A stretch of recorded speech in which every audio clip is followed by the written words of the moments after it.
Momen unik terjadi pada KTT G20 di Bali. Satu di antaranya sikap Presiden Amerika Serikat Joe Biden. Pasalnya perhatian Biden tertuju kepada jurnalis Rusia yakni Yuri Solmov.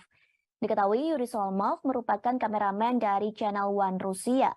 Biden disebut takjub melihat badan Solmov begitu kekar dan berotot. Ia pun mengaku khawatir dengan otot lengan pria tersebut. Pernyataan itu disambut tawa oleh Presiden Indonesia Joko Widodo.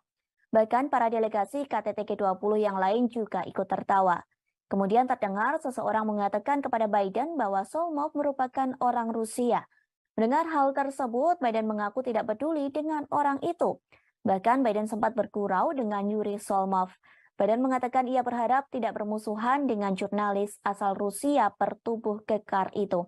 Di sisi lain, Biden sendiri mengaku betah tinggal di Indonesia dan sebenarnya tak ingin pulang ke negara asalnya.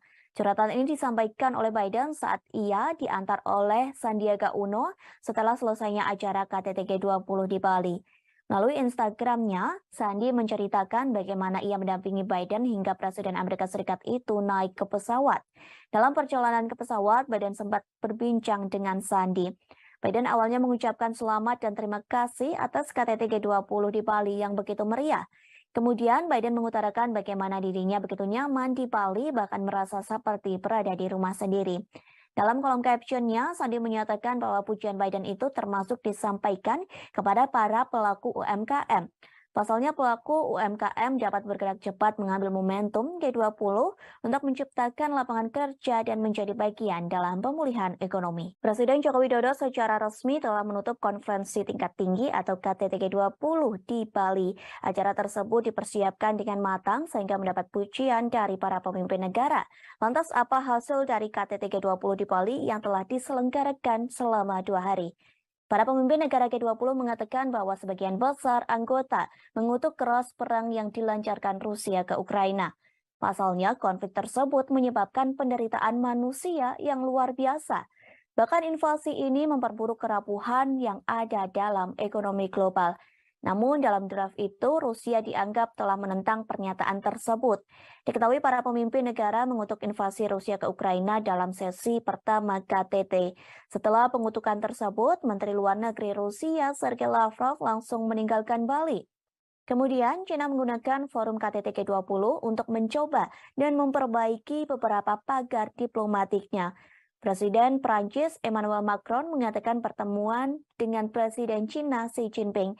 Pertemuan tersebut diadakan pada Selasa 15 November di sela-sela KTT G20.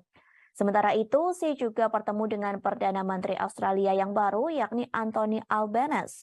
Pertemuan itu mengisyaratkan bahwa mereka akan berusaha untuk melewati tahun-tahun ketidaksepakatan. Kedua pemimpin juga menyatakan keinginan mereka untuk bergerak maju dalam beberapa masalah bilateral, mulai dari sektor pertanian, pangan, hingga aeronautika. Macron pun mengaku ingin mengunjungi China pada awal 2023 jika kondisi pandemi virus COVID-19 memungkinkan. Kemudian para pemimpin Eropa telah menggunakan pidato G20 mereka untuk menyerang Rusia.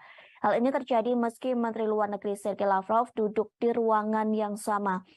Sementara itu, Presiden Ukraina Volodymyr Zelensky memberikan pidato videonya pada KTT. Dalam video tersebut ada poin yang menghina Rusia dengan menyebut mereka sebagai G19. Pasalnya Presiden Rusia Vladimir Putin tidak menghadiri forum profil tingkat tinggi yang diadakan di Bali itu. Lalu Presiden Prancis Emmanuel Macron menggunakan KTT G20 untuk meluncurkan kembali ambisi strategis Prancis di kawasan Asia Pasifik. Ia bertemu dengan tokoh-tokoh regional termasuk Presiden China dan PM India Modi di sela-sela KTT Bali. Namun di antara semua hal yang telah dibahas, fokus resmi KTT terkait stabilitas keuangan, kesehatan, energi berkelanjutan, dan transformasi digital. Diskusi yang dilakukan oleh pemimpin G20 dalam acara KTT di Bali disebut mengalami perdebatan yang alot, terutama saat para pemimpin negara membahas perang yang terjadi antara Rusia dan Ukraina. Bahkan pembahasan tersebut terkait berlangsung hingga tengah malam. Hal ini disampaikan oleh Presiden Jokowi di Media Center G20 Bali International Convention Center atau BICC Nusa Dua Bali pada Rabu 16 November 2022. Ia menerangkan hanya ada satu paragraf yang diperdebatkan. Perdebatan itu ialah penyikapan terhadap perang di Ukraina. Jokowi menerangkan konsensus untuk deklarasi Bali akhirnya tercapai saat tengah malam. Bahkan perdebatan ini melibatkan Menteri Luar Negeri Rusia Sergei Lavrov.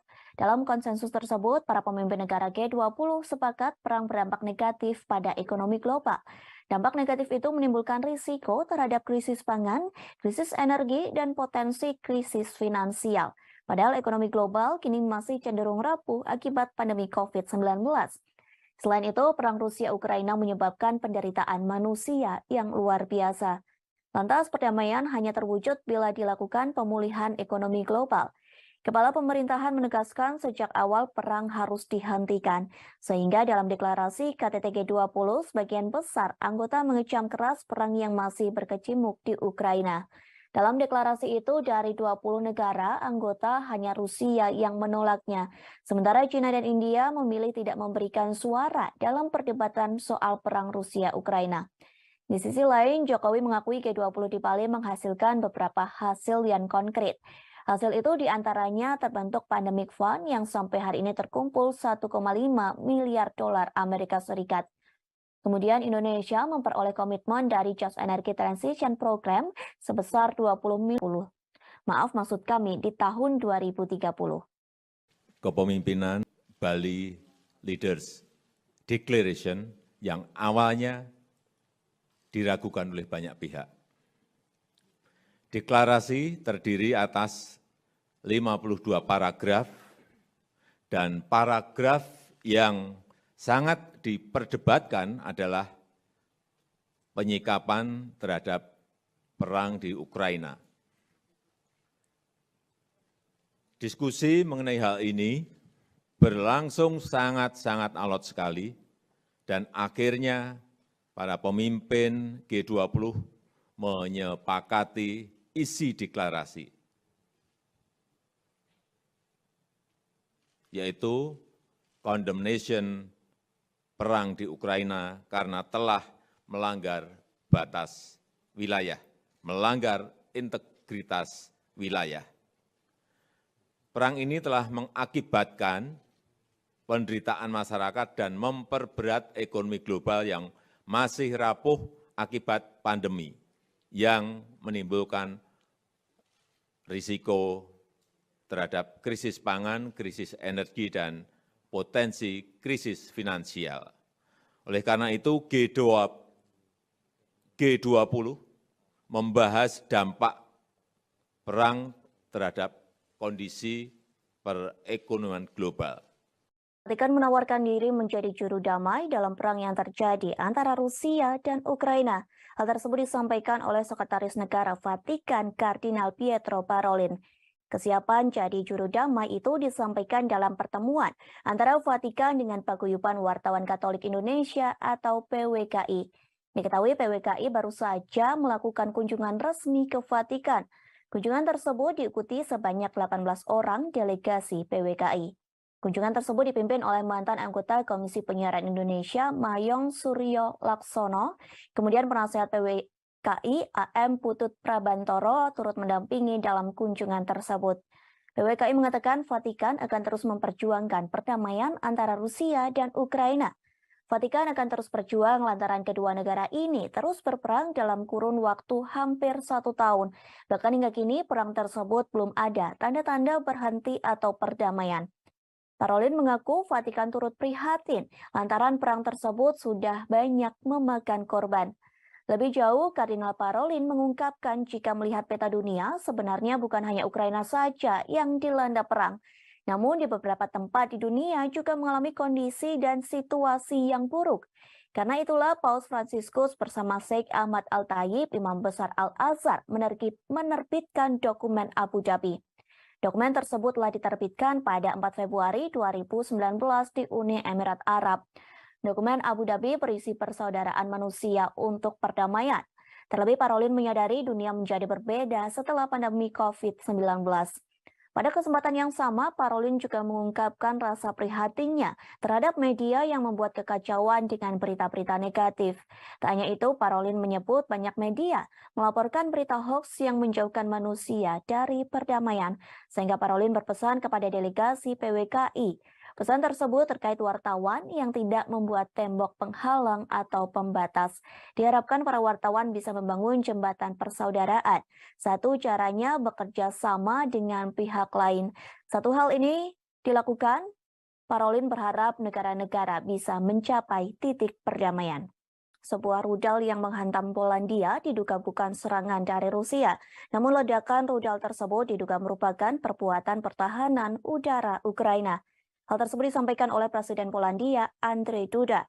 Pihaknya menyebut Polandia tak memiliki bukti bahwa rudal tersebut diluncurkan oleh Ukraina. Duda mengatakan bahwa serangan tersebut merupakan kecelakaan yang tidak menguntungkan. Presiden Polandia ini juga mengatakan rudal itu bukan serangan yang disengaja. Pasalnya Duda meyakini serangan rudal itu merupakan niatan untuk membela diri.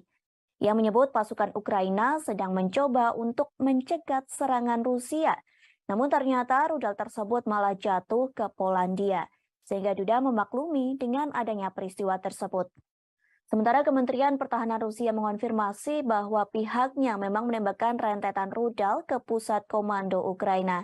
Selain itu, pasukan Moskow juga menembakkan rudal ke lokasi infrastruktur di Ukraina pada Selasa 5 November 2022.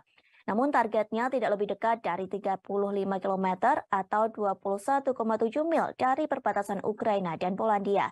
Kementerian Rusia juga menyampaikan analisis dari serangan rudal di Polandia. Pihaknya menyebut rudal tersebut berasal dari sistem pertahanan udara S-300. Dilaporkan rudal itu digunakan negara yang dipimpin oleh Presiden Volodymyr Zelensky. Sebelumnya, Presiden Amerika Serikat Joe Biden mengatakan rudal itu tidak mungkin ditembakkan dari Rusia. Insiden itu terjadi ketika Rusia menembakkan sejumlah rudal ke kota-kota di seluruh Ukraina.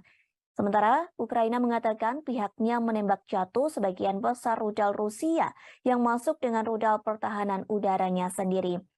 Wilayah Volyn Ukraina, tepat di seberang perbatasan dari Polandia, merupakan satu dari banyak wilayah yang menurut Ukraina menjadi sasaran serangan Rusia di seluruh negeri.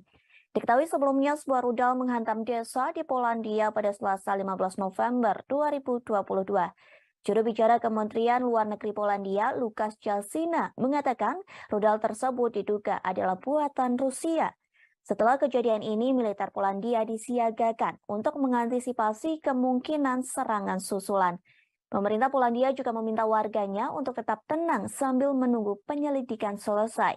Sementara itu, Rusia telah membantah tuduhan serangan rudal di perbatasan hingga menjangkau Polandia.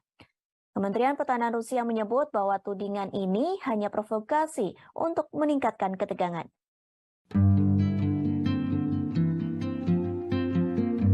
Konferensi tingkat 3 atau KTT G20 nyatanya meninggalkan cerita bagi setiap para pemimpin negara G20, termasuk Presiden Amerika Serikat Joe Biden saat jalan-jalan di hutan bakau Tahura, Bali pada Rabu 16 November. Ia sempat khawatir melihat otot-otot kameramen Rusia yang dianggap mirip senjata. Dikutip dari tribunnews.com, mulanya Presiden Biden tiba-tiba menghampiri seorang kameramen. Saat itu ia sedang berbincang dengan Presiden Jokowi dan Presiden Prancis Emmanuel Macron serta sejumlah pemimpin negara lainnya. Ia lantas berada di depan kameramen Rusia yang dimaksud bernama Yuri Solmov. Kepala negara Amerika Serikat itu mengaku khawatir ketika melihat otot-otot biceps yang menonjol pada tubuh Yuri Solmov. Tubuh atletis Yuri memang langsung menarik perhatian Biden saat itu. Biden langsung menyebut otot Solmov yang dianggap seperti senjata Rusia. Sambil tertawa, ia berharap orang Rusia itu berada pada pihak yang sama dengannya. Pernyataan Biden ini tentu saja disambut tawa delegasi lainnya, termasuk Macron dan Jokowi yang turut tertawa mendengar kelakar Biden. Diketahui Solmov merupakan operator kamera media Rusia.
Setelah Polandia diserang rudal dan menewaskan 2 orang, Presiden Amerika Serikat Joe Biden langsung menggelar pertemuan di sela-sela KTT G20 Rabu 16 November 2022. Pertemuan tersebut untuk pimpinan negara peserta NATO. Dalam rapat itu, Joe Biden mengatakan tak mungkin rudal itu ditembakkan dari Rusia.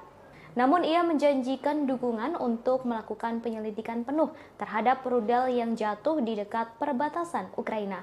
Diketahui rudal tersebut merupakan buatan Rusia. Biden menyebut kecil kemungkinannya jika rudal diluncurkan dari Rusia. Meski begitu, pihaknya masih akan menunggu hasil penyelidikan. Sebelumnya, Presiden Joe Biden pada Selasa 15 November 2022 malam dibangunkan oleh stafnya lantaran adanya ledakan rudal yang menghantam Polandia. Biden telah menghubungi Presiden Polandia Andrzej Duda pada Rabu pagi untuk menyampaikan belasungkawa mendalam atas jatuhnya korban jiwa atas insiden tersebut. Rapat darurat berlangsung digelar oleh Biden dan dihadiri oleh beberapa pimpinan negara. Biden dijadwalkan akan berbicara tentang hasil pertemuan ini sebelum melanjutkan KTT G20 dan kembali ke Amerika Serikat pada Rabu siang.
Забруднені мінами і снарядами, які не розірвалися, десятки вугільних. Presiden Ukraina Volodymyr Zelensky hadir secara virtual dalam KTT G20 yang digelar di Bali pada Selasa 15 November hari ini.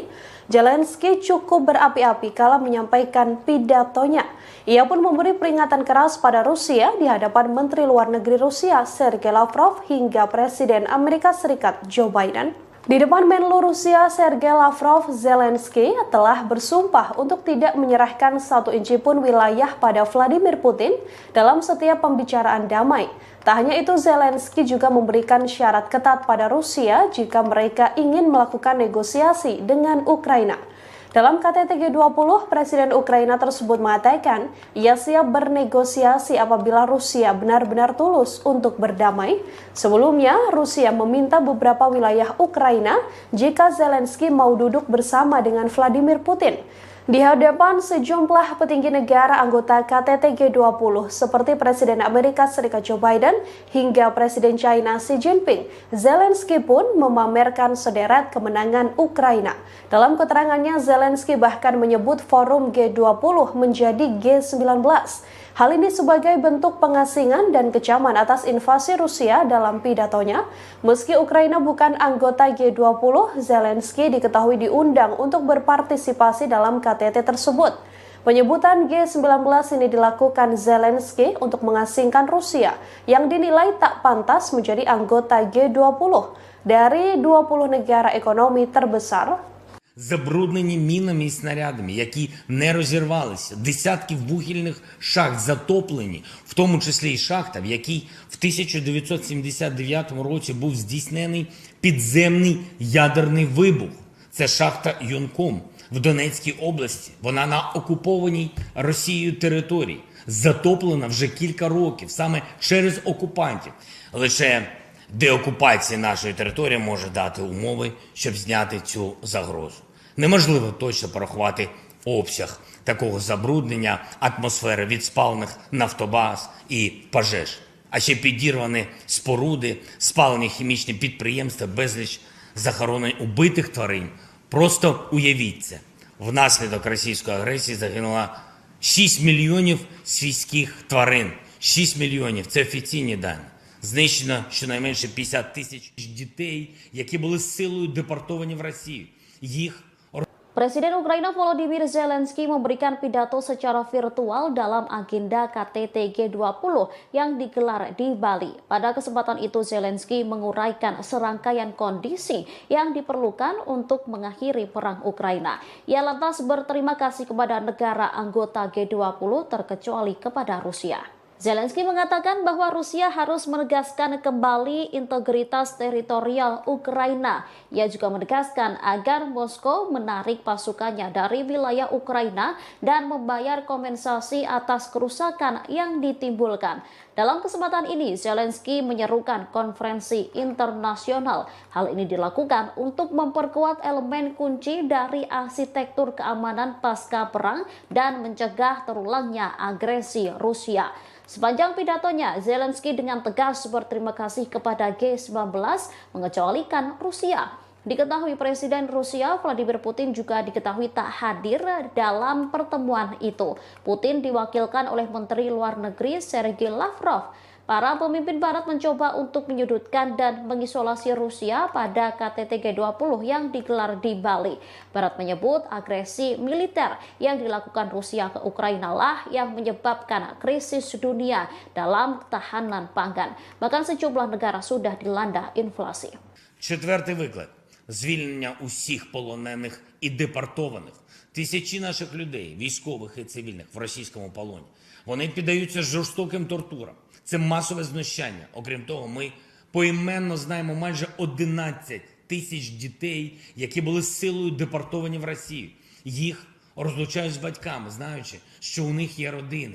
А окрім цих дітей, є десятки тисяч тих, хто був примусово вивезений і про яких ми знаємо лише опосередковано. Серед них є й діти, чиї батьки були убиті російськими ударами, а тепер їх утримують в державі вбивці.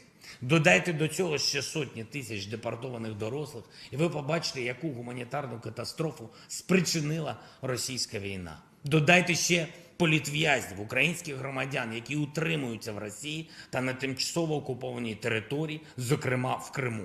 Ми маємо звільнити усіх цих людей. Я хочу зазначити, що ми не знайшли підтримки у Міжнародному комітеті Червоного Хреста. Ми не бачимо, що вони повною мірою борються за доступ до таборів, де утримують українських полонених і політв'язнів, або що вони допомагають шукати депортованих українців. І таке самоусунення – це Momen unik terjadi pada KTT G20 di Bali. Satu di antaranya sikap Presiden Amerika Serikat Joe Biden. Pasalnya perhatian Biden tertuju kepada jurnalis Rusia yakni Yuri Solmov. Diketahui Yuri Solmov merupakan kameramen dari Channel One Rusia. Biden disebut takjub melihat badan Solmov begitu kekar dan berotot. Ia pun mengaku khawatir dengan otot lengan pria tersebut. Pernyataan itu disambut tawa oleh Presiden Indonesia Joko Widodo. Bahkan para delegasi KTT G20 yang lain juga ikut tertawa. Kemudian terdengar seseorang mengatakan kepada Biden bahwa Solmov merupakan orang Rusia. Mendengar hal tersebut, Biden mengaku tidak peduli dengan orang itu. Bahkan Biden sempat bergurau dengan Yuri Solmov. Biden mengatakan ia berharap tidak bermusuhan dengan jurnalis asal Rusia bertubuh kekar itu.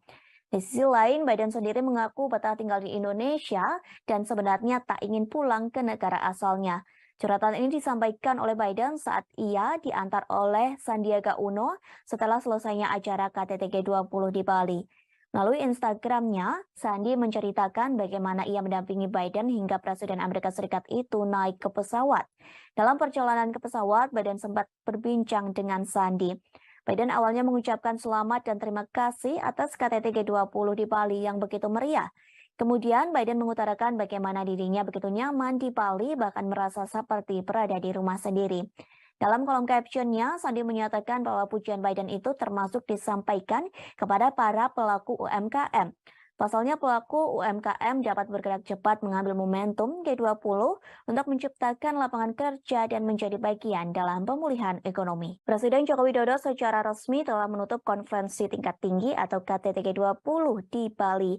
Acara tersebut dipersiapkan dengan matang sehingga mendapat pujian dari para pemimpin negara. Lantas apa hasil dari KTT G20 di Bali yang telah diselenggarakan selama 2 hari? Para pemimpin negara G20 mengatakan bahwa sebagian besar anggota mengutuk keras perang yang dilancarkan Rusia ke Ukraina. Pasalnya, konflik tersebut menyebabkan penderitaan manusia yang luar biasa. Bahkan invasi ini memperburuk kerapuhan yang ada dalam ekonomi global. Namun dalam draft itu, Rusia dianggap telah menentang pernyataan tersebut. Diketahui para pemimpin negara mengutuk invasi Rusia ke Ukraina dalam sesi pertama KTT. Setelah pengutukan tersebut, Menteri Luar Negeri Rusia Sergei Lavrov langsung meninggalkan Bali. Kemudian, China menggunakan forum KTT G20 untuk mencoba dan memperbaiki beberapa pagar diplomatiknya. Presiden Prancis Emmanuel Macron mengatakan pertemuan dengan Presiden China Xi Jinping. Pertemuan tersebut diadakan pada Selasa 15 November di sela-sela KTT G20. Sementara itu, Xi juga bertemu dengan Perdana Menteri Australia yang baru, yakni Anthony Albanese. Pertemuan itu mengisyaratkan bahwa mereka akan berusaha untuk melewati tahun-tahun ketidaksepakatan. Kedua pemimpin juga menyatakan keinginan mereka untuk bergerak maju dalam beberapa masalah bilateral, mulai dari sektor pertanian, pangan, hingga aeronautika. Macron pun mengaku ingin mengunjungi China pada awal 2023 jika kondisi pandemi virus COVID-19 memungkinkan. Kemudian para pemimpin Eropa telah menggunakan pidato G20 mereka untuk menyerang Rusia. Hal ini terjadi meski Menteri Luar Negeri Sergei Lavrov duduk di ruangan yang sama. Sementara itu, Presiden Ukraina Volodymyr Zelensky memberikan pidato videonya pada KTT. Dalam video tersebut ada poin yang menghina Rusia dengan menyebut mereka sebagai G19. Pasalnya Presiden Rusia Vladimir Putin tidak menghadiri forum profil tingkat tinggi yang diadakan di Bali itu.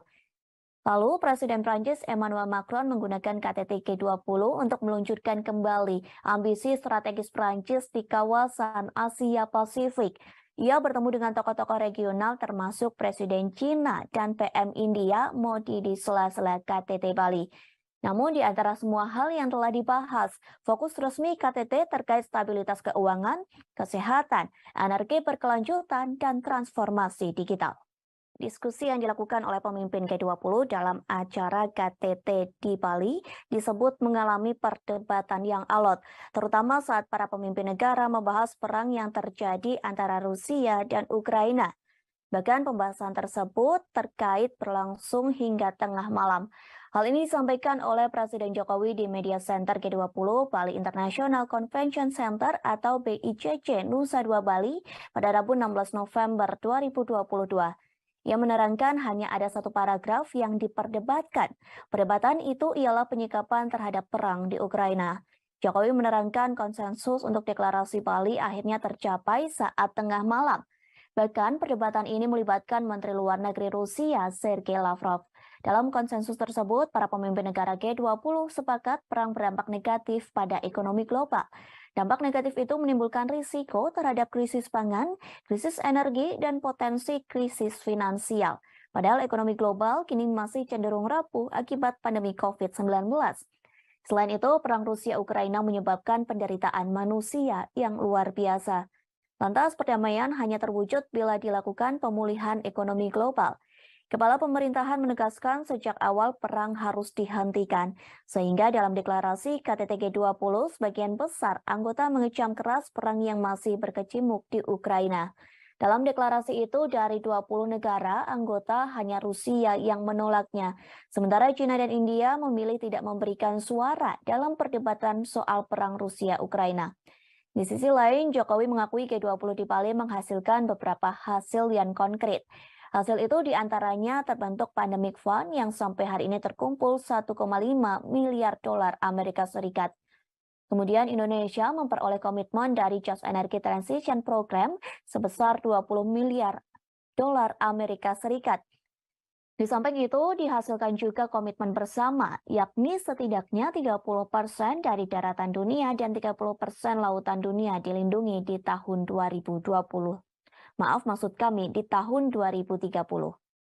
Kepemimpinan Indonesia telah berhasil menghasilkan deklarasi pemimpin G20, G20 Bali Leaders Declaration yang awalnya diragukan oleh banyak pihak. Deklarasi terdiri atas 52 paragraf dan paragraf yang sangat diperdebatkan adalah penyikapan terhadap perang di Ukraina. Diskusi mengenai hal ini berlangsung sangat-sangat alot sekali dan akhirnya para pemimpin G20 menyepakati isi deklarasi, yaitu condemnation perang di Ukraina karena telah melanggar batas wilayah, melanggar integritas wilayah. Perang ini telah mengakibatkan penderitaan masyarakat dan memperberat ekonomi global yang masih rapuh akibat pandemi, yang menimbulkan risiko terhadap krisis pangan, krisis energi, dan potensi krisis finansial. Oleh karena itu, G20 membahas dampak perang terhadap kondisi perekonomian global. Vatikan menawarkan diri menjadi juru damai dalam perang yang terjadi antara Rusia dan Ukraina. Hal tersebut disampaikan oleh Sekretaris Negara Vatikan Kardinal Pietro Parolin. Kesiapan jadi juru damai itu disampaikan dalam pertemuan antara Vatikan dengan Paguyuban Wartawan Katolik Indonesia atau PWKI. Diketahui PWKI baru saja melakukan kunjungan resmi ke Vatikan. Kunjungan tersebut diikuti sebanyak 18 orang delegasi PWKI. Kunjungan tersebut dipimpin oleh mantan anggota Komisi Penyiaran Indonesia, Mayong Suryo Laksono, kemudian penasehat PWKI AM Putut Prabantoro turut mendampingi dalam kunjungan tersebut. PWKI mengatakan Vatikan akan terus memperjuangkan perdamaian antara Rusia dan Ukraina. Vatikan akan terus berjuang lantaran kedua negara ini terus berperang dalam kurun waktu hampir 1 tahun. Bahkan hingga kini perang tersebut belum ada tanda-tanda berhenti atau perdamaian. Parolin mengaku Vatikan turut prihatin lantaran perang tersebut sudah banyak memakan korban. Lebih jauh, Kardinal Parolin mengungkapkan jika melihat peta dunia, sebenarnya bukan hanya Ukraina saja yang dilanda perang.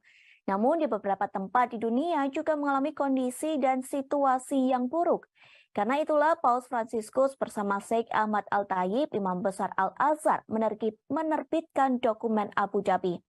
Dokumen tersebut telah diterbitkan pada 4 Februari 2019 di Uni Emirat Arab. Dokumen Abu Dhabi berisi persaudaraan manusia untuk perdamaian. Terlebih Parolin menyadari dunia menjadi berbeda setelah pandemi COVID-19. Pada kesempatan yang sama, Parolin juga mengungkapkan rasa prihatinnya terhadap media yang membuat kekacauan dengan berita-berita negatif. Tak hanya itu, Parolin menyebut banyak media melaporkan berita hoax yang menjauhkan manusia dari perdamaian, sehingga Parolin berpesan kepada delegasi PWKI. Pesan tersebut terkait wartawan yang tidak membuat tembok penghalang atau pembatas. Diharapkan para wartawan bisa membangun jembatan persaudaraan. Satu caranya bekerja sama dengan pihak lain. Satu hal ini dilakukan, Parolin berharap negara-negara bisa mencapai titik perdamaian. Sebuah rudal yang menghantam Polandia diduga bukan serangan dari Rusia. Namun ledakan rudal tersebut diduga merupakan perbuatan pertahanan udara Ukraina. Hal tersebut disampaikan oleh Presiden Polandia, Andrzej Duda. Pihaknya menyebut Polandia tak memiliki bukti bahwa rudal tersebut diluncurkan oleh Ukraina. Duda mengatakan bahwa serangan tersebut merupakan kecelakaan yang tidak menguntungkan. Presiden Polandia ini juga mengatakan rudal itu bukan serangan yang disengaja. Pasalnya Duda meyakini serangan rudal itu merupakan niatan untuk membela diri. Ia menyebut pasukan Ukraina sedang mencoba untuk mencegat serangan Rusia. Namun ternyata rudal tersebut malah jatuh ke Polandia, sehingga Duda memaklumi dengan adanya peristiwa tersebut. Sementara Kementerian Pertahanan Rusia mengonfirmasi bahwa pihaknya memang menembakkan rentetan rudal ke pusat komando Ukraina.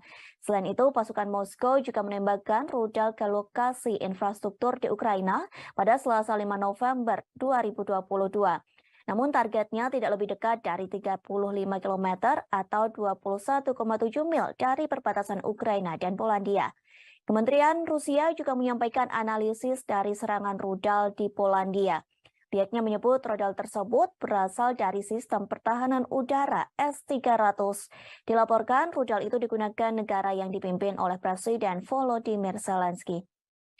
Sebelumnya, Presiden Amerika Serikat Joe Biden mengatakan rudal itu tidak mungkin ditembakkan dari Rusia. Insiden itu terjadi ketika Rusia menembakkan sejumlah rudal ke kota-kota di seluruh Ukraina. Sementara Ukraina mengatakan pihaknya menembak jatuh sebagian besar rudal Rusia yang masuk dengan rudal pertahanan udaranya sendiri. Wilayah Volyn Ukraina, tepat di seberang perbatasan dari Polandia, merupakan satu dari banyak wilayah yang menurut Ukraina menjadi sasaran serangan Rusia di seluruh negeri. Diketahui sebelumnya sebuah rudal menghantam desa di Polandia pada Selasa 15 November 2022. Juru bicara Kementerian Luar Negeri Polandia, Lukasz Jalsina, mengatakan rudal tersebut diduga adalah buatan Rusia. Setelah kejadian ini, militer Polandia disiagakan untuk mengantisipasi kemungkinan serangan susulan. Pemerintah Polandia juga meminta warganya untuk tetap tenang sambil menunggu penyelidikan selesai. Sementara itu, Rusia telah membantah tuduhan serangan rudal di perbatasan hingga menjangkau Polandia. Kementerian Pertahanan Rusia menyebut bahwa tudingan ini hanya provokasi untuk meningkatkan ketegangan.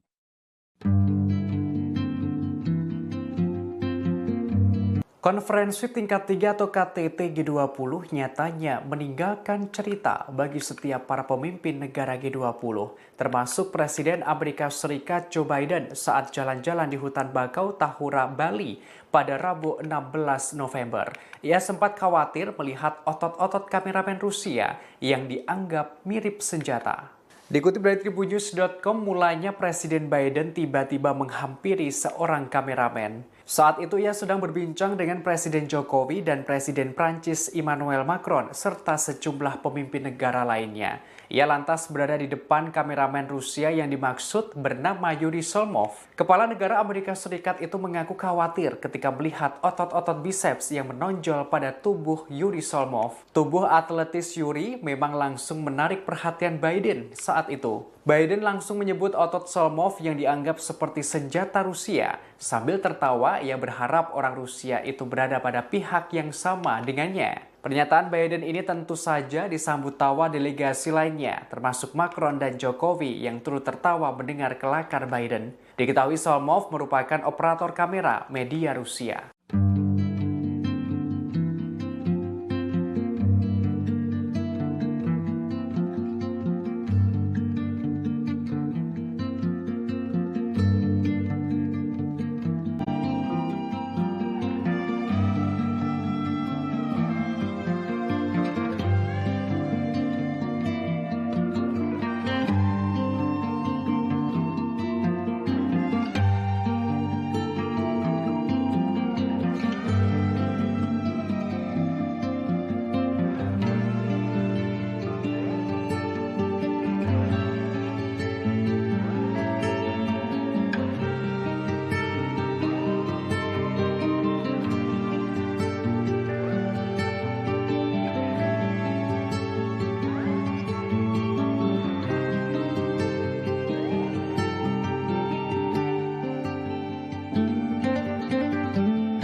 Setelah Polandia diserang rudal dan menewaskan 2 orang, Presiden Amerika Serikat Joe Biden langsung menggelar pertemuan di sela-sela KTT G20 Rabu 16 November 2022. Pertemuan tersebut untuk pimpinan negara peserta NATO. Dalam rapat itu, Joe Biden mengatakan tak mungkin rudal itu ditembakkan dari Rusia. Namun ia menjanjikan dukungan untuk melakukan penyelidikan penuh terhadap rudal yang jatuh di dekat perbatasan Ukraina. Diketahui rudal tersebut merupakan buatan Rusia. Biden menyebut kecil kemungkinannya jika rudal diluncurkan dari Rusia. Meski begitu, pihaknya masih akan menunggu hasil penyelidikan. Sebelumnya, Presiden Joe Biden pada Selasa 15 November 2022 malam dibangunkan oleh stafnya lantaran adanya ledakan rudal yang menghantam Polandia. Biden telah menghubungi Presiden Polandia Andrzej Duda pada Rabu pagi untuk menyampaikan belasungkawa mendalam atas jatuhnya korban jiwa atas insiden tersebut. Rapat darurat berlangsung digelar oleh Biden dan dihadiri oleh beberapa pimpinan negara. Biden dijadwalkan akan berbicara tentang hasil pertemuan ini sebelum melanjutkan KTT G20 dan kembali ke Amerika Serikat pada Rabu siang.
Забруднені мінами і снарядами, які не розірвалися, десятки вугільних. Presiden Ukraina Volodymyr Zelensky hadir secara virtual dalam KTT G20 yang digelar di Bali pada Selasa 15 November hari ini.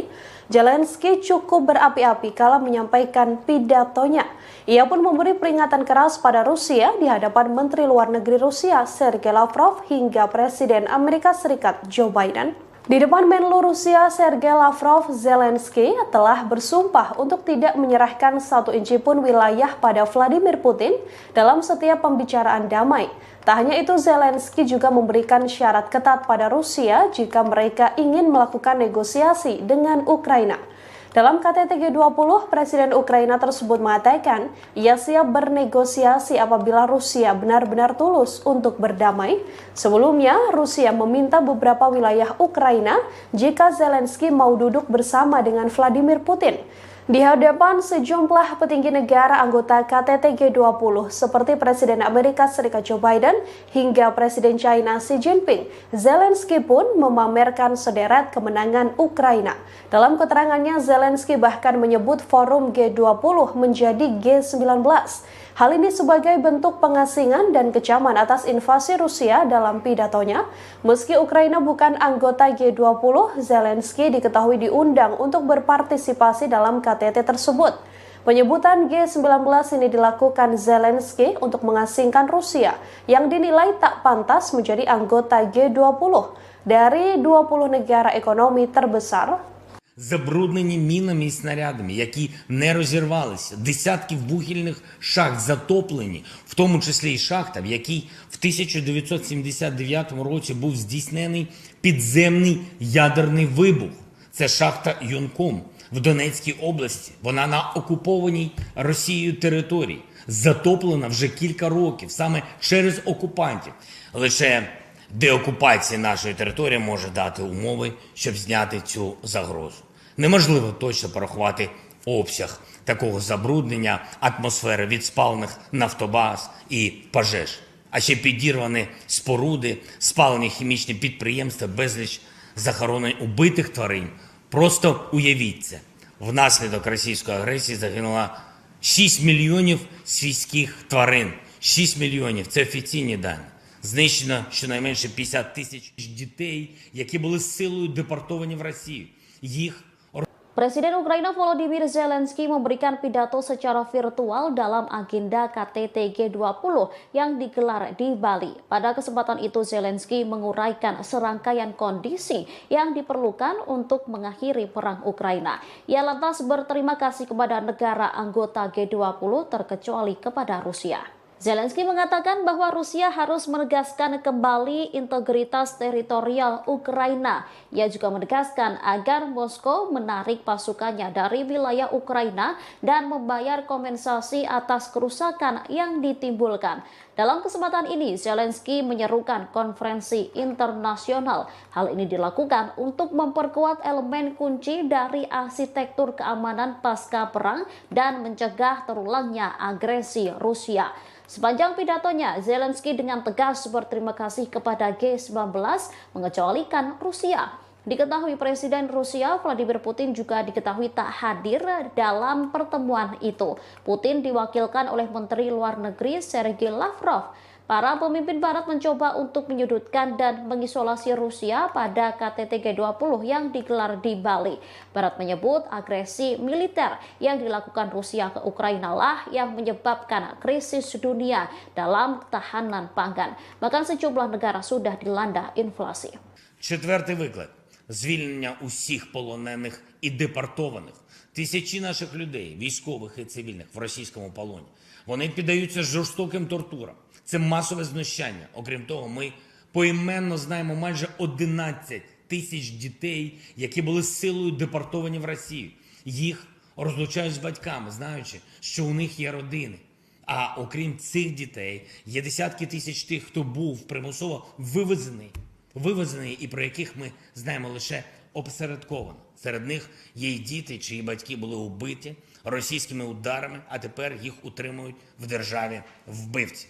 Додайте до цього ще сотні тисяч депортованих дорослих, і ви побачите, яку гуманітарну катастрофу спричинила російська війна. Додайте ще політв'язнів, українських громадян, які утримуються в Росії та на тимчасово окупованій території, зокрема в Криму. Ми маємо звільнити усіх цих людей. Я хочу зазначити, що ми не знайшли підтримки у Міжнародному комітеті Червоного Хреста. Ми не бачимо, що вони повною мірою борються за доступ до таборів, де утримують українських полонених і політв'язнів, або що вони допомагають шукати депортованих українців. І таке самоусунення – це Momen unik terjadi pada KTT G20 di Bali. Satu di antaranya sikap Presiden Amerika Serikat Joe Biden.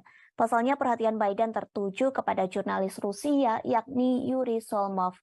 Diketahui Yuri Solmov merupakan kameramen dari Channel One Rusia. Biden disebut takjub melihat badan Solmov begitu kekar dan berotot. Ia pun mengaku khawatir dengan otot lengan pria tersebut. Pernyataan itu disambut tawa oleh Presiden Indonesia Joko Widodo. Bahkan para delegasi KTT G20 yang lain juga ikut tertawa. Kemudian terdengar seseorang mengatakan kepada Biden bahwa Solmov merupakan orang Rusia. Mendengar hal tersebut, Biden mengaku tidak peduli dengan orang itu. Bahkan Biden sempat bergurau dengan Yuri Solmov. Biden mengatakan ia berharap tidak bermusuhan dengan jurnalis asal Rusia bertubuh kekar itu. Di sisi lain, Biden sendiri mengaku betah tinggal di Indonesia dan sebenarnya tak ingin pulang ke negara asalnya. Curhatan ini disampaikan oleh Biden saat ia diantar oleh Sandiaga Uno setelah selesainya acara KTT G20 di Bali. Melalui Instagramnya, Sandi menceritakan bagaimana ia mendampingi Biden hingga Presiden Amerika Serikat itu naik ke pesawat. Dalam perjalanan ke pesawat, Biden sempat berbincang dengan Sandi. Biden awalnya mengucapkan selamat dan terima kasih atas KTT G20 di Bali yang begitu meriah. Kemudian Biden mengutarakan bagaimana dirinya begitu nyaman di Bali, bahkan merasa seperti berada di rumah sendiri. Dalam kolom captionnya, Sandi menyatakan bahwa pujian Biden itu termasuk disampaikan kepada para pelaku UMKM. Pasalnya pelaku UMKM dapat bergerak cepat mengambil momentum G20 untuk menciptakan lapangan kerja dan menjadi bagian dalam pemulihan ekonomi. Presiden Joko Widodo secara resmi telah menutup konferensi tingkat tinggi atau KTT G20 di Bali. Acara tersebut dipersiapkan dengan matang sehingga mendapat pujian dari para pemimpin negara.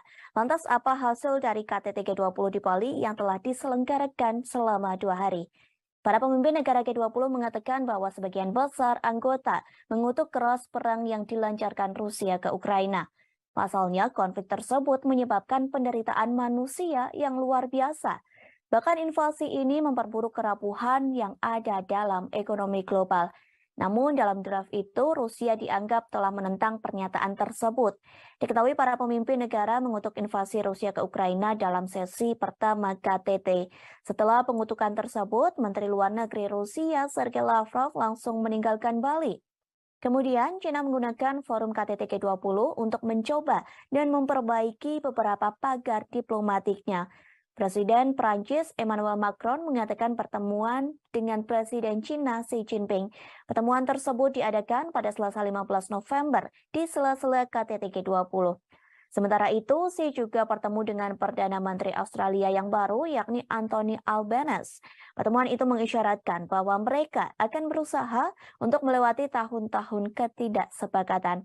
Kedua pemimpin juga menyatakan keinginan mereka untuk bergerak maju dalam beberapa masalah bilateral, mulai dari sektor pertanian, pangan, hingga aeronautika.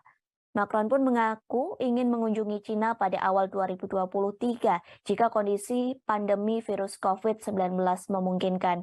Kemudian para pemimpin Eropa telah menggunakan pidato G20 mereka untuk menyerang Rusia. Hal ini terjadi meski Menteri Luar Negeri Sergei Lavrov duduk di ruangan yang sama. Sementara itu, Presiden Ukraina Volodymyr Zelensky memberikan pidato videonya pada KTT. Dalam video tersebut ada poin yang menghina Rusia dengan menyebut mereka sebagai G19. Pasalnya Presiden Rusia Vladimir Putin tidak menghadiri forum profil tingkat tinggi yang diadakan di Bali itu. Lalu Presiden Prancis Emmanuel Macron menggunakan KTT G20 untuk meluncurkan kembali ambisi strategis Prancis di kawasan Asia Pasifik. Ia bertemu dengan tokoh-tokoh regional termasuk Presiden China dan PM India Modi di sela-sela KTT Bali. Namun di antara semua hal yang telah dibahas, fokus resmi KTT terkait stabilitas keuangan, kesehatan, energi berkelanjutan, dan transformasi digital. Diskusi yang dilakukan oleh pemimpin G20 dalam acara KTT di Bali disebut mengalami perdebatan yang alot, terutama saat para pemimpin negara membahas perang yang terjadi antara Rusia dan Ukraina. Bahkan pembahasan tersebut terkait berlangsung hingga tengah malam. Hal ini disampaikan oleh Presiden Jokowi di Media Center G20 Bali International Convention Center atau BICC Nusa Dua Bali pada Rabu 16 November 2022. Ia menerangkan hanya ada satu paragraf yang diperdebatkan. Perdebatan itu ialah penyikapan terhadap perang di Ukraina. Jokowi menerangkan konsensus untuk deklarasi Bali akhirnya tercapai saat tengah malam. Bahkan perdebatan ini melibatkan Menteri Luar Negeri Rusia Sergei Lavrov. Dalam konsensus tersebut, para pemimpin negara G20 sepakat perang berdampak negatif pada ekonomi global. Dampak negatif itu menimbulkan risiko terhadap krisis pangan, krisis energi, dan potensi krisis finansial. Padahal ekonomi global kini masih cenderung rapuh akibat pandemi COVID-19. Selain itu, perang Rusia-Ukraina menyebabkan penderitaan manusia yang luar biasa. Lantas perdamaian hanya terwujud bila dilakukan pemulihan ekonomi global. Kepala pemerintahan menegaskan sejak awal perang harus dihentikan, sehingga dalam deklarasi KTT G20 sebagian besar anggota mengecam keras perang yang masih berkecamuk di Ukraina. Dalam deklarasi itu dari 20 negara anggota hanya Rusia yang menolaknya, sementara China dan India memilih tidak memberikan suara dalam perdebatan soal perang Rusia-Ukraina. Di sisi lain, Jokowi mengakui G20 di Bali menghasilkan beberapa hasil yang konkret. Hasil itu diantaranya terbentuk Pandemic Fund yang sampai hari ini terkumpul 1,5 miliar dolar Amerika Serikat. Kemudian Indonesia memperoleh komitmen dari Just Energy Transition Program sebesar 20 miliar dolar Amerika Serikat. Di samping itu, dihasilkan juga komitmen bersama, yakni setidaknya 30% dari daratan dunia dan 30% lautan dunia dilindungi di tahun 2020. Maaf, maksud kami di tahun 2030. Kepemimpinan Indonesia telah berhasil menghasilkan deklarasi pemimpin G20, G20 Bali Leaders Declaration yang awalnya diragukan oleh banyak pihak. Deklarasi terdiri atas 52 paragraf dan paragraf yang sangat diperdebatkan adalah penyikapan terhadap perang di Ukraina. Diskusi mengenai hal ini berlangsung sangat-sangat alot sekali dan akhirnya para pemimpin G20 menyepakati isi deklarasi, yaitu condemnation perang di Ukraina karena telah melanggar batas wilayah, melanggar integritas wilayah. Perang ini telah mengakibatkan penderitaan masyarakat dan memperberat ekonomi global yang masih rapuh akibat pandemi, yang menimbulkan risiko terhadap krisis pangan, krisis energi, dan potensi krisis finansial. Oleh karena itu, G20 membahas dampak perang terhadap kondisi perekonomian global. Vatikan menawarkan diri menjadi juru damai dalam perang yang terjadi antara Rusia dan Ukraina. Hal tersebut disampaikan oleh Sekretaris Negara Vatikan Kardinal Pietro Parolin. Kesiapan jadi juru damai itu disampaikan dalam pertemuan antara Vatikan dengan Paguyuban Wartawan Katolik Indonesia atau PWKI. Diketahui PWKI baru saja melakukan kunjungan resmi ke Vatikan. Kunjungan tersebut diikuti sebanyak 18 orang delegasi PWKI. Kunjungan tersebut dipimpin oleh mantan anggota Komisi Penyiaran Indonesia Mayong Suryo Laksono, kemudian penasehat PWKI AM Putut Prabantoro turut mendampingi dalam kunjungan tersebut. PWKI mengatakan Vatikan akan terus memperjuangkan perdamaian antara Rusia dan Ukraina. Vatikan akan terus berjuang lantaran kedua negara ini terus berperang dalam kurun waktu hampir 1 tahun. Bahkan hingga kini perang tersebut belum ada tanda-tanda berhenti atau perdamaian. Parolin mengaku Vatikan turut prihatin lantaran perang tersebut sudah banyak memakan korban.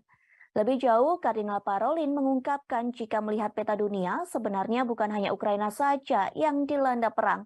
Namun di beberapa tempat di dunia juga mengalami kondisi dan situasi yang buruk.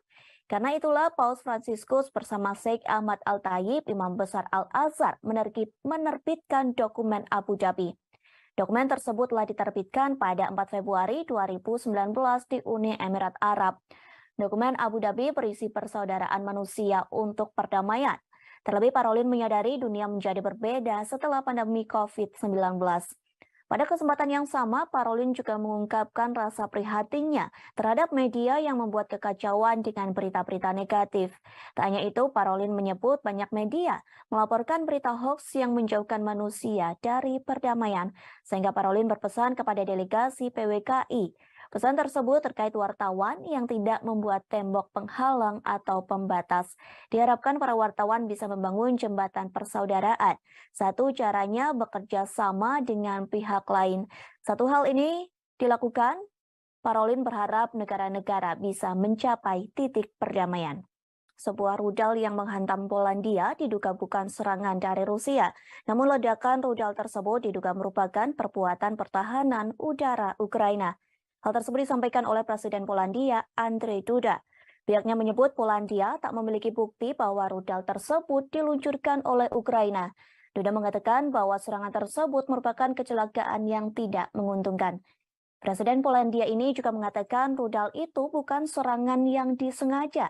Pasalnya Duda meyakini serangan rudal itu merupakan niatan untuk membela diri. Ia menyebut pasukan Ukraina sedang mencoba untuk mencegat serangan Rusia. Namun ternyata rudal tersebut malah jatuh ke Polandia, sehingga Duda memaklumi dengan adanya peristiwa tersebut. Sementara Kementerian Pertahanan Rusia mengonfirmasi bahwa pihaknya memang menembakkan rentetan rudal ke pusat komando Ukraina. Selain itu, pasukan Moskow juga menembakkan rudal ke lokasi infrastruktur di Ukraina pada Selasa 5 November 2022. Namun targetnya tidak lebih dekat dari 35 km atau 21,7 mil dari perbatasan Ukraina dan Polandia. Kementerian Rusia juga menyampaikan analisis dari serangan rudal di Polandia. Pihaknya menyebut rudal tersebut berasal dari sistem pertahanan udara S-300. Dilaporkan rudal itu digunakan negara yang dipimpin oleh Presiden Volodymyr Zelensky. Sebelumnya, Presiden Amerika Serikat Joe Biden mengatakan rudal itu tidak mungkin ditembakkan dari Rusia. Insiden itu terjadi ketika Rusia menembakkan sejumlah rudal ke kota-kota di seluruh Ukraina. Sementara Ukraina mengatakan pihaknya menembak jatuh sebagian besar rudal Rusia yang masuk dengan rudal pertahanan udaranya sendiri. Wilayah Volyn Ukraina, tepat di seberang perbatasan dari Polandia, merupakan satu dari banyak wilayah yang menurut Ukraina menjadi sasaran serangan Rusia di seluruh negeri.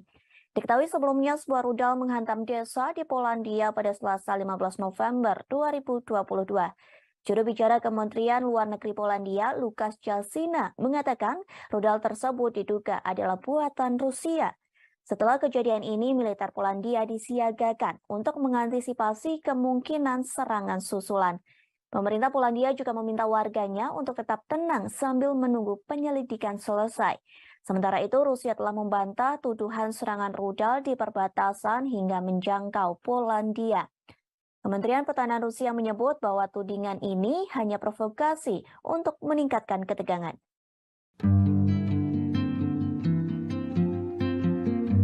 Konferensi tingkat 3 atau KTT G20 nyatanya meninggalkan cerita bagi setiap para pemimpin negara G20, termasuk Presiden Amerika Serikat Joe Biden saat jalan-jalan di hutan bakau Tahura, Bali pada Rabu 16 November.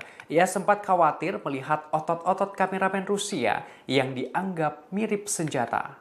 Dikutip dari tribunnews.com, mulanya Presiden Biden tiba-tiba menghampiri seorang kameramen. Saat itu ia sedang berbincang dengan Presiden Jokowi dan Presiden Prancis Emmanuel Macron serta sejumlah pemimpin negara lainnya. Ia lantas berada di depan kameramen Rusia yang dimaksud bernama Yuri Solmov. Kepala negara Amerika Serikat itu mengaku khawatir ketika melihat otot-otot biceps yang menonjol pada tubuh Yuri Solmov. Tubuh atletis Yuri memang langsung menarik perhatian Biden saat itu. Biden langsung menyebut otot Solmov yang dianggap seperti senjata Rusia. Sambil tertawa, ia berharap orang Rusia itu berada pada pihak yang sama dengannya. Pernyataan Biden ini tentu saja disambut tawa delegasi lainnya, termasuk Macron dan Jokowi yang turut tertawa mendengar kelakar Biden. Diketahui Solmov merupakan operator kamera media Rusia.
Setelah Polandia diserang rudal dan menewaskan 2 orang, Presiden Amerika Serikat Joe Biden langsung menggelar pertemuan di sela-sela KTT G20 Rabu 16 November 2022.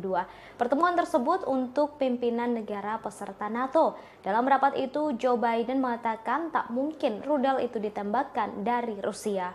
Namun ia menjanjikan dukungan untuk melakukan penyelidikan penuh terhadap rudal yang jatuh di dekat perbatasan Ukraina. Diketahui rudal tersebut merupakan buatan Rusia.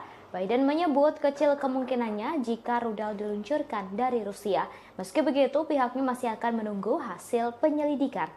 Sebelumnya, Presiden Joe Biden pada Selasa 15 November 2022 malam dibangunkan oleh stafnya lantaran adanya ledakan rudal yang menghantam Polandia. Biden telah menghubungi Presiden Polandia Andrzej Duda pada Rabu pagi untuk menyampaikan belasungkawa mendalam atas jatuhnya korban jiwa atas insiden tersebut.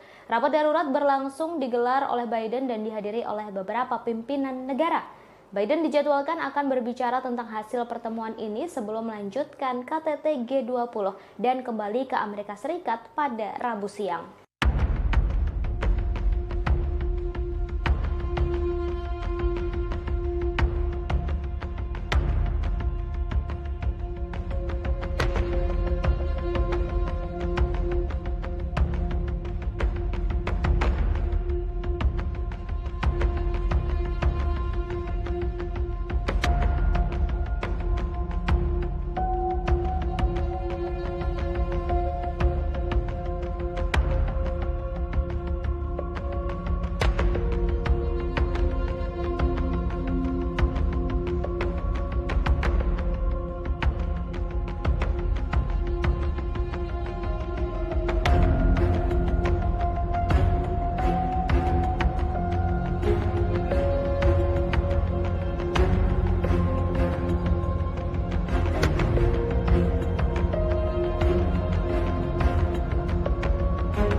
Забруднені мінами і снарядами, які не розірвалися, десятків вугільних. Presiden Ukraina Volodymyr Zelensky hadir secara virtual dalam KTT G20 yang digelar di Bali pada Selasa 15 November hari ini.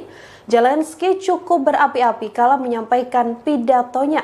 Ia pun memberi peringatan keras pada Rusia di hadapan Menteri Luar Negeri Rusia Sergei Lavrov hingga Presiden Amerika Serikat Joe Biden. Di depan Menlu Rusia Sergei Lavrov, Zelensky telah bersumpah untuk tidak menyerahkan 1 inci pun wilayah pada Vladimir Putin dalam setiap pembicaraan damai. Tak hanya itu, Zelensky juga memberikan syarat ketat pada Rusia jika mereka ingin melakukan negosiasi dengan Ukraina. Dalam KTT G20, Presiden Ukraina tersebut mengatakan ia siap bernegosiasi apabila Rusia benar-benar tulus untuk berdamai. Sebelumnya, Rusia meminta beberapa wilayah Ukraina jika Zelensky mau duduk bersama dengan Vladimir Putin. Di hadapan sejumlah petinggi negara anggota KTT G20 seperti Presiden Amerika Serikat Joe Biden hingga Presiden China Xi Jinping, Zelensky pun memamerkan sederet kemenangan Ukraina. Dalam keterangannya, Zelensky bahkan menyebut forum G20 menjadi G19. Hal ini sebagai bentuk pengasingan dan kecaman atas invasi Rusia dalam pidatonya. Meski Ukraina bukan anggota G20, Zelensky diketahui diundang untuk berpartisipasi dalam KTT tersebut.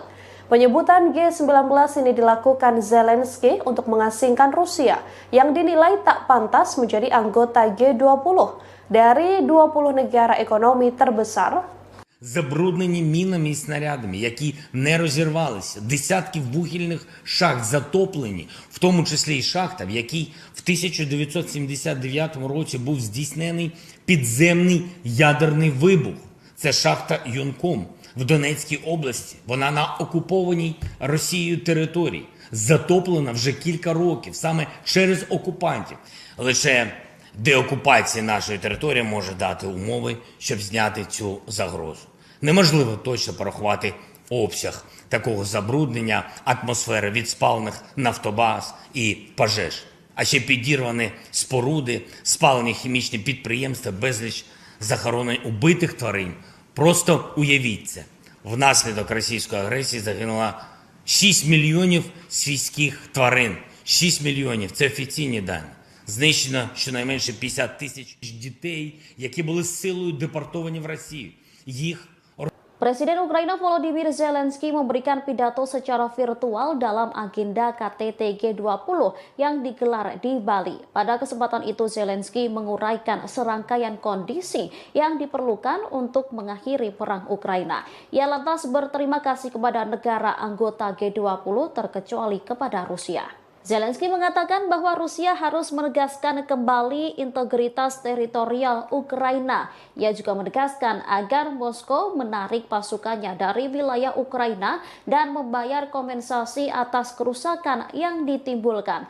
Dalam kesempatan ini, Zelensky menyerukan konferensi internasional. Hal ini dilakukan untuk memperkuat elemen kunci dari arsitektur keamanan pasca perang dan mencegah terulangnya agresi Rusia.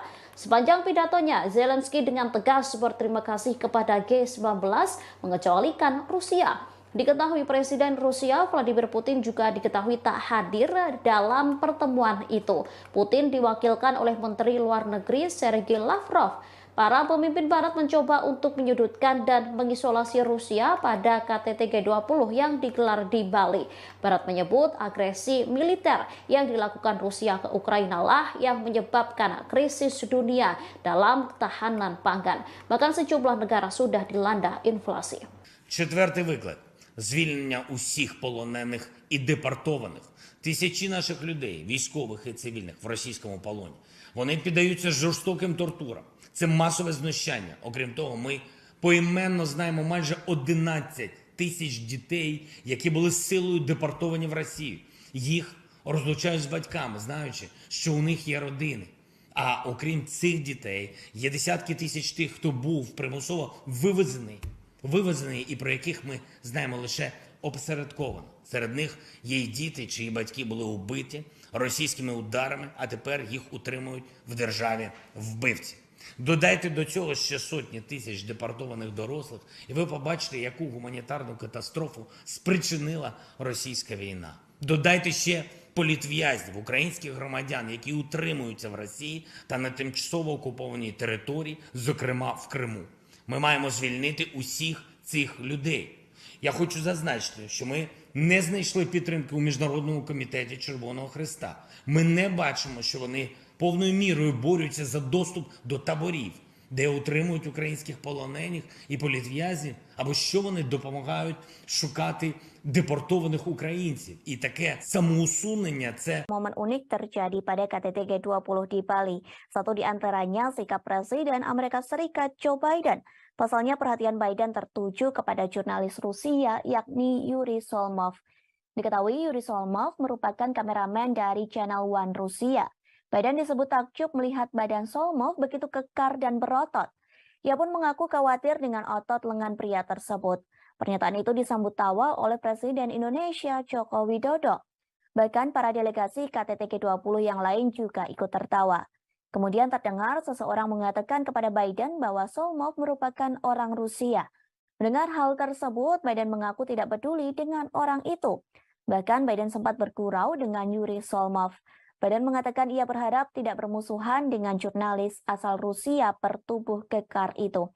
Di sisi lain, Biden sendiri mengaku betah tinggal di Indonesia dan sebenarnya tak ingin pulang ke negara asalnya. Curhatan ini disampaikan oleh Biden saat ia diantar oleh Sandiaga Uno setelah selesainya acara KTT G20 di Bali. Melalui Instagramnya, Sandi menceritakan bagaimana ia mendampingi Biden hingga Presiden Amerika Serikat itu naik ke pesawat. Dalam perjalanan ke pesawat, Biden sempat berbincang dengan Sandi. Biden awalnya mengucapkan selamat dan terima kasih atas KTT G20 di Bali yang begitu meriah. Kemudian Biden mengutarakan bagaimana dirinya begitu nyaman di Bali, bahkan merasa seperti berada di rumah sendiri. Dalam kolom captionnya, Sandi menyatakan bahwa pujian Biden itu termasuk disampaikan kepada para pelaku UMKM. Pasalnya pelaku UMKM dapat bergerak cepat mengambil momentum G20 untuk menciptakan lapangan kerja dan menjadi bagian dalam pemulihan ekonomi. Presiden Joko Widodo secara resmi telah menutup konferensi tingkat tinggi atau KTT G20 di Bali. Acara tersebut dipersiapkan dengan matang sehingga mendapat pujian dari para pemimpin negara. Lantas apa hasil dari KTT G20 di Bali yang telah diselenggarakan selama 2 hari? Para pemimpin negara G20 mengatakan bahwa sebagian besar anggota mengutuk keras perang yang dilancarkan Rusia ke Ukraina. Pasalnya, konflik tersebut menyebabkan penderitaan manusia yang luar biasa. Bahkan invasi ini memperburuk kerapuhan yang ada dalam ekonomi global. Namun dalam draft itu, Rusia dianggap telah menentang pernyataan tersebut. Diketahui para pemimpin negara mengutuk invasi Rusia ke Ukraina dalam sesi pertama KTT. Setelah pengutukan tersebut, Menteri Luar Negeri Rusia Sergei Lavrov langsung meninggalkan Bali. Kemudian, China menggunakan forum KTT G20 untuk mencoba dan memperbaiki beberapa pagar diplomatiknya. Presiden Prancis Emmanuel Macron mengatakan pertemuan dengan Presiden China Xi Jinping. Pertemuan tersebut diadakan pada Selasa 15 November di sela-sela KTT G20. Sementara itu, Xi juga bertemu dengan Perdana Menteri Australia yang baru, yakni Anthony Albanese. Pertemuan itu mengisyaratkan bahwa mereka akan berusaha untuk melewati tahun-tahun ketidaksepakatan. Kedua pemimpin juga menyatakan keinginan mereka untuk bergerak maju dalam beberapa masalah bilateral, mulai dari sektor pertanian, pangan, hingga aeronautika. Macron pun mengaku ingin mengunjungi China pada awal 2023 jika kondisi pandemi virus COVID-19 memungkinkan. Kemudian para pemimpin Eropa telah menggunakan pidato G20 mereka untuk menyerang Rusia. Hal ini terjadi meski Menteri Luar Negeri Sergei Lavrov duduk di ruangan yang sama. Sementara itu, Presiden Ukraina Volodymyr Zelensky memberikan pidato videonya pada KTT. Dalam video tersebut ada poin yang menghina Rusia dengan menyebut mereka sebagai G19. Pasalnya Presiden Rusia Vladimir Putin tidak menghadiri forum profil tingkat tinggi yang diadakan di Bali itu. Lalu Presiden Prancis Emmanuel Macron menggunakan KTT G20 untuk meluncurkan kembali ambisi strategis Prancis di kawasan Asia Pasifik. Ia bertemu dengan tokoh-tokoh regional termasuk Presiden China dan PM India Modi di sela-sela KTT Bali. Namun di antara semua hal yang telah dibahas, fokus resmi KTT terkait stabilitas keuangan, kesehatan, energi berkelanjutan, dan transformasi digital. Diskusi yang dilakukan oleh pemimpin G20 dalam acara KTT di Bali disebut mengalami perdebatan yang alot, terutama saat para pemimpin negara membahas perang yang terjadi antara Rusia dan Ukraina. Bahkan pembahasan tersebut terkait berlangsung hingga tengah malam.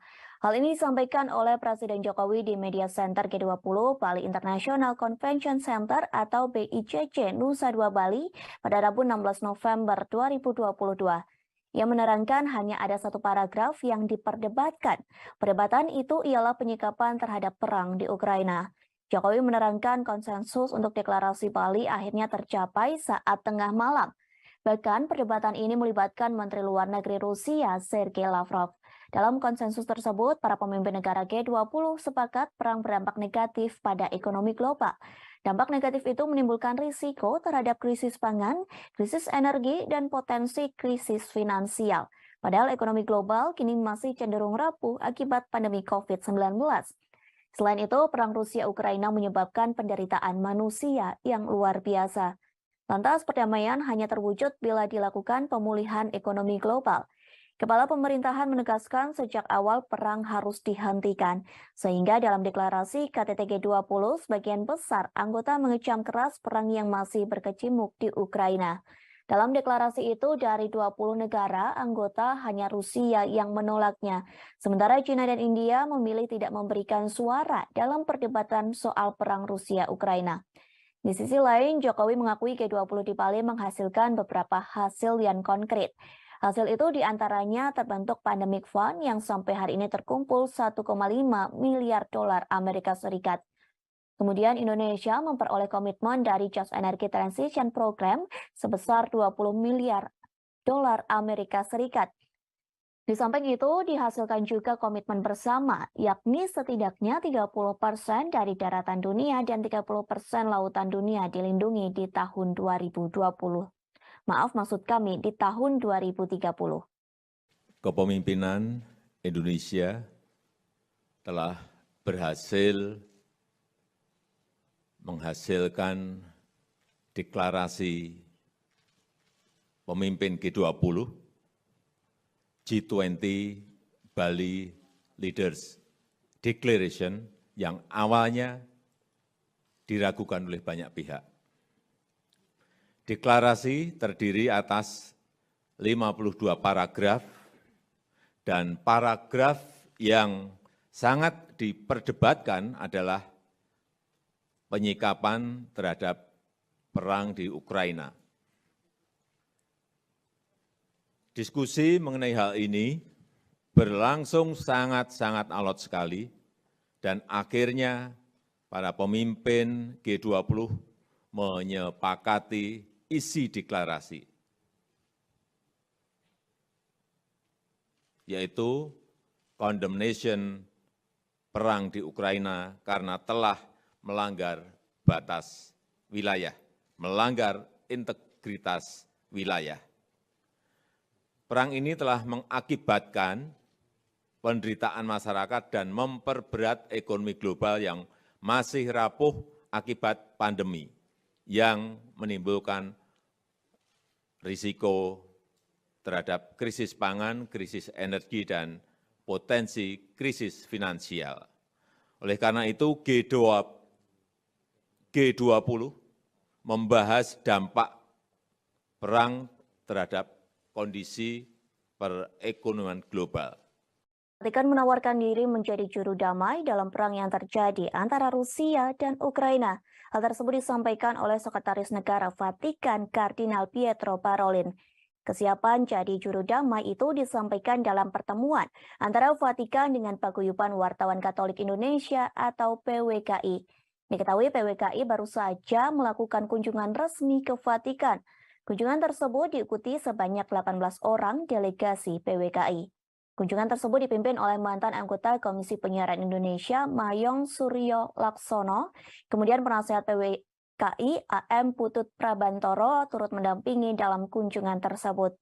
PWKI mengatakan Vatikan akan terus memperjuangkan perdamaian antara Rusia dan Ukraina.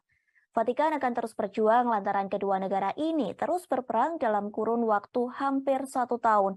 Bahkan hingga kini perang tersebut belum ada tanda-tanda berhenti atau perdamaian. Parolin mengaku Vatikan turut prihatin lantaran perang tersebut sudah banyak memakan korban. Lebih jauh, Kardinal Parolin mengungkapkan jika melihat peta dunia, sebenarnya bukan hanya Ukraina saja yang dilanda perang. Namun di beberapa tempat di dunia juga mengalami kondisi dan situasi yang buruk. Karena itulah Paus Fransiskus bersama Sheikh Ahmad Al-Tayib, Imam Besar Al-Azhar, menerbitkan dokumen Abu Dhabi. Dokumen tersebut telah diterbitkan pada 4 Februari 2019 di Uni Emirat Arab. Dokumen Abu Dhabi berisi persaudaraan manusia untuk perdamaian. Terlebih Parolin menyadari dunia menjadi berbeda setelah pandemi COVID-19. Pada kesempatan yang sama, Parolin juga mengungkapkan rasa prihatinnya terhadap media yang membuat kekacauan dengan berita-berita negatif. Tak hanya itu, Parolin menyebut banyak media melaporkan berita hoax yang menjauhkan manusia dari perdamaian. Sehingga Parolin berpesan kepada delegasi PWKI. Pesan tersebut terkait wartawan yang tidak membuat tembok penghalang atau pembatas. Diharapkan para wartawan bisa membangun jembatan persaudaraan. Satu caranya bekerja sama dengan pihak lain. Satu hal ini dilakukan, Parolin berharap negara-negara bisa mencapai titik perdamaian. Sebuah rudal yang menghantam Polandia diduga bukan serangan dari Rusia. Namun ledakan rudal tersebut diduga merupakan perbuatan pertahanan udara Ukraina. Hal tersebut disampaikan oleh Presiden Polandia, Andrzej Duda. Pihaknya menyebut Polandia tak memiliki bukti bahwa rudal tersebut diluncurkan oleh Ukraina. Duda mengatakan bahwa serangan tersebut merupakan kecelakaan yang tidak menguntungkan. Presiden Polandia ini juga mengatakan rudal itu bukan serangan yang disengaja. Pasalnya Duda meyakini serangan rudal itu merupakan niatan untuk membela diri. Ia menyebut pasukan Ukraina sedang mencoba untuk mencegat serangan Rusia. Namun ternyata rudal tersebut malah jatuh ke Polandia, sehingga Duda memaklumi dengan adanya peristiwa tersebut. Sementara Kementerian Pertahanan Rusia mengonfirmasi bahwa pihaknya memang menembakkan rentetan rudal ke pusat komando Ukraina. Selain itu, pasukan Moskow juga menembakkan rudal ke lokasi infrastruktur di Ukraina pada Selasa 5 November 2022. Namun targetnya tidak lebih dekat dari 35 km atau 21,7 mil dari perbatasan Ukraina dan Polandia. Kementerian Rusia juga menyampaikan analisis dari serangan rudal di Polandia. Pihaknya menyebut rudal tersebut berasal dari sistem pertahanan udara S-300. Dilaporkan rudal itu digunakan negara yang dipimpin oleh Presiden Volodymyr Zelensky. Sebelumnya, Presiden Amerika Serikat Joe Biden mengatakan rudal itu tidak mungkin ditembakkan dari Rusia. Insiden itu terjadi ketika Rusia menembakkan sejumlah rudal ke kota-kota di seluruh Ukraina. Sementara Ukraina mengatakan pihaknya menembak jatuh sebagian besar rudal Rusia yang masuk dengan rudal pertahanan udaranya sendiri. Wilayah Volyn Ukraina, tepat di seberang perbatasan dari Polandia, merupakan satu dari banyak wilayah yang menurut Ukraina menjadi sasaran serangan Rusia di seluruh negeri. Diketahui sebelumnya sebuah rudal menghantam desa di Polandia pada Selasa 15 November 2022. Juru bicara Kementerian Luar Negeri Polandia, Lukasz Jasina, mengatakan rudal tersebut diduga adalah buatan Rusia. Setelah kejadian ini, militer Polandia disiagakan untuk mengantisipasi kemungkinan serangan susulan. Pemerintah Polandia juga meminta warganya untuk tetap tenang sambil menunggu penyelidikan selesai. Sementara itu, Rusia telah membantah tuduhan serangan rudal di perbatasan hingga menjangkau Polandia. Kementerian Pertahanan Rusia menyebut bahwa tudingan ini hanya provokasi untuk meningkatkan ketegangan.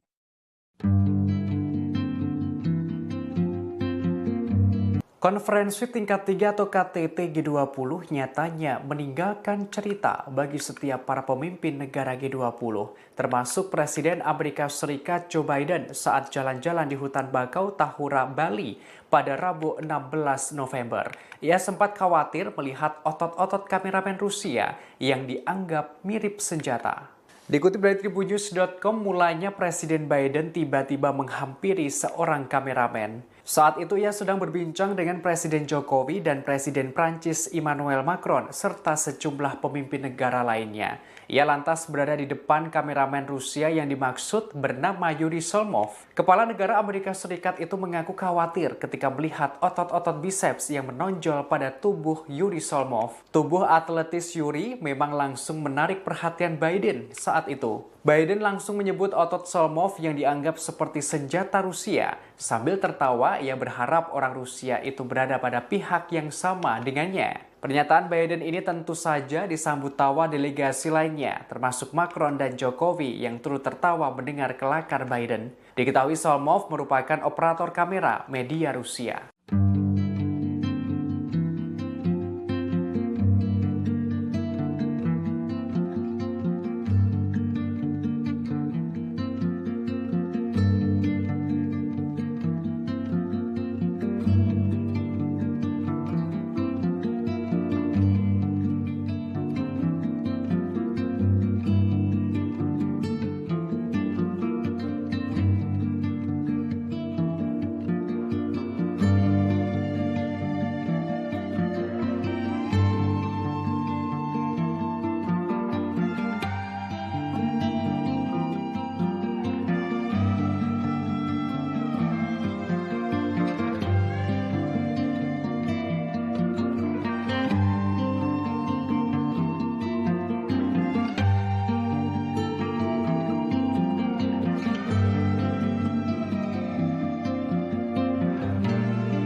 Setelah Polandia diserang rudal dan menewaskan 2 orang, Presiden Amerika Serikat Joe Biden langsung menggelar pertemuan di sela-sela KTT G20 Rabu 16 November 2022. Pertemuan tersebut untuk pimpinan negara peserta NATO. Dalam rapat itu, Joe Biden mengatakan tak mungkin rudal itu ditembakkan dari Rusia.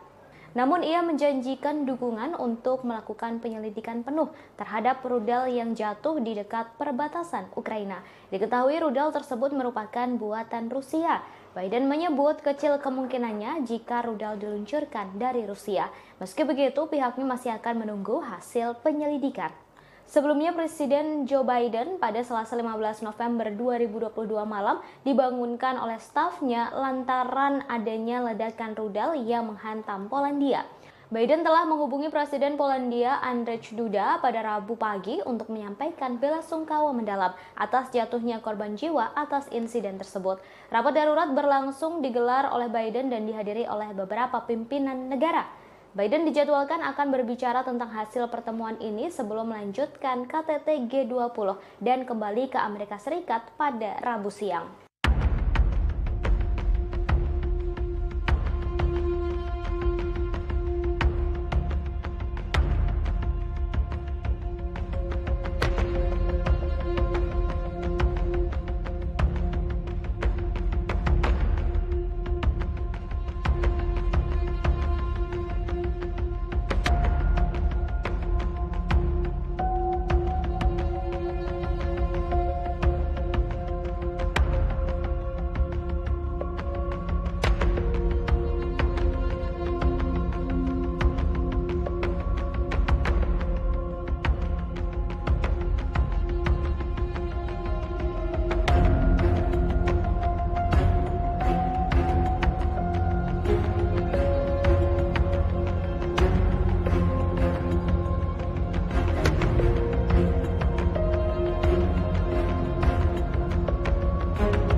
Забруднені мінами і снарядами, які не розірвалися, десятків вугільних. Presiden Ukraina Volodymyr Zelensky hadir secara virtual dalam KTT G20 yang digelar di Bali pada Selasa 15 November hari ini. Zelensky cukup berapi-api kala menyampaikan pidatonya. Ia pun memberi peringatan keras pada Rusia di hadapan Menteri Luar Negeri Rusia Sergei Lavrov hingga Presiden Amerika Serikat Joe Biden. Di depan Menlu Rusia Sergei Lavrov, Zelensky telah bersumpah untuk tidak menyerahkan 1 inci pun wilayah pada Vladimir Putin dalam setiap pembicaraan damai. Tak hanya itu, Zelensky juga memberikan syarat ketat pada Rusia jika mereka ingin melakukan negosiasi dengan Ukraina. Dalam KTT G20, Presiden Ukraina tersebut mengatakan ia siap bernegosiasi apabila Rusia benar-benar tulus untuk berdamai. Sebelumnya, Rusia meminta beberapa wilayah Ukraina jika Zelensky mau duduk bersama dengan Vladimir Putin. Di hadapan sejumlah petinggi negara anggota KTT G20 seperti Presiden Amerika Serikat Joe Biden hingga Presiden China Xi Jinping, Zelensky pun memamerkan sederet kemenangan Ukraina. Dalam keterangannya, Zelensky bahkan menyebut forum G20 menjadi G19. Hal ini sebagai bentuk pengasingan dan kecaman atas invasi Rusia dalam pidatonya. Meski Ukraina bukan anggota G20, Zelensky diketahui diundang untuk berpartisipasi dalam KTT tersebut. Penyebutan G19 ini dilakukan Zelensky untuk mengasingkan Rusia yang dinilai tak pantas menjadi anggota G20 dari 20 negara ekonomi terbesar. Забруднені мінами і снарядами, які не розірвалися, десятків вугільних шахт затоплені, в тому числі і шахта, в якій в 1979 році був здійснений підземний ядерний вибух. Це шахта Юнком в Донецькій області. Вона на окупованій Росією території, затоплена вже кілька років, саме через окупантів. Лише деокупація нашої території може дати умови, щоб зняти цю загрозу. Неможливо точно порахувати обсяг такого забруднення атмосфери від спалених нафтобаз і пожеж. А ще підірвані споруди, спалені хімічні підприємства, безліч захоронень убитих тварин. Просто уявіть це. Внаслідок російської агресії загинуло 6 мільйонів свійських тварин. 6 мільйонів – це офіційні дані. Знищено щонайменше 50 тисяч дітей, які були силою депортовані в Росію.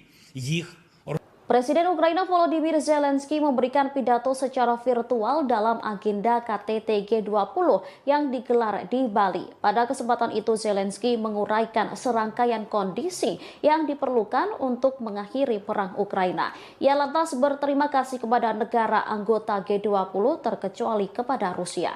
Zelensky mengatakan bahwa Rusia harus menegaskan kembali integritas teritorial Ukraina. Ia juga menegaskan agar Moskow menarik pasukannya dari wilayah Ukraina dan membayar kompensasi atas kerusakan yang ditimbulkan. Dalam kesempatan ini, Zelensky menyerukan konferensi internasional. Hal ini dilakukan untuk memperkuat elemen kunci dari arsitektur keamanan pasca perang dan mencegah terulangnya agresi Rusia. Sepanjang pidatonya, Zelensky dengan tegas berterima kasih kepada G19 mengecualikan Rusia. Diketahui Presiden Rusia Vladimir Putin juga diketahui tak hadir dalam pertemuan itu. Putin diwakilkan oleh Menteri Luar Negeri Sergei Lavrov. Para pemimpin Barat mencoba untuk menyudutkan dan mengisolasi Rusia pada KTT G20 yang digelar di Bali. Barat menyebut agresi militer yang dilakukan Rusia ke Ukraina lah yang menyebabkan krisis dunia dalam ketahanan pangan. Bahkan sejumlah negara sudah dilanda inflasi. Четвертий виклик – звільнення усіх полонених і депортованих. Тисячі наших людей, військових і цивільних, в російському полоні. Вони піддаються жорстоким тортурам. Це масове знущання. Окрім того, ми поіменно знаємо майже 11 тисяч дітей, які були силою депортовані в Росію. Їх розлучають з батьками, знаючи, що у них є родини.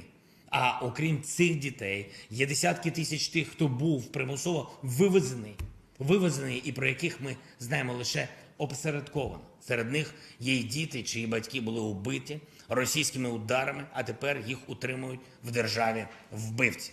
Додайте до цього ще сотні тисяч депортованих дорослих, і ви побачите, яку гуманітарну катастрофу спричинила російська війна. Додайте ще політв'язнів, українських громадян, які утримуються в Росії та на тимчасово окупованій території, зокрема в Криму.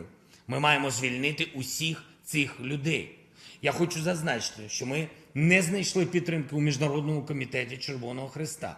Ми не бачимо, що вони повною мірою борються за доступ до таборів, де утримують українських полонених і політв'язнів, або що вони допомагають шукати депортованих українців. І таке самоусунення – це Momen unik terjadi pada KTT G20 di Bali. Satu di antaranya sikap Presiden Amerika Serikat Joe Biden. Pasalnya perhatian Biden tertuju kepada jurnalis Rusia yakni Yuri Solmov.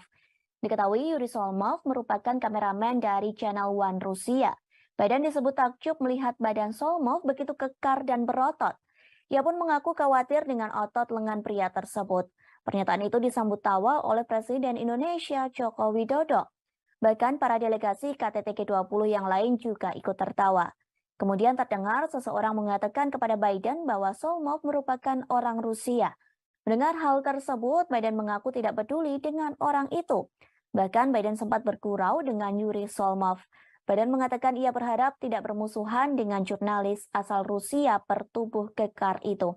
Di sisi lain, Biden sendiri mengaku betah tinggal di Indonesia dan sebenarnya tak ingin pulang ke negara asalnya. Curhatan ini disampaikan oleh Biden saat ia diantar oleh Sandiaga Uno setelah selesainya acara KTT G20 di Bali. Melalui Instagramnya, Sandi menceritakan bagaimana ia mendampingi Biden hingga Presiden Amerika Serikat itu naik ke pesawat. Dalam perjalanan ke pesawat, Biden sempat berbincang dengan Sandi. Biden awalnya mengucapkan selamat dan terima kasih atas KTT G20 di Bali yang begitu meriah. Kemudian Biden mengutarakan bagaimana dirinya begitu nyaman di Bali, bahkan merasa seperti berada di rumah sendiri. Dalam kolom captionnya, Sandi menyatakan bahwa pujian Biden itu termasuk disampaikan kepada para pelaku UMKM. Pasalnya pelaku UMKM dapat bergerak cepat mengambil momentum G20 untuk menciptakan lapangan kerja dan menjadi bagian dalam pemulihan ekonomi. Presiden Joko Widodo secara resmi telah menutup konferensi tingkat tinggi atau KTT G20 di Bali. Acara tersebut dipersiapkan dengan matang sehingga mendapat pujian dari para pemimpin negara. Lantas apa hasil dari KTT G20 di Bali yang telah diselenggarakan selama 2 hari? Para pemimpin negara G20 mengatakan bahwa sebagian besar anggota mengutuk keras perang yang dilancarkan Rusia ke Ukraina. Pasalnya, konflik tersebut menyebabkan penderitaan manusia yang luar biasa. Bahkan invasi ini memperburuk kerapuhan yang ada dalam ekonomi global. Namun dalam draft itu, Rusia dianggap telah menentang pernyataan tersebut. Diketahui para pemimpin negara mengutuk invasi Rusia ke Ukraina dalam sesi pertama KTT. Setelah pengutukan tersebut, Menteri Luar Negeri Rusia Sergei Lavrov langsung meninggalkan Bali. Kemudian, China menggunakan forum KTT G20 untuk mencoba dan memperbaiki beberapa pagar diplomatiknya. Presiden Prancis Emmanuel Macron mengatakan pertemuan dengan Presiden China Xi Jinping. Pertemuan tersebut diadakan pada Selasa 15 November di sela-sela KTT G20. Sementara itu, Xi juga bertemu dengan Perdana Menteri Australia yang baru, yakni Anthony Albanese. Pertemuan itu mengisyaratkan bahwa mereka akan berusaha untuk melewati tahun-tahun ketidaksepakatan. Kedua pemimpin juga menyatakan keinginan mereka untuk bergerak maju dalam beberapa masalah bilateral, mulai dari sektor pertanian, pangan, hingga aeronautika. Macron pun mengaku ingin mengunjungi China pada awal 2023 jika kondisi pandemi virus COVID-19 memungkinkan. Kemudian para pemimpin Eropa telah menggunakan pidato G20 mereka untuk menyerang Rusia.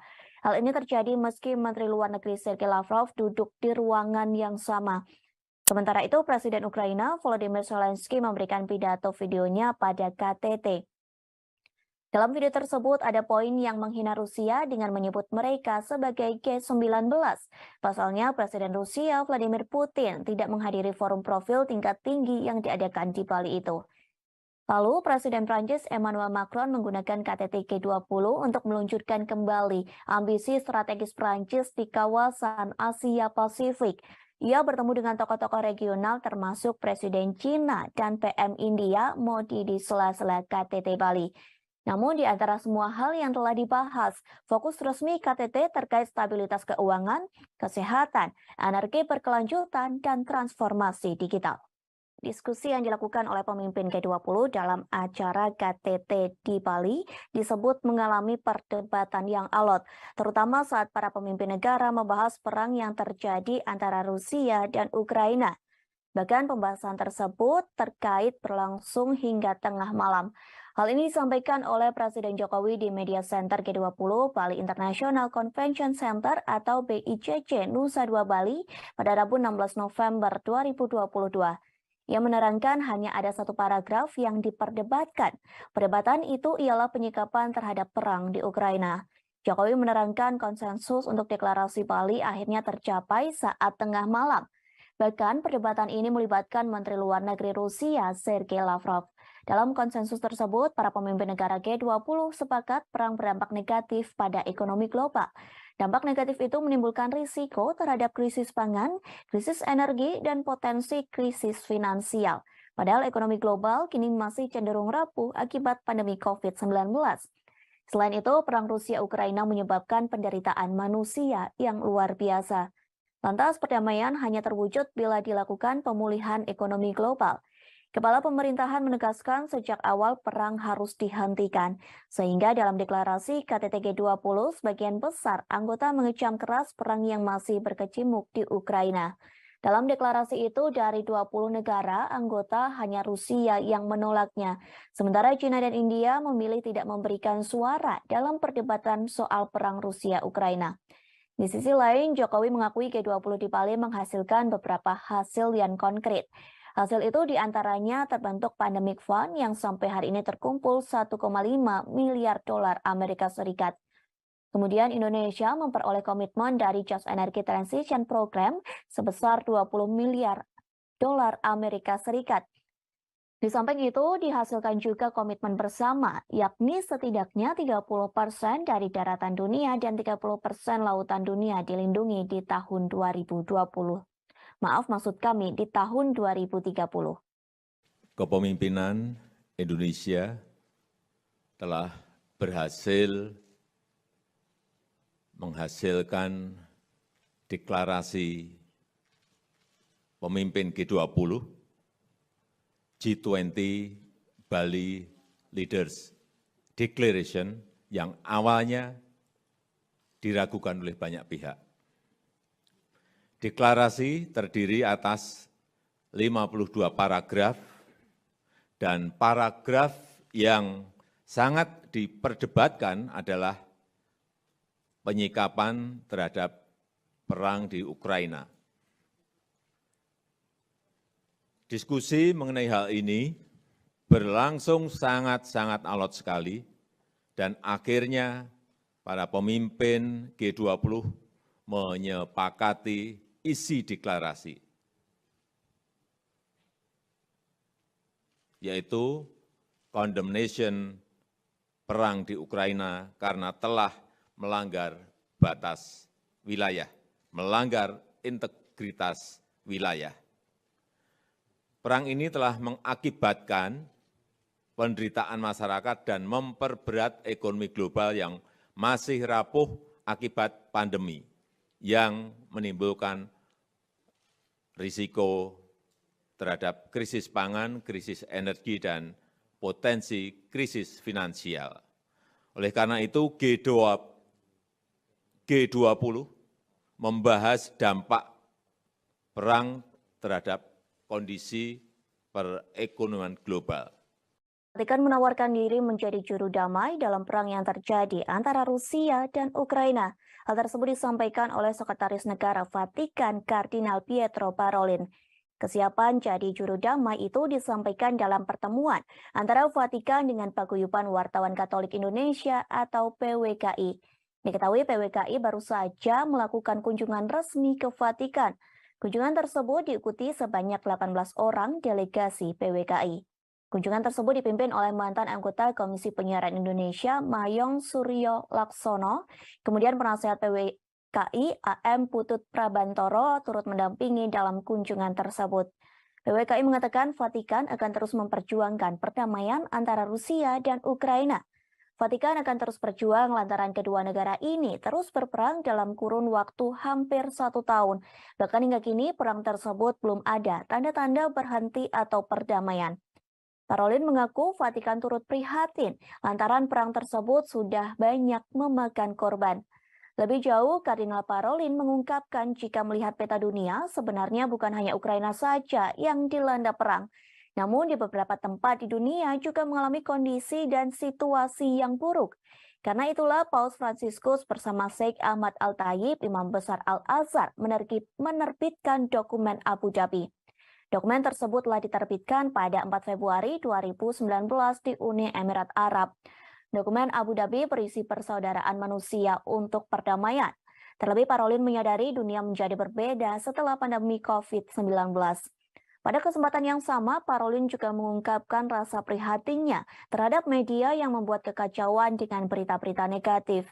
Tak hanya itu, Parolin menyebut banyak media melaporkan berita hoax yang menjauhkan manusia dari perdamaian, sehingga Parolin berpesan kepada delegasi PWKI. Pesan tersebut terkait wartawan yang tidak membuat tembok penghalang atau pembatas. Diharapkan para wartawan bisa membangun jembatan persaudaraan. Satu caranya bekerja sama dengan pihak lain. Satu hal ini dilakukan, Parolin berharap negara-negara bisa mencapai titik perdamaian. Sebuah rudal yang menghantam Polandia diduga bukan serangan dari Rusia. Namun ledakan rudal tersebut diduga merupakan perbuatan pertahanan udara Ukraina. Hal tersebut disampaikan oleh Presiden Polandia, Andrzej Duda. Pihaknya menyebut Polandia tak memiliki bukti bahwa rudal tersebut diluncurkan oleh Ukraina. Duda mengatakan bahwa serangan tersebut merupakan kecelakaan yang tidak menguntungkan. Presiden Polandia ini juga mengatakan rudal itu bukan serangan yang disengaja. Pasalnya Duda meyakini serangan rudal itu merupakan niatan untuk membela diri. Ia menyebut pasukan Ukraina sedang mencoba untuk mencegat serangan Rusia. Namun ternyata rudal tersebut malah jatuh ke Polandia, sehingga Duda memaklumi dengan adanya peristiwa tersebut.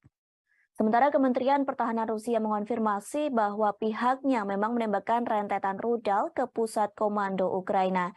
Selain itu, pasukan Moskow juga menembakkan rudal ke lokasi infrastruktur di Ukraina pada Selasa 5 November 2022. Namun targetnya tidak lebih dekat dari 35 km atau 21,7 mil dari perbatasan Ukraina dan Polandia. Kementerian Rusia juga menyampaikan analisis dari serangan rudal di Polandia. Pihaknya menyebut rudal tersebut berasal dari sistem pertahanan udara S-300. Dilaporkan rudal itu digunakan negara yang dipimpin oleh Presiden Volodymyr Zelensky. Sebelumnya, Presiden Amerika Serikat Joe Biden mengatakan rudal itu tidak mungkin ditembakkan dari Rusia. Insiden itu terjadi ketika Rusia menembakkan sejumlah rudal ke kota-kota di seluruh Ukraina. Sementara Ukraina mengatakan pihaknya menembak jatuh sebagian besar rudal Rusia yang masuk dengan rudal pertahanan udaranya sendiri. Wilayah Volyn Ukraina, tepat di seberang perbatasan dari Polandia, merupakan satu dari banyak wilayah yang menurut Ukraina menjadi sasaran serangan Rusia di seluruh negeri. Diketahui sebelumnya sebuah rudal menghantam desa di Polandia pada Selasa 15 November 2022. Juru bicara Kementerian Luar Negeri Polandia, Lukasz Jalsina, mengatakan rudal tersebut diduga adalah buatan Rusia. Setelah kejadian ini, militer Polandia disiagakan untuk mengantisipasi kemungkinan serangan susulan. Pemerintah Polandia juga meminta warganya untuk tetap tenang sambil menunggu penyelidikan selesai. Sementara itu, Rusia telah membantah tuduhan serangan rudal di perbatasan hingga menjangkau Polandia. Kementerian Pertahanan Rusia menyebut bahwa tudingan ini hanya provokasi untuk meningkatkan ketegangan.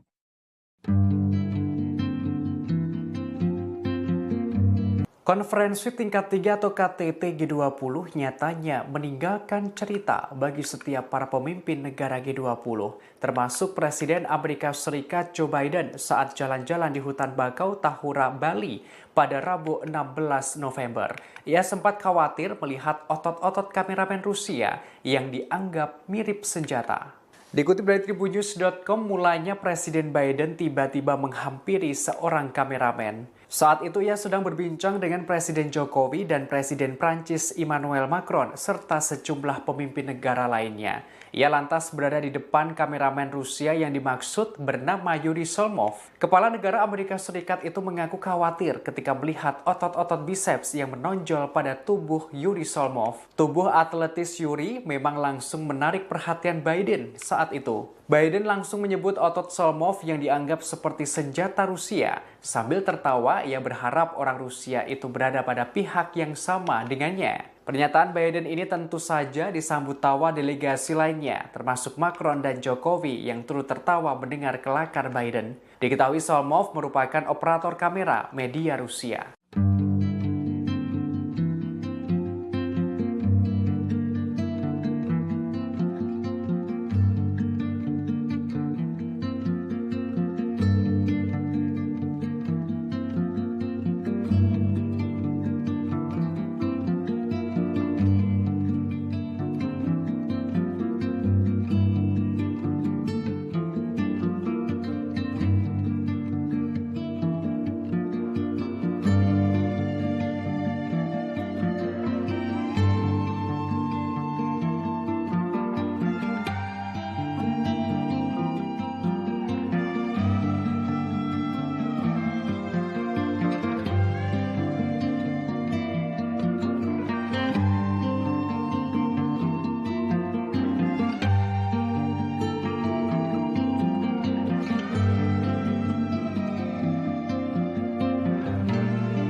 Setelah Polandia diserang rudal dan menewaskan 2 orang, Presiden Amerika Serikat Joe Biden langsung menggelar pertemuan di sela-sela KTT G20 Rabu 16 November 2022. Pertemuan tersebut untuk pimpinan negara peserta NATO. Dalam rapat itu, Joe Biden mengatakan tak mungkin rudal itu ditembakkan dari Rusia.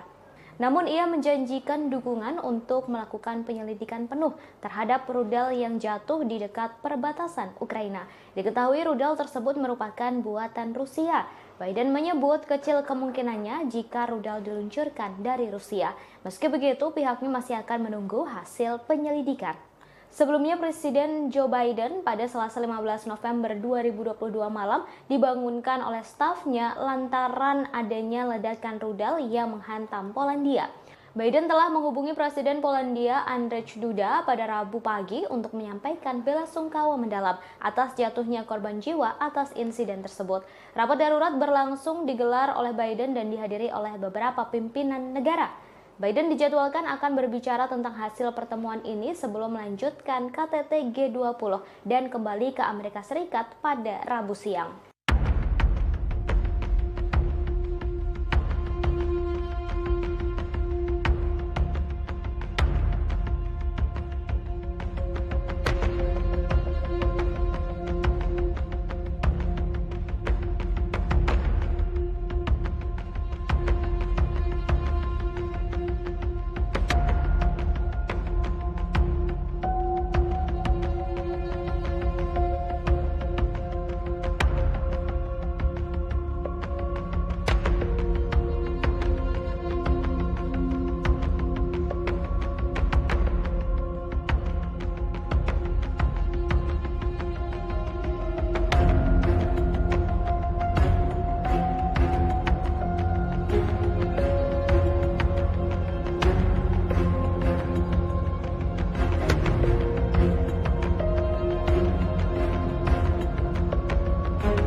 Забруднені мінами і снарядами, які не розірвалися, десятки вибухівних. Presiden Ukraina Volodymyr Zelensky hadir secara virtual dalam KTT G20 yang digelar di Bali pada Selasa 15 November hari ini.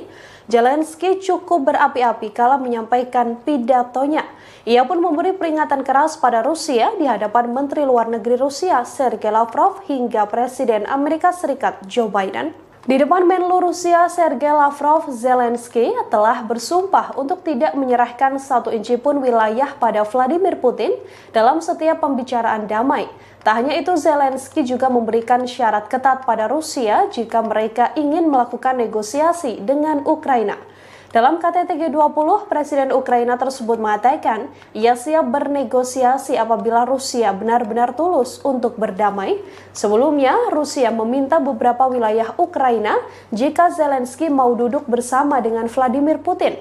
Di hadapan sejumlah petinggi negara anggota KTT G20 seperti Presiden Amerika Serikat Joe Biden hingga Presiden China Xi Jinping, Zelensky pun memamerkan sederet kemenangan Ukraina. Dalam keterangannya, Zelensky bahkan menyebut forum G20 menjadi G19.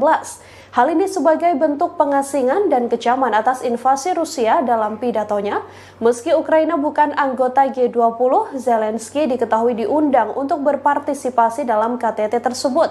Penyebutan G19 ini dilakukan Zelensky untuk mengasingkan Rusia yang dinilai tak pantas menjadi anggota G20 dari 20 negara ekonomi terbesar.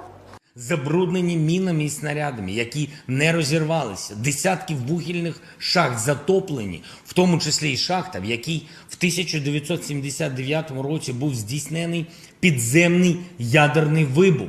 Це шахта Юнком в Донецькій області. Вона на окупованій Росією території, затоплена вже кілька років, саме через окупантів. Лише деокупація нашої території може дати умови, щоб зняти цю загрозу. Неможливо точно порахувати обсяг такого забруднення атмосфери від спалених нафтобаз і пожеж. А ще підірвані споруди, спалені хімічні підприємства, безліч захоронень убитих тварин. Просто уявіть це.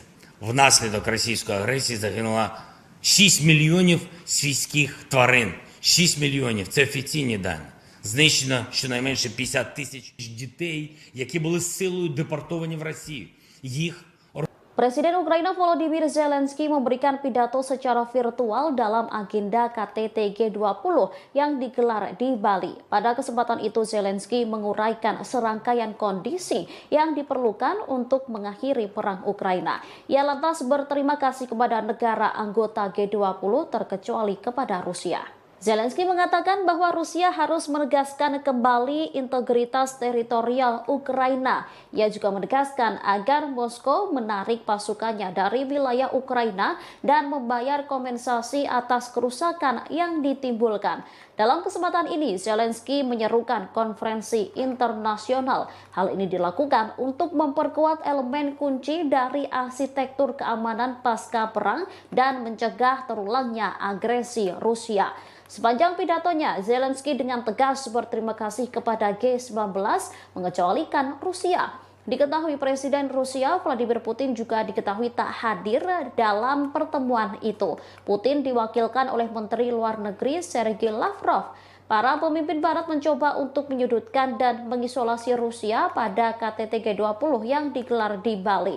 Barat menyebut agresi militer yang dilakukan Rusia ke Ukraina lah yang menyebabkan krisis dunia dalam ketahanan pangan. Bahkan sejumlah negara sudah dilanda inflasi. Четвертий виклик – звільнення усіх полонених і депортованих. Тисячі наших людей, військових і цивільних, в російському полоні. Вони піддаються жорстоким тортурам. Це масове знущання. Окрім того, ми поіменно знаємо майже 11 тисяч дітей, які були силою депортовані в Росію. Їх розлучають з батьками, знаючи, що у них є родини. А окрім цих дітей, є десятки тисяч тих, хто був примусово вивезений і про яких ми знаємо лише опосередковано. Серед них є й діти, чиї батьки були убиті російськими ударами, а тепер їх утримують в державі вбивці. Додайте до цього ще сотні тисяч депортованих дорослих, і ви побачите, яку гуманітарну катастрофу спричинила російська війна. Додайте ще політв'язнів, українських громадян, які утримуються в Росії та на тимчасово окупованій території, зокрема в Криму. Ми маємо звільнити усіх цих людей. Я хочу зазначити, що ми не знайшли підтримки у Міжнародному комітеті Червоного Хреста. Ми не бачимо, що вони повною мірою борються за доступ до таборів, де утримують українських полонених і політв'язнів, або що вони допомагають шукати депортованих українців. І таке самоусунення – це Momen unik terjadi pada KTT G20 di Bali. Satu di antaranya sikap Presiden Amerika Serikat Joe Biden. Pasalnya perhatian Biden tertuju kepada jurnalis Rusia yakni Yuri Solmov. Diketahui Yuri Solmov merupakan kameramen dari Channel One Rusia. Biden disebut takjub melihat badan Solmov begitu kekar dan berotot. Ia pun mengaku khawatir dengan otot lengan pria tersebut.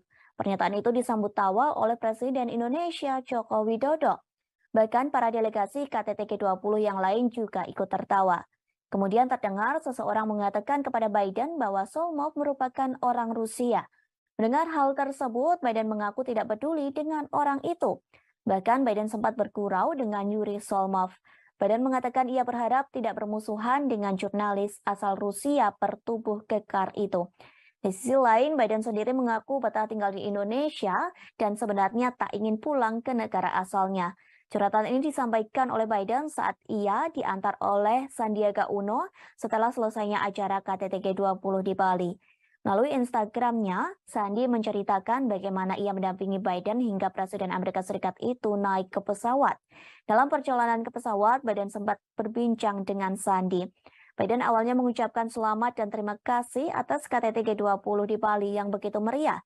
Kemudian Biden mengutarakan bagaimana dirinya begitu nyaman di Bali, bahkan merasa seperti berada di rumah sendiri. Dalam kolom captionnya, Sandi menyatakan bahwa pujian Biden itu termasuk disampaikan kepada para pelaku UMKM. Pasalnya pelaku UMKM dapat bergerak cepat mengambil momentum G20 untuk menciptakan lapangan kerja dan menjadi bagian dalam pemulihan ekonomi. Presiden Joko Widodo secara resmi telah menutup konferensi tingkat tinggi atau KTT G20 di Bali. Acara tersebut dipersiapkan dengan matang sehingga mendapat pujian dari para pemimpin negara. Lantas apa hasil dari KTT G20 di Bali yang telah diselenggarakan selama 2 hari? Para pemimpin negara G20 mengatakan bahwa sebagian besar anggota mengutuk keras perang yang dilancarkan Rusia ke Ukraina. Pasalnya, konflik tersebut menyebabkan penderitaan manusia yang luar biasa. Bahkan invasi ini memperburuk kerapuhan yang ada dalam ekonomi global. Namun dalam draft itu, Rusia dianggap telah menentang pernyataan tersebut. Diketahui para pemimpin negara mengutuk invasi Rusia ke Ukraina dalam sesi pertama KTT. Setelah pengutukan tersebut, Menteri Luar Negeri Rusia Sergei Lavrov langsung meninggalkan Bali. Kemudian, China menggunakan forum KTT G20 untuk mencoba dan memperbaiki beberapa pagar diplomatiknya. Presiden Prancis Emmanuel Macron mengatakan pertemuan dengan Presiden China Xi Jinping. Pertemuan tersebut diadakan pada Selasa 15 November di sela-sela KTT G20. Sementara itu, Xi juga bertemu dengan Perdana Menteri Australia yang baru, yakni Anthony Albanese.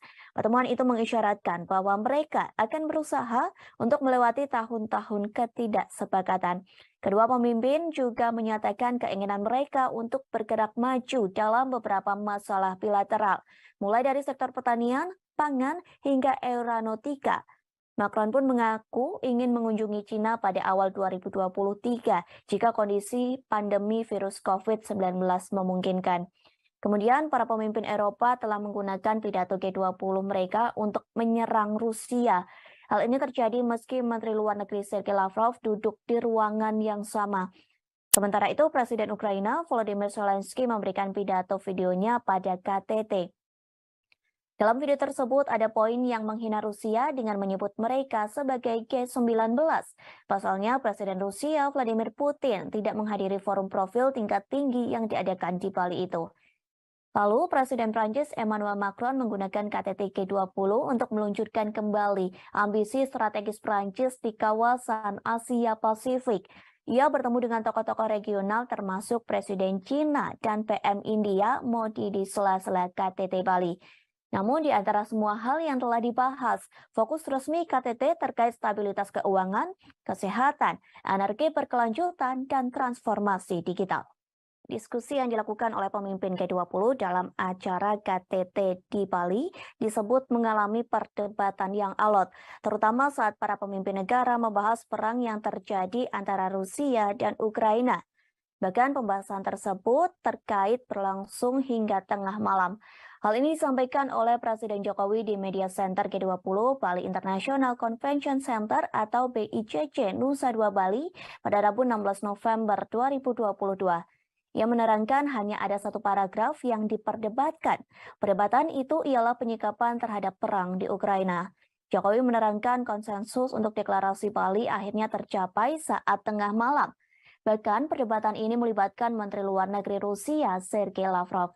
Dalam konsensus tersebut, para pemimpin negara G20 sepakat perang berdampak negatif pada ekonomi global.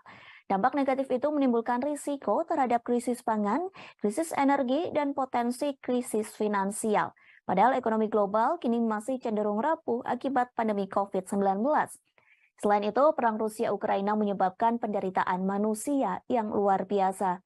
Lantas perdamaian hanya terwujud bila dilakukan pemulihan ekonomi global. Kepala pemerintahan menegaskan sejak awal perang harus dihentikan, sehingga dalam deklarasi KTT G20 sebagian besar anggota mengecam keras perang yang masih berkecamuk di Ukraina. Dalam deklarasi itu dari 20 negara anggota hanya Rusia yang menolaknya, sementara China dan India memilih tidak memberikan suara dalam perdebatan soal perang Rusia-Ukraina. Di sisi lain, Jokowi mengakui G20 di Bali menghasilkan beberapa hasil yang konkret. Hasil itu diantaranya terbentuk Pandemic Fund yang sampai hari ini terkumpul 1,5 miliar dolar Amerika Serikat. Kemudian Indonesia memperoleh komitmen dari Just Energy Transition Program sebesar 20 miliar dolar Amerika Serikat.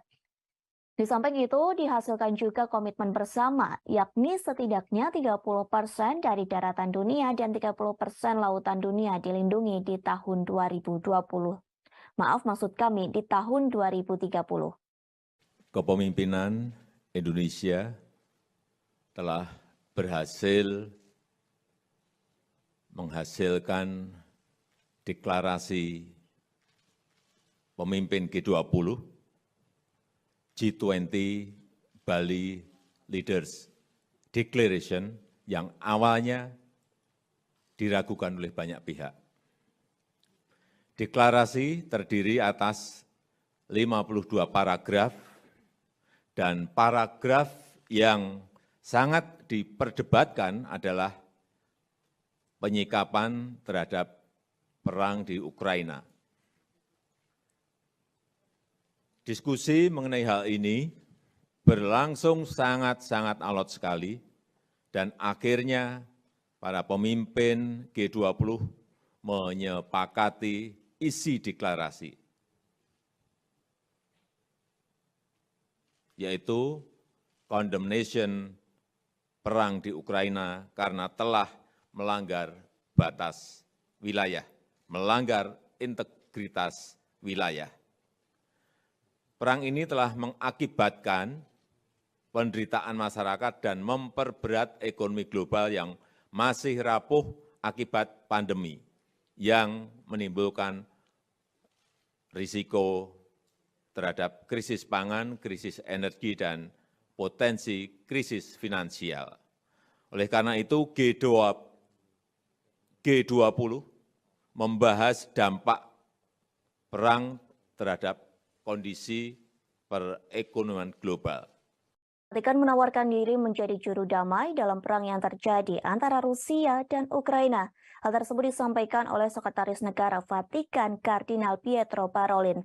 Kesiapan jadi juru damai itu disampaikan dalam pertemuan antara Vatikan dengan Paguyuban Wartawan Katolik Indonesia atau PWKI. Diketahui PWKI baru saja melakukan kunjungan resmi ke Vatikan. Kunjungan tersebut diikuti sebanyak 18 orang delegasi PWKI. Kunjungan tersebut dipimpin oleh mantan anggota Komisi Penyiaran Indonesia Mayong Suryo Laksono, kemudian penasehat PWKI AM Putut Prabantoro turut mendampingi dalam kunjungan tersebut. PWKI mengatakan Vatikan akan terus memperjuangkan perdamaian antara Rusia dan Ukraina. Vatikan akan terus berjuang lantaran kedua negara ini terus berperang dalam kurun waktu hampir 1 tahun. Bahkan hingga kini perang tersebut belum ada tanda-tanda berhenti atau perdamaian. Parolin mengaku Vatikan turut prihatin lantaran perang tersebut sudah banyak memakan korban. Lebih jauh, Kardinal Parolin mengungkapkan jika melihat peta dunia, sebenarnya bukan hanya Ukraina saja yang dilanda perang. Namun di beberapa tempat di dunia juga mengalami kondisi dan situasi yang buruk. Karena itulah Paus Fransiskus bersama Sheikh Ahmad Al-Tayib, Imam Besar Al-Azhar, menerbitkan dokumen Abu Dhabi. Dokumen tersebut telah diterbitkan pada 4 Februari 2019 di Uni Emirat Arab. Dokumen Abu Dhabi berisi persaudaraan manusia untuk perdamaian. Terlebih Parolin menyadari dunia menjadi berbeda setelah pandemi COVID-19. Pada kesempatan yang sama, Parolin juga mengungkapkan rasa prihatinnya terhadap media yang membuat kekacauan dengan berita-berita negatif. Tak hanya itu, Parolin menyebut banyak media melaporkan berita hoax yang menjauhkan manusia dari perdamaian, sehingga Parolin berpesan kepada delegasi PWKI. Pesan tersebut terkait wartawan yang tidak membuat tembok penghalang atau pembatas. Diharapkan para wartawan bisa membangun jembatan persaudaraan. Satu caranya bekerja sama dengan pihak lain. Satu hal ini dilakukan, Parolin berharap negara-negara bisa mencapai titik perdamaian. Sebuah rudal yang menghantam Polandia diduga bukan serangan dari Rusia. Namun ledakan rudal tersebut diduga merupakan perbuatan pertahanan udara Ukraina. Hal tersebut disampaikan oleh Presiden Polandia, Andrzej Duda. Pihaknya menyebut Polandia tak memiliki bukti bahwa rudal tersebut diluncurkan oleh Ukraina. Duda mengatakan bahwa serangan tersebut merupakan kecelakaan yang tidak menguntungkan. Presiden Polandia ini juga mengatakan rudal itu bukan serangan yang disengaja. Pasalnya Duda meyakini serangan rudal itu merupakan niatan untuk membela diri. Ia menyebut pasukan Ukraina sedang mencoba untuk mencegat serangan Rusia. Namun ternyata rudal tersebut malah jatuh ke Polandia, sehingga Duda memaklumi dengan adanya peristiwa tersebut.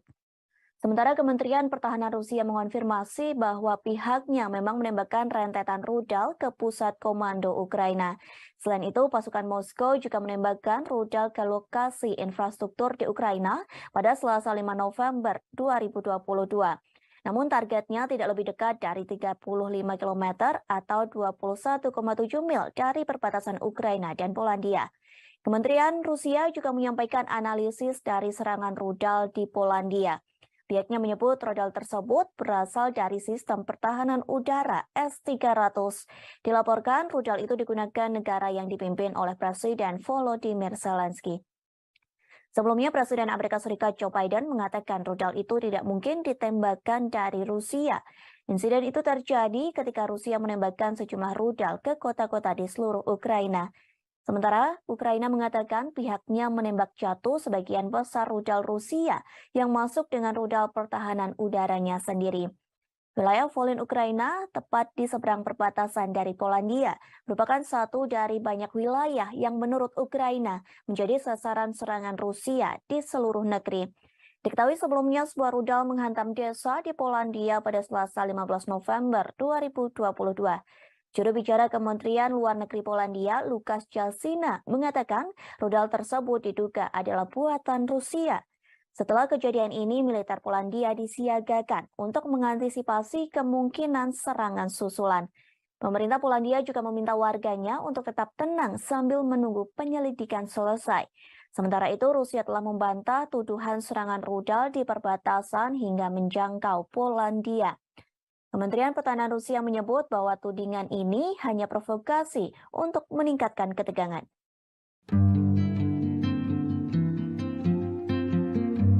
Konferensi tingkat 3 atau KTT G20 nyatanya meninggalkan cerita bagi setiap para pemimpin negara G20, termasuk Presiden Amerika Serikat Joe Biden saat jalan-jalan di hutan bakau Tahura, Bali pada Rabu 16 November. Ia sempat khawatir melihat otot-otot kameramen Rusia yang dianggap mirip senjata.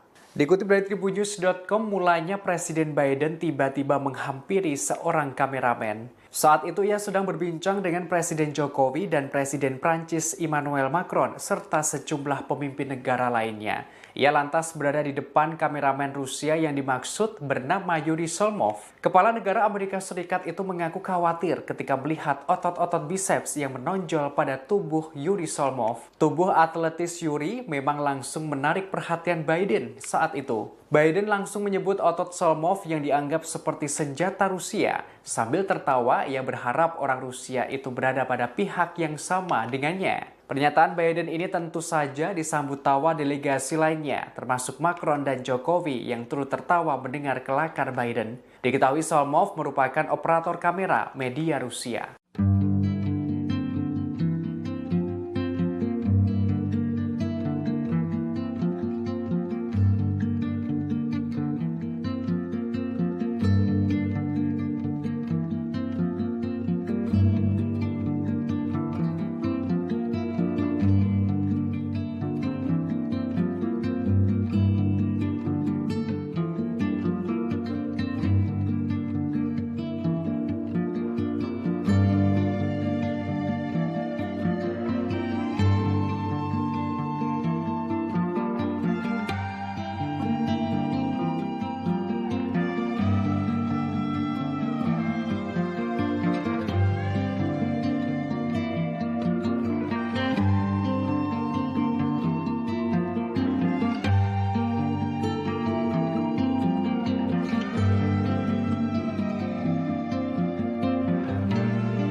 Setelah Polandia diserang rudal dan menewaskan 2 orang, Presiden Amerika Serikat Joe Biden langsung menggelar pertemuan di sela-sela KTT G20 Rabu 16 November 2022. Pertemuan tersebut untuk pimpinan negara peserta NATO. Dalam rapat itu, Joe Biden mengatakan tak mungkin rudal itu ditembakkan dari Rusia. Namun ia menjanjikan dukungan untuk melakukan penyelidikan penuh terhadap rudal yang jatuh di dekat perbatasan Ukraina. Diketahui rudal tersebut merupakan buatan Rusia. Biden menyebut kecil kemungkinannya jika rudal diluncurkan dari Rusia. Meski begitu, pihaknya masih akan menunggu hasil penyelidikan. Sebelumnya, Presiden Joe Biden pada Selasa 15 November 2022 malam dibangunkan oleh stafnya lantaran adanya ledakan rudal yang menghantam Polandia. Biden telah menghubungi Presiden Polandia Andrzej Duda pada Rabu pagi untuk menyampaikan belasungkawa mendalam atas jatuhnya korban jiwa atas insiden tersebut. Rapat darurat berlangsung digelar oleh Biden dan dihadiri oleh beberapa pimpinan negara. Biden dijadwalkan akan berbicara tentang hasil pertemuan ini sebelum melanjutkan KTT G20 dan kembali ke Amerika Serikat pada Rabu siang.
Забруднені мінами і снарядами, які не розірвалися, десятків вугільних. Presiden Ukraina Volodymyr Zelensky hadir secara virtual dalam KTT G20 yang digelar di Bali pada Selasa 15 November hari ini.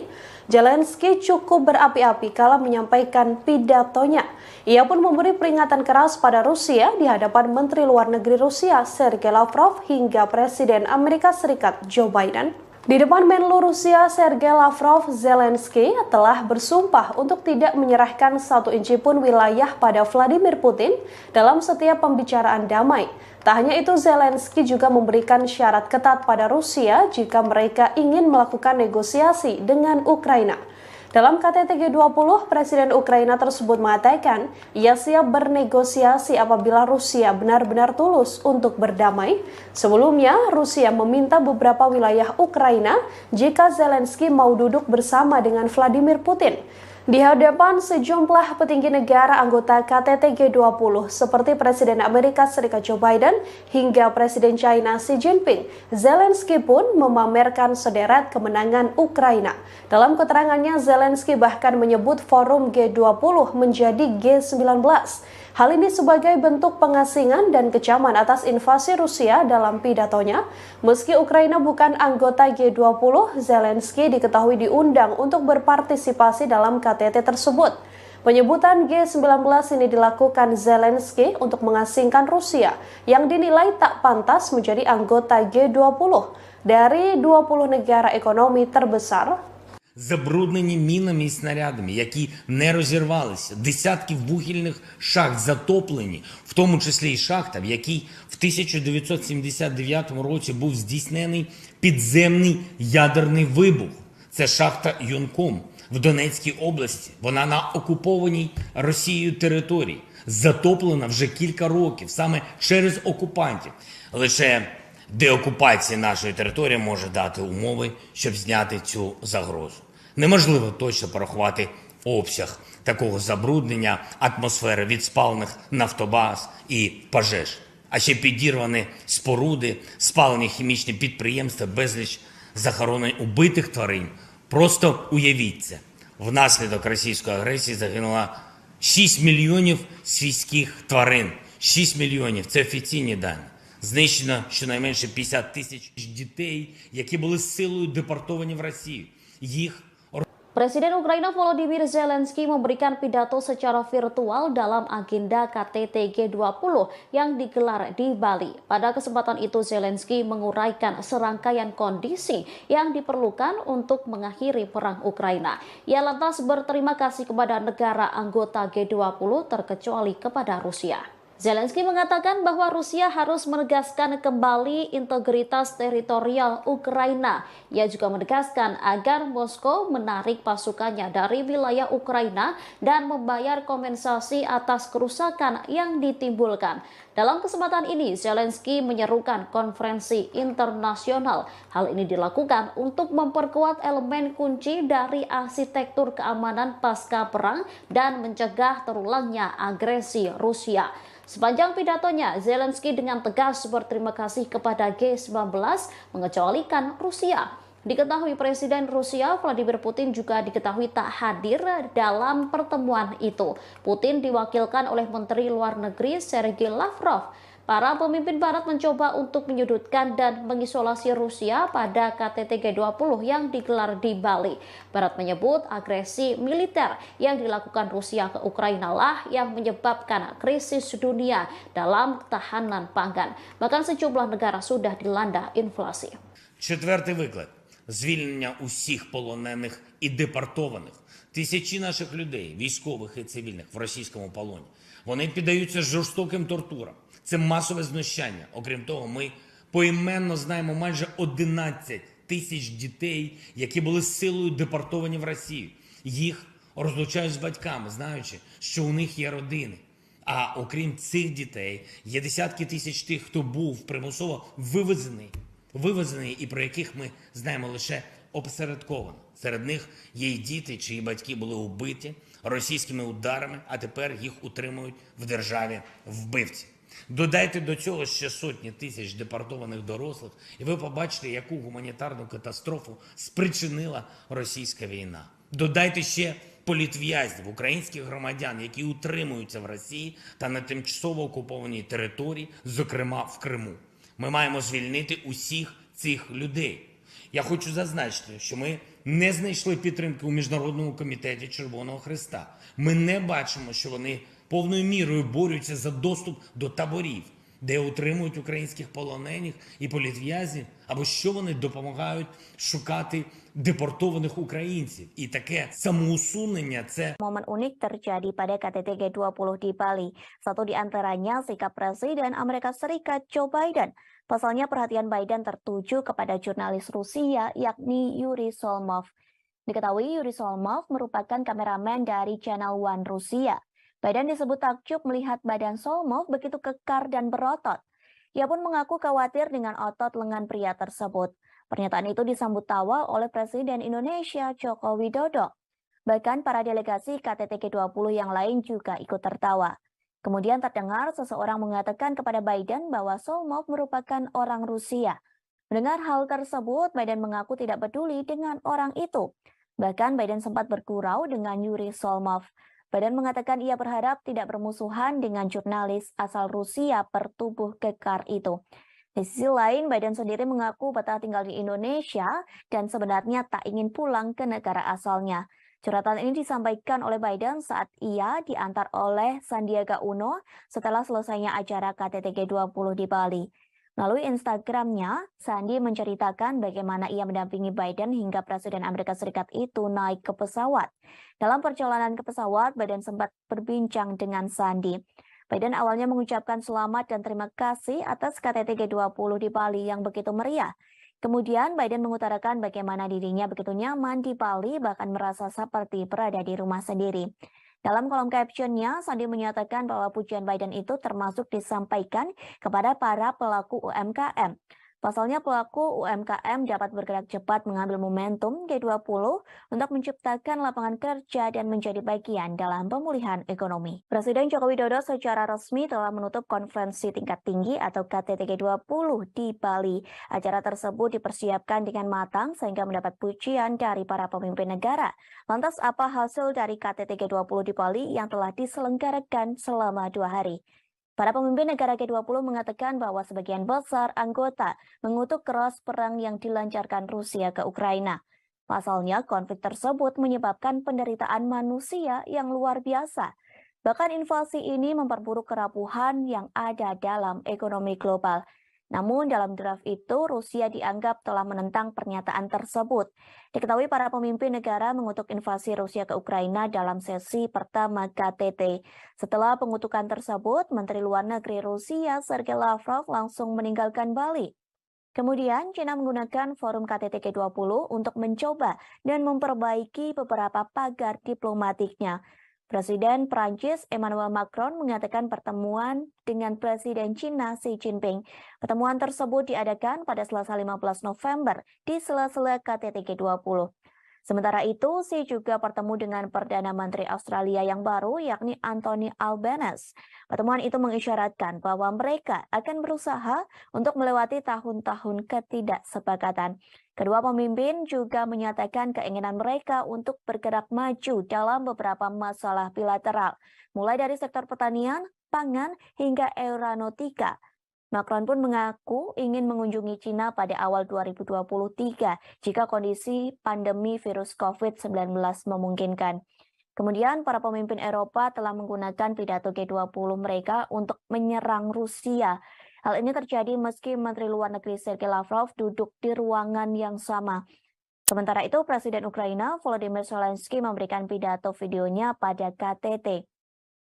Dalam video tersebut ada poin yang menghina Rusia dengan menyebut mereka sebagai G19. Pasalnya Presiden Rusia Vladimir Putin tidak menghadiri forum profil tingkat tinggi yang diadakan di Bali itu. Lalu Presiden Prancis Emmanuel Macron menggunakan KTT G20 untuk meluncurkan kembali ambisi strategis Prancis di kawasan Asia Pasifik. Ia bertemu dengan tokoh-tokoh regional termasuk Presiden China dan PM India Modi di sela-sela KTT Bali. Namun di antara semua hal yang telah dibahas, fokus resmi KTT terkait stabilitas keuangan, kesehatan, energi berkelanjutan, dan transformasi digital. Diskusi yang dilakukan oleh pemimpin G20 dalam acara KTT di Bali disebut mengalami perdebatan yang alot, terutama saat para pemimpin negara membahas perang yang terjadi antara Rusia dan Ukraina. Bahkan pembahasan tersebut terkait berlangsung hingga tengah malam. Hal ini disampaikan oleh Presiden Jokowi di Media Center G20 Bali International Convention Center atau BICC Nusa Dua Bali pada Rabu 16 November 2022. Ia menerangkan hanya ada satu paragraf yang diperdebatkan. Perdebatan itu ialah penyikapan terhadap perang di Ukraina. Jokowi menerangkan konsensus untuk deklarasi Bali akhirnya tercapai saat tengah malam. Bahkan perdebatan ini melibatkan Menteri Luar Negeri Rusia Sergei Lavrov. Dalam konsensus tersebut, para pemimpin negara G20 sepakat perang berdampak negatif pada ekonomi global. Dampak negatif itu menimbulkan risiko terhadap krisis pangan, krisis energi, dan potensi krisis finansial. Padahal ekonomi global kini masih cenderung rapuh akibat pandemi COVID-19. Selain itu, perang Rusia-Ukraina menyebabkan penderitaan manusia yang luar biasa. Lantas perdamaian hanya terwujud bila dilakukan pemulihan ekonomi global. Kepala pemerintahan menegaskan sejak awal perang harus dihentikan, sehingga dalam deklarasi KTT G20 sebagian besar anggota mengecam keras perang yang masih berkecamuk di Ukraina.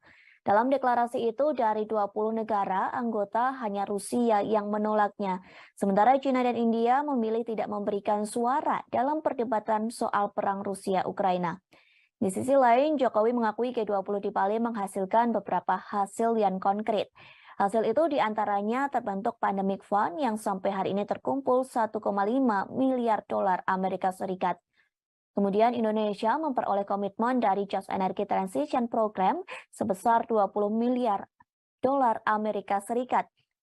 Di samping itu, dihasilkan juga komitmen bersama, yakni setidaknya 30% dari daratan dunia dan 30% lautan dunia dilindungi di tahun 2020.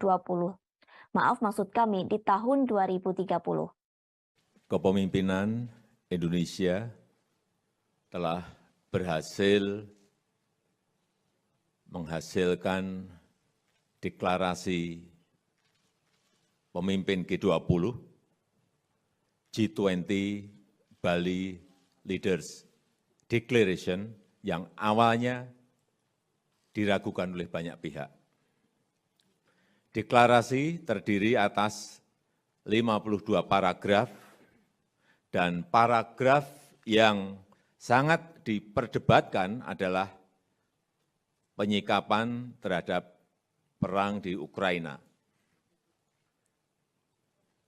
Diskusi mengenai hal ini berlangsung sangat-sangat alot sekali dan akhirnya para pemimpin G20 menyepakati isi deklarasi,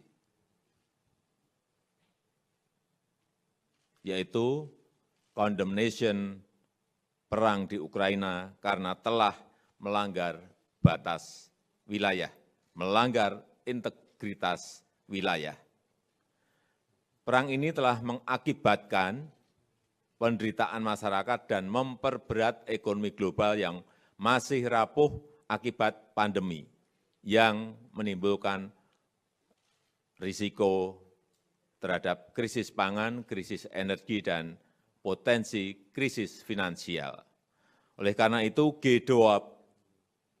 G20 membahas dampak perang terhadap kondisi perekonomian global. Vatikan menawarkan diri menjadi juru damai dalam perang yang terjadi antara Rusia dan Ukraina. Hal tersebut disampaikan oleh Sekretaris Negara Vatikan Kardinal Pietro Parolin. Kesiapan jadi juru damai itu disampaikan dalam pertemuan antara Vatikan dengan Paguyuban Wartawan Katolik Indonesia atau PWKI. Diketahui PWKI baru saja melakukan kunjungan resmi ke Vatikan.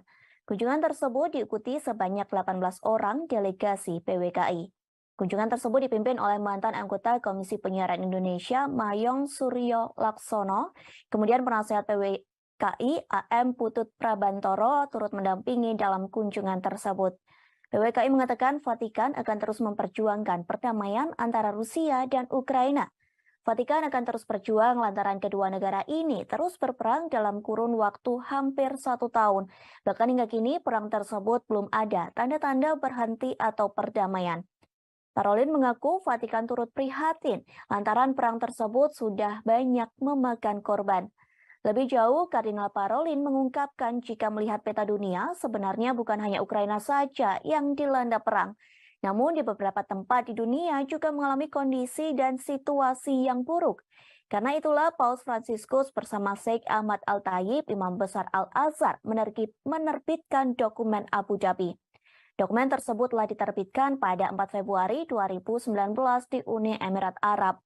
Dokumen Abu Dhabi berisi persaudaraan manusia untuk perdamaian. Terlebih Parolin menyadari dunia menjadi berbeda setelah pandemi COVID-19. Pada kesempatan yang sama, Parolin juga mengungkapkan rasa prihatinnya terhadap media yang membuat kekacauan dengan berita-berita negatif. Tak hanya itu, Parolin menyebut banyak media melaporkan berita hoaks yang menjauhkan manusia dari perdamaian, sehingga Parolin berpesan kepada delegasi PWKI.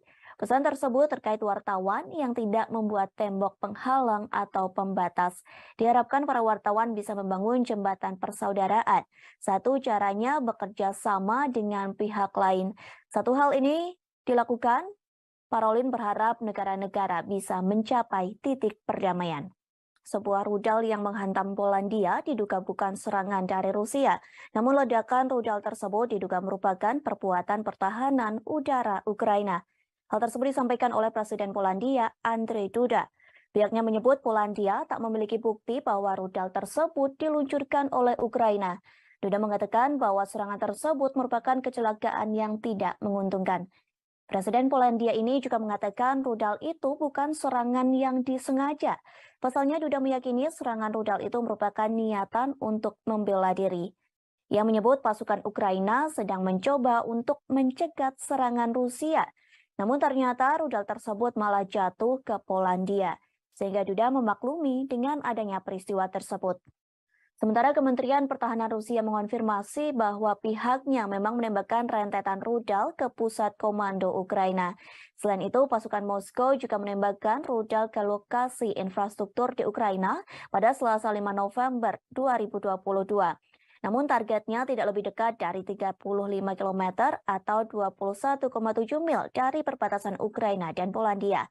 Kementerian Rusia juga menyampaikan analisis dari serangan rudal di Polandia.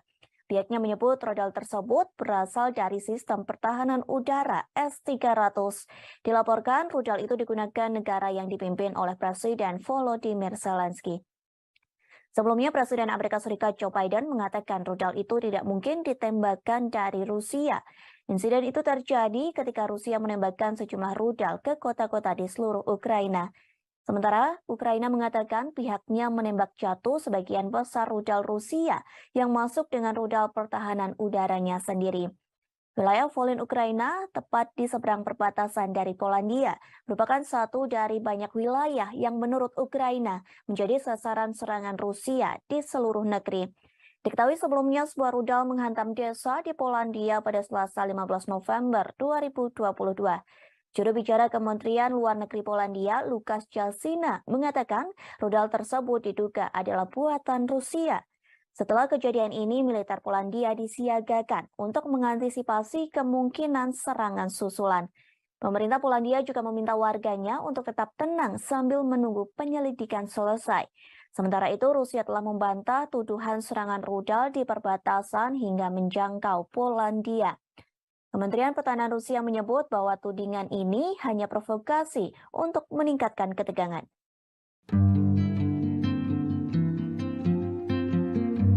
Konferensi tingkat 3 atau KTT G20 nyatanya meninggalkan cerita bagi setiap para pemimpin negara G20, termasuk Presiden Amerika Serikat Joe Biden saat jalan-jalan di hutan bakau Tahura, Bali pada Rabu 16 November. Ia sempat khawatir melihat otot-otot kameramen Rusia yang dianggap mirip senjata. Dikutip dari tribunnews.com, mulanya Presiden Biden tiba-tiba menghampiri seorang kameramen. Saat itu ia sedang berbincang dengan Presiden Jokowi dan Presiden Prancis Emmanuel Macron serta sejumlah pemimpin negara lainnya. Ia lantas berada di depan kameramen Rusia yang dimaksud bernama Yuri Solmov. Kepala negara Amerika Serikat itu mengaku khawatir ketika melihat otot-otot biceps yang menonjol pada tubuh Yuri Solmov. Tubuh atletis Yuri memang langsung menarik perhatian Biden saat itu. Biden langsung menyebut otot Solmov yang dianggap seperti senjata Rusia. Sambil tertawa, ia berharap orang Rusia itu berada pada pihak yang sama dengannya. Pernyataan Biden ini tentu saja disambut tawa delegasi lainnya, termasuk Macron dan Jokowi yang turut tertawa mendengar kelakar Biden. Diketahui Solmov merupakan operator kamera media Rusia.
Setelah Polandia diserang rudal dan menewaskan 2 orang, Presiden Amerika Serikat Joe Biden langsung menggelar pertemuan di sela-sela KTT G20 Rabu 16 November 2022.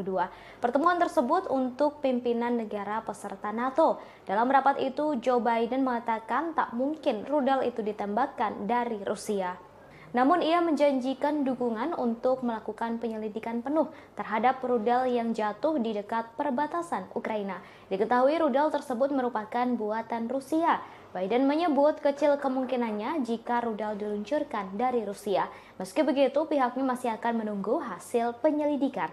Sebelumnya, Presiden Joe Biden pada Selasa 15 November 2022 malam dibangunkan oleh stafnya lantaran adanya ledakan rudal yang menghantam Polandia. Biden telah menghubungi Presiden Polandia Andrzej Duda pada Rabu pagi untuk menyampaikan belasungkawa mendalam atas jatuhnya korban jiwa atas insiden tersebut. Rapat darurat berlangsung digelar oleh Biden dan dihadiri oleh beberapa pimpinan negara. Biden dijadwalkan akan berbicara tentang hasil pertemuan ini sebelum melanjutkan KTT G20 dan kembali ke Amerika Serikat pada Rabu siang.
Забруднені мінами і снарядами, які не розірвалися, десятки вугільних. Presiden Ukraina Volodymyr Zelensky hadir secara virtual dalam KTT G20 yang digelar di Bali pada Selasa 15 November hari ini. Zelensky cukup berapi-api kala menyampaikan pidatonya. Ia pun memberi peringatan keras pada Rusia di hadapan Menteri Luar Negeri Rusia Sergei Lavrov hingga Presiden Amerika Serikat Joe Biden. Di depan Menlu Rusia Sergei Lavrov, Zelensky telah bersumpah untuk tidak menyerahkan 1 inci pun wilayah pada Vladimir Putin dalam setiap pembicaraan damai. Tak hanya itu, Zelensky juga memberikan syarat ketat pada Rusia jika mereka ingin melakukan negosiasi dengan Ukraina. Dalam KTT G20, Presiden Ukraina tersebut mengatakan ia siap bernegosiasi apabila Rusia benar-benar tulus untuk berdamai. Sebelumnya, Rusia meminta beberapa wilayah Ukraina jika Zelensky mau duduk bersama dengan Vladimir Putin. Di hadapan sejumlah petinggi negara anggota KTT G20 seperti Presiden Amerika Serikat Joe Biden hingga Presiden China Xi Jinping, Zelensky pun memamerkan sederet kemenangan Ukraina. Dalam keterangannya, Zelensky bahkan menyebut forum G20 menjadi G19. Hal ini sebagai bentuk pengasingan dan kecaman atas invasi Rusia dalam pidatonya. Meski Ukraina bukan anggota G20, Zelensky diketahui diundang untuk berpartisipasi dalam KTT tersebut. Penyebutan G19 ini dilakukan Zelensky untuk mengasingkan Rusia yang dinilai tak pantas menjadi anggota G20 dari 20 negara ekonomi terbesar. Забруднені мінами і снарядами, які не розірвалися, десятки вугільних шахт затоплені, в тому числі і шахта, в якій в 1979 році був здійснений підземний ядерний вибух. Це шахта Юнком в Донецькій області. Вона на окупованій Росією території. Затоплена вже кілька років, саме через окупантів. Лише деокупація нашої території може дати умови, щоб зняти цю загрозу. Неможливо точно порахувати обсяг такого забруднення атмосфери від спалених нафтобаз і пожеж. А ще підірвані споруди, спалені хімічні підприємства, безліч захоронень убитих тварин. Просто уявіть це. Внаслідок російської агресії загинуло 6 мільйонів свійських тварин. 6 мільйонів – це офіційні дані. Знищено щонайменше 50 тисяч дітей, які були силою депортовані в Росію. Їх Presiden Ukraina Volodymyr Zelensky memberikan pidato secara virtual dalam agenda KTT G20 yang digelar di Bali. Pada kesempatan itu Zelensky menguraikan serangkaian kondisi yang diperlukan untuk mengakhiri perang Ukraina. Ia lantas berterima kasih kepada negara anggota G20 terkecuali kepada Rusia.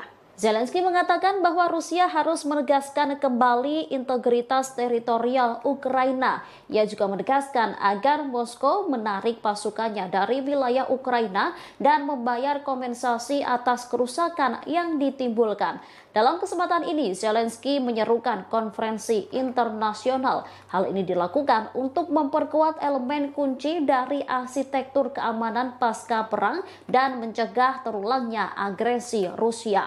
Sepanjang pidatonya, Zelensky dengan tegas berterima kasih kepada G19 mengecualikan Rusia. Diketahui Presiden Rusia Vladimir Putin juga diketahui tak hadir dalam pertemuan itu. Putin diwakilkan oleh Menteri Luar Negeri Sergei Lavrov. Para pemimpin Barat mencoba untuk menyudutkan dan mengisolasi Rusia pada KTT G20 yang digelar di Bali. Barat menyebut agresi militer yang dilakukan Rusia ke Ukraina lah yang menyebabkan krisis dunia dalam ketahanan pangan. Bahkan sejumlah negara sudah dilanda inflasi. Четвертий виклик – звільнення усіх полонених і депортованих. Тисячі наших людей, військових і цивільних, в російському полоні. Вони піддаються жорстоким тортурам. Це масове знущання. Окрім того, ми поіменно знаємо майже 11 тисяч дітей, які були силою депортовані в Росію. Їх розлучають з батьками, знаючи, що у них є родини. А окрім цих дітей, є десятки тисяч тих, хто був примусово вивезений і про яких ми знаємо лише опосередковано. Серед них є й діти, чиї батьки були убиті російськими ударами, а тепер їх утримують в державі вбивці.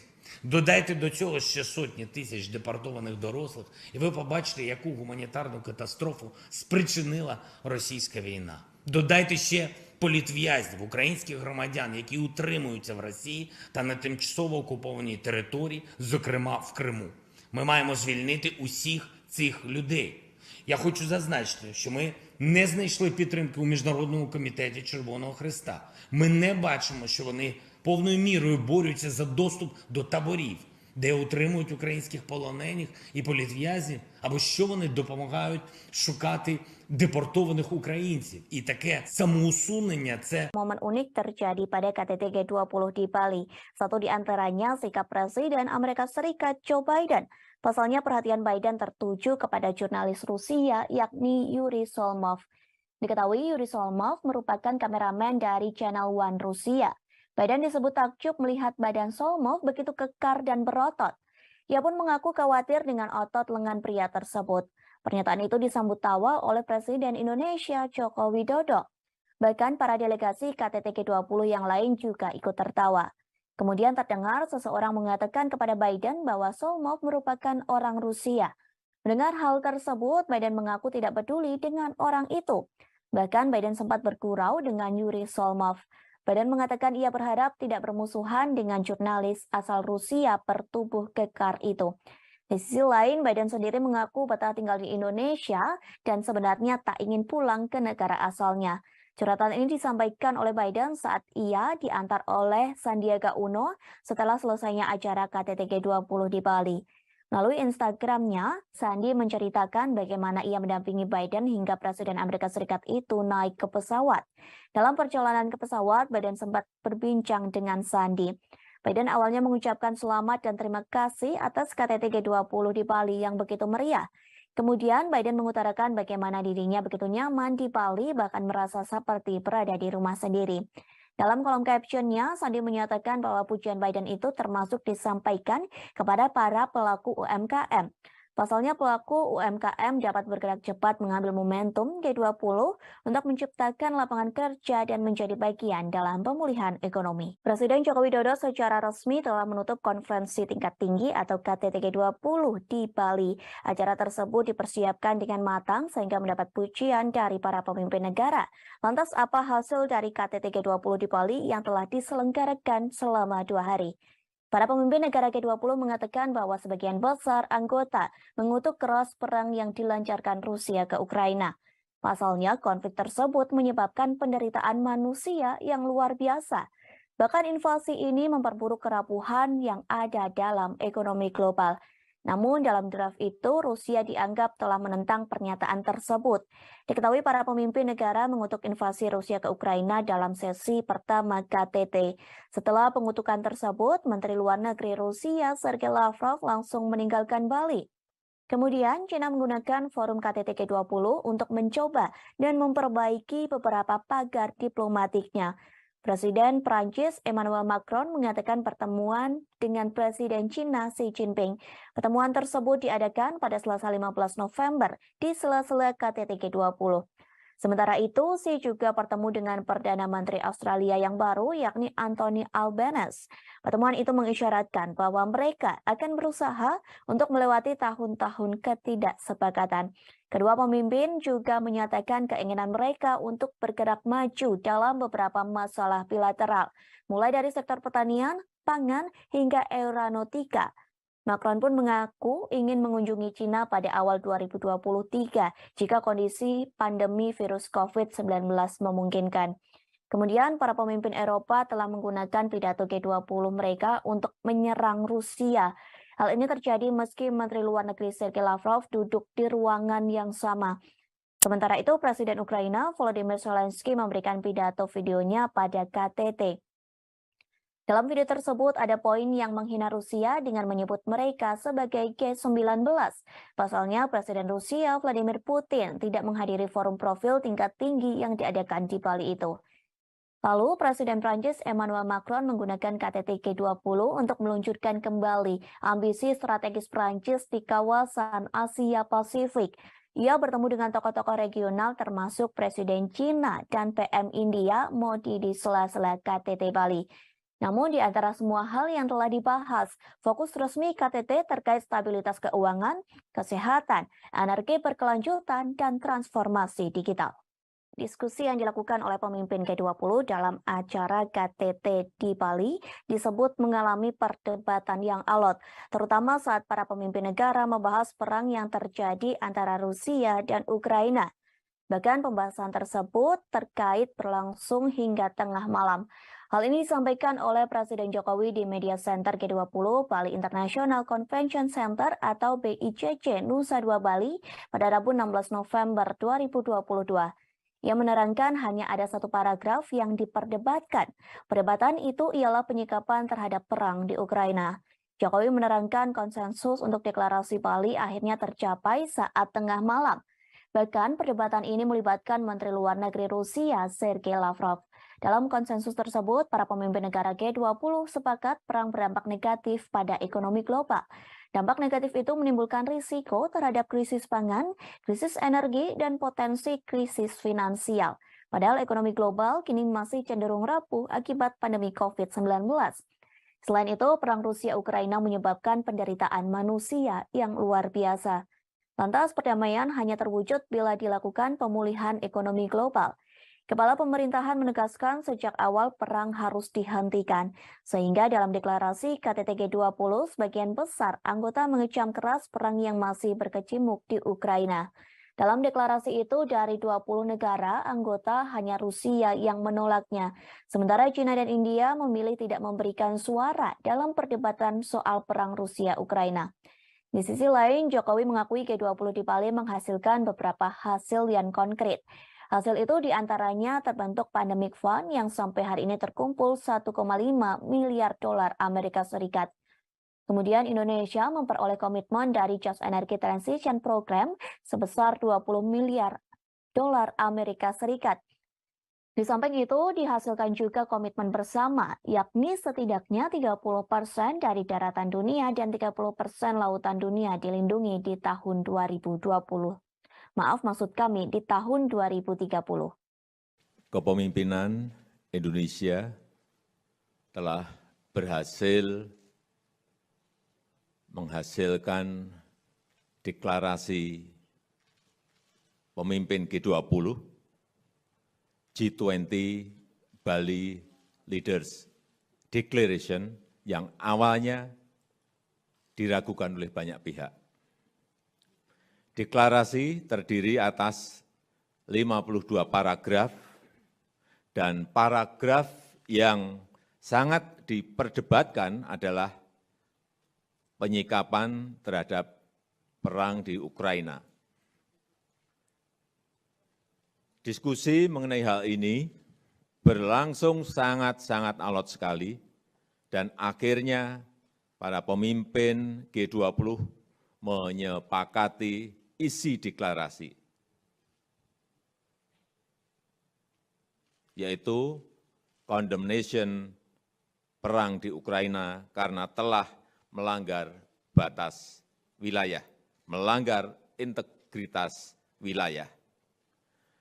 Perang ini telah mengakibatkan penderitaan masyarakat dan memperberat ekonomi global yang masih rapuh akibat pandemi, yang menimbulkan risiko terhadap krisis pangan, krisis energi, dan potensi krisis finansial. Oleh karena itu, G20 membahas dampak perang terhadap kondisi perekonomian global. Vatikan menawarkan diri menjadi juru damai dalam perang yang terjadi antara Rusia dan Ukraina. Hal tersebut disampaikan oleh Sekretaris Negara Vatikan Kardinal Pietro Parolin. Kesiapan jadi juru damai itu disampaikan dalam pertemuan antara Vatikan dengan Paguyuban Wartawan Katolik Indonesia atau PWKI. Diketahui PWKI baru saja melakukan kunjungan resmi ke Vatikan. Kunjungan tersebut diikuti sebanyak 18 orang delegasi PWKI. Kunjungan tersebut dipimpin oleh mantan anggota Komisi Penyiaran Indonesia Mayong Suryo Laksono, kemudian penasihat PWKI AM Putut Prabantoro turut mendampingi dalam kunjungan tersebut. PWKI mengatakan Vatikan akan terus memperjuangkan perdamaian antara Rusia dan Ukraina. Vatikan akan terus berjuang lantaran kedua negara ini terus berperang dalam kurun waktu hampir 1 tahun. Bahkan hingga kini perang tersebut belum ada tanda-tanda berhenti atau perdamaian. Parolin mengaku Vatikan turut prihatin lantaran perang tersebut sudah banyak memakan korban. Lebih jauh, Kardinal Parolin mengungkapkan jika melihat peta dunia, sebenarnya bukan hanya Ukraina saja yang dilanda perang. Namun di beberapa tempat di dunia juga mengalami kondisi dan situasi yang buruk. Karena itulah Paus Fransiskus bersama Sheikh Ahmad Al-Tayib, Imam Besar Al-Azhar, menerbitkan dokumen Abu Dhabi. Dokumen tersebut telah diterbitkan pada 4 Februari 2019 di Uni Emirat Arab. Dokumen Abu Dhabi berisi persaudaraan manusia untuk perdamaian. Terlebih Parolin menyadari dunia menjadi berbeda setelah pandemi COVID-19. Pada kesempatan yang sama, Parolin juga mengungkapkan rasa prihatinnya terhadap media yang membuat kekacauan dengan berita-berita negatif.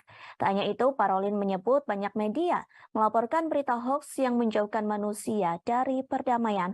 Sehingga Parolin berpesan kepada delegasi PWKI. Pesan tersebut terkait wartawan yang tidak membuat tembok penghalang atau pembatas. Diharapkan para wartawan bisa membangun jembatan persaudaraan. Satu caranya bekerja sama dengan pihak lain. Satu hal ini dilakukan, Parolin berharap negara-negara bisa mencapai titik perdamaian. Sebuah rudal yang menghantam Polandia diduga bukan serangan dari Rusia. Namun ledakan rudal tersebut diduga merupakan perbuatan pertahanan udara Ukraina. Hal tersebut disampaikan oleh Presiden Polandia, Andrzej Duda. Pihaknya menyebut Polandia tak memiliki bukti bahwa rudal tersebut diluncurkan oleh Ukraina. Duda mengatakan bahwa serangan tersebut merupakan kecelakaan yang tidak menguntungkan. Presiden Polandia ini juga mengatakan rudal itu bukan serangan yang disengaja. Pasalnya Duda meyakini serangan rudal itu merupakan niatan untuk membela diri. Ia menyebut pasukan Ukraina sedang mencoba untuk mencegat serangan Rusia. Namun ternyata rudal tersebut malah jatuh ke Polandia, sehingga Duda memaklumi dengan adanya peristiwa tersebut. Sementara Kementerian Pertahanan Rusia mengonfirmasi bahwa pihaknya memang menembakkan rentetan rudal ke pusat komando Ukraina.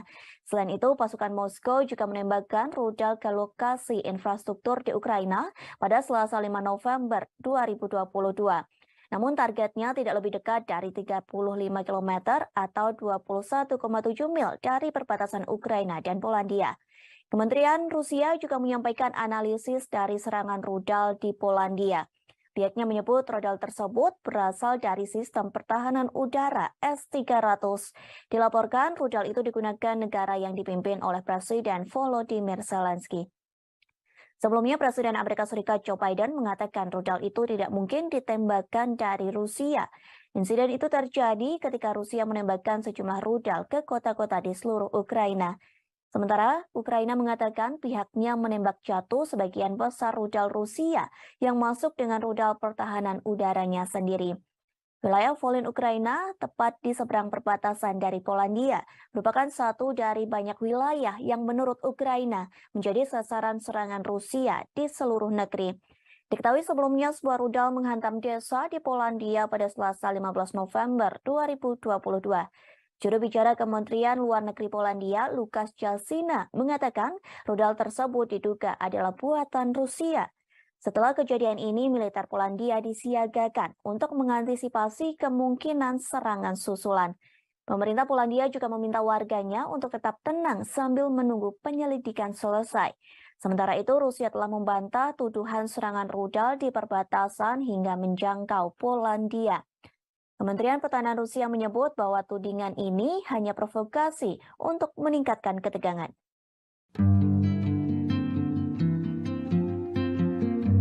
Konferensi tingkat 3 atau KTT G20 nyatanya meninggalkan cerita bagi setiap para pemimpin negara G20, termasuk Presiden Amerika Serikat Joe Biden saat jalan-jalan di hutan bakau Tahura, Bali pada Rabu 16 November. Ia sempat khawatir melihat otot-otot kameramen Rusia yang dianggap mirip senjata. Dikutip dari tribunnews.com, mulanya Presiden Biden tiba-tiba menghampiri seorang kameramen. Saat itu ia sedang berbincang dengan Presiden Jokowi dan Presiden Prancis Emmanuel Macron serta sejumlah pemimpin negara lainnya. Ia lantas berada di depan kameramen Rusia yang dimaksud bernama Yuri Solmov. Kepala negara Amerika Serikat itu mengaku khawatir ketika melihat otot-otot biceps yang menonjol pada tubuh Yuri Solmov. Tubuh atletis Yuri memang langsung menarik perhatian Biden saat itu. Biden langsung menyebut otot Solmov yang dianggap seperti senjata Rusia. Sambil tertawa, ia berharap orang Rusia itu berada pada pihak yang sama dengannya. Pernyataan Biden ini tentu saja disambut tawa delegasi lainnya, termasuk Macron dan Jokowi yang turut tertawa mendengar kelakar Biden. Diketahui Solmov merupakan operator kamera media Rusia.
Setelah Polandia diserang rudal dan menewaskan 2 orang, Presiden Amerika Serikat Joe Biden langsung menggelar pertemuan di sela-sela KTT G20 Rabu 16 November 2022. Pertemuan tersebut untuk pimpinan negara peserta NATO.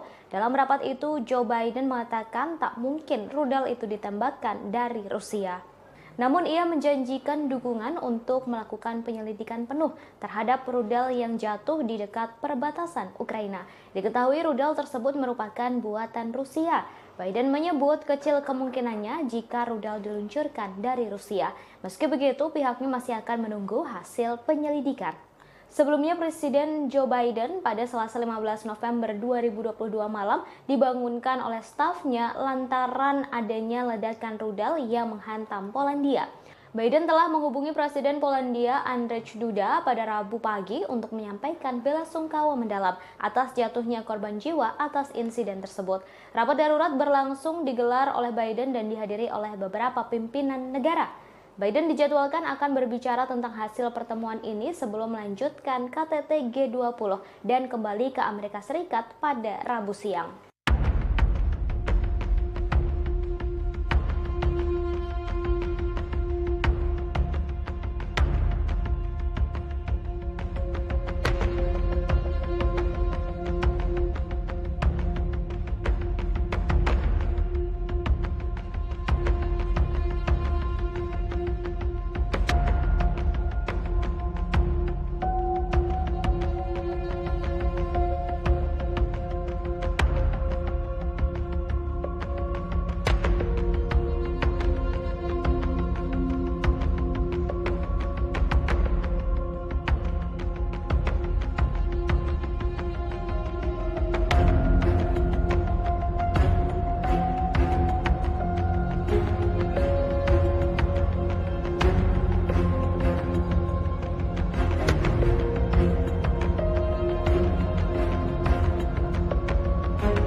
Забруднені мінами і снарядами, які не розірвалися, десятки вугільних. Presiden Ukraina Volodymyr Zelensky hadir secara virtual dalam KTT G20 yang digelar di Bali pada Selasa 15 November hari ini.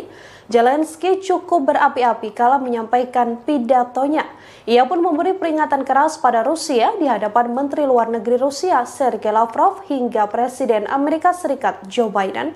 Di depan Menlu Rusia Sergei Lavrov, Zelensky telah bersumpah untuk tidak menyerahkan 1 inci pun wilayah pada Vladimir Putin dalam setiap pembicaraan damai. Tak hanya itu, Zelensky juga memberikan syarat ketat pada Rusia jika mereka ingin melakukan negosiasi dengan Ukraina. Dalam KTT G20, Presiden Ukraina tersebut mengatakan ia siap bernegosiasi apabila Rusia benar-benar tulus untuk berdamai. Sebelumnya, Rusia meminta beberapa wilayah Ukraina jika Zelensky mau duduk bersama dengan Vladimir Putin. Di hadapan sejumlah petinggi negara anggota KTT G20 seperti Presiden Amerika Serikat Joe Biden hingga Presiden China Xi Jinping, Zelensky pun memamerkan sederet kemenangan Ukraina. Dalam keterangannya, Zelensky bahkan menyebut forum G20 menjadi G19. Hal ini sebagai bentuk pengasingan dan kecaman atas invasi Rusia dalam pidatonya. Meski Ukraina bukan anggota G20, Zelensky diketahui diundang untuk berpartisipasi dalam KTT tersebut. Penyebutan G19 ini dilakukan Zelensky untuk mengasingkan Rusia yang dinilai tak pantas menjadi anggota G20 dari 20 negara ekonomi terbesar. Забруднені мінами і снарядами, які не розірвалися, десятки вугільних шахт затоплені, в тому числі і шахта, в якій в 1979 році був здійснений підземний ядерний вибух. Це шахта Юнком в Донецькій області. Вона на окупованій Росією території, затоплена вже кілька років, саме через окупантів. Лише деокупація нашої території може дати умови, щоб зняти цю загрозу. Неможливо точно порахувати обсяг такого забруднення атмосфери від спалених нафтобаз і пожеж. А ще підірвані споруди, спалені хімічні підприємства, безліч захоронень убитих тварин. Просто уявіть це. Внаслідок російської агресії загинуло 6 мільйонів свійських тварин. 6 мільйонів – це офіційні дані. Знищено щонайменше 50 тисяч дітей, які були силою депортовані в Росію. Їх Presiden Ukraina Volodymyr Zelensky memberikan pidato secara virtual dalam agenda KTT G20 yang digelar di Bali. Pada kesempatan itu Zelensky menguraikan serangkaian kondisi yang diperlukan untuk mengakhiri perang Ukraina. Ia lantas berterima kasih kepada negara anggota G20 terkecuali kepada Rusia. Zelensky mengatakan bahwa Rusia harus menegaskan kembali integritas teritorial Ukraina. Ia juga menegaskan agar Moskow menarik pasukannya dari wilayah Ukraina dan membayar kompensasi atas kerusakan yang ditimbulkan. Dalam kesempatan ini, Zelensky menyerukan konferensi internasional. Hal ini dilakukan untuk memperkuat elemen kunci dari arsitektur keamanan pasca perang dan mencegah terulangnya agresi Rusia. Sepanjang pidatonya, Zelensky dengan tegas berterima kasih kepada G19 mengecualikan Rusia. Diketahui Presiden Rusia Vladimir Putin juga diketahui tak hadir dalam pertemuan itu. Putin diwakilkan oleh Menteri Luar Negeri Sergei Lavrov. Para pemimpin Barat mencoba untuk menyudutkan dan mengisolasi Rusia pada KTT G20 yang digelar di Bali. Barat menyebut agresi militer yang dilakukan Rusia ke Ukraina lah yang menyebabkan krisis dunia dalam ketahanan pangan. Bahkan sejumlah negara sudah dilanda inflasi. Четвертий виклик – звільнення усіх полонених і депортованих. Тисячі наших людей, військових і цивільних, в російському полоні. Вони піддаються жорстоким тортурам. Це масове знущання. Окрім того, ми поіменно знаємо майже 11 тисяч дітей, які були силою депортовані в Росію. Їх розлучають з батьками, знаючи, що у них є родини. А окрім цих дітей, є десятки тисяч тих, хто був примусово вивезений і про яких ми знаємо лише опосередковано. Серед них є й діти, чиї батьки були убиті російськими ударами, а тепер їх утримують в державі вбивці. Додайте до цього ще сотні тисяч депортованих дорослих, і ви побачите, яку гуманітарну катастрофу спричинила російська війна. Додайте ще політв'язнів, українських громадян, які утримуються в Росії та на тимчасово окупованій території, зокрема в Криму. Ми маємо звільнити усіх цих людей. Я хочу зазначити, що ми не знайшли підтримки у Міжнародному комітеті Червоного Хреста. Ми не бачимо, що вони повною мірою борються за доступ до таборів, де утримують українських полонених і політв'язнів, або що вони допомагають шукати депортованих українців. І таке самоусунення – це Momen unik terjadi pada KTT G20 di Bali. Satu di antaranya sikap Presiden Amerika Serikat Joe Biden. Pasalnya perhatian Biden tertuju kepada jurnalis Rusia yakni Yuri Solmov. Diketahui Yuri Solmov merupakan kameramen dari Channel One Rusia. Biden disebut takjub melihat badan Solmov begitu kekar dan berotot. Ia pun mengaku khawatir dengan otot lengan pria tersebut. Pernyataan itu disambut tawa oleh Presiden Indonesia Joko Widodo. Bahkan para delegasi KTT G20 yang lain juga ikut tertawa. Kemudian terdengar seseorang mengatakan kepada Biden bahwa Solmov merupakan orang Rusia. Mendengar hal tersebut, Biden mengaku tidak peduli dengan orang itu. Bahkan Biden sempat bergurau dengan Yuri Solmov. Biden mengatakan ia berharap tidak bermusuhan dengan jurnalis asal Rusia bertubuh kekar itu. Di sisi lain, Biden sendiri mengaku betah tinggal di Indonesia dan sebenarnya tak ingin pulang ke negara asalnya. Curhatan ini disampaikan oleh Biden saat ia diantar oleh Sandiaga Uno setelah selesainya acara KTT G20 di Bali. Melalui Instagramnya, Sandi menceritakan bagaimana ia mendampingi Biden hingga Presiden Amerika Serikat itu naik ke pesawat. Dalam perjalanan ke pesawat, Biden sempat berbincang dengan Sandi. Biden awalnya mengucapkan selamat dan terima kasih atas KTT G20 di Bali yang begitu meriah. Kemudian Biden mengutarakan bagaimana dirinya begitu nyaman di Bali, bahkan merasa seperti berada di rumah sendiri. Dalam kolom captionnya, Sandi menyatakan bahwa pujian Biden itu termasuk disampaikan kepada para pelaku UMKM. Pasalnya pelaku UMKM dapat bergerak cepat mengambil momentum G20 untuk menciptakan lapangan kerja dan menjadi bagian dalam pemulihan ekonomi. Presiden Joko Widodo secara resmi telah menutup konferensi tingkat tinggi atau KTT G20 di Bali. Acara tersebut dipersiapkan dengan matang sehingga mendapat pujian dari para pemimpin negara. Lantas apa hasil dari KTT G20 di Bali yang telah diselenggarakan selama 2 hari?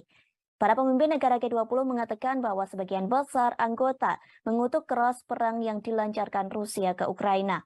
Pasalnya, konflik tersebut menyebabkan penderitaan manusia yang luar biasa. Bahkan invasi ini memperburuk kerapuhan yang ada dalam ekonomi global. Namun dalam draft itu, Rusia dianggap telah menentang pernyataan tersebut. Diketahui para pemimpin negara mengutuk invasi Rusia ke Ukraina dalam sesi pertama KTT. Setelah pengutukan tersebut, Menteri Luar Negeri Rusia Sergei Lavrov langsung meninggalkan Bali. Kemudian, China menggunakan forum KTT G20 untuk mencoba dan memperbaiki beberapa pagar diplomatiknya. Presiden Prancis Emmanuel Macron mengatakan pertemuan dengan Presiden China Xi Jinping. Pertemuan tersebut diadakan pada Selasa 15 November di sela-sela KTT G20. Sementara itu, Xi juga bertemu dengan Perdana Menteri Australia yang baru, yakni Anthony Albanese. Pertemuan itu mengisyaratkan bahwa mereka akan berusaha untuk melewati tahun-tahun ketidaksepakatan. Kedua pemimpin juga menyatakan keinginan mereka untuk bergerak maju dalam beberapa masalah bilateral, mulai dari sektor pertanian, pangan, hingga aeronautika. Macron pun mengaku ingin mengunjungi China pada awal 2023 jika kondisi pandemi virus COVID-19 memungkinkan. Kemudian para pemimpin Eropa telah menggunakan pidato G20 mereka untuk menyerang Rusia. Hal ini terjadi meski Menteri Luar Negeri Sergei Lavrov duduk di ruangan yang sama. Sementara itu, Presiden Ukraina Volodymyr Zelensky memberikan pidato videonya pada KTT. Dalam video tersebut ada poin yang menghina Rusia dengan menyebut mereka sebagai G19. Pasalnya Presiden Rusia Vladimir Putin tidak menghadiri forum profil tingkat tinggi yang diadakan di Bali itu. Lalu Presiden Prancis Emmanuel Macron menggunakan KTT G20 untuk meluncurkan kembali ambisi strategis Prancis di kawasan Asia Pasifik. Ia bertemu dengan tokoh-tokoh regional termasuk Presiden China dan PM India Modi di sela-sela KTT Bali. Namun di antara semua hal yang telah dibahas, fokus resmi KTT terkait stabilitas keuangan, kesehatan, energi berkelanjutan, dan transformasi digital. Diskusi yang dilakukan oleh pemimpin G20 dalam acara KTT di Bali disebut mengalami perdebatan yang alot, terutama saat para pemimpin negara membahas perang yang terjadi antara Rusia dan Ukraina. Bahkan pembahasan tersebut terkait berlangsung hingga tengah malam. Hal ini disampaikan oleh Presiden Jokowi di Media Center G20 Bali International Convention Center atau BICC Nusa Dua Bali pada Rabu 16 November 2022. Ia menerangkan hanya ada satu paragraf yang diperdebatkan. Perdebatan itu ialah penyikapan terhadap perang di Ukraina. Jokowi menerangkan konsensus untuk deklarasi Bali akhirnya tercapai saat tengah malam. Bahkan perdebatan ini melibatkan Menteri Luar Negeri Rusia Sergei Lavrov. Dalam konsensus tersebut, para pemimpin negara G20 sepakat perang berdampak negatif pada ekonomi global. Dampak negatif itu menimbulkan risiko terhadap krisis pangan, krisis energi, dan potensi krisis finansial. Padahal ekonomi global kini masih cenderung rapuh akibat pandemi COVID-19. Selain itu, perang Rusia-Ukraina menyebabkan penderitaan manusia yang luar biasa. Lantas perdamaian hanya terwujud bila dilakukan pemulihan ekonomi global. Kepala pemerintahan menegaskan sejak awal perang harus dihentikan, sehingga dalam deklarasi KTT G20 sebagian besar anggota mengecam keras perang yang masih berkecamuk di Ukraina. Dalam deklarasi itu dari 20 negara anggota hanya Rusia yang menolaknya, sementara China dan India memilih tidak memberikan suara dalam perdebatan soal perang Rusia-Ukraina. Di sisi lain, Jokowi mengakui G20 di Bali menghasilkan beberapa hasil yang konkret. Hasil itu diantaranya terbentuk Pandemic Fund yang sampai hari ini terkumpul 1,5 miliar dolar Amerika Serikat. Kemudian Indonesia memperoleh komitmen dari Just Energy Transition Program sebesar 20 miliar dolar Amerika Serikat. Di samping itu, dihasilkan juga komitmen bersama, yakni setidaknya 30% dari daratan dunia dan 30% lautan dunia dilindungi di tahun 2020. Maaf, maksud kami di tahun 2030. Kepemimpinan Indonesia telah berhasil menghasilkan deklarasi pemimpin G20, G20 Bali Leaders Declaration yang awalnya diragukan oleh banyak pihak. Deklarasi terdiri atas 52 paragraf dan paragraf yang sangat diperdebatkan adalah penyikapan terhadap perang di Ukraina. Diskusi mengenai hal ini berlangsung sangat-sangat alot sekali dan akhirnya para pemimpin G20 menyepakati isi deklarasi, yaitu condemnation perang di Ukraina karena telah melanggar batas wilayah, melanggar integritas wilayah.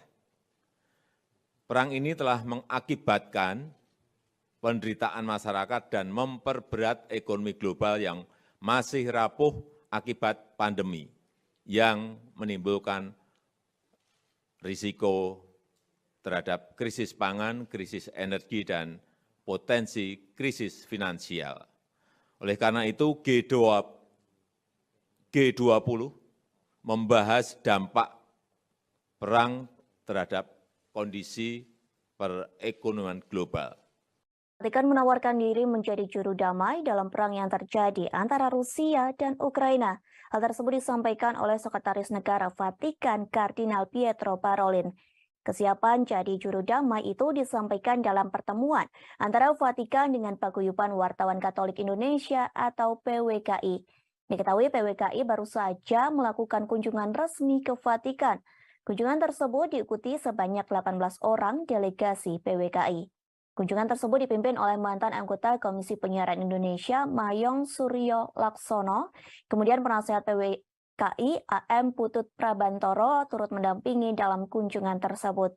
PWKI mengatakan Vatikan akan terus memperjuangkan perdamaian antara Rusia dan Ukraina. Vatikan akan terus berjuang lantaran kedua negara ini terus berperang dalam kurun waktu hampir 1 tahun.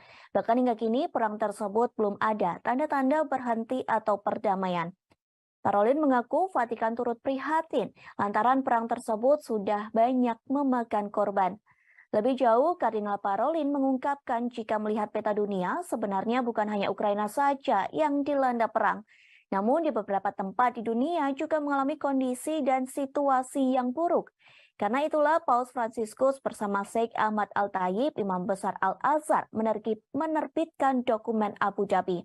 Dokumen tersebut telah diterbitkan pada 4 Februari 2019 di Uni Emirat Arab. Dokumen Abu Dhabi berisi persaudaraan manusia untuk perdamaian. Terlebih Parolin menyadari dunia menjadi berbeda setelah pandemi COVID-19. Pada kesempatan yang sama, Parolin juga mengungkapkan rasa prihatinnya terhadap media yang membuat kekacauan dengan berita-berita negatif. Tak hanya itu, Parolin menyebut banyak media melaporkan berita hoax yang menjauhkan manusia dari perdamaian, sehingga Parolin berpesan kepada delegasi PWKI. Pesan tersebut terkait wartawan yang tidak membuat tembok penghalang atau pembatas. Diharapkan para wartawan bisa membangun jembatan persaudaraan. Satu caranya bekerja sama dengan pihak lain. Satu hal ini dilakukan, Parolin berharap negara-negara bisa mencapai titik perdamaian. Sebuah rudal yang menghantam Polandia diduga bukan serangan dari Rusia. Namun ledakan rudal tersebut diduga merupakan perbuatan pertahanan udara Ukraina. Hal tersebut disampaikan oleh Presiden Polandia, Andrzej Duda. Pihaknya menyebut Polandia tak memiliki bukti bahwa rudal tersebut diluncurkan oleh Ukraina. Duda mengatakan bahwa serangan tersebut merupakan kecelakaan yang tidak menguntungkan. Presiden Polandia ini juga mengatakan rudal itu bukan serangan yang disengaja. Pasalnya Duda meyakini serangan rudal itu merupakan niatan untuk membela diri. Ia menyebut pasukan Ukraina sedang mencoba untuk mencegat serangan Rusia. Namun ternyata rudal tersebut malah jatuh ke Polandia, sehingga Duda memaklumi dengan adanya peristiwa tersebut. Sementara Kementerian Pertahanan Rusia mengonfirmasi bahwa pihaknya memang menembakkan rentetan rudal ke pusat komando Ukraina. Selain itu, pasukan Moskow juga menembakkan rudal ke lokasi infrastruktur di Ukraina pada Selasa 5 November 2022. Namun targetnya tidak lebih dekat dari 35 km atau 21,7 mil dari perbatasan Ukraina dan Polandia. Kementerian Rusia juga menyampaikan analisis dari serangan rudal di Polandia. Pihaknya menyebut rudal tersebut berasal dari sistem pertahanan udara S-300. Dilaporkan rudal itu digunakan negara yang dipimpin oleh Presiden Volodymyr Zelensky. Sebelumnya, Presiden Amerika Serikat Joe Biden mengatakan rudal itu tidak mungkin ditembakkan dari Rusia. Insiden itu terjadi ketika Rusia menembakkan sejumlah rudal ke kota-kota di seluruh Ukraina. Sementara Ukraina mengatakan pihaknya menembak jatuh sebagian besar rudal Rusia yang masuk dengan rudal pertahanan udaranya sendiri. Wilayah Volyn Ukraina, tepat di seberang perbatasan dari Polandia, merupakan satu dari banyak wilayah yang menurut Ukraina menjadi sasaran serangan Rusia di seluruh negeri. Diketahui sebelumnya sebuah rudal menghantam desa di Polandia pada Selasa 15 November 2022. Juru bicara Kementerian Luar Negeri Polandia, Lukasz Jasina, mengatakan rudal tersebut diduga adalah buatan Rusia. Setelah kejadian ini, militer Polandia disiagakan untuk mengantisipasi kemungkinan serangan susulan. Pemerintah Polandia juga meminta warganya untuk tetap tenang sambil menunggu penyelidikan selesai. Sementara itu, Rusia telah membantah tuduhan serangan rudal di perbatasan hingga menjangkau Polandia. Kementerian Pertahanan Rusia menyebut bahwa tudingan ini hanya provokasi untuk meningkatkan ketegangan.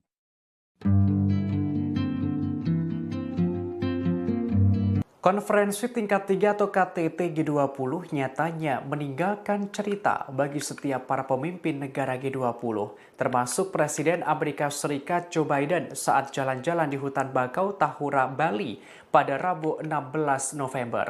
Ia sempat khawatir melihat otot-otot kameramen Rusia yang dianggap mirip senjata.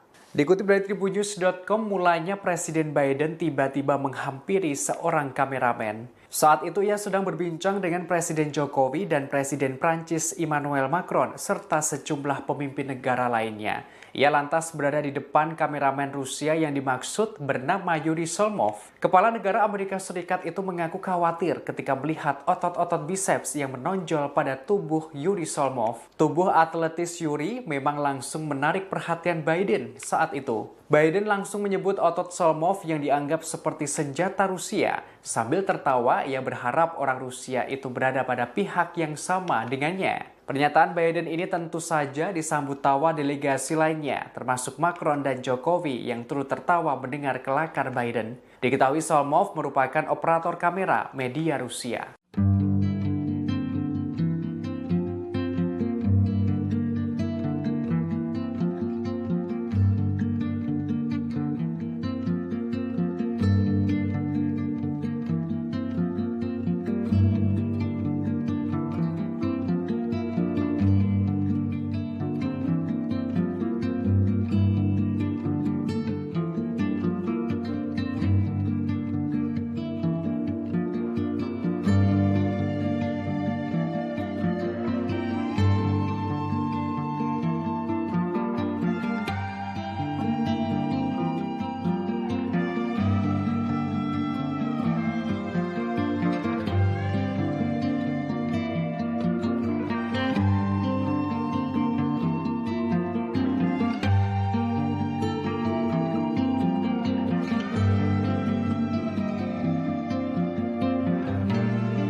Setelah Polandia diserang rudal dan menewaskan 2 orang, Presiden Amerika Serikat Joe Biden langsung menggelar pertemuan di sela-sela KTT G20 Rabu 16 November 2022. Pertemuan tersebut untuk pimpinan negara peserta NATO. Dalam rapat itu, Joe Biden mengatakan tak mungkin rudal itu ditembakkan dari Rusia. Namun ia menjanjikan dukungan untuk melakukan penyelidikan penuh terhadap rudal yang jatuh di dekat perbatasan Ukraina. Diketahui rudal tersebut merupakan buatan Rusia. Biden menyebut kecil kemungkinannya jika rudal diluncurkan dari Rusia. Meski begitu, pihaknya masih akan menunggu hasil penyelidikan. Sebelumnya, Presiden Joe Biden pada Selasa 15 November 2022 malam dibangunkan oleh stafnya lantaran adanya ledakan rudal yang menghantam Polandia.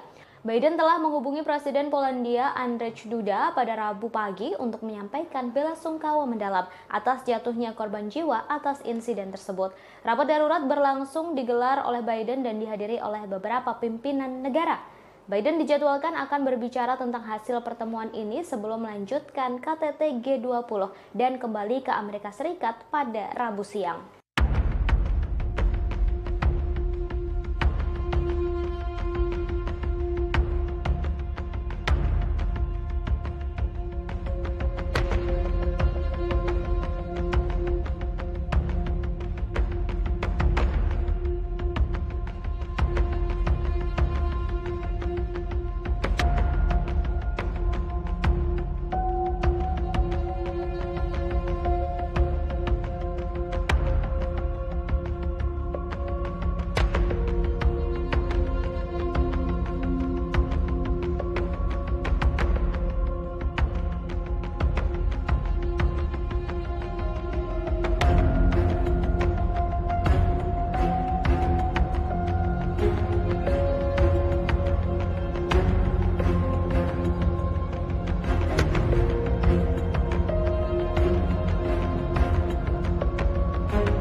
Забруднені мінами і снарядами, які не розірвалися, десятків вугільних. Presiden Ukraina Volodymyr Zelensky hadir secara virtual dalam KTT G20 yang digelar di Bali pada Selasa 15 November hari ini.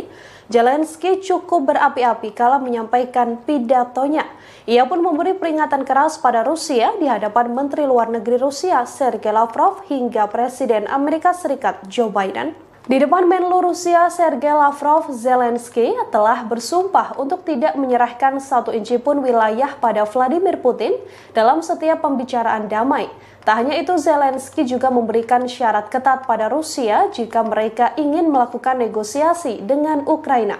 Dalam KTT G20, Presiden Ukraina tersebut mengatakan ia siap bernegosiasi apabila Rusia benar-benar tulus untuk berdamai. Sebelumnya, Rusia meminta beberapa wilayah Ukraina jika Zelensky mau duduk bersama dengan Vladimir Putin. Di hadapan sejumlah petinggi negara anggota KTT G20 seperti Presiden Amerika Serikat Joe Biden hingga Presiden China Xi Jinping, Zelensky pun memamerkan sederet kemenangan Ukraina. Dalam keterangannya, Zelensky bahkan menyebut forum G20 menjadi G19. Hal ini sebagai bentuk pengasingan dan kecaman atas invasi Rusia dalam pidatonya. Meski Ukraina bukan anggota G20, Zelensky diketahui diundang untuk berpartisipasi dalam KTT tersebut. Penyebutan G19 ini dilakukan Zelensky untuk mengasingkan Rusia yang dinilai tak pantas menjadi anggota G20 dari 20 negara ekonomi terbesar.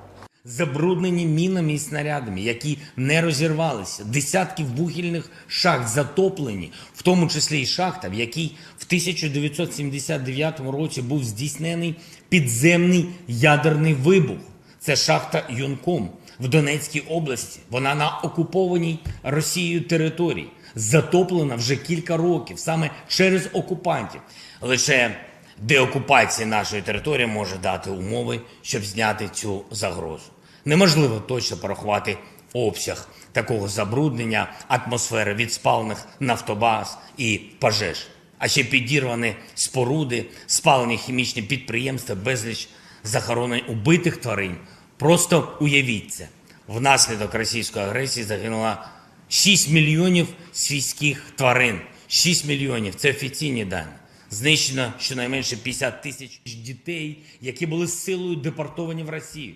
Їх Presiden Ukraina Volodymyr Zelensky memberikan pidato secara virtual dalam agenda KTT G20 yang digelar di Bali. Pada kesempatan itu Zelensky menguraikan serangkaian kondisi yang diperlukan untuk mengakhiri perang Ukraina.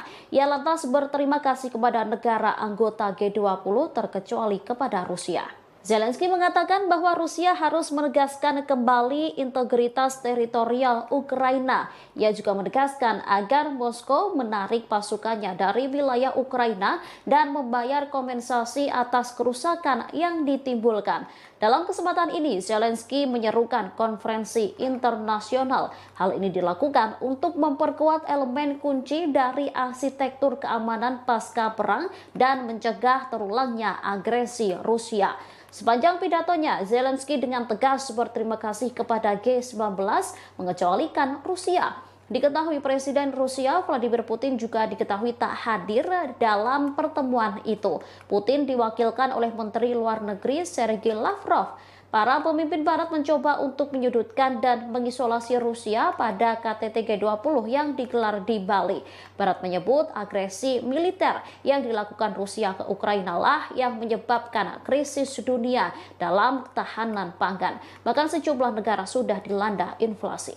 Четвертий виклик – звільнення усіх полонених і депортованих. Тисячі наших людей, військових і цивільних, в російському полоні. Вони піддаються жорстоким тортурам. Це масове знущання. Окрім того, ми поіменно знаємо майже 11 тисяч дітей, які були силою депортовані в Росію. Їх розлучають з батьками, знаючи, що у них є родини. А окрім цих дітей, є десятки тисяч тих, хто був примусово вивезений і про яких ми знаємо лише опосередковано. Серед них є й діти, чиї батьки були убиті російськими ударами, а тепер їх утримують в державі вбивці. Додайте до цього ще сотні тисяч депортованих дорослих, і ви побачите, яку гуманітарну катастрофу спричинила російська війна. Додайте ще політв'язнів, українських громадян, які утримуються в Росії та на тимчасово окупованій території, зокрема в Криму. Ми маємо звільнити усіх цих людей. Я хочу зазначити, що ми не знайшли підтримки у Міжнародному комітеті Червоного Хреста. Ми не бачимо, що вони повною мірою борються за доступ до таборів, де утримують українських полонених і політв'язнів, або що вони допомагають шукати депортованих українців. І таке самоусунення – це Momen unik terjadi pada KTT G20 di Bali. Satu di antaranya sikap Presiden Amerika Serikat Joe Biden. Pasalnya perhatian Biden tertuju kepada jurnalis Rusia yakni Yuri Solmov. Diketahui Yuri Solmov merupakan kameramen dari Channel One Rusia. Biden disebut takjub melihat badan Solmov begitu kekar dan berotot. Ia pun mengaku khawatir dengan otot lengan pria tersebut. Pernyataan itu disambut tawa oleh Presiden Indonesia Joko Widodo. Bahkan para delegasi KTT G20 yang lain juga ikut tertawa. Kemudian terdengar seseorang mengatakan kepada Biden bahwa Solmov merupakan orang Rusia. Mendengar hal tersebut, Biden mengaku tidak peduli dengan orang itu. Bahkan Biden sempat bergurau dengan Yuri Solmov. Biden mengatakan ia berharap tidak bermusuhan dengan jurnalis asal Rusia bertubuh kekar itu. Di sisi lain, Biden sendiri mengaku betah tinggal di Indonesia dan sebenarnya tak ingin pulang ke negara asalnya. Curhatan ini disampaikan oleh Biden saat ia diantar oleh Sandiaga Uno setelah selesainya acara KTT G20 di Bali. Melalui Instagramnya, Sandi menceritakan bagaimana ia mendampingi Biden hingga Presiden Amerika Serikat itu naik ke pesawat. Dalam perjalanan ke pesawat, Biden sempat berbincang dengan Sandi. Biden awalnya mengucapkan selamat dan terima kasih atas KTT G20 di Bali yang begitu meriah. Kemudian Biden mengutarakan bagaimana dirinya begitu nyaman di Bali, bahkan merasa seperti berada di rumah sendiri. Dalam kolom captionnya, Sandi menyatakan bahwa pujian Biden itu termasuk disampaikan kepada para pelaku UMKM. Pasalnya pelaku UMKM dapat bergerak cepat mengambil momentum G20 untuk menciptakan lapangan kerja dan menjadi bagian dalam pemulihan ekonomi. Presiden Joko Widodo secara resmi telah menutup konferensi tingkat tinggi atau KTT G20 di Bali. Acara tersebut dipersiapkan dengan matang sehingga mendapat pujian dari para pemimpin negara. Lantas apa hasil dari KTT G20 di Bali yang telah diselenggarakan selama 2 hari? Para pemimpin negara G20 mengatakan bahwa sebagian besar anggota mengutuk keras perang yang dilancarkan Rusia ke Ukraina. Pasalnya, konflik tersebut menyebabkan penderitaan manusia yang luar biasa. Bahkan invasi ini memperburuk kerapuhan yang ada dalam ekonomi global. Namun dalam draft itu, Rusia dianggap telah menentang pernyataan tersebut. Diketahui para pemimpin negara mengutuk invasi Rusia ke Ukraina dalam sesi pertama KTT. Setelah pengutukan tersebut, Menteri Luar Negeri Rusia Sergei Lavrov langsung meninggalkan Bali. Kemudian, China menggunakan forum KTT G20 untuk mencoba dan memperbaiki beberapa pagar diplomatiknya. Presiden Prancis Emmanuel Macron mengatakan pertemuan dengan Presiden China Xi Jinping. Pertemuan tersebut diadakan pada Selasa 15 November di sela-sela KTT G20.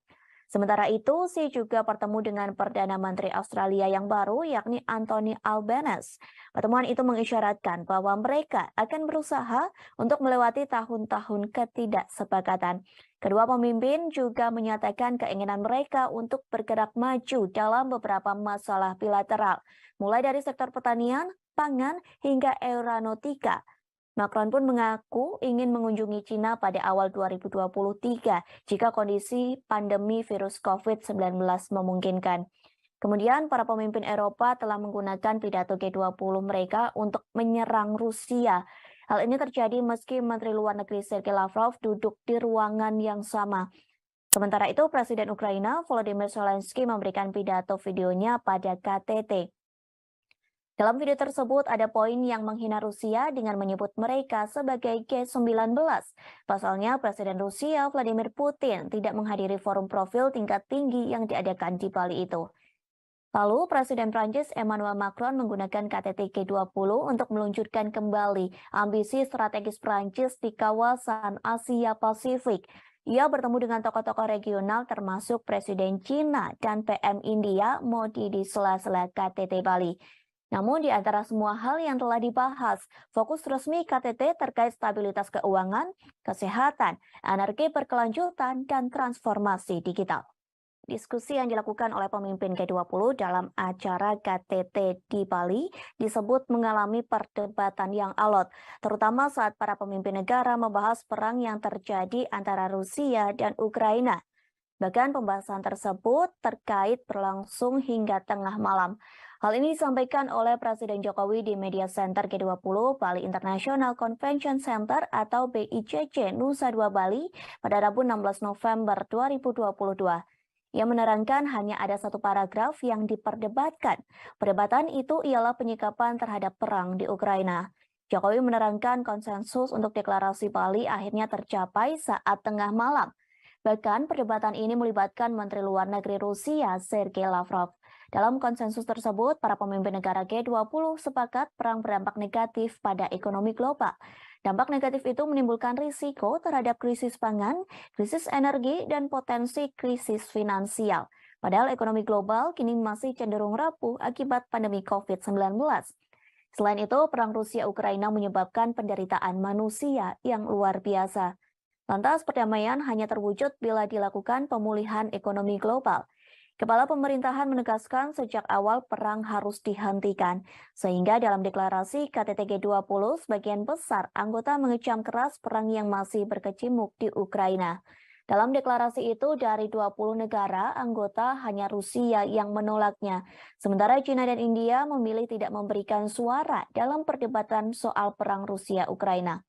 Di sisi lain, Jokowi mengakui G20 di Bali menghasilkan beberapa hasil yang konkret.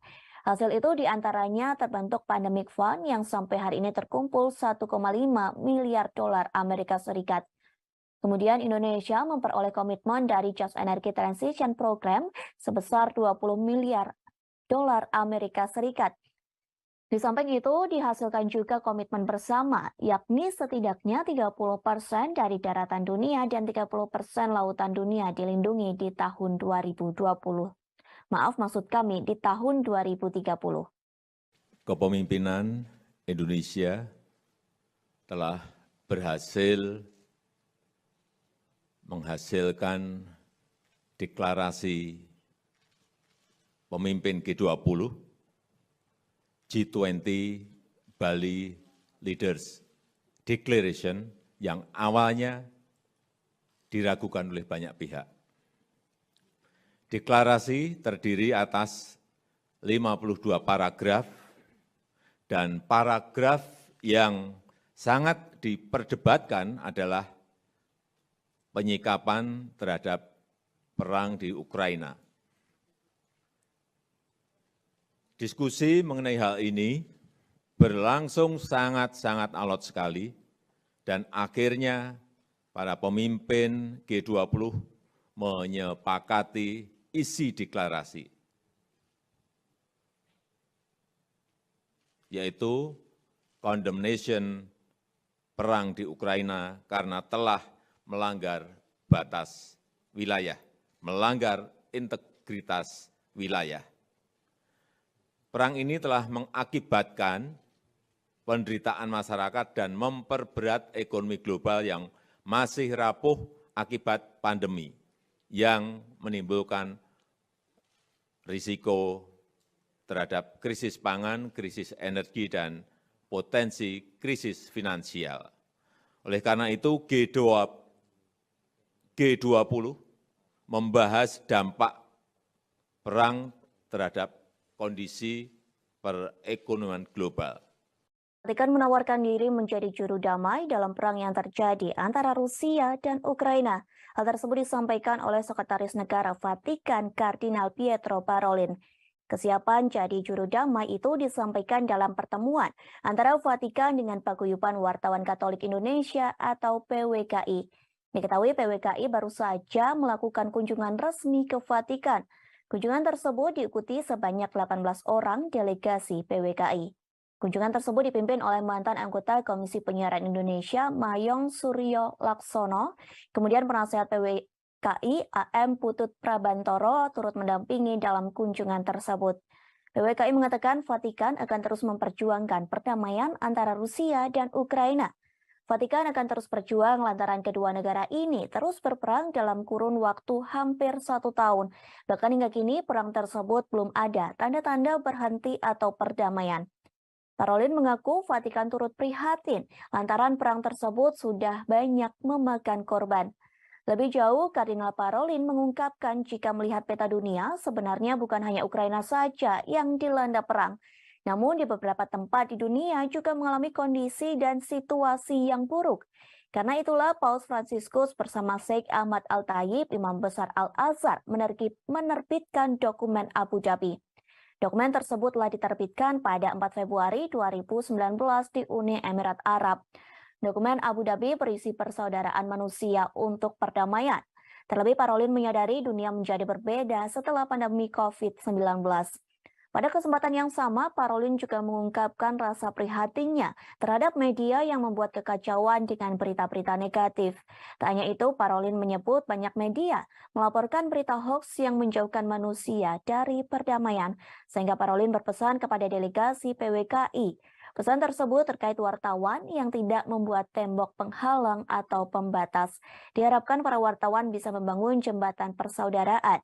Satu caranya bekerja sama dengan pihak lain. Satu hal ini dilakukan, Parolin berharap negara-negara bisa mencapai titik perdamaian. Sebuah rudal yang menghantam Polandia diduga bukan serangan dari Rusia. Namun ledakan rudal tersebut diduga merupakan perbuatan pertahanan udara Ukraina. Hal tersebut disampaikan oleh Presiden Polandia, Andrzej Duda. Pihaknya menyebut Polandia tak memiliki bukti bahwa rudal tersebut diluncurkan oleh Ukraina. Duda mengatakan bahwa serangan tersebut merupakan kecelakaan yang tidak menguntungkan. Presiden Polandia ini juga mengatakan rudal itu bukan serangan yang disengaja. Pasalnya Duda meyakini serangan rudal itu merupakan niatan untuk membela diri. Ia menyebut pasukan Ukraina sedang mencoba untuk mencegat serangan Rusia. Namun ternyata rudal tersebut malah jatuh ke Polandia, sehingga Duda memaklumi dengan adanya peristiwa tersebut. Sementara Kementerian Pertahanan Rusia mengonfirmasi bahwa pihaknya memang menembakkan rentetan rudal ke pusat komando Ukraina. Selain itu, pasukan Moskow juga menembakkan rudal ke lokasi infrastruktur di Ukraina pada Selasa 5 November 2022. Namun targetnya tidak lebih dekat dari 35 km atau 21,7 mil dari perbatasan Ukraina dan Polandia. Kementerian Rusia juga menyampaikan analisis dari serangan rudal di Polandia. Pihaknya menyebut rudal tersebut berasal dari sistem pertahanan udara S-300.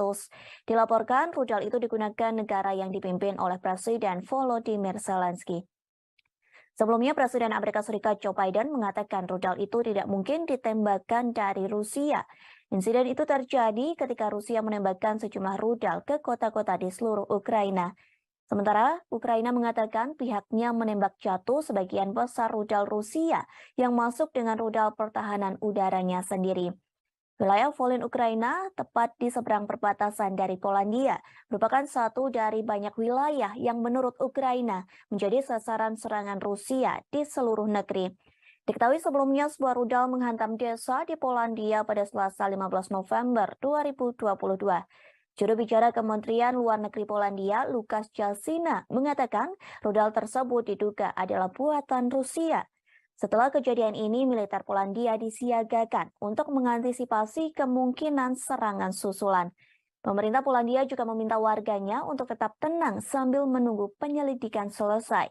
Sementara itu, Rusia telah membantah tuduhan serangan rudal di perbatasan hingga menjangkau Polandia. Kementerian Pertahanan Rusia menyebut bahwa tudingan ini hanya provokasi untuk meningkatkan ketegangan.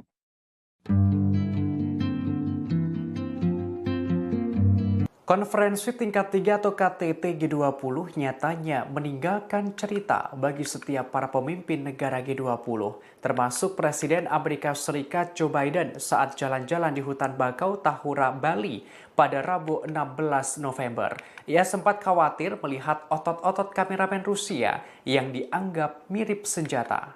Dikutip dari tribunnews.com, mulanya Presiden Biden tiba-tiba menghampiri seorang kameramen. Saat itu ia sedang berbincang dengan Presiden Jokowi dan Presiden Prancis Emmanuel Macron serta sejumlah pemimpin negara lainnya. Ia lantas berada di depan kameramen Rusia yang dimaksud bernama Yuri Solmov. Kepala negara Amerika Serikat itu mengaku khawatir ketika melihat otot-otot biceps yang menonjol pada tubuh Yuri Solmov. Tubuh atletis Yuri memang langsung menarik perhatian Biden saat itu. Biden langsung menyebut otot Solmov yang dianggap seperti senjata Rusia. Sambil tertawa, ia berharap orang Rusia itu berada pada pihak yang sama dengannya. Pernyataan Biden ini tentu saja disambut tawa delegasi lainnya, termasuk Macron dan Jokowi yang turut tertawa mendengar kelakar Biden. Diketahui Solmov merupakan operator kamera media Rusia.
Setelah Polandia diserang rudal dan menewaskan 2 orang, Presiden Amerika Serikat Joe Biden langsung menggelar pertemuan di sela-sela KTT G20 Rabu 16 November 2022.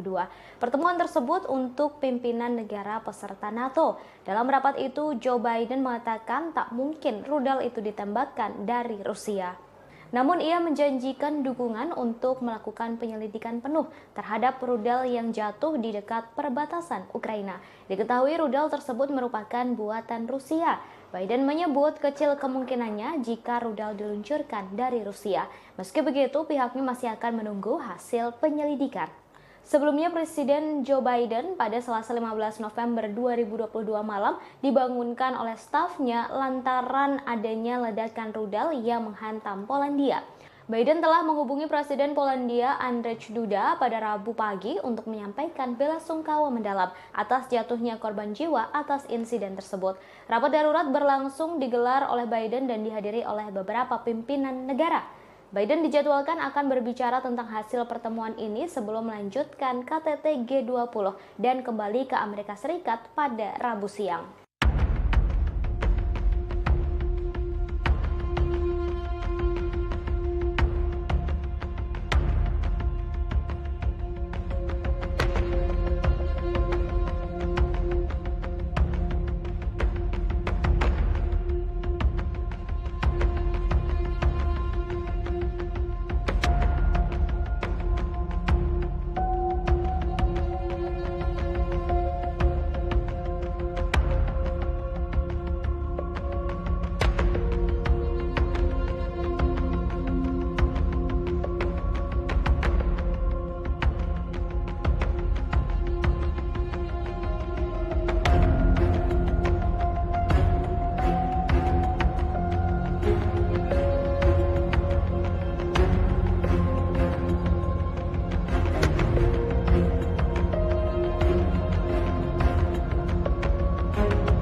Забруднені мінами і снарядами, які не розірвалися, десятки вугільних. Presiden Ukraina Volodymyr Zelensky hadir secara virtual dalam KTT G20 yang digelar di Bali pada Selasa 15 November hari ini. Zelensky cukup berapi-api kala menyampaikan pidatonya. Ia pun memberi peringatan keras pada Rusia di hadapan Menteri Luar Negeri Rusia Sergei Lavrov hingga Presiden Amerika Serikat Joe Biden. Di depan Menlu Rusia Sergei Lavrov, Zelensky telah bersumpah untuk tidak menyerahkan 1 inci pun wilayah pada Vladimir Putin dalam setiap pembicaraan damai. Tak hanya itu, Zelensky juga memberikan syarat ketat pada Rusia jika mereka ingin melakukan negosiasi dengan Ukraina. Dalam KTT G20, Presiden Ukraina tersebut mengatakan ia siap bernegosiasi apabila Rusia benar-benar tulus untuk berdamai. Sebelumnya, Rusia meminta beberapa wilayah Ukraina jika Zelensky mau duduk bersama dengan Vladimir Putin. Di hadapan sejumlah petinggi negara anggota KTT G20 seperti Presiden Amerika Serikat Joe Biden hingga Presiden China Xi Jinping, Zelensky pun memamerkan sederet kemenangan Ukraina. Dalam keterangannya, Zelensky bahkan menyebut forum G20 menjadi G19. Hal ini sebagai bentuk pengasingan dan kecaman atas invasi Rusia dalam pidatonya. Meski Ukraina bukan anggota G20, Zelensky diketahui diundang untuk berpartisipasi dalam KTT tersebut. Penyebutan G19 ini dilakukan Zelensky untuk mengasingkan Rusia yang dinilai tak pantas menjadi anggota G20 dari 20 negara ekonomi terbesar. Забруднені мінами і снарядами, які не розірвалися, десятки вугільних шахт затоплені, в тому числі і шахта, в якій в 1979 році був здійснений підземний ядерний вибух. Це шахта Юнком в Донецькій області. Вона на окупованій Росією території. Затоплена вже кілька років, саме через окупантів. Лише деокупація нашої території може дати умови, щоб зняти цю загрозу. Неможливо точно порахувати обсяг такого забруднення атмосфери від спалених нафтобаз і пожеж. А ще підірвані споруди, спалені хімічні підприємства, безліч захоронень убитих тварин. Просто уявіть це. Внаслідок російської агресії загинуло 6 мільйонів свійських тварин. 6 мільйонів – це офіційні дані. Знищено щонайменше 50 тисяч дітей, які були силою депортовані в Росію. Їх Presiden Ukraina Volodymyr Zelensky memberikan pidato secara virtual dalam agenda KTT G20 yang digelar di Bali. Pada kesempatan itu Zelensky menguraikan serangkaian kondisi yang diperlukan untuk mengakhiri perang Ukraina.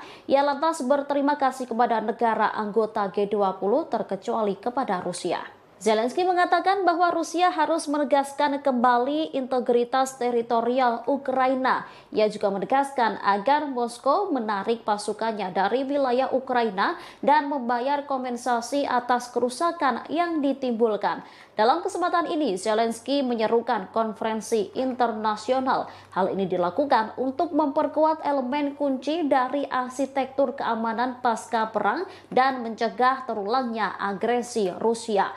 Sepanjang pidatonya, Zelensky dengan tegas berterima kasih kepada G19 mengecualikan Rusia.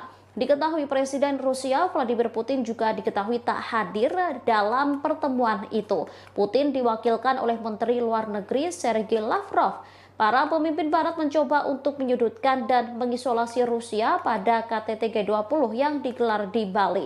Barat menyebut agresi militer yang dilakukan Rusia ke Ukraina lah yang menyebabkan krisis dunia dalam ketahanan pangan. Bahkan sejumlah negara sudah dilanda inflasi. Четвертий виклик – звільнення усіх полонених і депортованих. Тисячі наших людей, військових і цивільних, в російському полоні. Вони піддаються жорстоким тортурам. Це масове знущання. Окрім того, ми поіменно знаємо майже 11 тисяч дітей, які були силою депортовані в Росію. Їх розлучають з батьками, знаючи, що у них є родини. А окрім цих дітей, є десятки тисяч тих, хто був примусово вивезений і про яких ми знаємо лише опосередковано. Серед них є й діти, чиї батьки були убиті російськими ударами, а тепер їх утримують в державі вбивці. Додайте до цього ще сотні тисяч депортованих дорослих, і ви побачите, яку гуманітарну катастрофу спричинила російська війна. Додайте ще політв'язнів, українських громадян, які утримуються в Росії та на тимчасово окупованій території, зокрема в Криму. Ми маємо звільнити усіх цих людей. Я хочу зазначити, що ми не знайшли підтримки у Міжнародному комітеті Червоного Хреста. Ми не бачимо, що вони повною мірою борються за доступ до таборів, де утримують українських полонених і політв'язнів, або що вони допомагають шукати депортованих українців. І таке самоусунення – це Momen unik terjadi pada KTT G20 di Bali. Satu di antaranya sikap Presiden Amerika Serikat Joe Biden. Pasalnya perhatian Biden tertuju kepada jurnalis Rusia yakni Yuri Solmov. Diketahui Yuri Solmov merupakan kameramen dari Channel One Rusia. Biden disebut takjub melihat badan Solmov begitu kekar dan berotot. Ia pun mengaku khawatir dengan otot lengan pria tersebut. Pernyataan itu disambut tawa oleh Presiden Indonesia Joko Widodo. Bahkan para delegasi KTT G20 yang lain juga ikut tertawa. Kemudian terdengar seseorang mengatakan kepada Biden bahwa Solmov merupakan orang Rusia. Mendengar hal tersebut, Biden mengaku tidak peduli dengan orang itu. Bahkan Biden sempat bergurau dengan Yuri Solmov. Biden mengatakan ia berharap tidak bermusuhan dengan jurnalis asal Rusia bertubuh kekar itu. Di sisi lain, Biden sendiri mengaku betah tinggal di Indonesia dan sebenarnya tak ingin pulang ke negara asalnya. Curhatan ini disampaikan oleh Biden saat ia diantar oleh Sandiaga Uno setelah selesainya acara KTT G20 di Bali. Melalui Instagramnya, Sandi menceritakan bagaimana ia mendampingi Biden hingga Presiden Amerika Serikat itu naik ke pesawat. Dalam perjalanan ke pesawat, Biden sempat berbincang dengan Sandi. Biden awalnya mengucapkan selamat dan terima kasih atas KTT G20 di Bali yang begitu meriah. Kemudian Biden mengutarakan bagaimana dirinya begitu nyaman di Bali, bahkan merasa seperti berada di rumah sendiri.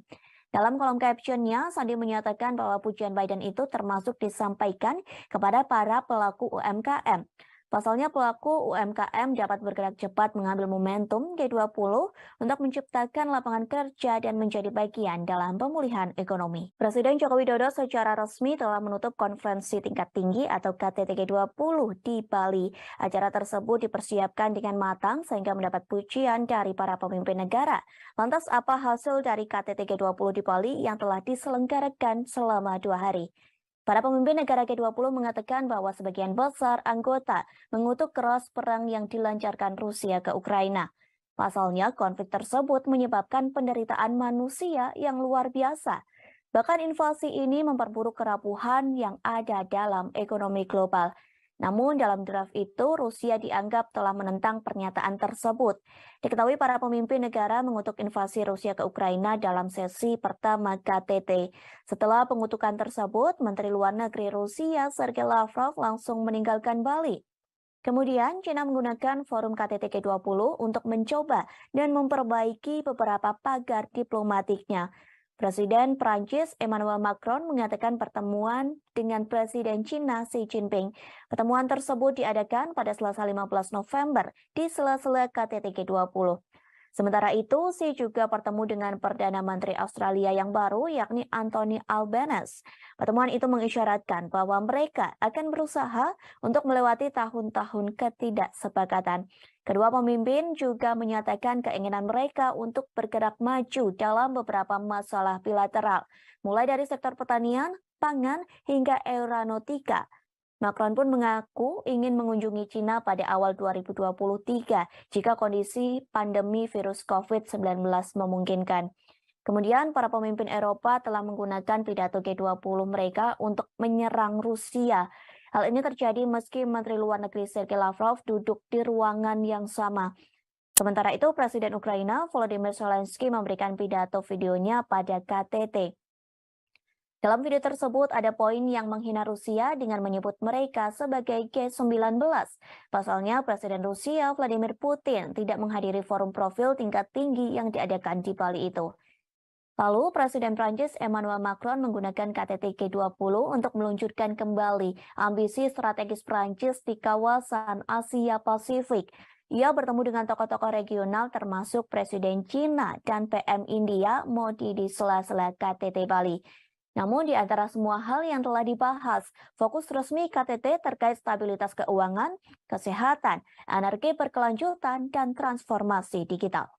Diskusi yang dilakukan oleh pemimpin G20 dalam acara KTT di Bali disebut mengalami perdebatan yang alot, terutama saat para pemimpin negara membahas perang yang terjadi antara Rusia dan Ukraina.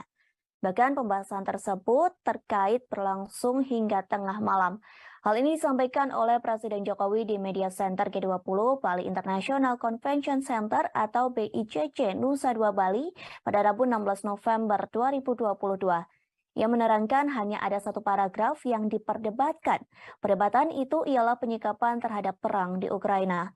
Jokowi menerangkan konsensus untuk deklarasi Bali akhirnya tercapai saat tengah malam. Bahkan perdebatan ini melibatkan Menteri Luar Negeri Rusia Sergei Lavrov. Dalam konsensus tersebut, para pemimpin negara G20 sepakat perang berdampak negatif pada ekonomi global. Dampak negatif itu menimbulkan risiko terhadap krisis pangan, krisis energi, dan potensi krisis finansial. Padahal ekonomi global kini masih cenderung rapuh akibat pandemi COVID-19. Selain itu, perang Rusia-Ukraina menyebabkan penderitaan manusia yang luar biasa. Lantas perdamaian hanya terwujud bila dilakukan pemulihan ekonomi global.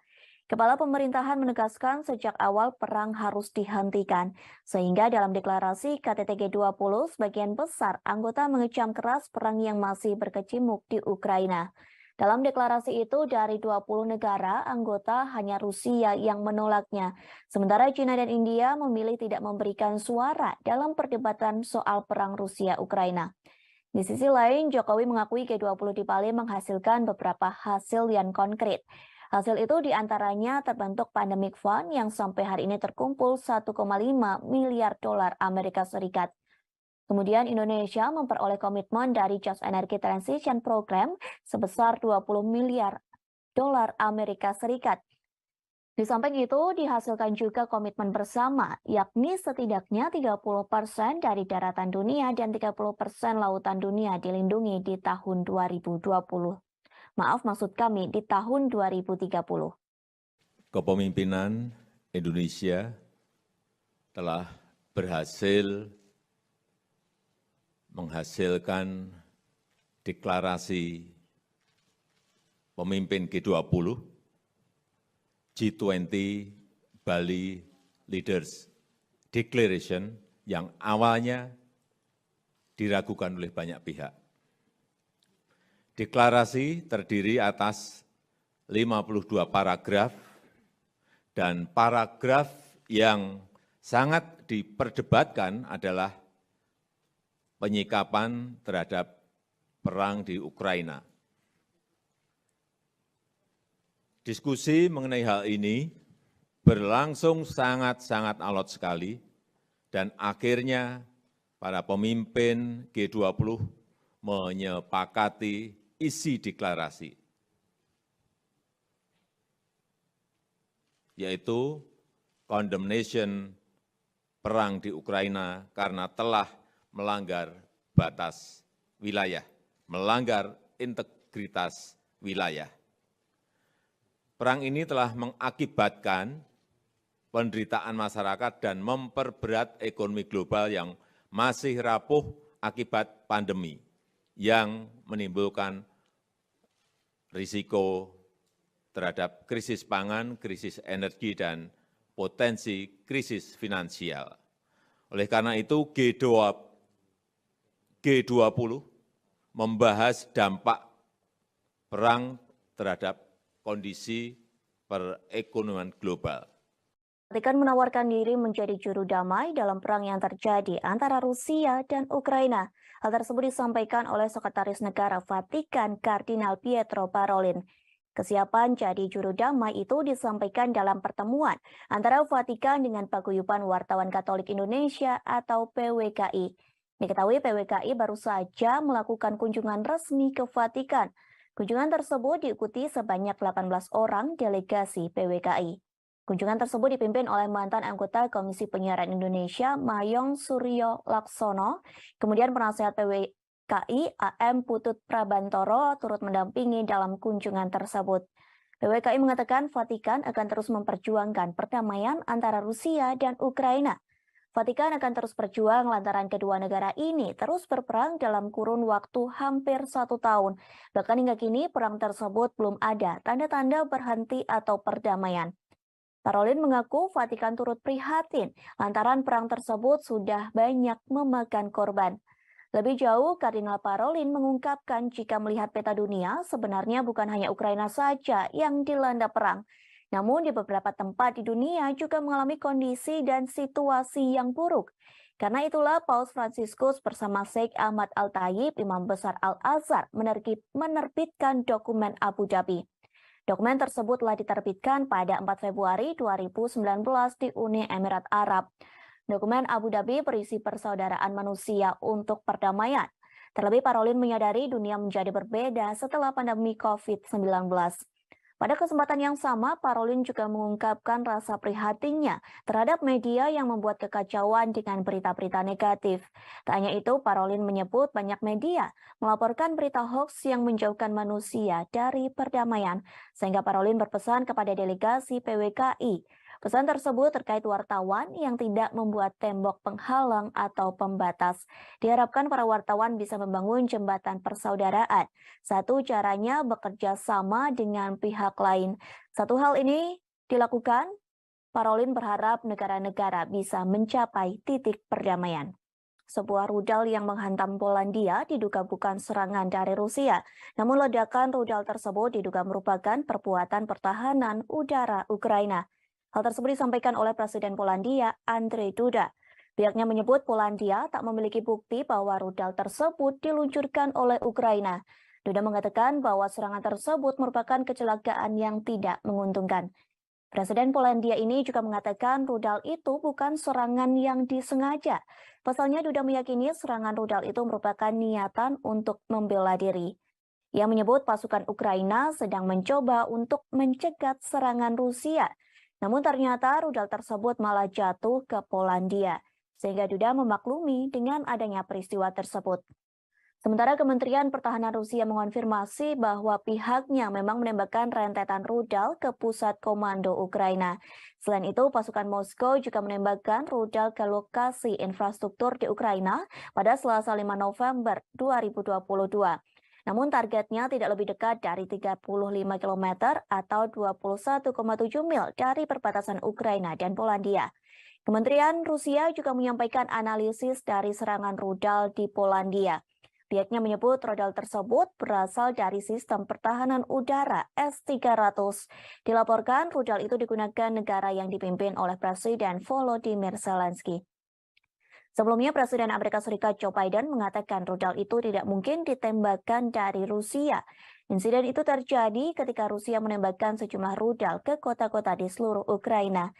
Sementara Ukraina mengatakan pihaknya menembak jatuh sebagian besar rudal Rusia yang masuk dengan rudal pertahanan udaranya sendiri. Wilayah Volyn Ukraina, tepat di seberang perbatasan dari Polandia, merupakan satu dari banyak wilayah yang menurut Ukraina menjadi sasaran serangan Rusia di seluruh negeri. Diketahui sebelumnya sebuah rudal menghantam desa di Polandia pada Selasa 15 November 2022. Juru bicara Kementerian Luar Negeri Polandia, Lukasz Jasina, mengatakan rudal tersebut diduga adalah buatan Rusia. Setelah kejadian ini, militer Polandia disiagakan untuk mengantisipasi kemungkinan serangan susulan. Pemerintah Polandia juga meminta warganya untuk tetap tenang sambil menunggu penyelidikan selesai. Sementara itu, Rusia telah membantah tuduhan serangan rudal di perbatasan hingga menjangkau Polandia. Kementerian Pertahanan Rusia menyebut bahwa tudingan ini hanya provokasi untuk meningkatkan ketegangan.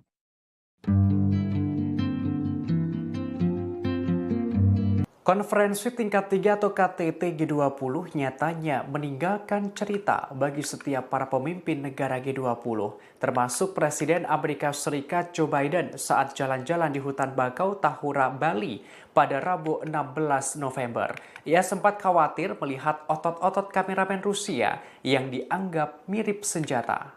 Dikutip dari tribunnews.com, mulanya Presiden Biden tiba-tiba menghampiri seorang kameramen. Saat itu ia sedang berbincang dengan Presiden Jokowi dan Presiden Prancis Emmanuel Macron serta sejumlah pemimpin negara lainnya. Ia lantas berada di depan kameramen Rusia yang dimaksud bernama Yuri Solmov. Kepala negara Amerika Serikat itu mengaku khawatir ketika melihat otot-otot biceps yang menonjol pada tubuh Yuri Solmov. Tubuh atletis Yuri memang langsung menarik perhatian Biden saat itu. Biden langsung menyebut otot Solmov yang dianggap seperti senjata Rusia. Sambil tertawa, ia berharap orang Rusia itu berada pada pihak yang sama dengannya. Pernyataan Biden ini tentu saja disambut tawa delegasi lainnya, termasuk Macron dan Jokowi yang turut tertawa mendengar kelakar Biden. Diketahui Solmov merupakan operator kamera media Rusia.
Setelah Polandia diserang rudal dan menewaskan 2 orang, Presiden Amerika Serikat Joe Biden langsung menggelar pertemuan di sela-sela KTT G20 Rabu 16 November 2022. Pertemuan tersebut untuk pimpinan negara peserta NATO. Dalam rapat itu, Joe Biden mengatakan tak mungkin rudal itu ditembakkan dari Rusia. Namun ia menjanjikan dukungan untuk melakukan penyelidikan penuh terhadap rudal yang jatuh di dekat perbatasan Ukraina. Diketahui rudal tersebut merupakan buatan Rusia. Biden menyebut kecil kemungkinannya jika rudal diluncurkan dari Rusia. Meski begitu, pihaknya masih akan menunggu hasil penyelidikan. Sebelumnya, Presiden Joe Biden pada Selasa 15 November 2022 malam dibangunkan oleh stafnya lantaran adanya ledakan rudal yang menghantam Polandia. Biden telah menghubungi Presiden Polandia Andrzej Duda pada Rabu pagi untuk menyampaikan belasungkawa mendalam atas jatuhnya korban jiwa atas insiden tersebut. Rapat darurat berlangsung digelar oleh Biden dan dihadiri oleh beberapa pimpinan negara. Biden dijadwalkan akan berbicara tentang hasil pertemuan ini sebelum melanjutkan KTT G20 dan kembali ke Amerika Serikat pada Rabu siang.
Забруднені мінами і снарядами, які не розірвалися, десятків вугільних. Presiden Ukraina Volodymyr Zelensky hadir secara virtual dalam KTT G20 yang digelar di Bali pada Selasa 15 November hari ini.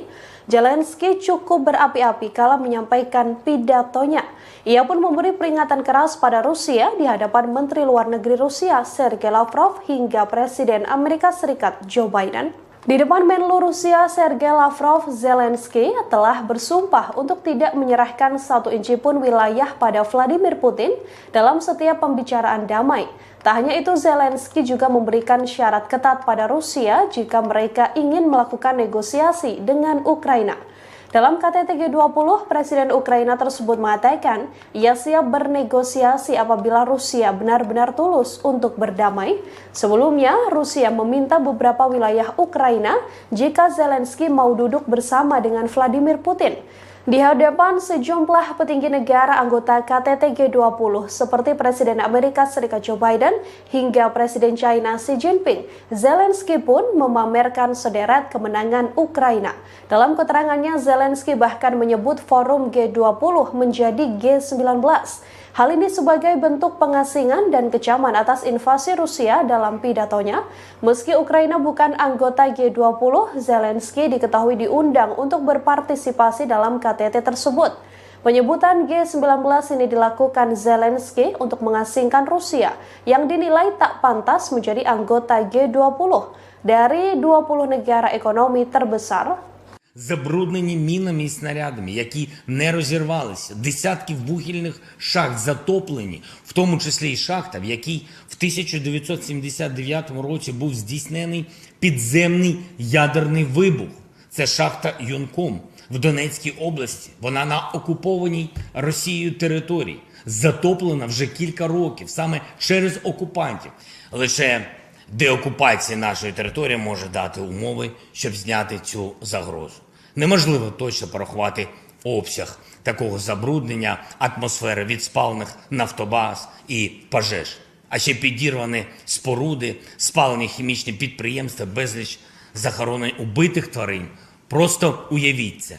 Внаслідок російської агресії загинуло 6 мільйонів свійських тварин. 6 мільйонів – це офіційні дані. Знищено щонайменше 50 тисяч дітей, які були силою депортовані в Росію. Їх Presiden Ukraina Volodymyr Zelensky memberikan pidato secara virtual dalam agenda KTT G20 yang digelar di Bali. Pada kesempatan itu Zelensky menguraikan serangkaian kondisi yang diperlukan untuk mengakhiri perang Ukraina. Ia lantas berterima kasih kepada negara anggota G20 terkecuali kepada Rusia. Zelensky mengatakan bahwa Rusia harus menegaskan kembali integritas teritorial Ukraina. Ia juga menegaskan agar Moskow menarik pasukannya dari wilayah Ukraina dan membayar kompensasi atas kerusakan yang ditimbulkan. Dalam kesempatan ini, Zelensky menyerukan konferensi internasional. Hal ini dilakukan untuk memperkuat elemen kunci dari arsitektur keamanan pasca perang dan mencegah terulangnya agresi Rusia. Sepanjang pidatonya, Zelensky dengan tegas berterima kasih kepada G19 mengecualikan Rusia.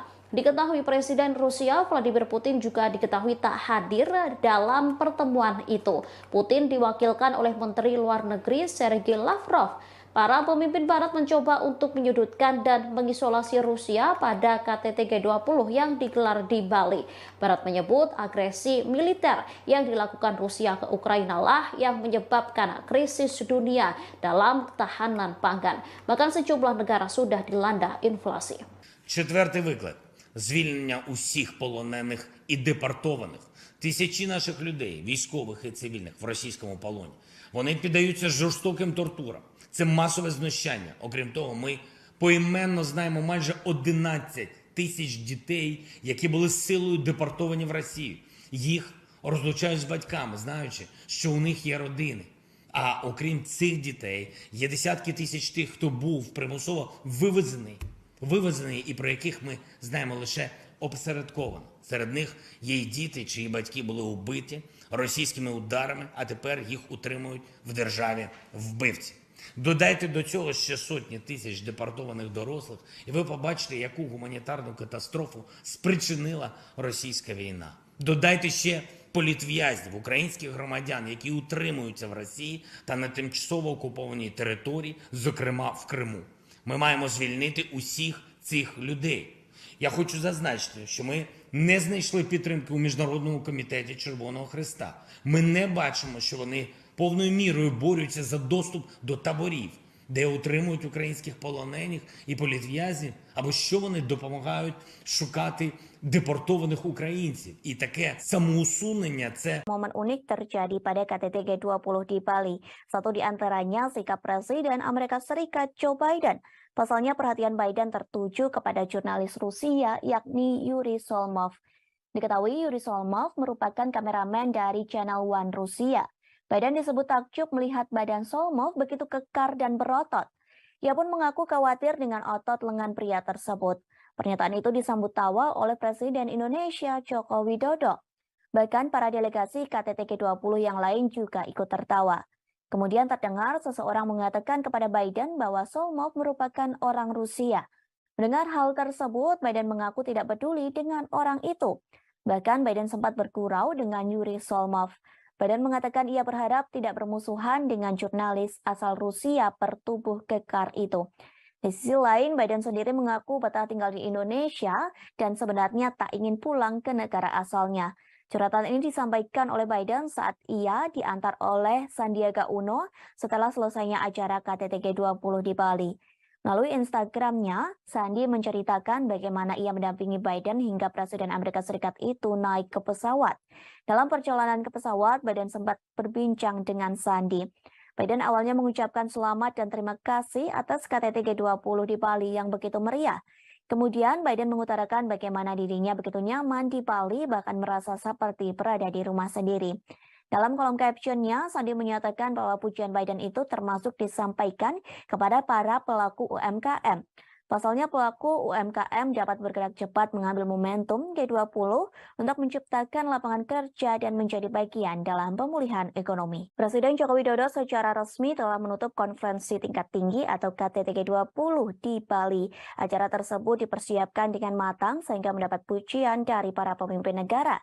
Lantas apa hasil dari KTT G20 di Bali yang telah diselenggarakan selama 2 hari? Para pemimpin negara G20 mengatakan bahwa sebagian besar anggota mengutuk keras perang yang dilancarkan Rusia ke Ukraina. Pasalnya, konflik tersebut menyebabkan penderitaan manusia yang luar biasa. Bahkan invasi ini memperburuk kerapuhan yang ada dalam ekonomi global. Namun dalam draft itu, Rusia dianggap telah menentang pernyataan tersebut. Diketahui para pemimpin negara mengutuk invasi Rusia ke Ukraina dalam sesi pertama KTT. Setelah pengutukan tersebut, Menteri Luar Negeri Rusia Sergei Lavrov langsung meninggalkan Bali. Kemudian, China menggunakan forum KTT G20 untuk mencoba dan memperbaiki beberapa pagar diplomatiknya. Presiden Prancis Emmanuel Macron mengatakan pertemuan dengan Presiden China Xi Jinping. Pertemuan tersebut diadakan pada Selasa 15 November di sela-sela KTT G20. Sementara itu, Xi juga bertemu dengan Perdana Menteri Australia yang baru, yakni Anthony Albanese. Pertemuan itu mengisyaratkan bahwa mereka akan berusaha untuk melewati tahun-tahun ketidaksepakatan. Kedua pemimpin juga menyatakan keinginan mereka untuk bergerak maju dalam beberapa masalah bilateral, mulai dari sektor pertanian, pangan, hingga aeronautika. Macron pun mengaku ingin mengunjungi China pada awal 2023 jika kondisi pandemi virus COVID-19 memungkinkan. Kemudian para pemimpin Eropa telah menggunakan pidato G20 mereka untuk menyerang Rusia. Hal ini terjadi meski Menteri Luar Negeri Sergei Lavrov duduk di ruangan yang sama. Sementara itu, Presiden Ukraina Volodymyr Zelensky memberikan pidato videonya pada KTT. Dalam video tersebut ada poin yang menghina Rusia dengan menyebut mereka sebagai G19. Pasalnya Presiden Rusia Vladimir Putin tidak menghadiri forum profil tingkat tinggi yang diadakan di Bali itu. Lalu Presiden Prancis Emmanuel Macron menggunakan KTT G20 untuk meluncurkan kembali ambisi strategis Prancis di kawasan Asia Pasifik. Ia bertemu dengan tokoh-tokoh regional termasuk Presiden China dan PM India Modi di sela-sela KTT Bali. Namun di antara semua hal yang telah dibahas, fokus resmi KTT terkait stabilitas keuangan, kesehatan, energi berkelanjutan, dan transformasi digital. Diskusi yang dilakukan oleh pemimpin G20 dalam acara KTT di Bali disebut mengalami perdebatan yang alot, terutama saat para pemimpin negara membahas perang yang terjadi antara Rusia dan Ukraina. Bahkan pembahasan tersebut terkait berlangsung hingga tengah malam. Hal ini disampaikan oleh Presiden Jokowi di Media Center G20 Bali International Convention Center atau BICC Nusa Dua Bali pada Rabu 16 November 2022. Ia menerangkan hanya ada satu paragraf yang diperdebatkan. Perdebatan itu ialah penyikapan terhadap perang di Ukraina. Jokowi menerangkan konsensus untuk deklarasi Bali akhirnya tercapai saat tengah malam. Bahkan perdebatan ini melibatkan Menteri Luar Negeri Rusia Sergei Lavrov. Dalam konsensus tersebut, para pemimpin negara G20 sepakat perang berdampak negatif pada ekonomi global. Dampak negatif itu menimbulkan risiko terhadap krisis pangan, krisis energi, dan potensi krisis finansial. Padahal ekonomi global kini masih cenderung rapuh akibat pandemi COVID-19. Selain itu, perang Rusia-Ukraina menyebabkan penderitaan manusia yang luar biasa. Lantas perdamaian hanya terwujud bila dilakukan pemulihan ekonomi global. Kepala pemerintahan menegaskan sejak awal perang harus dihentikan, sehingga dalam deklarasi KTT G20 sebagian besar anggota mengecam keras perang yang masih berkecamuk di Ukraina. Dalam deklarasi itu dari 20 negara anggota hanya Rusia yang menolaknya, sementara China dan India memilih tidak memberikan suara dalam perdebatan soal perang Rusia-Ukraina. Di sisi lain, Jokowi mengakui G20 di Bali menghasilkan beberapa hasil yang konkret. Hasil itu diantaranya terbentuk Pandemic Fund yang sampai hari ini terkumpul 1,5 miliar dolar Amerika Serikat. Kemudian Indonesia memperoleh komitmen dari Just Energy Transition Program sebesar 20 miliar dolar Amerika Serikat. Di samping itu, dihasilkan juga komitmen bersama, yakni setidaknya 30% dari daratan dunia dan 30% lautan dunia dilindungi di tahun 2020. Maaf, maksud kami di tahun 2030.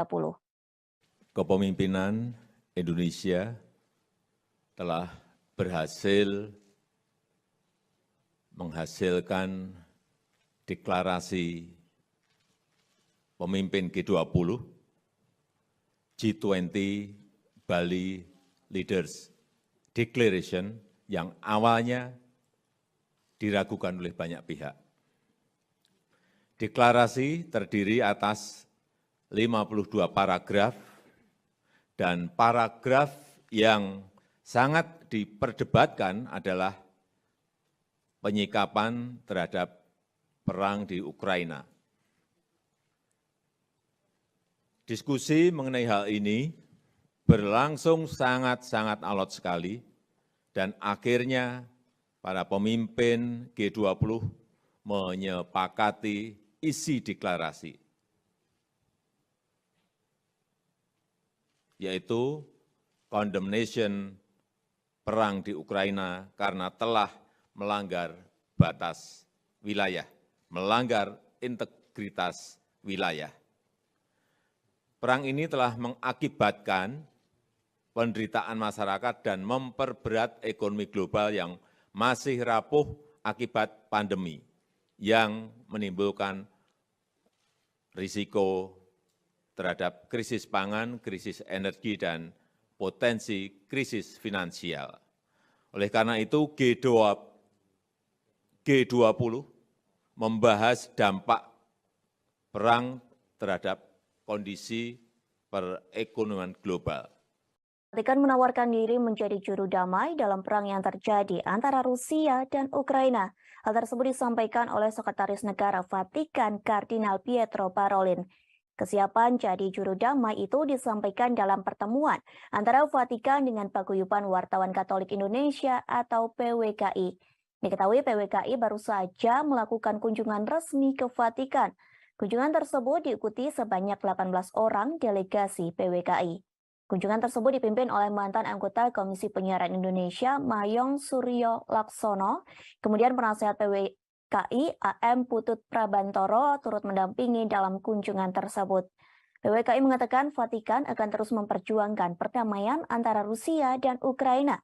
Vatikan akan terus berjuang lantaran kedua negara ini terus berperang dalam kurun waktu hampir 1 tahun. Bahkan hingga kini perang tersebut belum ada tanda-tanda berhenti atau perdamaian. Parolin mengaku Vatikan turut prihatin lantaran perang tersebut sudah banyak memakan korban. Lebih jauh, Kardinal Parolin mengungkapkan jika melihat peta dunia, sebenarnya bukan hanya Ukraina saja yang dilanda perang. Namun di beberapa tempat di dunia juga mengalami kondisi dan situasi yang buruk. Karena itulah Paus Fransiskus bersama Sheikh Ahmad Al-Tayib, Imam Besar Al-Azhar, menerbitkan dokumen Abu Dhabi. Dokumen tersebut telah diterbitkan pada 4 Februari 2019 di Uni Emirat Arab. Dokumen Abu Dhabi berisi persaudaraan manusia untuk perdamaian. Terlebih Parolin menyadari dunia menjadi berbeda setelah pandemi COVID-19. Pada kesempatan yang sama, Parolin juga mengungkapkan rasa prihatinnya terhadap media yang membuat kekacauan dengan berita-berita negatif. Tak hanya itu, Parolin menyebut banyak media melaporkan berita hoax yang menjauhkan manusia dari perdamaian. Sehingga Parolin berpesan kepada delegasi PWKI. Pesan tersebut terkait wartawan yang tidak membuat tembok penghalang atau pembatas. Diharapkan para wartawan bisa membangun jembatan persaudaraan. Satu caranya bekerja sama dengan pihak lain. Satu hal ini dilakukan, Parolin berharap negara-negara bisa mencapai titik perdamaian. Sebuah rudal yang menghantam Polandia diduga bukan serangan dari Rusia. Namun ledakan rudal tersebut diduga merupakan perbuatan pertahanan udara Ukraina. Hal tersebut disampaikan oleh Presiden Polandia, Andrzej Duda. Pihaknya menyebut Polandia tak memiliki bukti bahwa rudal tersebut diluncurkan oleh Ukraina. Duda mengatakan bahwa serangan tersebut merupakan kecelakaan yang tidak menguntungkan.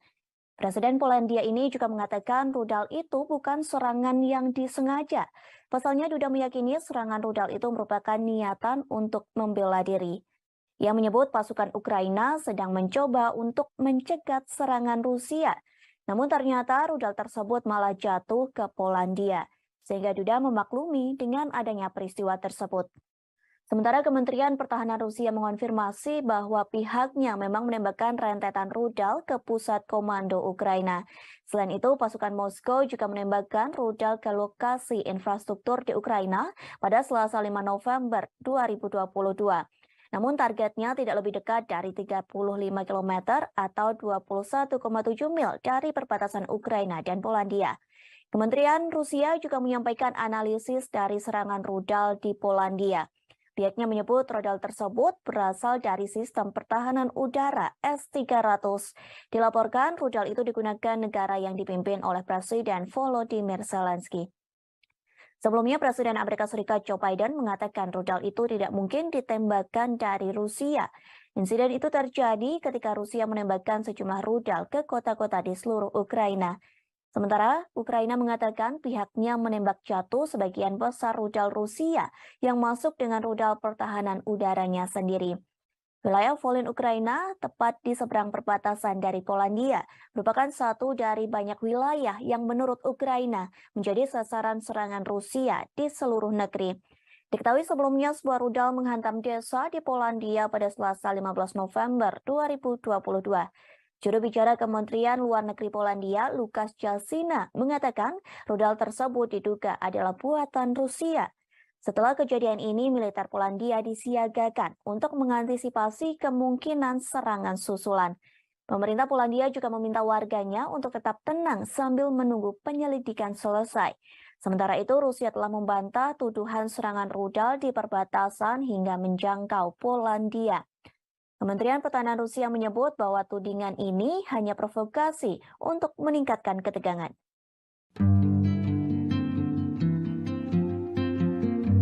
Konferensi tingkat 3 atau KTT G20 nyatanya meninggalkan cerita bagi setiap para pemimpin negara G20, termasuk Presiden Amerika Serikat Joe Biden saat jalan-jalan di hutan bakau Tahura, Bali pada Rabu 16 November.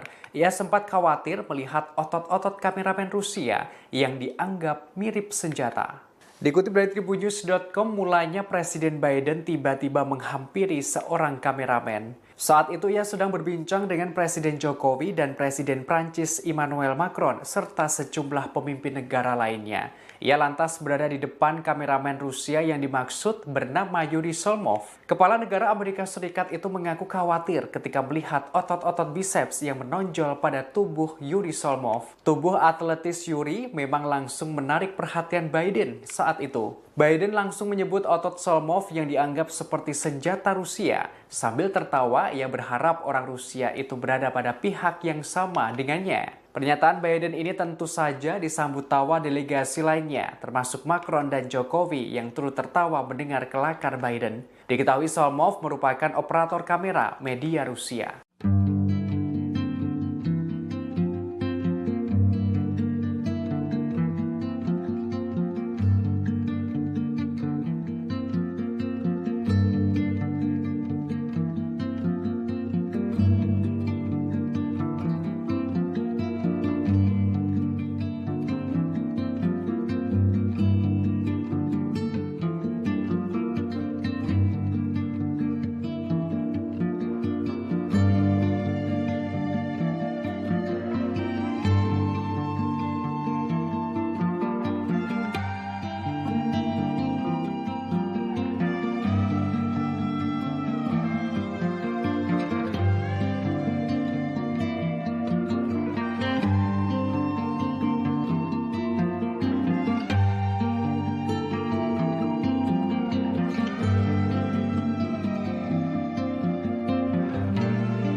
Setelah Polandia diserang rudal dan menewaskan 2 orang, Presiden Amerika Serikat Joe Biden langsung menggelar pertemuan di sela-sela KTT G20 Rabu 16 November 2022. Pertemuan tersebut untuk pimpinan negara peserta NATO. Dalam rapat itu, Joe Biden mengatakan tak mungkin rudal itu ditembakkan dari Rusia. Namun ia menjanjikan dukungan untuk melakukan penyelidikan penuh terhadap rudal yang jatuh di dekat perbatasan Ukraina. Diketahui rudal tersebut merupakan buatan Rusia. Biden menyebut kecil kemungkinannya jika rudal diluncurkan dari Rusia. Meski begitu, pihaknya masih akan menunggu hasil penyelidikan. Sebelumnya, Presiden Joe Biden pada Selasa 15 November 2022 malam dibangunkan oleh stafnya lantaran adanya ledakan rudal yang menghantam Polandia. Biden telah menghubungi Presiden Polandia Andrzej Duda pada Rabu pagi untuk menyampaikan belasungkawa mendalam atas jatuhnya korban jiwa atas insiden tersebut. Rapat darurat berlangsung digelar oleh Biden dan dihadiri oleh beberapa pimpinan negara. Biden dijadwalkan akan berbicara tentang hasil pertemuan ini sebelum melanjutkan KTT G20 dan kembali ke Amerika Serikat pada Rabu siang.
Забруднені мінами і снарядами, які не розірвалися, десятків вугільних. Presiden Ukraina Volodymyr Zelensky hadir secara virtual dalam KTT G20 yang digelar di Bali pada Selasa 15 November hari ini.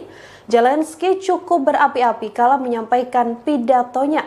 Ia pun memberi peringatan keras pada Rusia di hadapan Menteri Luar Negeri Rusia Sergei Lavrov hingga Presiden Amerika Serikat Joe Biden. Di depan Menlu Rusia Sergei Lavrov, Zelensky telah bersumpah untuk tidak menyerahkan 1 inci pun wilayah pada Vladimir Putin dalam setiap pembicaraan damai.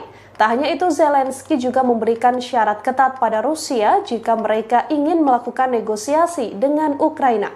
Dalam KTT G20, Presiden Ukraina tersebut mengatakan ia siap bernegosiasi apabila Rusia benar-benar tulus untuk berdamai. Sebelumnya, Rusia meminta beberapa wilayah Ukraina jika Zelensky mau duduk bersama dengan Vladimir Putin. Di hadapan sejumlah petinggi negara anggota KTT G20 seperti Presiden Amerika Serikat Joe Biden hingga Presiden China Xi Jinping, Zelensky pun memamerkan sederet kemenangan Ukraina. Dalam keterangannya, Zelensky bahkan menyebut forum G20 menjadi G19. Hal ini sebagai bentuk pengasingan dan kecaman atas invasi Rusia dalam pidatonya. Meski Ukraina bukan anggota G20, Zelensky diketahui diundang untuk berpartisipasi dalam KTT tersebut. Penyebutan G19 ini dilakukan Zelensky untuk mengasingkan Rusia yang dinilai tak pantas menjadi anggota G20 dari 20 negara ekonomi terbesar. Забруднені мінами і снарядами, які не розірвалися, десятків вугільних шахт затоплені, в тому числі і шахта, в якій в 1979 році був здійснений підземний ядерний вибух. Це шахта Юнком в Донецькій області. Вона на окупованій Росією території, затоплена вже кілька років, саме через окупантів. Лише деокупація нашої території може дати умови, щоб зняти цю загрозу.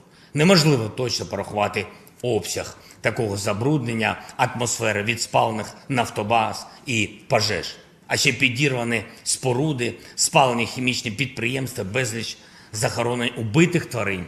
Просто уявіть це. Внаслідок російської агресії загинуло 6 мільйонів свійських тварин. 6 мільйонів – це офіційні дані.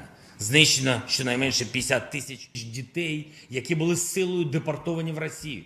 Їх Presiden Ukraina Volodymyr Zelensky memberikan pidato secara virtual dalam agenda KTT G20 yang digelar di Bali. Pada kesempatan itu Zelensky menguraikan serangkaian kondisi yang diperlukan untuk mengakhiri perang Ukraina. Ia lantas berterima kasih kepada negara anggota G20 terkecuali kepada Rusia. Zelensky mengatakan bahwa Rusia harus menegaskan kembali integritas teritorial Ukraina. Ia juga menegaskan agar Moskow menarik pasukannya dari wilayah Ukraina dan membayar kompensasi atas kerusakan yang ditimbulkan. Dalam kesempatan ini, Zelensky menyerukan konferensi internasional. Hal ini dilakukan untuk memperkuat elemen kunci dari arsitektur keamanan pasca perang dan mencegah terulangnya agresi Rusia. Sepanjang pidatonya, Zelensky dengan tegas berterima kasih kepada G19 mengecualikan Rusia. Diketahui Presiden Rusia Vladimir Putin juga diketahui tak hadir dalam pertemuan itu. Putin diwakilkan oleh Menteri Luar Negeri Sergei Lavrov. Para pemimpin Barat mencoba untuk menyudutkan dan mengisolasi Rusia pada KTT G20 yang digelar di Bali.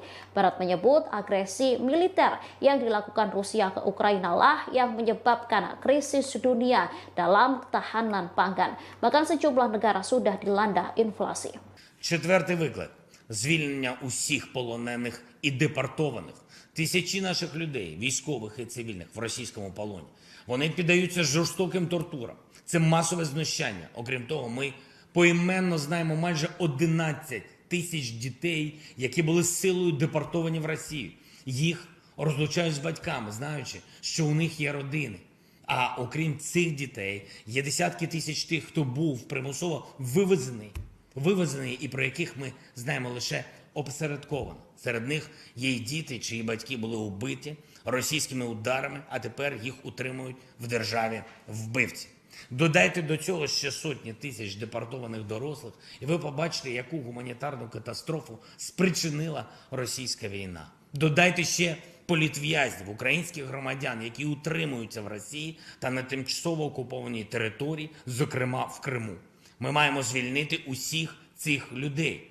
Я хочу зазначити, що ми не знайшли підтримки у Міжнародному комітеті Червоного Хреста. Ми не бачимо, що вони повною мірою борються за доступ до таборів, де утримують українських полонених і політв'язнів, або що вони допомагають шукати депортованих українців. І таке самоусунення – це Momen unik terjadi pada KTT G20 di Bali. Satu di antaranya sikap Presiden Amerika Serikat Joe Biden. Pasalnya perhatian Biden tertuju kepada jurnalis Rusia yakni Yuri Solmov. Diketahui Yuri Solmov merupakan kameramen dari Channel One Rusia. Biden disebut takjub melihat badan Solmov begitu kekar dan berotot. Ia pun mengaku khawatir dengan otot lengan pria tersebut. Pernyataan itu disambut tawa oleh Presiden Indonesia Joko Widodo. Bahkan para delegasi KTT G20 yang lain juga ikut tertawa. Kemudian terdengar seseorang mengatakan kepada Biden bahwa Solmov merupakan orang Rusia. Mendengar hal tersebut, Biden mengaku tidak peduli dengan orang itu. Bahkan Biden sempat bergurau dengan Yuri Solmov. Biden mengatakan ia berharap tidak bermusuhan dengan jurnalis asal Rusia bertubuh kekar itu. Di sisi lain, Biden sendiri mengaku betah tinggal di Indonesia dan sebenarnya tak ingin pulang ke negara asalnya. Curhatan ini disampaikan oleh Biden saat ia diantar oleh Sandiaga Uno setelah selesainya acara KTT G20 di Bali. Melalui Instagramnya, Sandi menceritakan bagaimana ia mendampingi Biden hingga Presiden Amerika Serikat itu naik ke pesawat. Dalam perjalanan ke pesawat, Biden sempat berbincang dengan Sandi. Biden awalnya mengucapkan selamat dan terima kasih atas KTT G20 di Bali yang begitu meriah. Kemudian Biden mengutarakan bagaimana dirinya begitu nyaman di Bali, bahkan merasa seperti berada di rumah sendiri. Dalam kolom captionnya, Sandi menyatakan bahwa pujian Biden itu termasuk disampaikan kepada para pelaku UMKM. Pasalnya pelaku UMKM dapat bergerak cepat mengambil momentum G20 untuk menciptakan lapangan kerja dan menjadi bagian dalam pemulihan ekonomi. Presiden Joko Widodo secara resmi telah menutup konferensi tingkat tinggi atau KTT G20 di Bali. Acara tersebut dipersiapkan dengan matang sehingga mendapat pujian dari para pemimpin negara. Lantas apa hasil dari KTT G20 di Bali yang telah diselenggarakan selama 2 hari? Para pemimpin negara G20 mengatakan bahwa sebagian besar anggota mengutuk keras perang yang dilancarkan Rusia ke Ukraina. Pasalnya, konflik tersebut menyebabkan penderitaan manusia yang luar biasa. Bahkan invasi ini memperburuk kerapuhan yang ada dalam ekonomi global. Namun dalam draft itu, Rusia dianggap telah menentang pernyataan tersebut. Diketahui para pemimpin negara mengutuk invasi Rusia ke Ukraina dalam sesi pertama KTT. Setelah pengutukan tersebut, Menteri Luar Negeri Rusia Sergei Lavrov langsung meninggalkan Bali. Kemudian, China menggunakan forum KTT G20 untuk mencoba dan memperbaiki beberapa pagar diplomatiknya. Presiden Prancis Emmanuel Macron mengatakan pertemuan dengan Presiden China Xi Jinping. Pertemuan tersebut diadakan pada Selasa 15 November di sela-sela KTT G20. Sementara itu, Xi juga bertemu dengan Perdana Menteri Australia yang baru, yakni Anthony Albanese. Pertemuan itu mengisyaratkan bahwa mereka akan berusaha untuk melewati tahun-tahun ketidaksepakatan. Kedua pemimpin juga menyatakan keinginan mereka untuk bergerak maju dalam beberapa masalah bilateral, mulai dari sektor pertanian, pangan, hingga aeronautika. Macron pun mengaku ingin mengunjungi China pada awal 2023 jika kondisi pandemi virus COVID-19 memungkinkan. Kemudian para pemimpin Eropa telah menggunakan pidato G20 mereka untuk menyerang Rusia. Hal ini terjadi meski Menteri Luar Negeri Sergei Lavrov duduk di ruangan yang sama. Sementara itu, Presiden Ukraina Volodymyr Zelensky memberikan pidato videonya pada KTT. Dalam video tersebut ada poin yang menghina Rusia dengan menyebut mereka sebagai G19.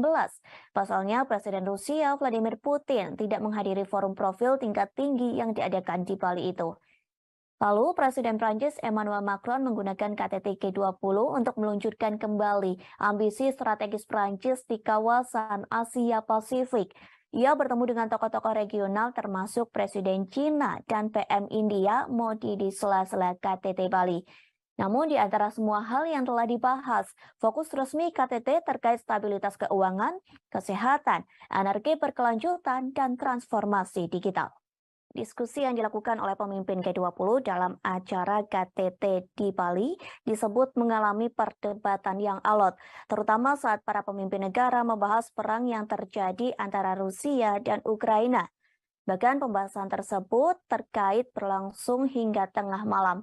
Hal ini disampaikan oleh Presiden Jokowi di Media Center G20 Bali International Convention Center atau BICC Nusa Dua Bali pada Rabu 16 November 2022. Ia menerangkan hanya ada satu paragraf yang diperdebatkan. Perdebatan itu ialah penyikapan terhadap perang di Ukraina. Jokowi menerangkan konsensus untuk deklarasi Bali akhirnya tercapai saat tengah malam. Bahkan perdebatan ini melibatkan Menteri Luar Negeri Rusia Sergei Lavrov. Dalam konsensus tersebut, para pemimpin negara G20 sepakat perang berdampak negatif pada ekonomi global. Dampak negatif itu menimbulkan risiko terhadap krisis pangan, krisis energi, dan potensi krisis finansial. Padahal ekonomi global kini masih cenderung rapuh akibat pandemi COVID-19. Selain itu, perang Rusia-Ukraina menyebabkan penderitaan manusia yang luar biasa. Lantas perdamaian hanya terwujud bila dilakukan pemulihan ekonomi global. Kepala pemerintahan menegaskan sejak awal perang harus dihentikan, sehingga dalam deklarasi KTT G20 sebagian besar anggota mengecam keras perang yang masih berkecamuk di Ukraina.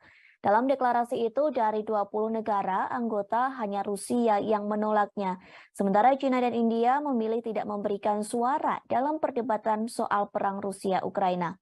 Di sisi lain, Jokowi mengakui G20 di Bali menghasilkan beberapa hasil yang konkret. Hasil itu diantaranya terbentuk Pandemic Fund yang sampai hari ini terkumpul 1,5 miliar dolar Amerika Serikat. Kemudian Indonesia memperoleh komitmen dari Just Energy Transition Program sebesar 20 miliar dolar Amerika Serikat.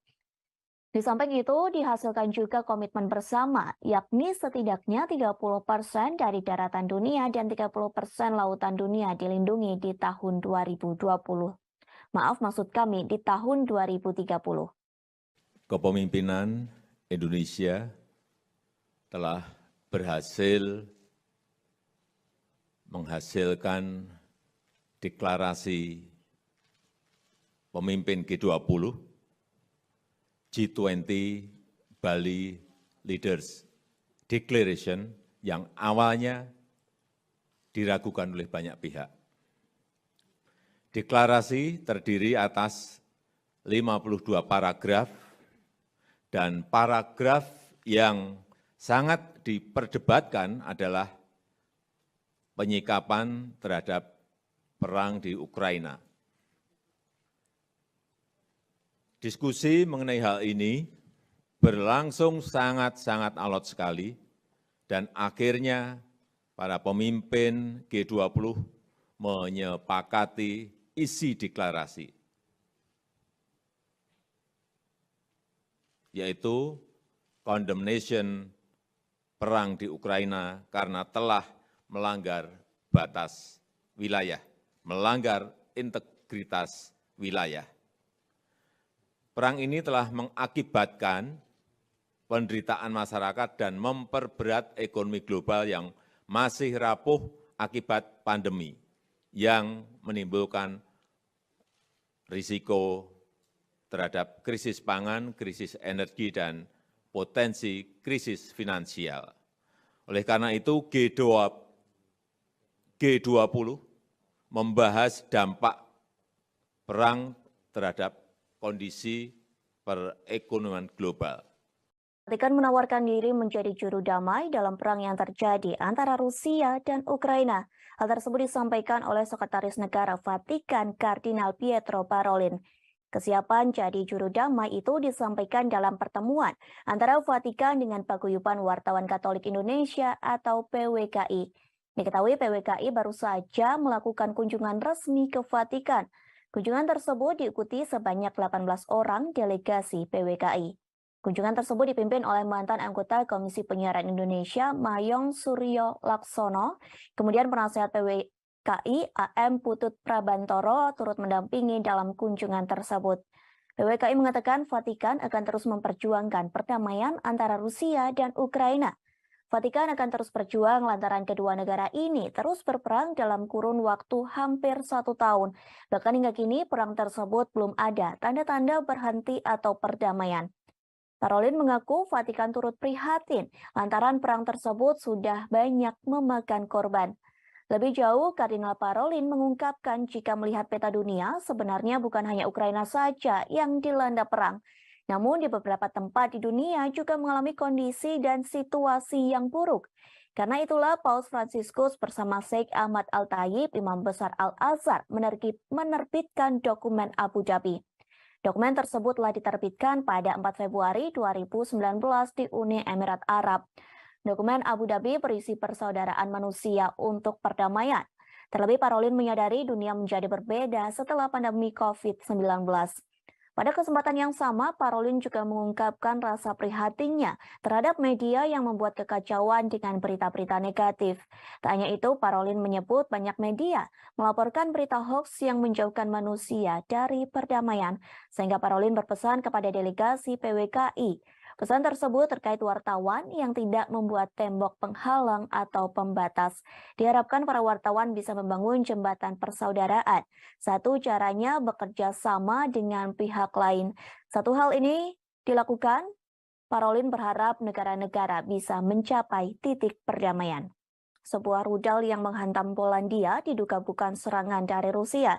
Namun ledakan rudal tersebut diduga merupakan perbuatan pertahanan udara Ukraina. Hal tersebut disampaikan oleh Presiden Polandia, Andrzej Duda. Pihaknya menyebut Polandia tak memiliki bukti bahwa rudal tersebut diluncurkan oleh Ukraina. Duda mengatakan bahwa serangan tersebut merupakan kecelakaan yang tidak menguntungkan. Presiden Polandia ini juga mengatakan rudal itu bukan serangan yang disengaja. Pasalnya Duda meyakini serangan rudal itu merupakan niatan untuk membela diri. Ia menyebut pasukan Ukraina sedang mencoba untuk mencegat serangan Rusia. Namun ternyata rudal tersebut malah jatuh ke Polandia, sehingga Duda memaklumi dengan adanya peristiwa tersebut. Sementara Kementerian Pertahanan Rusia mengonfirmasi bahwa pihaknya memang menembakkan rentetan rudal ke pusat komando Ukraina. Selain itu, pasukan Moskow juga menembakkan rudal ke lokasi infrastruktur di Ukraina pada Selasa 5 November 2022. Namun targetnya tidak lebih dekat dari 35 km atau 21,7 mil dari perbatasan Ukraina dan Polandia. Kementerian Rusia juga menyampaikan analisis dari serangan rudal di Polandia. Pihaknya menyebut rudal tersebut berasal dari sistem pertahanan udara S-300. Dilaporkan rudal itu digunakan negara yang dipimpin oleh Presiden Volodymyr Zelensky. Sebelumnya, Presiden Amerika Serikat Joe Biden mengatakan rudal itu tidak mungkin ditembakkan dari Rusia. Insiden itu terjadi ketika Rusia menembakkan sejumlah rudal ke kota-kota di seluruh Ukraina. Sementara Ukraina mengatakan pihaknya menembak jatuh sebagian besar rudal Rusia yang masuk dengan rudal pertahanan udaranya sendiri. Wilayah Volyn Ukraina, tepat di seberang perbatasan dari Polandia, merupakan satu dari banyak wilayah yang menurut Ukraina menjadi sasaran serangan Rusia di seluruh negeri.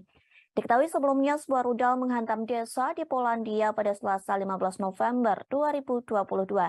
Juru bicara Kementerian Luar Negeri Polandia, Lukasz Jalsina, mengatakan rudal tersebut diduga adalah buatan Rusia. Setelah kejadian ini, militer Polandia disiagakan untuk mengantisipasi kemungkinan serangan susulan. Pemerintah Polandia juga meminta warganya untuk tetap tenang sambil menunggu penyelidikan selesai. Sementara itu, Rusia telah membantah tuduhan serangan rudal di perbatasan hingga menjangkau Polandia. Kementerian Pertahanan Rusia menyebut bahwa tudingan ini hanya provokasi untuk meningkatkan ketegangan.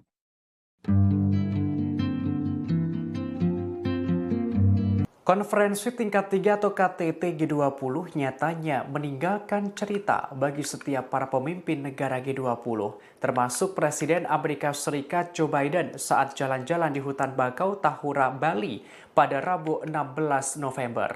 Ia sempat khawatir melihat otot-otot kameramen Rusia yang dianggap mirip senjata.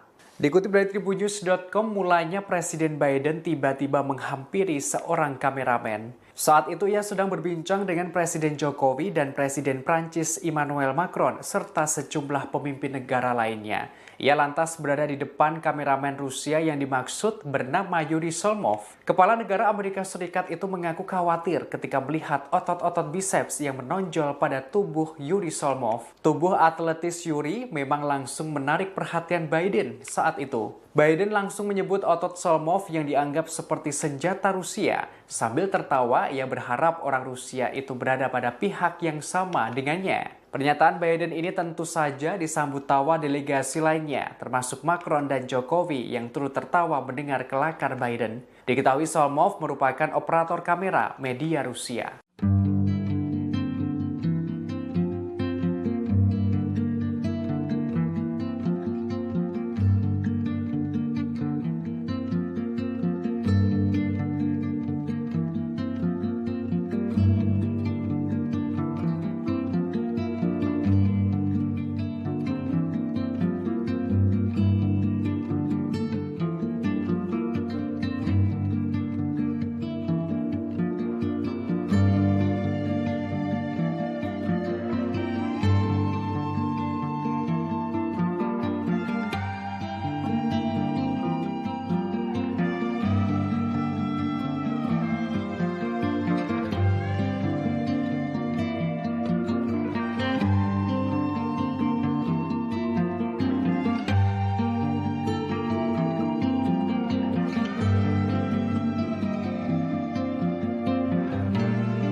Setelah Polandia diserang rudal dan menewaskan 2 orang, Presiden Amerika Serikat Joe Biden langsung menggelar pertemuan di sela-sela KTT G20 Rabu 16 November 2022. Pertemuan tersebut untuk pimpinan negara peserta NATO. Dalam rapat itu, Joe Biden mengatakan tak mungkin rudal itu ditembakkan dari Rusia.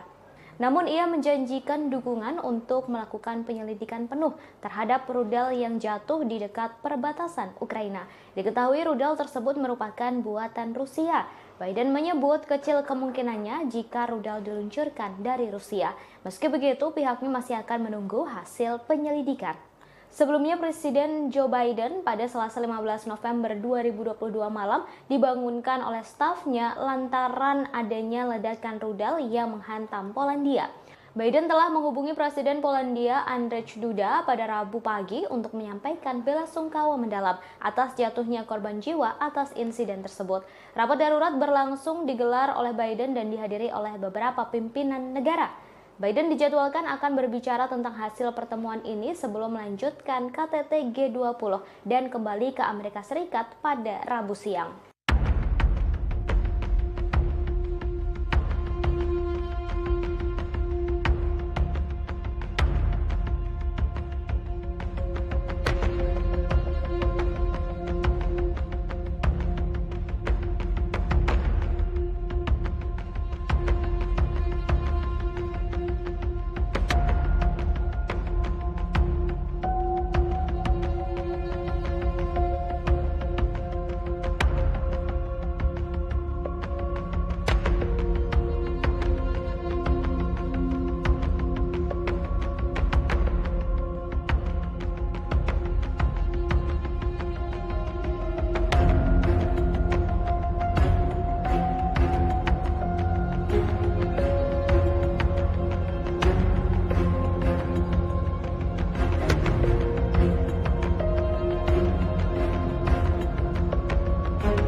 Забруднені мінами і снарядами, які не розірвалися, десятки вибухівних. Presiden Ukraina Volodymyr Zelensky hadir secara virtual dalam KTT G20 yang digelar di Bali pada Selasa 15 November hari ini.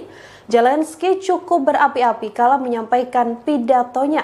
Ia pun memberi peringatan keras pada Rusia di hadapan Menteri Luar Negeri Rusia Sergei Lavrov hingga Presiden Amerika Serikat Joe Biden.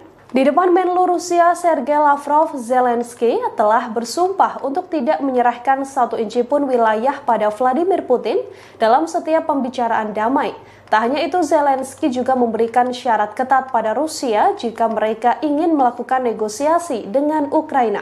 Dalam KTT G20, Presiden Ukraina tersebut mengatakan ia siap bernegosiasi apabila Rusia benar-benar tulus untuk berdamai. Sebelumnya, Rusia meminta beberapa wilayah Ukraina jika Zelensky mau duduk bersama dengan Vladimir Putin.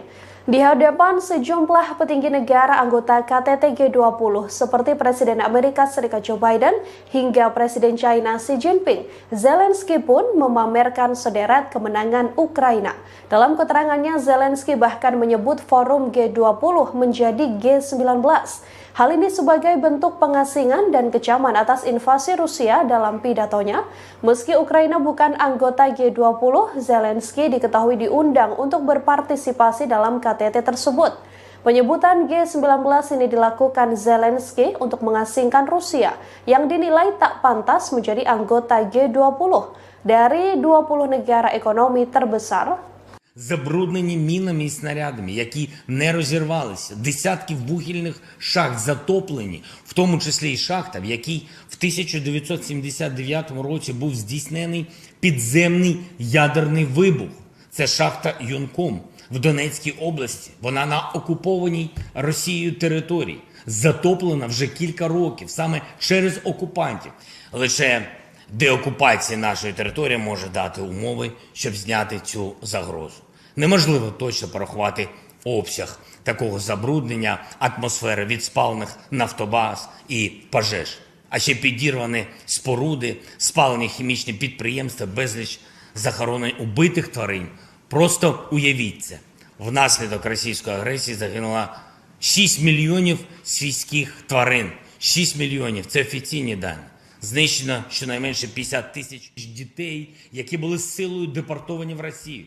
Їх Presiden Ukraina Volodymyr Zelensky memberikan pidato secara virtual dalam agenda KTT G20 yang digelar di Bali. Pada kesempatan itu Zelensky menguraikan serangkaian kondisi yang diperlukan untuk mengakhiri perang Ukraina. Ia lantas berterima kasih kepada negara anggota G20 terkecuali kepada Rusia. Zelensky mengatakan bahwa Rusia harus menegaskan kembali integritas teritorial Ukraina. Ia juga menegaskan agar Moskow menarik pasukannya dari wilayah Ukraina dan membayar kompensasi atas kerusakan yang ditimbulkan. Dalam kesempatan ini, Zelensky menyerukan konferensi internasional. Hal ini dilakukan untuk memperkuat elemen kunci dari arsitektur keamanan pasca perang dan mencegah terulangnya agresi Rusia. Sepanjang pidatonya, Zelensky dengan tegas berterima kasih kepada G19 mengecualikan Rusia. Diketahui Presiden Rusia Vladimir Putin juga diketahui tak hadir dalam pertemuan itu. Putin diwakilkan oleh Menteri Luar Negeri Sergei Lavrov. Para pemimpin Barat mencoba untuk menyudutkan dan mengisolasi Rusia pada KTT G20 yang digelar di Bali. Barat menyebut agresi militer yang dilakukan Rusia ke Ukraina lah yang menyebabkan krisis dunia dalam ketahanan pangan. Bahkan sejumlah negara sudah dilanda inflasi. Четвертий виклик – звільнення усіх полонених і депортованих. Тисячі наших людей, військових і цивільних, в російському полоні. Вони піддаються жорстоким тортурам. Це масове знущання. Окрім того, ми поіменно знаємо майже 11 тисяч дітей, які були силою депортовані в Росію. Їх розлучають з батьками, знаючи, що у них є родини. А окрім цих дітей, є десятки тисяч тих, хто був примусово вивезений і про яких ми знаємо лише опосередковано. Серед них є й діти, чиї батьки були убиті російськими ударами, а тепер їх утримують в державі вбивці.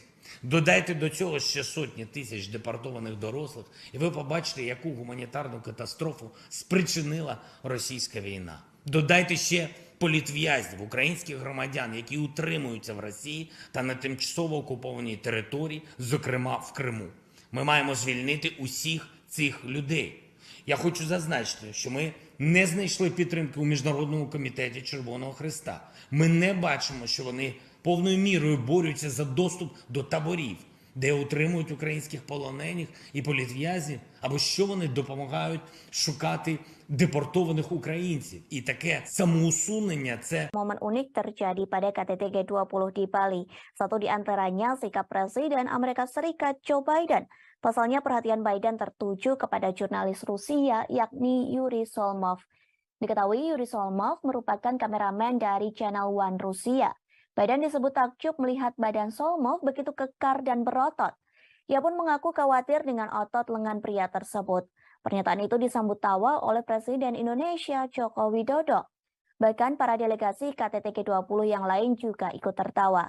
Kemudian terdengar seseorang mengatakan kepada Biden bahwa Solmov merupakan orang Rusia. Mendengar hal tersebut, Biden mengaku tidak peduli dengan orang itu. Bahkan Biden sempat bergurau dengan Yuri Solmov. Biden mengatakan ia berharap tidak bermusuhan dengan jurnalis asal Rusia bertubuh kekar itu. Di sisi lain, Biden sendiri mengaku betah tinggal di Indonesia dan sebenarnya tak ingin pulang ke negara asalnya. Curhatan ini disampaikan oleh Biden saat ia diantar oleh Sandiaga Uno setelah selesainya acara KTT G20 di Bali. Melalui Instagramnya, Sandi menceritakan bagaimana ia mendampingi Biden hingga Presiden Amerika Serikat itu naik ke pesawat. Dalam perjalanan ke pesawat, Biden sempat berbincang dengan Sandi. Biden awalnya mengucapkan selamat dan terima kasih atas KTT G20 di Bali yang begitu meriah. Kemudian Biden mengutarakan bagaimana dirinya begitu nyaman di Bali, bahkan merasa seperti berada di rumah sendiri. Dalam kolom captionnya, Sandi menyatakan bahwa pujian Biden itu termasuk disampaikan kepada para pelaku UMKM. Pasalnya pelaku UMKM dapat bergerak cepat mengambil momentum G20 untuk menciptakan lapangan kerja dan menjadi bagian dalam pemulihan ekonomi. Presiden Joko Widodo secara resmi telah menutup konferensi tingkat tinggi atau KTT G20 di Bali. Acara tersebut dipersiapkan dengan matang sehingga mendapat pujian dari para pemimpin negara. Lantas apa hasil dari KTT G20 di Bali yang telah diselenggarakan selama 2 hari? Para pemimpin negara G20 mengatakan bahwa sebagian besar anggota mengutuk keras perang yang dilancarkan Rusia ke Ukraina. Pasalnya, konflik tersebut menyebabkan penderitaan manusia yang luar biasa. Bahkan invasi ini memperburuk kerapuhan yang ada dalam ekonomi global. Namun dalam draft itu, Rusia dianggap telah menentang pernyataan tersebut. Diketahui para pemimpin negara mengutuk invasi Rusia ke Ukraina dalam sesi pertama KTT. Setelah pengutukan tersebut, Menteri Luar Negeri Rusia Sergei Lavrov langsung meninggalkan Bali. Kemudian, China menggunakan forum KTT G20 untuk mencoba dan memperbaiki beberapa pagar diplomatiknya. Presiden Prancis Emmanuel Macron mengatakan pertemuan dengan Presiden China Xi Jinping. Pertemuan tersebut diadakan pada Selasa 15 November di sela-sela KTT G20. Sementara itu, Xi juga bertemu dengan Perdana Menteri Australia yang baru, yakni Anthony Albanese. Pertemuan itu mengisyaratkan bahwa mereka akan berusaha untuk melewati tahun-tahun ketidaksepakatan. Kedua pemimpin juga menyatakan keinginan mereka untuk bergerak maju dalam beberapa masalah bilateral, mulai dari sektor pertanian, pangan, hingga aeronautika. Macron pun mengaku ingin mengunjungi China pada awal 2023 jika kondisi pandemi virus COVID-19 memungkinkan. Kemudian para pemimpin Eropa telah menggunakan pidato G20 mereka untuk menyerang Rusia. Hal ini terjadi meski Menteri Luar Negeri Sergei Lavrov duduk di ruangan yang sama. Sementara itu, Presiden Ukraina Volodymyr Zelensky memberikan pidato videonya pada KTT. Dalam video tersebut ada poin yang menghina Rusia dengan menyebut mereka sebagai G19. Pasalnya Presiden Rusia Vladimir Putin tidak menghadiri forum profil tingkat tinggi yang diadakan di Bali itu. Lalu Presiden Prancis Emmanuel Macron menggunakan KTT G20 untuk meluncurkan kembali ambisi strategis Prancis di kawasan Asia Pasifik. Ia bertemu dengan tokoh-tokoh regional termasuk Presiden China dan PM India Modi di sela-sela KTT Bali. Namun di antara semua hal yang telah dibahas, fokus resmi KTT terkait stabilitas keuangan, kesehatan, energi berkelanjutan, dan transformasi digital. Diskusi yang dilakukan oleh pemimpin G20 dalam acara KTT di Bali disebut mengalami perdebatan yang alot, terutama saat para pemimpin negara membahas perang yang terjadi antara Rusia dan Ukraina. Bahkan pembahasan tersebut terkait berlangsung hingga tengah malam. Hal ini disampaikan oleh Presiden Jokowi di Media Center G20 Bali International Convention Center atau BICC Nusa Dua Bali pada Rabu 16 November 2022. Ia menerangkan hanya ada satu paragraf yang diperdebatkan. Perdebatan itu ialah penyikapan terhadap perang di Ukraina. Jokowi menerangkan konsensus untuk deklarasi Bali akhirnya tercapai saat tengah malam. Bahkan perdebatan ini melibatkan Menteri Luar Negeri Rusia Sergei Lavrov. Dalam konsensus tersebut, para pemimpin negara G20 sepakat perang berdampak negatif pada ekonomi global. Dampak negatif itu menimbulkan risiko terhadap krisis pangan, krisis energi, dan potensi krisis finansial. Padahal ekonomi global kini masih cenderung rapuh akibat pandemi COVID-19. Selain itu, perang Rusia-Ukraina menyebabkan penderitaan manusia yang luar biasa. Lantas perdamaian hanya terwujud bila dilakukan pemulihan ekonomi global. Kepala pemerintahan menegaskan sejak awal perang harus dihentikan, sehingga dalam deklarasi KTT G20 sebagian besar anggota mengecam keras perang yang masih berkecamuk di Ukraina. Dalam deklarasi itu dari 20 negara anggota hanya Rusia yang menolaknya, sementara China dan India memilih tidak memberikan suara dalam perdebatan soal perang Rusia-Ukraina. Di sisi lain, Jokowi mengakui G20 di Bali menghasilkan beberapa hasil yang konkret. Hasil itu diantaranya terbentuk Pandemic Fund yang sampai hari ini terkumpul 1,5 miliar dolar Amerika Serikat. Kemudian Indonesia memperoleh komitmen dari Just Energy Transition Program sebesar 20 miliar dolar Amerika Serikat. Di samping itu, dihasilkan juga komitmen bersama, yakni setidaknya 30% dari daratan dunia dan 30% lautan dunia dilindungi di tahun 2020. Maaf, maksud kami di tahun 2030. Kepemimpinan Indonesia telah berhasil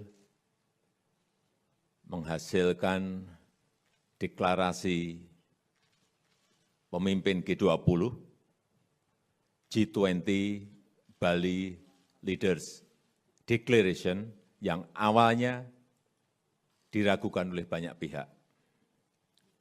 Deklarasi terdiri atas 52 paragraf dan paragraf yang sangat diperdebatkan adalah penyikapan terhadap perang di Ukraina.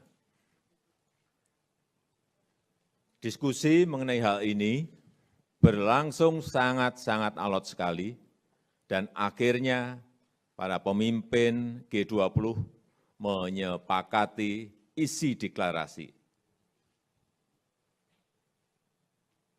yaitu condemnation perang di Ukraina karena telah melanggar batas wilayah, melanggar integritas wilayah. Perang ini telah mengakibatkan penderitaan masyarakat dan memperberat ekonomi global yang masih rapuh akibat pandemi, yang menimbulkan risiko terhadap krisis pangan, krisis energi, dan potensi krisis finansial. Oleh karena itu, G20 membahas dampak perang terhadap kondisi perekonomian global. Vatikan menawarkan diri menjadi juru damai dalam perang yang terjadi antara Rusia dan Ukraina. Hal tersebut disampaikan oleh Sekretaris Negara Vatikan Kardinal Pietro Parolin.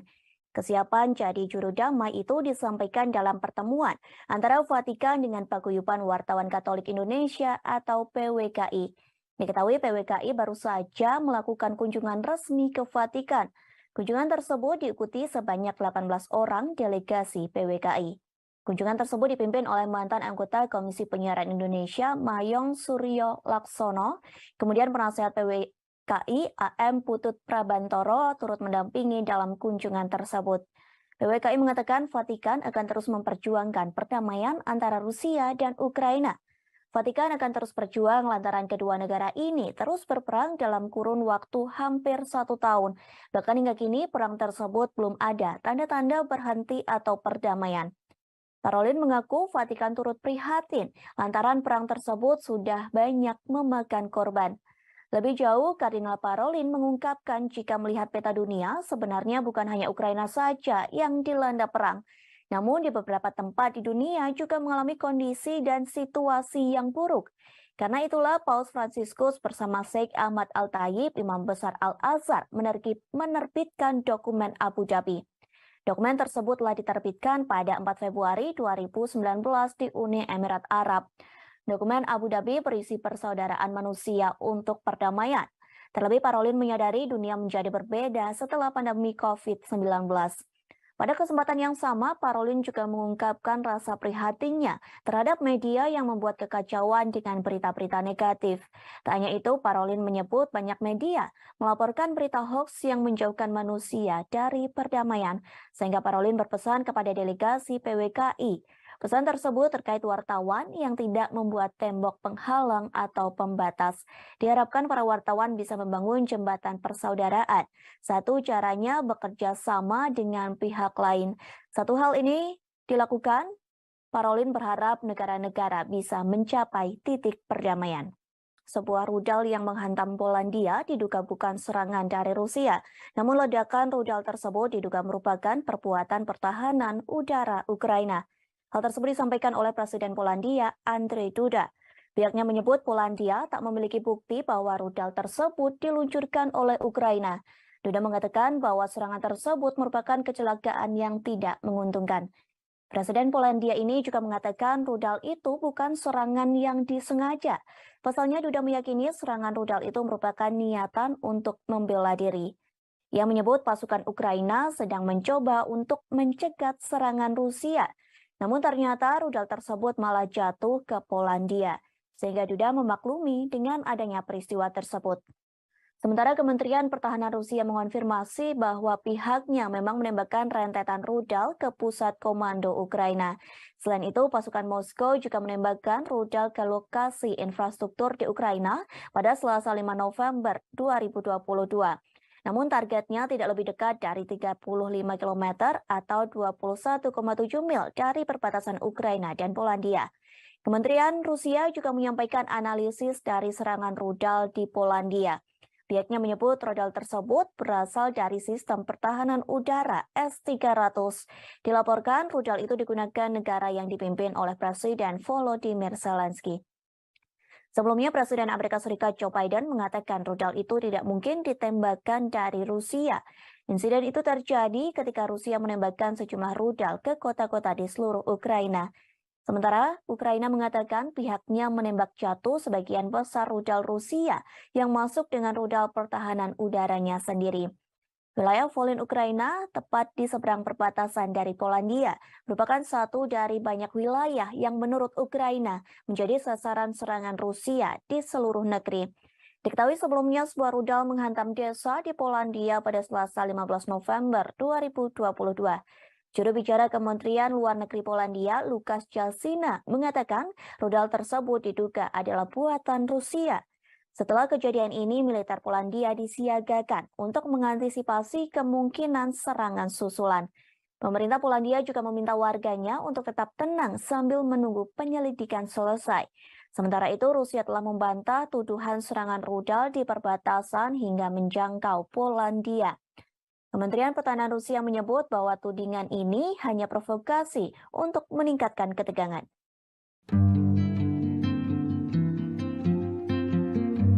Konferensi tingkat 3 atau KTT G20 nyatanya meninggalkan cerita bagi setiap para pemimpin negara G20, termasuk Presiden Amerika Serikat Joe Biden saat jalan-jalan di hutan bakau Tahura, Bali pada Rabu 16 November. Ia sempat khawatir melihat otot-otot kameramen Rusia yang dianggap mirip senjata.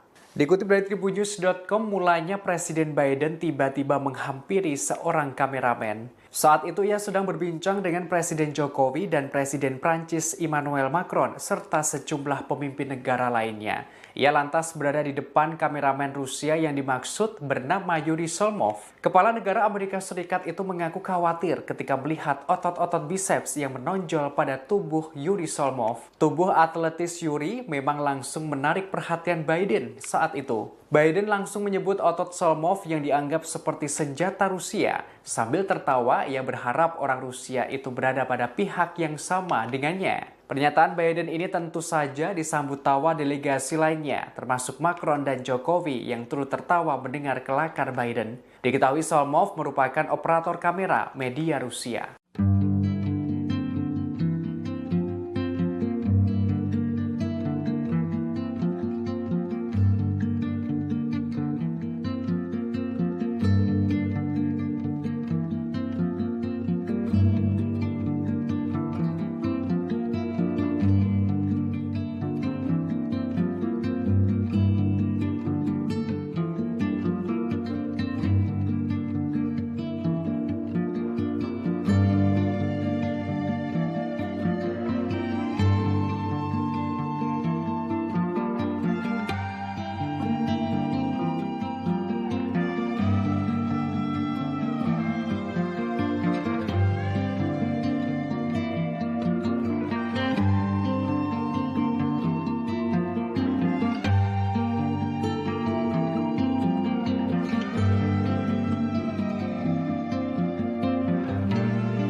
Setelah Polandia diserang rudal dan menewaskan 2 orang, Presiden Amerika Serikat Joe Biden langsung menggelar pertemuan di sela-sela KTT G20 Rabu 16 November 2022. Pertemuan tersebut untuk pimpinan negara peserta NATO. Dalam rapat itu, Joe Biden mengatakan tak mungkin rudal itu ditembakkan dari Rusia. Namun ia menjanjikan dukungan untuk melakukan penyelidikan penuh terhadap rudal yang jatuh di dekat perbatasan Ukraina. Diketahui rudal tersebut merupakan buatan Rusia. Biden menyebut kecil kemungkinannya jika rudal diluncurkan dari Rusia. Meski begitu, pihaknya masih akan menunggu hasil penyelidikan. Sebelumnya, Presiden Joe Biden pada Selasa 15 November 2022 malam dibangunkan oleh stafnya lantaran adanya ledakan rudal yang menghantam Polandia. Biden telah menghubungi Presiden Polandia Andrzej Duda pada Rabu pagi untuk menyampaikan belasungkawa mendalam atas jatuhnya korban jiwa atas insiden tersebut. Rapat darurat berlangsung digelar oleh Biden dan dihadiri oleh beberapa pimpinan negara. Biden dijadwalkan akan berbicara tentang hasil pertemuan ini sebelum melanjutkan KTT G20 dan kembali ke Amerika Serikat pada Rabu siang.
Забруднені мінами і снарядами, які не розірвалися, десятків вугільних. Presiden Ukraina Volodymyr Zelensky hadir secara virtual dalam KTT G20 yang digelar di Bali pada Selasa 15 November hari ini.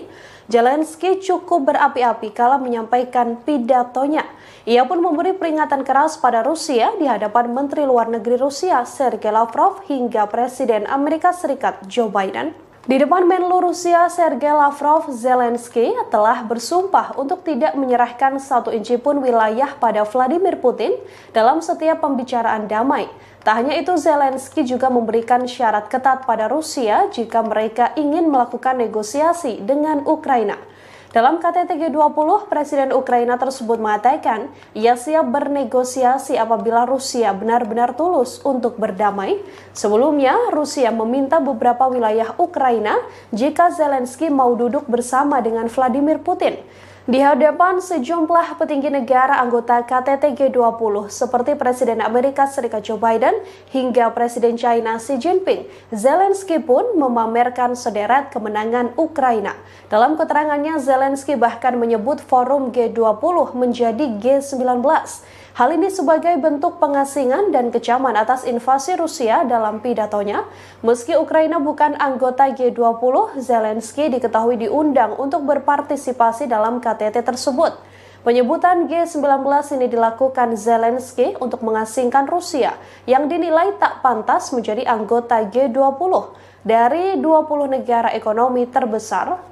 Забруднені мінами і снарядами, які не розірвалися, десятки вугільних шахт затоплені, в тому числі і шахта, в якій в 1979 році був здійснений підземний ядерний вибух. Це шахта Юнком в Донецькій області. Вона на окупованій Росією території. Затоплена вже кілька років, саме через окупантів.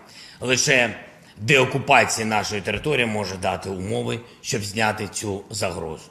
Неможливо точно порахувати обсяг такого забруднення атмосфери від спалених нафтобаз і пожеж. А ще підірвані споруди, спалені хімічні підприємства, безліч захоронень убитих тварин. Просто уявіть це. Внаслідок російської агресії загинуло 6 мільйонів свійських тварин. 6 мільйонів – це офіційні дані. Знищено щонайменше 50 тисяч дітей, які були силою депортовані в Росію. Їх Presiden Ukraina Volodymyr Zelensky memberikan pidato secara virtual dalam agenda KTT G20 yang digelar di Bali. Pada kesempatan itu Zelensky menguraikan serangkaian kondisi yang diperlukan untuk mengakhiri perang Ukraina. Ia lantas berterima kasih kepada negara anggota G20 terkecuali kepada Rusia. Zelensky mengatakan bahwa Rusia harus menegaskan kembali integritas teritorial Ukraina. Ia juga menegaskan agar Moskow menarik pasukannya dari wilayah Ukraina dan membayar kompensasi atas kerusakan yang ditimbulkan. Dalam kesempatan ini, Zelensky menyerukan konferensi internasional. Hal ini dilakukan untuk memperkuat elemen kunci dari arsitektur keamanan pasca perang dan mencegah terulangnya agresi Rusia. Sepanjang pidatonya, Zelensky dengan tegas berterima kasih kepada G19 mengecualikan Rusia. Diketahui Presiden Rusia Vladimir Putin juga diketahui tak hadir dalam pertemuan itu. Putin diwakilkan oleh Menteri Luar Negeri Sergei Lavrov. Para pemimpin Barat mencoba untuk menyudutkan dan mengisolasi Rusia pada KTT G20 yang digelar di Bali. Barat menyebut agresi militer yang dilakukan Rusia ke Ukraina lah yang menyebabkan krisis dunia dalam ketahanan pangan. Bahkan sejumlah negara sudah dilanda inflasi. Четвертий виклик – звільнення усіх полонених і депортованих. Тисячі наших людей, військових і цивільних, в російському полоні. Вони піддаються жорстоким тортурам. Це масове знущання. Окрім того, ми поіменно знаємо майже 11 тисяч дітей, які були силою депортовані в Росію. Їх розлучають з батьками, знаючи, що у них є родини. А окрім цих дітей, є десятки тисяч тих, хто був примусово вивезений і про яких ми знаємо лише опосередковано. Серед них є й діти, чиї батьки були убиті російськими ударами, а тепер їх утримують в державі вбивці. Додайте до цього ще сотні тисяч депортованих дорослих, і ви побачите, яку гуманітарну катастрофу спричинила російська війна. Додайте ще політв'язнів, українських громадян, які утримуються в Росії та на тимчасово окупованій території, зокрема в Криму. Ми маємо звільнити усіх цих людей. Я хочу зазначити, що ми не знайшли підтримки у Міжнародному комітеті Червоного Хреста. Ми не бачимо, що вони повною мірою борються за доступ до таборів, де утримують українських полонених і політв'язнів, або що вони допомагають шукати депортованих українців. І таке самоусунення – це Momen unik terjadi pada KTT G20 di Bali. Satu di antaranya sikap Presiden Amerika Serikat Joe Biden. Pasalnya perhatian Biden tertuju kepada jurnalis Rusia yakni Yuri Solmov. Diketahui Yuri Solmov merupakan kameramen dari Channel One Rusia. Biden disebut takjub melihat badan Solmov begitu kekar dan berotot. Ia pun mengaku khawatir dengan otot lengan pria tersebut. Pernyataan itu disambut tawa oleh Presiden Indonesia Joko Widodo. Bahkan para delegasi KTT G20 yang lain juga ikut tertawa. Kemudian terdengar seseorang mengatakan kepada Biden bahwa Solmov merupakan orang Rusia. Mendengar hal tersebut, Biden mengaku tidak peduli dengan orang itu. Bahkan Biden sempat bergurau dengan Yuri Solmov. Biden mengatakan ia berharap tidak bermusuhan dengan jurnalis asal Rusia bertubuh kekar itu. Di sisi lain, Biden sendiri mengaku betah tinggal di Indonesia dan sebenarnya tak ingin pulang ke negara asalnya. Curhatan ini disampaikan oleh Biden saat ia diantar oleh Sandiaga Uno setelah selesainya acara KTT G20 di Bali. Melalui Instagramnya, Sandi menceritakan bagaimana ia mendampingi Biden hingga Presiden Amerika Serikat itu naik ke pesawat. Dalam perjalanan ke pesawat, Biden sempat berbincang dengan Sandi. Biden awalnya mengucapkan selamat dan terima kasih atas KTT G20 di Bali yang begitu meriah. Kemudian Biden mengutarakan bagaimana dirinya begitu nyaman di Bali, bahkan merasa seperti berada di rumah sendiri. Dalam kolom captionnya, Sandi menyatakan bahwa pujian Biden itu termasuk disampaikan kepada para pelaku UMKM. Pasalnya pelaku UMKM dapat bergerak cepat mengambil momentum G20 untuk menciptakan lapangan kerja dan menjadi bagian dalam pemulihan ekonomi. Presiden Joko Widodo secara resmi telah menutup konferensi tingkat tinggi atau KTT G20 di Bali. Acara tersebut dipersiapkan dengan matang sehingga mendapat pujian dari para pemimpin negara. Lantas apa hasil dari KTT G20 di Bali yang telah diselenggarakan selama 2 hari? Para pemimpin negara G20 mengatakan bahwa sebagian besar anggota mengutuk keras perang yang dilancarkan Rusia ke Ukraina. Pasalnya, konflik tersebut menyebabkan penderitaan manusia yang luar biasa. Bahkan invasi ini memperburuk kerapuhan yang ada dalam ekonomi global. Namun dalam draft itu, Rusia dianggap telah menentang pernyataan tersebut. Diketahui para pemimpin negara mengutuk invasi Rusia ke Ukraina dalam sesi pertama KTT. Setelah pengutukan tersebut, Menteri Luar Negeri Rusia Sergei Lavrov langsung meninggalkan Bali. Kemudian, China menggunakan forum KTT G20 untuk mencoba dan memperbaiki beberapa pagar diplomatiknya. Presiden Prancis Emmanuel Macron mengatakan pertemuan dengan Presiden China Xi Jinping. Pertemuan tersebut diadakan pada Selasa 15 November di sela-sela KTT G20. Sementara itu, Xi juga bertemu dengan Perdana Menteri Australia yang baru, yakni Anthony Albanese. Pertemuan itu mengisyaratkan bahwa mereka akan berusaha untuk melewati tahun-tahun ketidaksepakatan.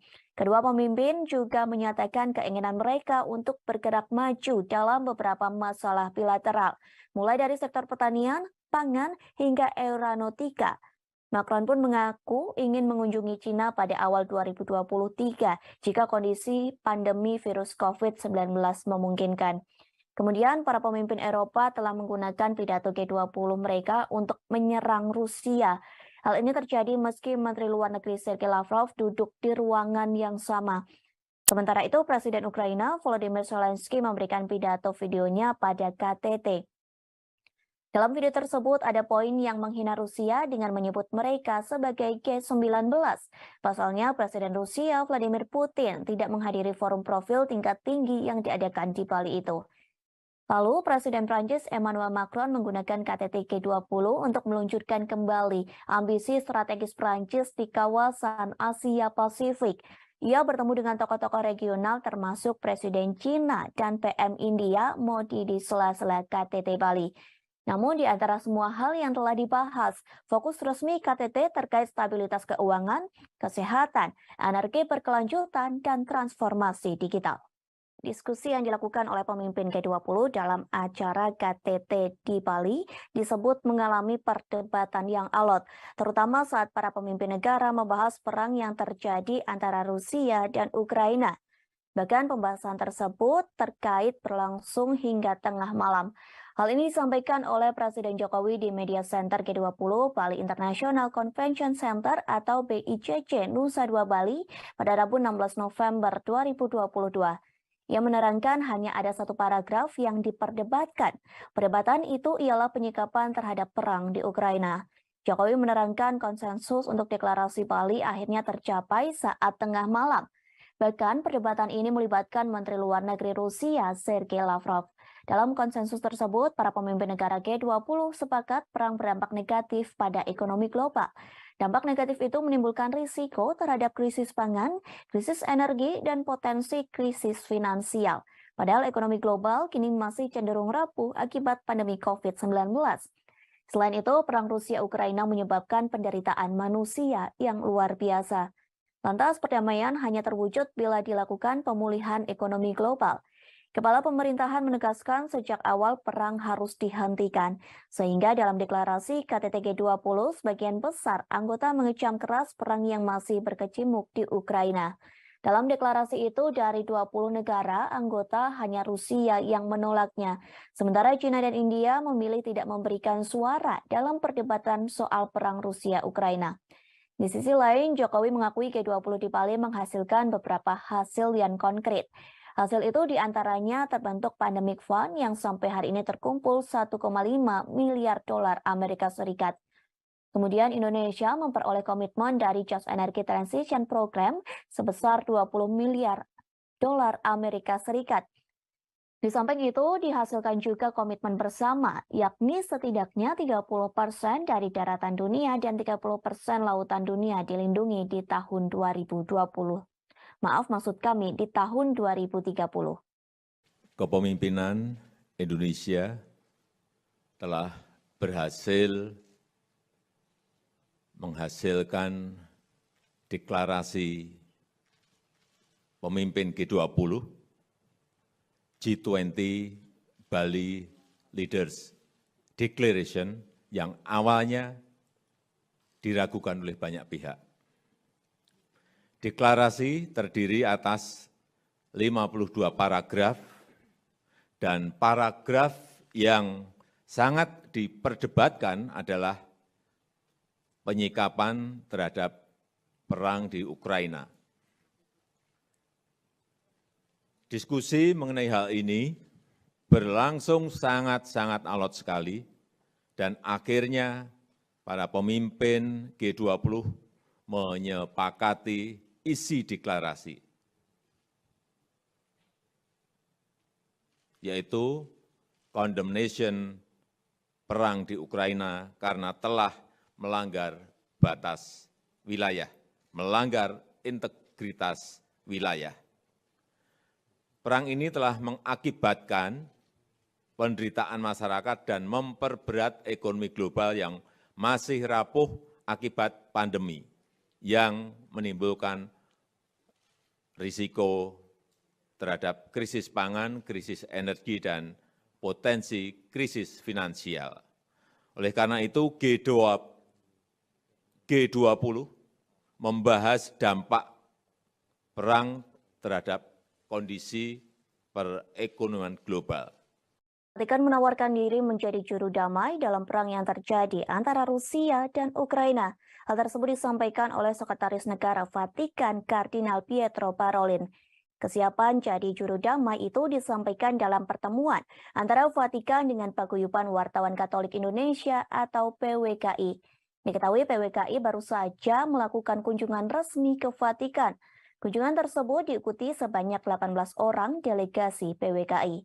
Kunjungan tersebut dipimpin oleh mantan anggota Komisi Penyiaran Indonesia, Mayong Suryo Laksono.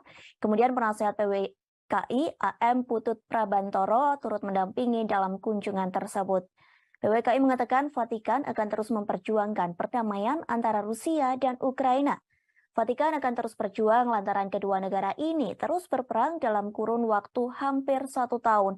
Bahkan hingga kini perang tersebut belum ada tanda-tanda berhenti atau perdamaian. Parolin mengaku Vatikan turut prihatin lantaran perang tersebut sudah banyak memakan korban. Lebih jauh, Kardinal Parolin mengungkapkan jika melihat peta dunia, sebenarnya bukan hanya Ukraina saja yang dilanda perang. Namun di beberapa tempat di dunia juga mengalami kondisi dan situasi yang buruk. Karena itulah Paus Fransiskus bersama Sheikh Ahmad Al-Tayib, Imam Besar Al-Azhar, menerbitkan dokumen Abu Dhabi. Dokumen tersebut telah diterbitkan pada 4 Februari 2019 di Uni Emirat Arab. Dokumen Abu Dhabi berisi persaudaraan manusia untuk perdamaian. Terlebih Parolin menyadari dunia menjadi berbeda setelah pandemi COVID-19. Pada kesempatan yang sama, Parolin juga mengungkapkan rasa prihatinnya terhadap media yang membuat kekacauan dengan berita-berita negatif. Tak hanya itu, Parolin menyebut banyak media melaporkan berita hoaks yang menjauhkan manusia dari perdamaian, sehingga Parolin berpesan kepada delegasi PWKI. Pesan tersebut terkait wartawan yang tidak membuat tembok penghalang atau pembatas. Diharapkan para wartawan bisa membangun jembatan persaudaraan. Satu caranya bekerja sama dengan pihak lain. Satu hal ini dilakukan, Parolin berharap negara-negara bisa mencapai titik perdamaian. Sebuah rudal yang menghantam Polandia diduga bukan serangan dari Rusia. Namun ledakan rudal tersebut diduga merupakan perbuatan pertahanan udara Ukraina. Hal tersebut disampaikan oleh Presiden Polandia, Andrzej Duda. Pihaknya menyebut Polandia tak memiliki bukti bahwa rudal tersebut diluncurkan oleh Ukraina. Duda mengatakan bahwa serangan tersebut merupakan kecelakaan yang tidak menguntungkan. Presiden Polandia ini juga mengatakan rudal itu bukan serangan yang disengaja. Pasalnya Duda meyakini serangan rudal itu merupakan niatan untuk membela diri. Ia menyebut pasukan Ukraina sedang mencoba untuk mencegat serangan Rusia. Namun ternyata rudal tersebut malah jatuh ke Polandia, sehingga Duda memaklumi dengan adanya peristiwa tersebut. Sementara Kementerian Pertahanan Rusia mengonfirmasi bahwa pihaknya memang menembakkan rentetan rudal ke pusat komando Ukraina. Selain itu, pasukan Moskow juga menembakkan rudal ke lokasi infrastruktur di Ukraina pada Selasa 5 November 2022. Namun targetnya tidak lebih dekat dari 35 km atau 21,7 mil dari perbatasan Ukraina dan Polandia. Kementerian Rusia juga menyampaikan analisis dari serangan rudal di Polandia. Pihaknya menyebut rudal tersebut berasal dari sistem pertahanan udara S-300.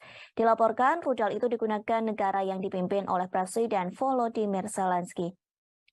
Sebelumnya, Presiden Amerika Serikat Joe Biden mengatakan rudal itu tidak mungkin ditembakkan dari Rusia. Insiden itu terjadi ketika Rusia menembakkan sejumlah rudal ke kota-kota di seluruh Ukraina. Sementara Ukraina mengatakan pihaknya menembak jatuh sebagian besar rudal Rusia yang masuk dengan rudal pertahanan udaranya sendiri. Wilayah Volyn Ukraina, tepat di seberang perbatasan dari Polandia, merupakan satu dari banyak wilayah yang menurut Ukraina menjadi sasaran serangan Rusia di seluruh negeri. Diketahui sebelumnya sebuah rudal menghantam desa di Polandia pada Selasa 15 November 2022. Juru bicara Kementerian Luar Negeri Polandia, Lukasz Jasina, mengatakan rudal tersebut diduga adalah buatan Rusia. Setelah kejadian ini, militer Polandia disiagakan untuk mengantisipasi kemungkinan serangan susulan. Pemerintah Polandia juga meminta warganya untuk tetap tenang sambil menunggu penyelidikan selesai. Sementara itu, Rusia telah membantah tuduhan serangan rudal di perbatasan hingga menjangkau Polandia. Kementerian Pertahanan Rusia menyebut bahwa tudingan ini hanya provokasi untuk meningkatkan ketegangan.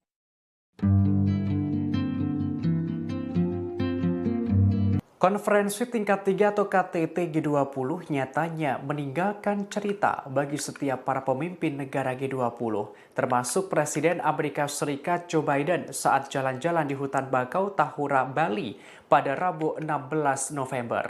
Ia sempat khawatir melihat otot-otot kameramen Rusia yang dianggap mirip senjata. Dikutip dari tribunnews.com, mulanya Presiden Biden tiba-tiba menghampiri seorang kameramen. Saat itu ia sedang berbincang dengan Presiden Jokowi dan Presiden Prancis Emmanuel Macron serta sejumlah pemimpin negara lainnya. Ia lantas berada di depan kameramen Rusia yang dimaksud bernama Yuri Solmov. Kepala negara Amerika Serikat itu mengaku khawatir ketika melihat otot-otot biceps yang menonjol pada tubuh Yuri Solmov. Tubuh atletis Yuri memang langsung menarik perhatian Biden saat itu. Biden langsung menyebut otot Solmov yang dianggap seperti senjata Rusia. Sambil tertawa, ia berharap orang Rusia itu berada pada pihak yang sama dengannya. Pernyataan Biden ini tentu saja disambut tawa delegasi lainnya, termasuk Macron dan Jokowi yang turut tertawa mendengar kelakar Biden. Diketahui Solmov merupakan operator kamera media Rusia.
Setelah Polandia diserang rudal dan menewaskan 2 orang, Presiden Amerika Serikat Joe Biden langsung menggelar pertemuan di sela-sela KTT G20 Rabu 16 November 2022.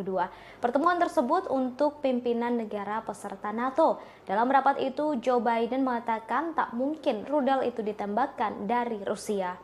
Namun ia menjanjikan dukungan untuk melakukan penyelidikan penuh terhadap rudal yang jatuh di dekat perbatasan Ukraina. Diketahui rudal tersebut merupakan buatan Rusia. Biden menyebut kecil kemungkinannya jika rudal diluncurkan dari Rusia. Meski begitu, pihaknya masih akan menunggu hasil penyelidikan. Sebelumnya, Presiden Joe Biden pada Selasa 15 November 2022 malam dibangunkan oleh stafnya lantaran adanya ledakan rudal yang menghantam Polandia. Biden telah menghubungi Presiden Polandia Andrzej Duda pada Rabu pagi untuk menyampaikan belasungkawa mendalam atas jatuhnya korban jiwa atas insiden tersebut. Rapat darurat berlangsung digelar oleh Biden dan dihadiri oleh beberapa pimpinan negara. Biden dijadwalkan akan berbicara tentang hasil pertemuan ini sebelum melanjutkan KTT G20 dan kembali ke Amerika Serikat pada Rabu siang.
Забруднені мінами і снарядами, які не розірвалися, десятки вугільних. Presiden Ukraina Volodymyr Zelensky hadir secara virtual dalam KTT G20 yang digelar di Bali pada Selasa 15 November hari ini.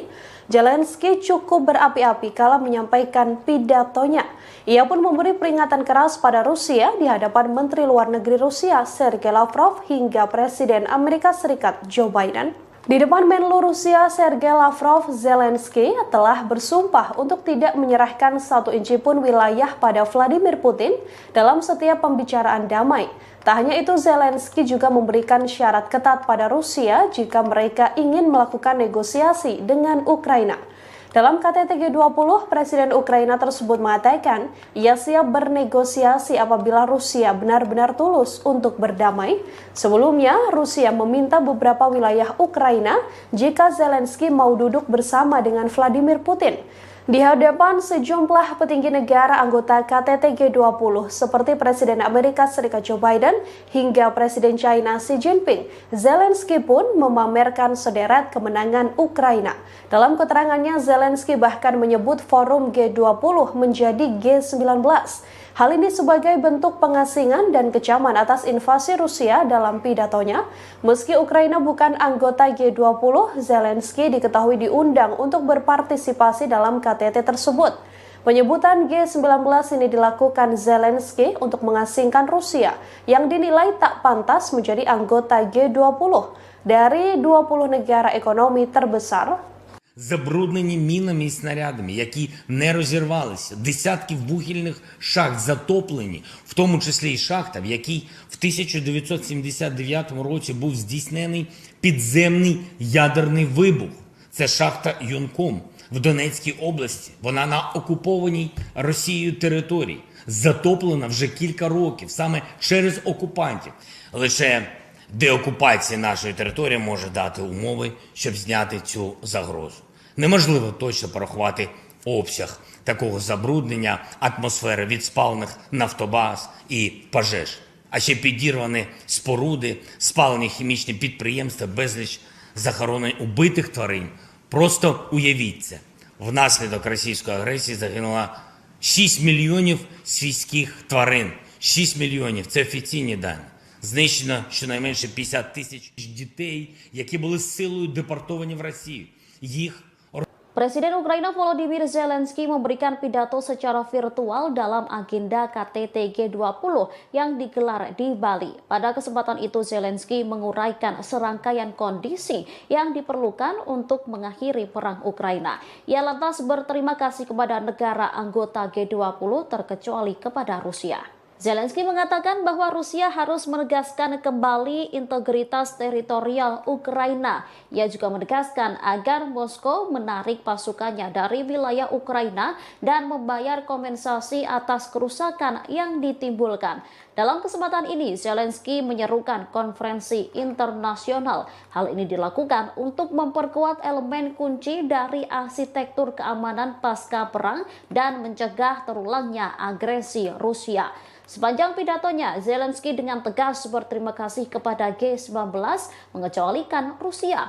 Diketahui Presiden Rusia Vladimir Putin juga diketahui tak hadir dalam pertemuan itu. Putin diwakilkan oleh Menteri Luar Negeri Sergei Lavrov. Para pemimpin Barat mencoba untuk menyudutkan dan mengisolasi Rusia pada KTT G20 yang digelar di Bali. Barat menyebut agresi militer yang dilakukan Rusia ke Ukraina lah yang menyebabkan krisis dunia dalam ketahanan pangan. Bahkan sejumlah negara sudah dilanda inflasi.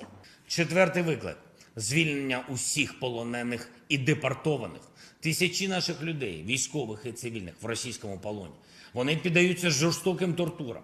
Це масове знущання. Окрім того, ми поіменно знаємо майже 11 тисяч дітей, які були силою депортовані в Росію. Їх розлучають з батьками, знаючи, що у них є родини. А окрім цих дітей, є десятки тисяч тих, хто був примусово вивезений і про яких ми знаємо лише опосередковано. Серед них є й діти, чиї батьки були убиті російськими ударами, а тепер їх утримують в державі вбивці. Додайте до цього ще сотні тисяч депортованих дорослих, і ви побачите, яку гуманітарну катастрофу спричинила російська війна. Додайте ще політв'язнів, українських громадян, які утримуються в Росії та на тимчасово окупованій території, зокрема в Криму. Ми маємо звільнити усіх цих людей. Я хочу зазначити, що ми не знайшли підтримки у Міжнародному комітеті Червоного Хреста. Ми не бачимо, що вони повною мірою борються за доступ до таборів, де утримують українських полонених і політв'язнів, або що вони допомагають шукати депортованих українців. І таке самоусунення – це Momen unik terjadi pada KTT G20 di Bali. Satu di antaranya sikap Presiden Amerika Serikat Joe Biden. Pasalnya perhatian Biden tertuju kepada jurnalis Rusia yakni Yuri Solmov. Diketahui Yuri Solmov merupakan kameramen dari Channel One Rusia. Biden disebut takjub melihat badan Solmov begitu kekar dan berotot. Ia pun mengaku khawatir dengan otot lengan pria tersebut.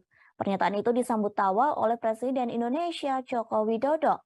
Bahkan para delegasi KTT G20 yang lain juga ikut tertawa. Kemudian terdengar seseorang mengatakan kepada Biden bahwa Solmov merupakan orang Rusia. Mendengar hal tersebut, Biden mengaku tidak peduli dengan orang itu. Bahkan Biden sempat bergurau dengan Yuri Solmov. Biden mengatakan ia berharap tidak bermusuhan dengan jurnalis asal Rusia bertubuh kekar itu. Di sisi lain, Biden sendiri mengaku betah tinggal di Indonesia dan sebenarnya tak ingin pulang ke negara asalnya. Curhatan ini disampaikan oleh Biden saat ia diantar oleh Sandiaga Uno setelah selesainya acara KTT G20 di Bali. Melalui Instagramnya, Sandi menceritakan bagaimana ia mendampingi Biden hingga Presiden Amerika Serikat itu naik ke pesawat. Dalam perjalanan ke pesawat, Biden sempat berbincang dengan Sandi. Biden awalnya mengucapkan selamat dan terima kasih atas KTT G20 di Bali yang begitu meriah. Kemudian Biden mengutarakan bagaimana dirinya begitu nyaman di Bali, bahkan merasa seperti berada di rumah sendiri. Dalam kolom captionnya, Sandi menyatakan bahwa pujian Biden itu termasuk disampaikan kepada para pelaku UMKM. Pasalnya pelaku UMKM dapat bergerak cepat mengambil momentum G20 untuk menciptakan lapangan kerja dan menjadi bagian dalam pemulihan ekonomi. Presiden Joko Widodo secara resmi telah menutup konferensi tingkat tinggi atau KTT G20 di Bali. Acara tersebut dipersiapkan dengan matang sehingga mendapat pujian dari para pemimpin negara. Lantas apa hasil dari KTT G20 di Bali yang telah diselenggarakan selama 2 hari? Para pemimpin negara G20 mengatakan bahwa sebagian besar anggota mengutuk keras perang yang dilancarkan Rusia ke Ukraina. Pasalnya, konflik tersebut menyebabkan penderitaan manusia yang luar biasa. Bahkan invasi ini memperburuk kerapuhan yang ada dalam ekonomi global. Namun dalam draft itu, Rusia dianggap telah menentang pernyataan tersebut. Diketahui para pemimpin negara mengutuk invasi Rusia ke Ukraina dalam sesi pertama KTT. Setelah pengutukan tersebut, Menteri Luar Negeri Rusia Sergei Lavrov langsung meninggalkan Bali. Kemudian, China menggunakan forum KTT G20 untuk mencoba dan memperbaiki beberapa pagar diplomatiknya. Presiden Prancis Emmanuel Macron mengatakan pertemuan dengan Presiden China Xi Jinping. Pertemuan tersebut diadakan pada Selasa 15 November di sela-sela KTT G20. Sementara itu, Xi juga bertemu dengan Perdana Menteri Australia yang baru, yakni Anthony Albanese. Pertemuan itu mengisyaratkan bahwa mereka akan berusaha untuk melewati tahun-tahun ketidaksepakatan. Kedua pemimpin juga menyatakan keinginan mereka untuk bergerak maju dalam beberapa masalah bilateral, mulai dari sektor pertanian, pangan, hingga aeronautika. Macron pun mengaku ingin mengunjungi China pada awal 2023 jika kondisi pandemi virus COVID-19 memungkinkan. Kemudian para pemimpin Eropa telah menggunakan pidato G20 mereka untuk menyerang Rusia. Hal ini terjadi meski Menteri Luar Negeri Sergei Lavrov duduk di ruangan yang sama. Sementara itu, Presiden Ukraina Volodymyr Zelensky memberikan pidato videonya pada KTT. Dalam video tersebut ada poin yang menghina Rusia dengan menyebut mereka sebagai G19. Pasalnya Presiden Rusia Vladimir Putin tidak menghadiri forum profil tingkat tinggi yang diadakan di Bali itu. Lalu Presiden Prancis Emmanuel Macron menggunakan KTT G20 untuk meluncurkan kembali ambisi strategis Prancis di kawasan Asia Pasifik. Ia bertemu dengan tokoh-tokoh regional termasuk Presiden China dan PM India Modi di sela-sela KTT Bali. Namun di antara semua hal yang telah dibahas, fokus resmi KTT terkait stabilitas keuangan, kesehatan, energi berkelanjutan, dan transformasi digital. Diskusi yang dilakukan oleh pemimpin G20 dalam acara KTT di Bali disebut mengalami perdebatan yang alot, terutama saat para pemimpin negara membahas perang yang terjadi antara Rusia dan Ukraina. Bahkan pembahasan tersebut terkait berlangsung hingga tengah malam. Hal ini disampaikan oleh Presiden Jokowi di Media Center G20 Bali International Convention Center atau BICC Nusa Dua Bali pada Rabu 16 November 2022. Ia menerangkan hanya ada satu paragraf yang diperdebatkan. Perdebatan itu ialah penyikapan terhadap perang di Ukraina. Jokowi menerangkan konsensus untuk deklarasi Bali akhirnya tercapai saat tengah malam. Bahkan perdebatan ini melibatkan Menteri Luar Negeri Rusia Sergei Lavrov. Dalam konsensus tersebut, para pemimpin negara G20 sepakat perang berdampak negatif pada ekonomi global. Dampak negatif itu menimbulkan risiko terhadap krisis pangan, krisis energi, dan potensi krisis finansial. Padahal ekonomi global kini masih cenderung rapuh akibat pandemi COVID-19. Selain itu, perang Rusia-Ukraina menyebabkan penderitaan manusia yang luar biasa. Lantas perdamaian hanya terwujud bila dilakukan pemulihan ekonomi global. Kepala pemerintahan menegaskan sejak awal perang harus dihentikan, sehingga dalam deklarasi KTT G20 sebagian besar anggota mengecam keras perang yang masih berkecamuk di Ukraina. Dalam deklarasi itu dari 20 negara anggota hanya Rusia yang menolaknya, sementara China dan India memilih tidak memberikan suara dalam perdebatan soal perang Rusia-Ukraina. Di sisi lain, Jokowi mengakui G20 di Bali menghasilkan beberapa hasil yang konkret.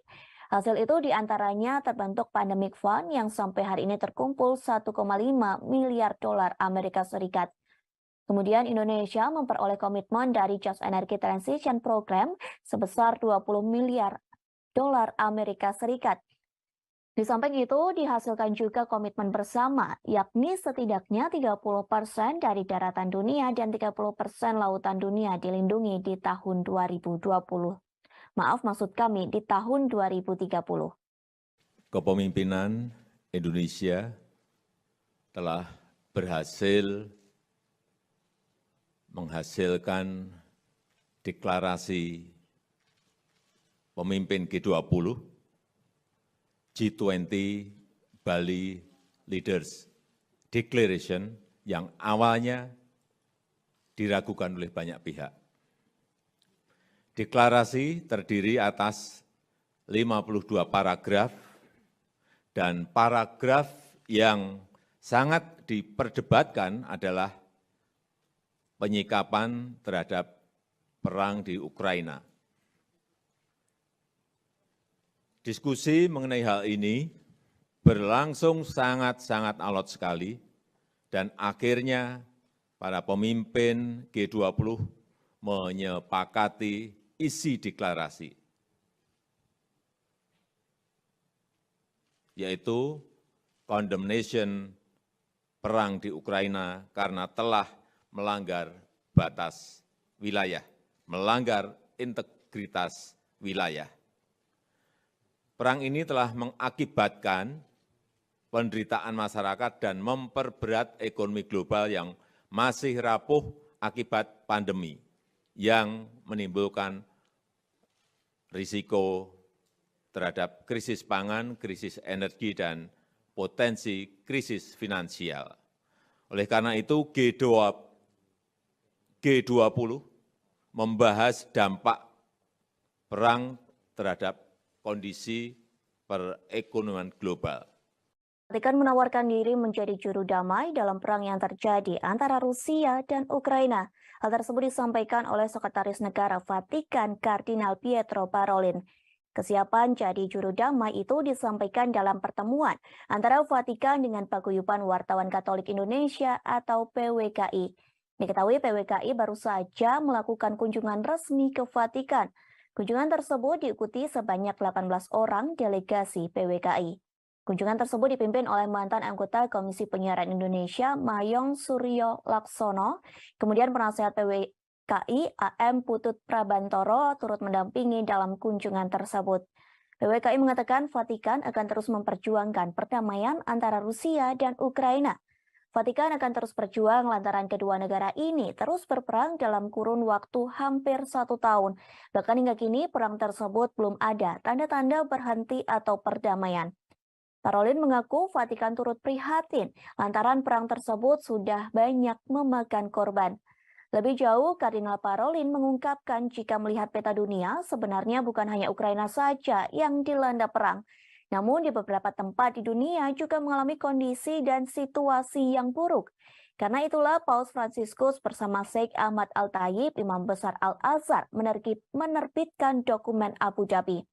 Dokumen tersebut telah diterbitkan pada 4 Februari 2019 di Uni Emirat Arab. Dokumen Abu Dhabi berisi persaudaraan manusia untuk perdamaian. Terlebih Parolin menyadari dunia menjadi berbeda setelah pandemi COVID-19. Pada kesempatan yang sama, Parolin juga mengungkapkan rasa prihatinnya terhadap media yang membuat kekacauan dengan berita-berita negatif. Tak hanya itu, Parolin menyebut banyak media melaporkan berita hoax yang menjauhkan manusia dari perdamaian, sehingga Parolin berpesan kepada delegasi PWKI. Pesan tersebut terkait wartawan yang tidak membuat tembok penghalang atau pembatas. Diharapkan para wartawan bisa membangun jembatan persaudaraan. Satu caranya bekerja sama dengan pihak lain. Satu hal ini dilakukan, Parolin berharap negara-negara bisa mencapai titik perdamaian. Sebuah rudal yang menghantam Polandia diduga bukan serangan dari Rusia. Namun ledakan rudal tersebut diduga merupakan perbuatan pertahanan udara Ukraina. Hal tersebut disampaikan oleh Presiden Polandia, Andrzej Duda. Pihaknya menyebut Polandia tak memiliki bukti bahwa rudal tersebut diluncurkan oleh Ukraina. Duda mengatakan bahwa serangan tersebut merupakan kecelakaan yang tidak menguntungkan. Presiden Polandia ini juga mengatakan rudal itu bukan serangan yang disengaja. Pasalnya Duda meyakini serangan rudal itu merupakan niatan untuk membela diri. Ia menyebut pasukan Ukraina sedang mencoba untuk mencegat serangan Rusia. Namun ternyata rudal tersebut malah jatuh ke Polandia, sehingga Duda memaklumi dengan adanya peristiwa tersebut. Sementara Kementerian Pertahanan Rusia mengonfirmasi bahwa pihaknya memang menembakkan rentetan rudal ke pusat komando Ukraina. Selain itu, pasukan Moskow juga menembakkan rudal ke lokasi infrastruktur di Ukraina pada Selasa 5 November 2022. Namun targetnya tidak lebih dekat dari 35 km atau 21,7 mil dari perbatasan Ukraina dan Polandia. Kementerian Rusia juga menyampaikan analisis dari serangan rudal di Polandia. Pihaknya menyebut rudal tersebut berasal dari sistem pertahanan udara S-300. Dilaporkan rudal itu digunakan negara yang dipimpin oleh Presiden Volodymyr Zelensky. Sebelumnya, Presiden Amerika Serikat Joe Biden mengatakan rudal itu tidak mungkin ditembakkan dari Rusia. Insiden itu terjadi ketika Rusia menembakkan sejumlah rudal ke kota-kota di seluruh Ukraina. Sementara Ukraina mengatakan pihaknya menembak jatuh sebagian besar rudal Rusia yang masuk dengan rudal pertahanan udaranya sendiri. Wilayah Volyn Ukraina, tepat di seberang perbatasan dari Polandia, merupakan satu dari banyak wilayah yang menurut Ukraina menjadi sasaran serangan Rusia di seluruh negeri. Diketahui sebelumnya sebuah rudal menghantam desa di Polandia pada Selasa 15 November 2022. Juru bicara Kementerian Luar Negeri Polandia, Lukasz Jalsina, mengatakan rudal tersebut diduga adalah buatan Rusia. Setelah kejadian ini, militer Polandia disiagakan untuk mengantisipasi kemungkinan serangan susulan. Pemerintah Polandia juga meminta warganya untuk tetap tenang sambil menunggu penyelidikan selesai. Sementara itu, Rusia telah membantah tuduhan serangan rudal di perbatasan hingga menjangkau Polandia. Kementerian Pertahanan Rusia menyebut bahwa tudingan ini hanya provokasi untuk meningkatkan ketegangan.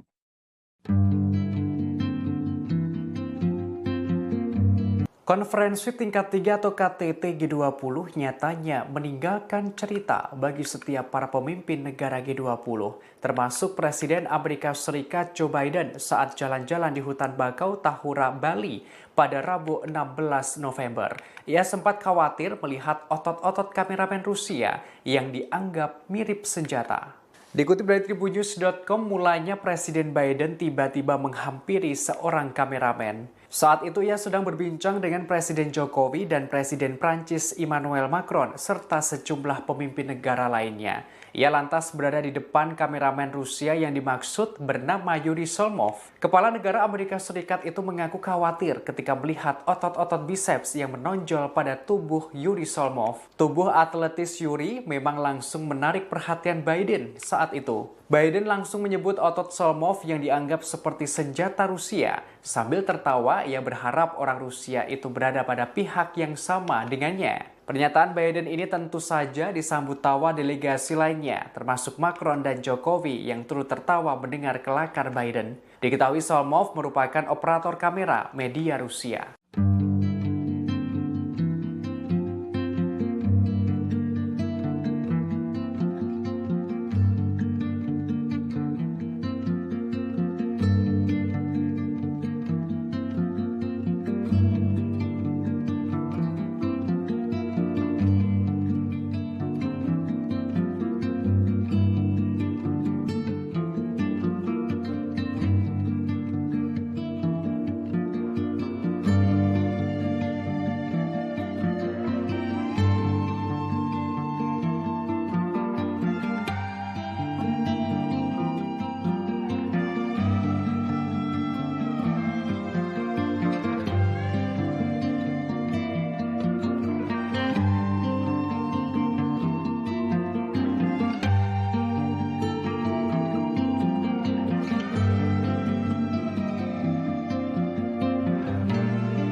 Setelah Polandia diserang rudal dan menewaskan 2 orang, Presiden Amerika Serikat Joe Biden langsung menggelar pertemuan di sela-sela KTT G20 Rabu 16 November 2022. Pertemuan tersebut untuk pimpinan negara peserta NATO. Dalam rapat itu, Joe Biden mengatakan tak mungkin rudal itu ditembakkan dari Rusia. Namun ia menjanjikan dukungan untuk melakukan penyelidikan penuh terhadap rudal yang jatuh di dekat perbatasan Ukraina. Diketahui rudal tersebut merupakan buatan Rusia. Biden menyebut kecil kemungkinannya jika rudal diluncurkan dari Rusia. Meski begitu, pihaknya masih akan menunggu hasil penyelidikan. Sebelumnya, Presiden Joe Biden pada Selasa 15 November 2022 malam dibangunkan oleh stafnya lantaran adanya ledakan rudal yang menghantam Polandia. Biden telah menghubungi Presiden Polandia Andrzej Duda pada Rabu pagi untuk menyampaikan belasungkawa mendalam atas jatuhnya korban jiwa atas insiden tersebut. Rapat darurat berlangsung digelar oleh Biden dan dihadiri oleh beberapa pimpinan negara. Biden dijadwalkan akan berbicara tentang hasil pertemuan ini sebelum melanjutkan KTT G20 dan kembali ke Amerika Serikat pada Rabu siang.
Забруднені мінами і снарядами, які не розірвалися, десятки вибухівних. Presiden Ukraina Volodymyr Zelensky hadir secara virtual dalam KTT G20 yang digelar di Bali pada Selasa 15 November hari ini. Zelensky cukup berapi-api kala menyampaikan pidatonya. Ia pun memberi peringatan keras pada Rusia di hadapan Menteri Luar Negeri Rusia Sergei Lavrov hingga Presiden Amerika Serikat Joe Biden. Di depan Menlu Rusia Sergei Lavrov, Zelensky telah bersumpah untuk tidak menyerahkan 1 inci pun wilayah pada Vladimir Putin dalam setiap pembicaraan damai. Tak hanya itu, Zelensky juga memberikan syarat ketat pada Rusia jika mereka ingin melakukan negosiasi dengan Ukraina. Dalam KTT G20, Presiden Ukraina tersebut mengatakan ia siap bernegosiasi apabila Rusia benar-benar tulus untuk berdamai. Sebelumnya, Rusia meminta beberapa wilayah Ukraina jika Zelensky mau duduk bersama dengan Vladimir Putin. Di hadapan sejumlah petinggi negara anggota KTT G20 seperti Presiden Amerika Serikat Joe Biden hingga Presiden China Xi Jinping, Zelensky pun memamerkan sederet kemenangan Ukraina. Dalam keterangannya, Zelensky bahkan menyebut forum G20 menjadi G19. Hal ini sebagai bentuk pengasingan dan kecaman atas invasi Rusia dalam pidatonya. Meski Ukraina bukan anggota G20, Zelensky diketahui diundang untuk berpartisipasi dalam KTT tersebut. Penyebutan G19 ini dilakukan Zelensky untuk mengasingkan Rusia yang dinilai tak pantas menjadi anggota G20 dari 20 negara ekonomi terbesar. Забруднені мінами і снарядами, які не розірвалися, десятки вибухівних шахт затоплені, в тому числі і шахта, в якій в 1979 році був здійснений підземний ядерний вибух. Це шахта Юнком в Донецькій області. Вона на окупованій Росією території, затоплена вже кілька років, саме через окупантів. Лише деокупація нашої території може дати умови, щоб зняти цю загрозу. Неможливо точно порахувати обсяг такого забруднення атмосфери від спалених нафтобаз і пожеж. А ще підірвані споруди, спалені хімічні підприємства, безліч захоронень убитих тварин. Просто уявіть це. Внаслідок російської агресії загинуло 6 мільйонів свійських тварин. 6 мільйонів – це офіційні дані. Знищено щонайменше 50 тисяч дітей, які були силою депортовані в Росію. Їх Presiden Ukraina Volodymyr Zelensky memberikan pidato secara virtual dalam agenda KTT G20 yang digelar di Bali. Pada kesempatan itu Zelensky menguraikan serangkaian kondisi yang diperlukan untuk mengakhiri perang Ukraina. Ia lantas berterima kasih kepada negara anggota G20 terkecuali kepada Rusia.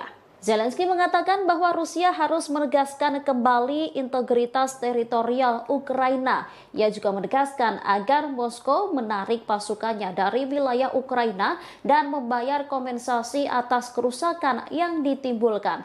Dalam kesempatan ini, Zelensky menyerukan konferensi internasional. Hal ini dilakukan untuk memperkuat elemen kunci dari arsitektur keamanan pasca perang dan mencegah terulangnya agresi Rusia. Sepanjang pidatonya, Zelensky dengan tegas berterima kasih kepada G19 mengecualikan Rusia.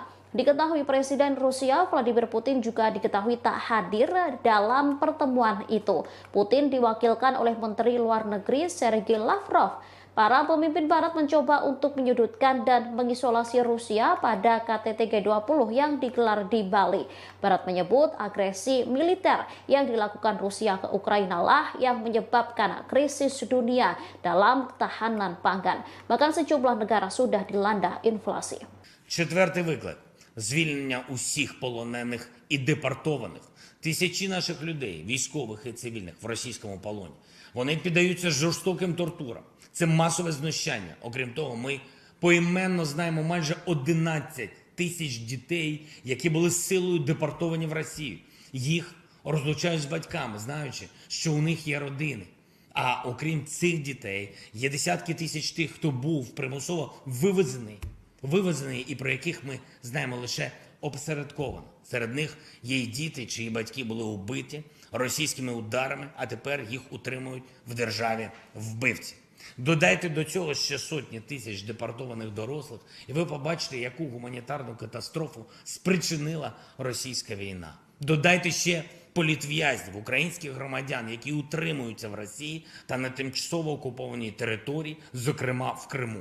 Ми маємо звільнити усіх цих людей. Я хочу зазначити, що ми не знайшли підтримки у Міжнародному комітеті Червоного Хреста. Ми не бачимо, що вони повною мірою борються за доступ до таборів, де утримують українських полонених і політв'язнів, або що вони допомагають шукати депортованих українців. І таке самоусунення – це Momen unik terjadi pada KTT G20 di Bali. Satu di antaranya sikap Presiden Amerika Serikat Joe Biden. Pasalnya perhatian Biden tertuju kepada jurnalis Rusia yakni Yuri Solmov. Diketahui Yuri Solmov merupakan kameramen dari Channel One Rusia. Biden disebut takjub melihat badan Solmov begitu kekar dan berotot. Ia pun mengaku khawatir dengan otot lengan pria tersebut. Pernyataan itu disambut tawa oleh Presiden Indonesia Joko Widodo. Bahkan para delegasi KTT G20 yang lain juga ikut tertawa. Kemudian terdengar seseorang mengatakan kepada Biden bahwa Solmov merupakan orang Rusia. Mendengar hal tersebut, Biden mengaku tidak peduli dengan orang itu. Bahkan Biden sempat bergurau dengan Yuri Solmov. Biden mengatakan ia berharap tidak bermusuhan dengan jurnalis asal Rusia bertubuh kekar itu. Di sisi lain, Biden sendiri mengaku betah tinggal di Indonesia dan sebenarnya tak ingin pulang ke negara asalnya. Curhatan ini disampaikan oleh Biden saat ia diantar oleh Sandiaga Uno setelah selesainya acara KTT G20 di Bali. Melalui Instagramnya, Sandi menceritakan bagaimana ia mendampingi Biden hingga Presiden Amerika Serikat itu naik ke pesawat. Dalam perjalanan ke pesawat, Biden sempat berbincang dengan Sandi. Biden awalnya mengucapkan selamat dan terima kasih atas KTT G20 di Bali yang begitu meriah. Kemudian Biden mengutarakan bagaimana dirinya begitu nyaman di Bali, bahkan merasa seperti berada di rumah sendiri. Dalam kolom captionnya, Sandi menyatakan bahwa pujian Biden itu termasuk disampaikan kepada para pelaku UMKM. Pasalnya pelaku UMKM dapat bergerak cepat mengambil momentum G20 untuk menciptakan lapangan kerja dan menjadi bagian dalam pemulihan ekonomi. Presiden Joko Widodo secara resmi telah menutup konferensi tingkat tinggi atau KTT G20 di Bali. Acara tersebut dipersiapkan dengan matang sehingga mendapat pujian dari para pemimpin negara. Lantas apa hasil dari KTT G20 di Bali yang telah diselenggarakan selama 2 hari? Para pemimpin negara G20 mengatakan bahwa sebagian besar anggota mengutuk keras perang yang dilancarkan Rusia ke Ukraina. Pasalnya, konflik tersebut menyebabkan penderitaan manusia yang luar biasa. Bahkan invasi ini memperburuk kerapuhan yang ada dalam ekonomi global. Namun dalam draft itu, Rusia dianggap telah menentang pernyataan tersebut. Diketahui para pemimpin negara mengutuk invasi Rusia ke Ukraina dalam sesi pertama KTT. Setelah pengutukan tersebut, Menteri Luar Negeri Rusia Sergei Lavrov langsung meninggalkan Bali. Kemudian, China menggunakan forum KTT G20 untuk mencoba dan memperbaiki beberapa pagar diplomatiknya. Presiden Prancis Emmanuel Macron mengatakan pertemuan dengan Presiden China Xi Jinping. Pertemuan tersebut diadakan pada Selasa 15 November di sela-sela KTT G20. Sementara itu, Xi juga bertemu dengan Perdana Menteri Australia yang baru, yakni Anthony Albanese. Pertemuan itu mengisyaratkan bahwa mereka akan berusaha untuk melewati tahun-tahun ketidaksepakatan. Kedua pemimpin juga menyatakan keinginan mereka untuk bergerak maju dalam beberapa masalah bilateral, mulai dari sektor pertanian, pangan, hingga aeronautika.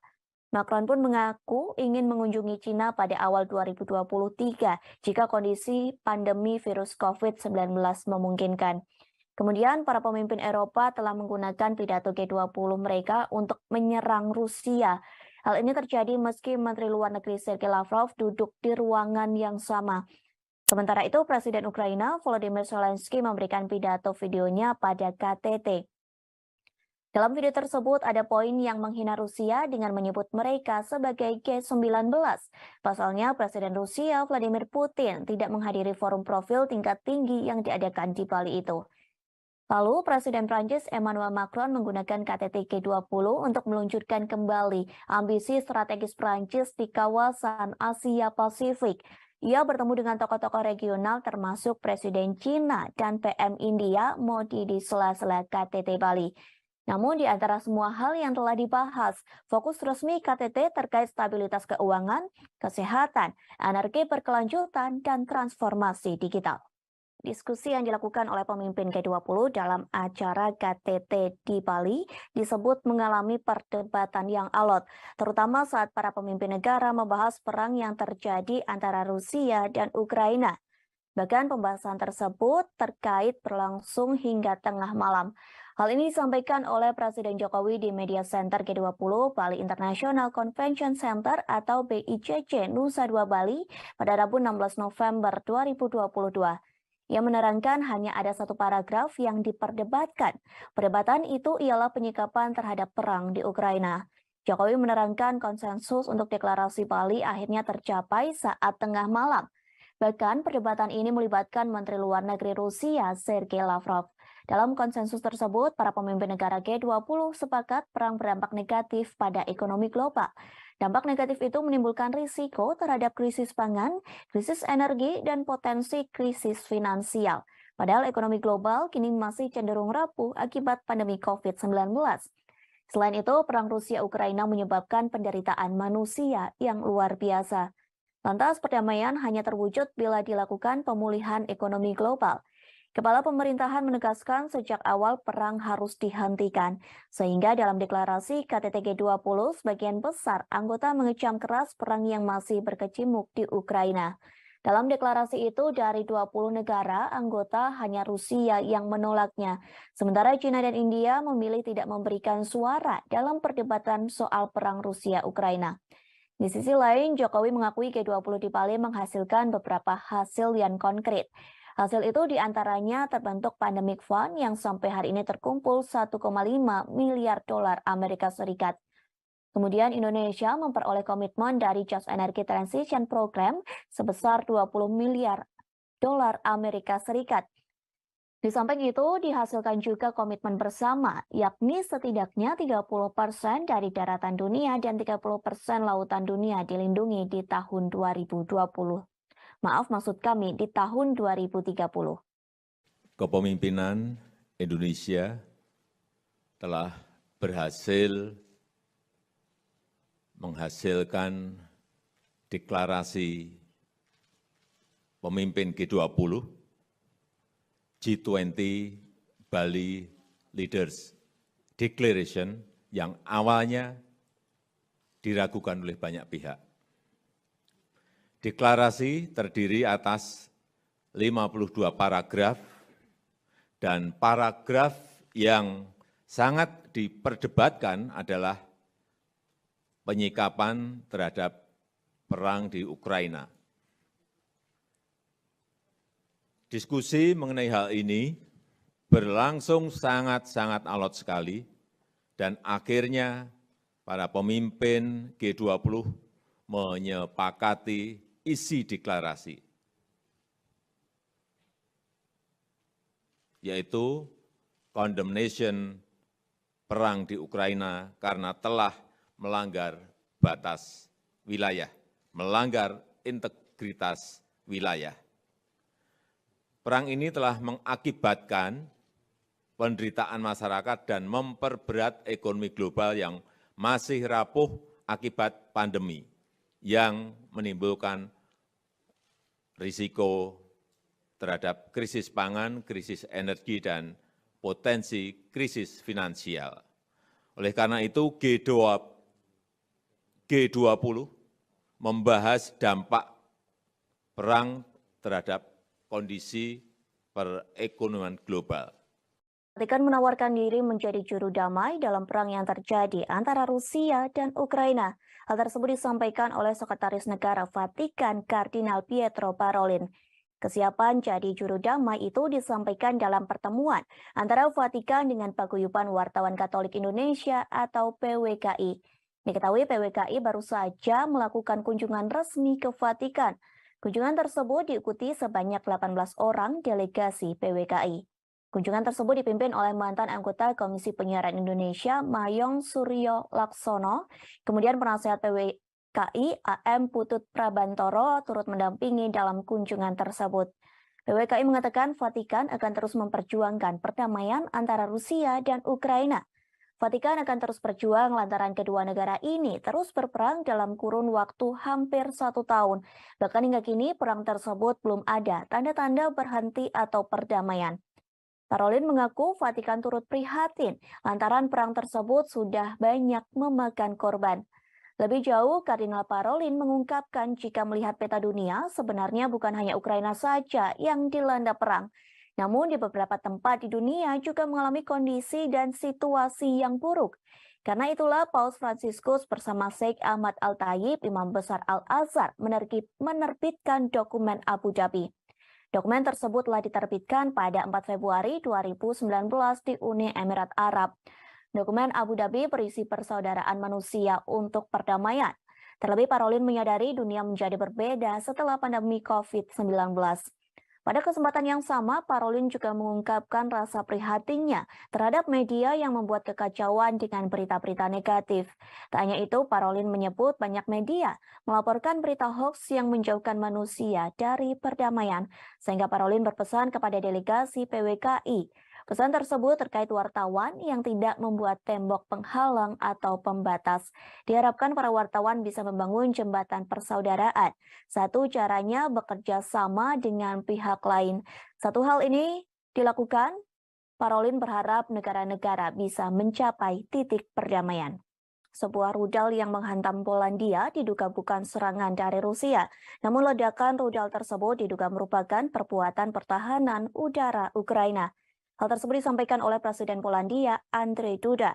Pihaknya menyebut Polandia tak memiliki bukti bahwa rudal tersebut diluncurkan oleh Ukraina.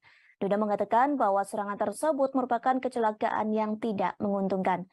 Presiden Polandia ini juga mengatakan rudal itu bukan serangan yang disengaja.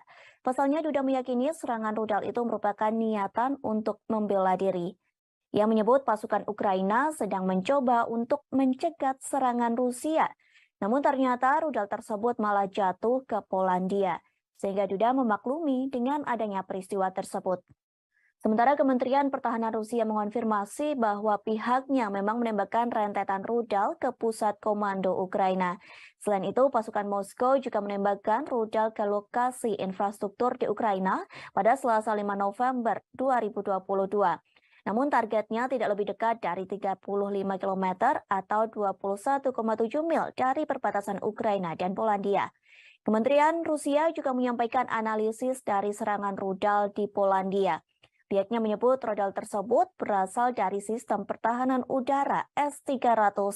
Dilaporkan rudal itu digunakan negara yang dipimpin oleh Presiden Volodymyr Zelensky. Sebelumnya, Presiden Amerika Serikat Joe Biden mengatakan rudal itu tidak mungkin ditembakkan dari Rusia. Insiden itu terjadi ketika Rusia menembakkan sejumlah rudal ke kota-kota di seluruh Ukraina. Sementara Ukraina mengatakan pihaknya menembak jatuh sebagian besar rudal Rusia yang masuk dengan rudal pertahanan udaranya sendiri. Wilayah Volyn Ukraina, tepat di seberang perbatasan dari Polandia, merupakan satu dari banyak wilayah yang menurut Ukraina menjadi sasaran serangan Rusia di seluruh negeri.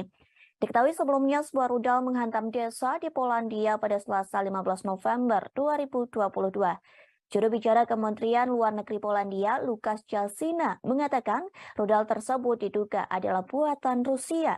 Setelah kejadian ini, militer Polandia disiagakan untuk mengantisipasi kemungkinan serangan susulan. Pemerintah Polandia juga meminta warganya untuk tetap tenang sambil menunggu penyelidikan selesai. Sementara itu, Rusia telah membantah tuduhan serangan rudal di perbatasan hingga menjangkau Polandia. Kementerian Pertahanan Rusia menyebut bahwa tudingan ini hanya provokasi untuk meningkatkan ketegangan.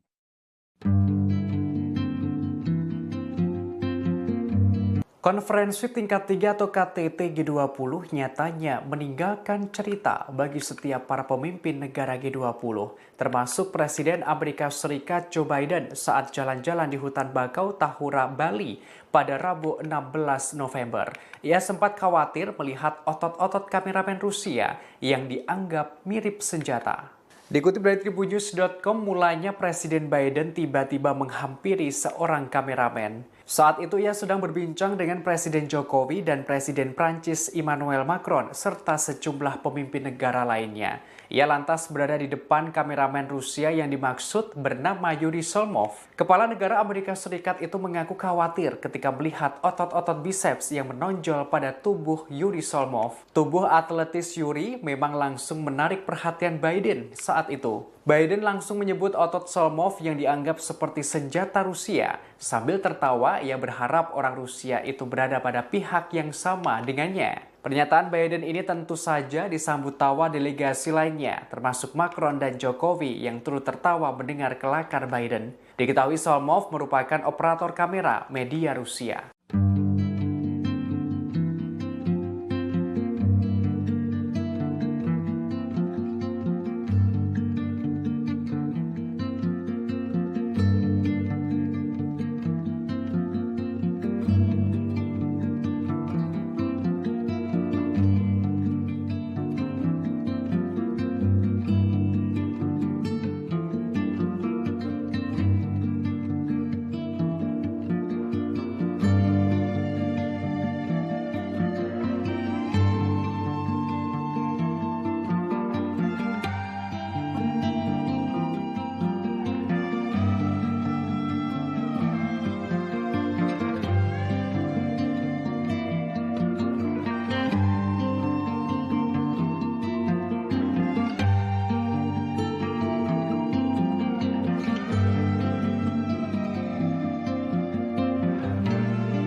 Setelah Polandia diserang rudal dan menewaskan 2 orang, Presiden Amerika Serikat Joe Biden langsung menggelar pertemuan di sela-sela KTT G20 Rabu 16 November 2022.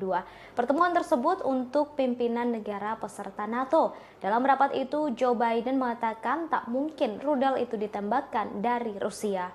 Namun ia menjanjikan dukungan untuk melakukan penyelidikan penuh terhadap rudal yang jatuh di dekat perbatasan Ukraina. Diketahui rudal tersebut merupakan buatan Rusia. Biden menyebut kecil kemungkinannya jika rudal diluncurkan dari Rusia. Meski begitu, pihaknya masih akan menunggu hasil penyelidikan. Sebelumnya, Presiden Joe Biden pada Selasa 15 November 2022 malam dibangunkan oleh stafnya lantaran adanya ledakan rudal yang menghantam Polandia. Biden telah menghubungi Presiden Polandia Andrzej Duda pada Rabu pagi untuk menyampaikan belasungkawa mendalam atas jatuhnya korban jiwa atas insiden tersebut. Rapat darurat berlangsung digelar oleh Biden dan dihadiri oleh beberapa pimpinan negara. Biden dijadwalkan akan berbicara tentang hasil pertemuan ini sebelum melanjutkan KTT G20 dan kembali ke Amerika Serikat pada Rabu siang.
Забруднені мінами і снарядами, які не розірвалися, десятків вугільних. Presiden Ukraina Volodymyr Zelensky hadir secara virtual dalam KTT G20 yang digelar di Bali pada Selasa 15 November hari ini.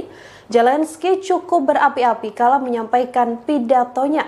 Ia pun memberi peringatan keras pada Rusia di hadapan Menteri Luar Negeri Rusia Sergei Lavrov hingga Presiden Amerika Serikat Joe Biden. Di depan Menlu Rusia Sergei Lavrov, Zelensky telah bersumpah untuk tidak menyerahkan satu inci pun wilayah pada Vladimir Putin dalam setiap pembicaraan damai. Tak hanya itu, Zelensky juga memberikan syarat ketat pada Rusia jika mereka ingin melakukan negosiasi dengan Ukraina. Dalam KTT G20, Presiden Ukraina tersebut mengatakan ia siap bernegosiasi apabila Rusia benar-benar tulus untuk berdamai. Sebelumnya, Rusia meminta beberapa wilayah Ukraina jika Zelensky mau duduk bersama dengan Vladimir Putin. Di hadapan sejumlah petinggi negara anggota KTT G20 seperti Presiden Amerika Serikat Joe Biden hingga Presiden China Xi Jinping, Zelensky pun memamerkan sederet kemenangan Ukraina. Dalam keterangannya, Zelensky bahkan menyebut forum G20 menjadi G19. Hal ini sebagai bentuk pengasingan dan kecaman atas invasi Rusia dalam pidatonya. Meski Ukraina bukan anggota G20, Zelensky diketahui diundang untuk berpartisipasi dalam KTT tersebut. Penyebutan G19 ini dilakukan Zelensky untuk mengasingkan Rusia yang dinilai tak pantas menjadi anggota G20 dari 20 negara ekonomi terbesar.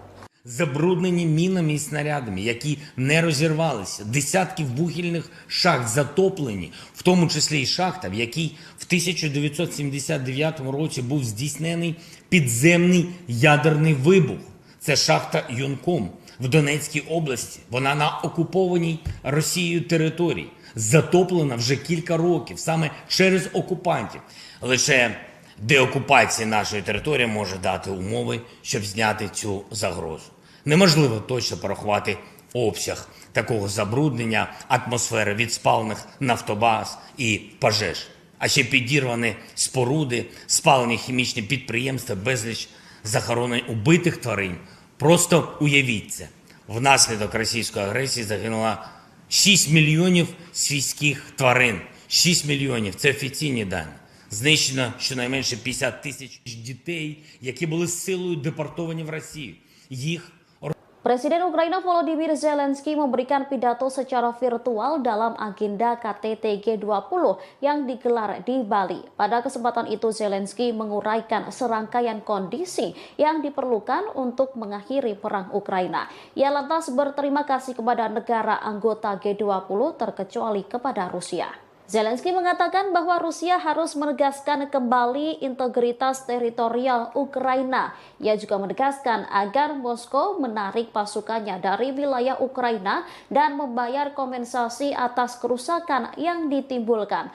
Dalam kesempatan ini, Zelensky menyerukan konferensi internasional. Hal ini dilakukan untuk memperkuat elemen kunci dari arsitektur keamanan pasca perang dan mencegah terulangnya agresi Rusia. Sepanjang pidatonya, Zelensky dengan tegas berterima kasih kepada G19 mengecualikan Rusia.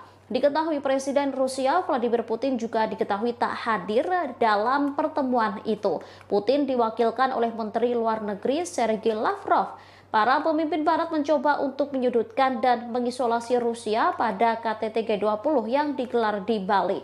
Barat menyebut agresi militer yang dilakukan Rusia ke Ukraina lah yang menyebabkan krisis dunia dalam ketahanan pangan. Bahkan sejumlah negara sudah dilanda inflasi. Четвертий виклик – звільнення усіх полонених і депортованих. Тисячі наших людей, військових і цивільних, в російському полоні. Вони піддаються жорстоким тортурам. Це масове знущання. Окрім того, ми поіменно знаємо майже 11 тисяч дітей, які були силою депортовані в Росію. Їх розлучають з батьками, знаючи, що у них є родини. А окрім цих дітей, є десятки тисяч тих, хто був примусово вивезений і про яких ми знаємо лише опосередковано. Серед них є й діти, чиї батьки були убиті російськими ударами, а тепер їх утримують в державі вбивці. Додайте до цього ще сотні тисяч депортованих дорослих, і ви побачите, яку гуманітарну катастрофу спричинила російська війна. Додайте ще політв'язнів, українських громадян, які утримуються в Росії та на тимчасово окупованій території, зокрема в Криму. Ми маємо звільнити усіх цих людей. Я хочу зазначити, що ми не знайшли підтримки у Міжнародному комітеті Червоного Хреста. Ми не бачимо, що вони повною мірою борються за доступ до таборів, де утримують українських полонених і політв'язнів, або що вони допомагають шукати депортованих українців. І таке самоусунення – це Momen unik terjadi pada KTT G20 di Bali. Satu di antaranya sikap Presiden Amerika Serikat Joe Biden. Pasalnya perhatian Biden tertuju kepada jurnalis Rusia yakni Yuri Solmov. Diketahui Yuri Solmov merupakan kameramen dari Channel One Rusia. Biden disebut takjub melihat badan Solmov begitu kekar dan berotot. Ia pun mengaku khawatir dengan otot lengan pria tersebut. Pernyataan itu disambut tawa oleh Presiden Indonesia Joko Widodo. Bahkan para delegasi KTT G20 yang lain juga ikut tertawa. Kemudian terdengar seseorang mengatakan kepada Biden bahwa Solmov merupakan orang Rusia. Mendengar hal tersebut, Biden mengaku tidak peduli dengan orang itu. Bahkan Biden sempat bergurau dengan Yuri Solmov. Biden mengatakan ia berharap tidak bermusuhan dengan jurnalis asal Rusia bertubuh kekar itu. Di sisi lain, Biden sendiri mengaku betah tinggal di Indonesia dan sebenarnya tak ingin pulang ke negara asalnya. Curhatan ini disampaikan oleh Biden saat ia diantar oleh Sandiaga Uno setelah selesainya acara KTT G20 di Bali. Melalui Instagramnya, Sandi menceritakan bagaimana ia mendampingi Biden hingga Presiden Amerika Serikat itu naik ke pesawat. Dalam perjalanan ke pesawat, Biden sempat berbincang dengan Sandi. Biden awalnya mengucapkan selamat dan terima kasih atas KTT G20 di Bali yang begitu meriah. Kemudian Biden mengutarakan bagaimana dirinya begitu nyaman di Bali, bahkan merasa seperti berada di rumah sendiri. Dalam kolom captionnya, Sandi menyatakan bahwa pujian Biden itu termasuk disampaikan kepada para pelaku UMKM. Pasalnya pelaku UMKM dapat bergerak cepat mengambil momentum G20 untuk menciptakan lapangan kerja dan menjadi bagian dalam pemulihan ekonomi. Presiden Joko Widodo secara resmi telah menutup konferensi tingkat tinggi atau KTT G20 di Bali. Acara tersebut dipersiapkan dengan matang sehingga mendapat pujian dari para pemimpin negara. Lantas apa hasil dari KTT G20 di Bali yang telah diselenggarakan selama 2 hari? Para pemimpin negara G20 mengatakan bahwa sebagian besar anggota mengutuk keras perang yang dilancarkan Rusia ke Ukraina. Pasalnya, konflik tersebut menyebabkan penderitaan manusia yang luar biasa.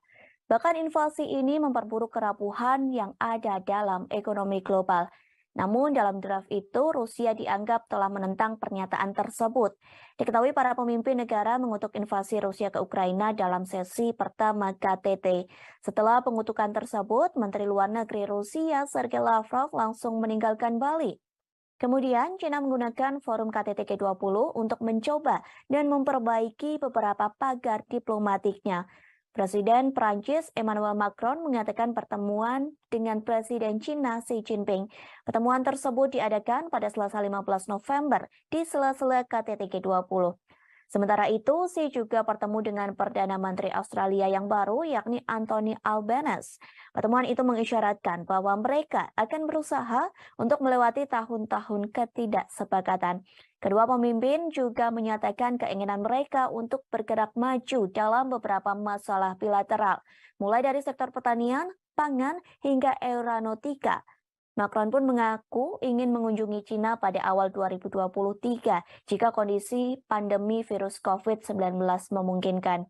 Kemudian para pemimpin Eropa telah menggunakan pidato G20 mereka untuk menyerang Rusia. Hal ini terjadi meski Menteri Luar Negeri Sergei Lavrov duduk di ruangan yang sama. Sementara itu, Presiden Ukraina Volodymyr Zelensky memberikan pidato videonya pada KTT. Dalam video tersebut ada poin yang menghina Rusia dengan menyebut mereka sebagai G19.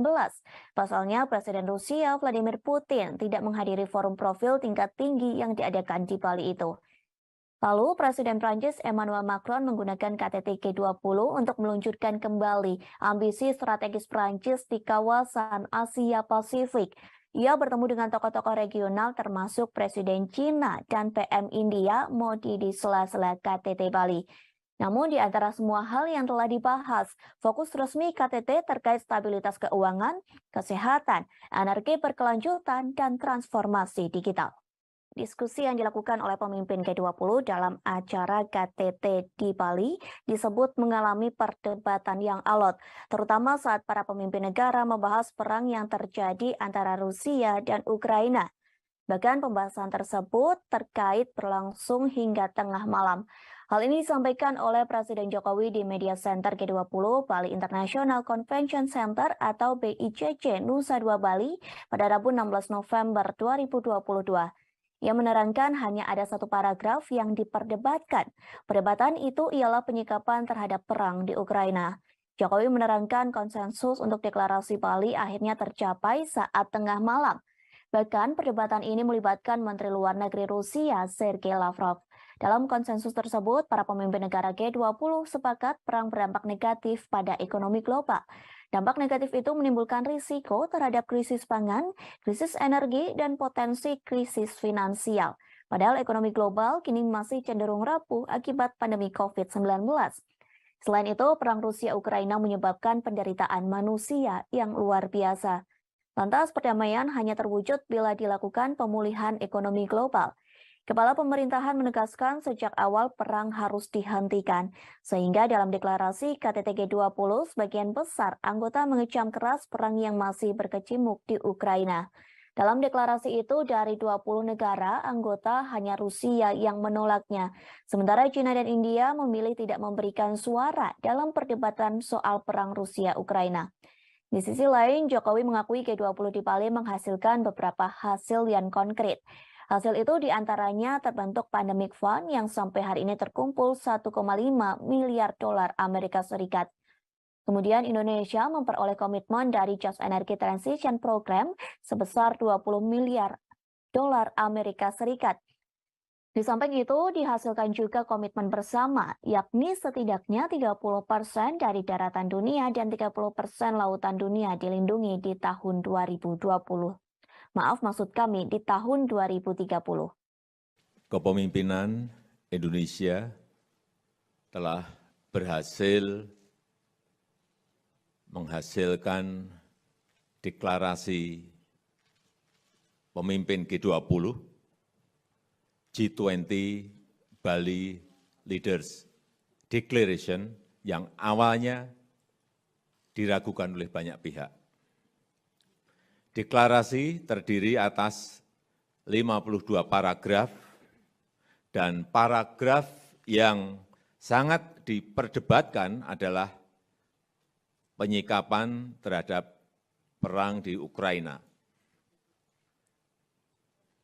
Diskusi mengenai hal ini berlangsung sangat-sangat alot sekali dan akhirnya para pemimpin G20 menyepakati isi deklarasi, yaitu condemnation perang di Ukraina karena telah melanggar batas wilayah, melanggar integritas wilayah. Perang ini telah mengakibatkan penderitaan masyarakat dan memperberat ekonomi global yang masih rapuh akibat pandemi, yang menimbulkan risiko terhadap krisis pangan, krisis energi, dan potensi krisis finansial. Oleh karena itu, G20 membahas dampak perang terhadap kondisi perekonomian global. Vatikan menawarkan diri menjadi juru damai dalam perang yang terjadi antara Rusia dan Ukraina. Hal tersebut disampaikan oleh Sekretaris Negara Vatikan Kardinal Pietro Parolin. Kesiapan jadi juru damai itu disampaikan dalam pertemuan antara Vatikan dengan Paguyuban Wartawan Katolik Indonesia atau PWKI. Diketahui PWKI baru saja melakukan kunjungan resmi ke Vatikan. Kunjungan tersebut diikuti sebanyak 18 orang delegasi PWKI. Kunjungan tersebut dipimpin oleh mantan anggota Komisi Penyiaran Indonesia, Mayong Suryo Laksono. Kemudian penasehat PWKI, AM Putut Prabantoro, turut mendampingi dalam kunjungan tersebut. PWKI mengatakan Vatikan akan terus memperjuangkan perdamaian antara Rusia dan Ukraina. Vatikan akan terus berjuang lantaran kedua negara ini terus berperang dalam kurun waktu hampir 1 tahun. Bahkan hingga kini perang tersebut belum ada tanda-tanda berhenti atau perdamaian. Parolin mengaku Vatikan turut prihatin lantaran perang tersebut sudah banyak memakan korban. Lebih jauh, Kardinal Parolin mengungkapkan jika melihat peta dunia, sebenarnya bukan hanya Ukraina saja yang dilanda perang. Namun di beberapa tempat di dunia juga mengalami kondisi dan situasi yang buruk. Karena itulah Paus Fransiskus bersama Sheikh Ahmad Al-Tayib, Imam Besar Al-Azhar, menerbitkan dokumen Abu Dhabi. Dokumen tersebut telah diterbitkan pada 4 Februari 2019 di Uni Emirat Arab. Dokumen Abu Dhabi berisi persaudaraan manusia untuk perdamaian. Terlebih Parolin menyadari dunia menjadi berbeda setelah pandemi COVID-19. Pada kesempatan yang sama, Parolin juga mengungkapkan rasa prihatinnya terhadap media yang membuat kekacauan dengan berita-berita negatif. Tak hanya itu, Parolin menyebut banyak media melaporkan berita hoaks yang menjauhkan manusia dari perdamaian, sehingga Parolin berpesan kepada delegasi PWKI. Pesan tersebut terkait wartawan yang tidak membuat tembok penghalang atau pembatas. Diharapkan para wartawan bisa membangun jembatan persaudaraan. Satu caranya bekerja sama dengan pihak lain. Satu hal ini dilakukan, Parolin berharap negara-negara bisa mencapai titik perdamaian. Sebuah rudal yang menghantam Polandia diduga bukan serangan dari Rusia. Namun ledakan rudal tersebut diduga merupakan perbuatan pertahanan udara Ukraina. Hal tersebut disampaikan oleh Presiden Polandia, Andrzej Duda. Pihaknya menyebut Polandia tak memiliki bukti bahwa rudal tersebut diluncurkan oleh Ukraina. Duda mengatakan bahwa serangan tersebut merupakan kecelakaan yang tidak menguntungkan. Presiden Polandia ini juga mengatakan rudal itu bukan serangan yang disengaja. Pasalnya Duda meyakini serangan rudal itu merupakan niatan untuk membela diri. Ia menyebut pasukan Ukraina sedang mencoba untuk mencegat serangan Rusia. Namun ternyata rudal tersebut malah jatuh ke Polandia, sehingga Duda memaklumi dengan adanya peristiwa tersebut. Sementara Kementerian Pertahanan Rusia mengonfirmasi bahwa pihaknya memang menembakkan rentetan rudal ke pusat komando Ukraina. Selain itu, pasukan Moskow juga menembakkan rudal ke lokasi infrastruktur di Ukraina pada Selasa 5 November 2022. Namun targetnya tidak lebih dekat dari 35 km atau 21,7 mil dari perbatasan Ukraina dan Polandia. Kementerian Rusia juga menyampaikan analisis dari serangan rudal di Polandia. Pihaknya menyebut rudal tersebut berasal dari sistem pertahanan udara S-300. Dilaporkan rudal itu digunakan negara yang dipimpin oleh Presiden Volodymyr Zelensky. Sebelumnya, Presiden Amerika Serikat Joe Biden mengatakan rudal itu tidak mungkin ditembakkan dari Rusia. Insiden itu terjadi ketika Rusia menembakkan sejumlah rudal ke kota-kota di seluruh Ukraina. Sementara, Ukraina mengatakan pihaknya menembak jatuh sebagian besar rudal Rusia yang masuk dengan rudal pertahanan udaranya sendiri. Wilayah Volyn Ukraina, tepat di seberang perbatasan dari Polandia, merupakan satu dari banyak wilayah yang menurut Ukraina menjadi sasaran serangan Rusia di seluruh negeri. Diketahui sebelumnya sebuah rudal menghantam desa di Polandia pada Selasa 15 November 2022. Juru bicara Kementerian Luar Negeri Polandia, Lukasz Jasina, mengatakan rudal tersebut diduga adalah buatan Rusia. Setelah kejadian ini, militer Polandia disiagakan untuk mengantisipasi kemungkinan serangan susulan. Pemerintah Polandia juga meminta warganya untuk tetap tenang sambil menunggu penyelidikan selesai. Sementara itu, Rusia telah membantah tuduhan serangan rudal di perbatasan hingga menjangkau Polandia. Kementerian Pertahanan Rusia menyebut bahwa tudingan ini hanya provokasi untuk meningkatkan ketegangan.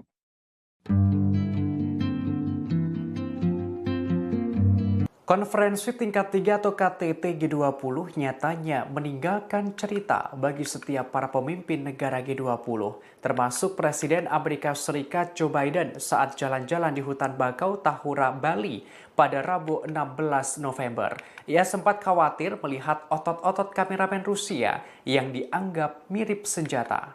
Dikutip dari tribunnews.com, mulanya Presiden Biden tiba-tiba menghampiri seorang kameramen. Saat itu ia sedang berbincang dengan Presiden Jokowi dan Presiden Prancis Emmanuel Macron serta sejumlah pemimpin negara lainnya. Ia lantas berada di depan kameramen Rusia yang dimaksud bernama Yuri Solmov. Kepala negara Amerika Serikat itu mengaku khawatir ketika melihat otot-otot biceps yang menonjol pada tubuh Yuri Solmov. Tubuh atletis Yuri memang langsung menarik perhatian Biden saat itu. Biden langsung menyebut otot Solmov yang dianggap seperti senjata Rusia. Sambil tertawa, ia berharap orang Rusia itu berada pada pihak yang sama dengannya. Pernyataan Biden ini tentu saja disambut tawa delegasi lainnya, termasuk Macron dan Jokowi yang turut tertawa mendengar kelakar Biden. Diketahui Solmov merupakan operator kamera media Rusia.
Setelah Polandia diserang rudal dan menewaskan 2 orang, Presiden Amerika Serikat Joe Biden langsung menggelar pertemuan di sela-sela KTT G20 Rabu 16 November 2022.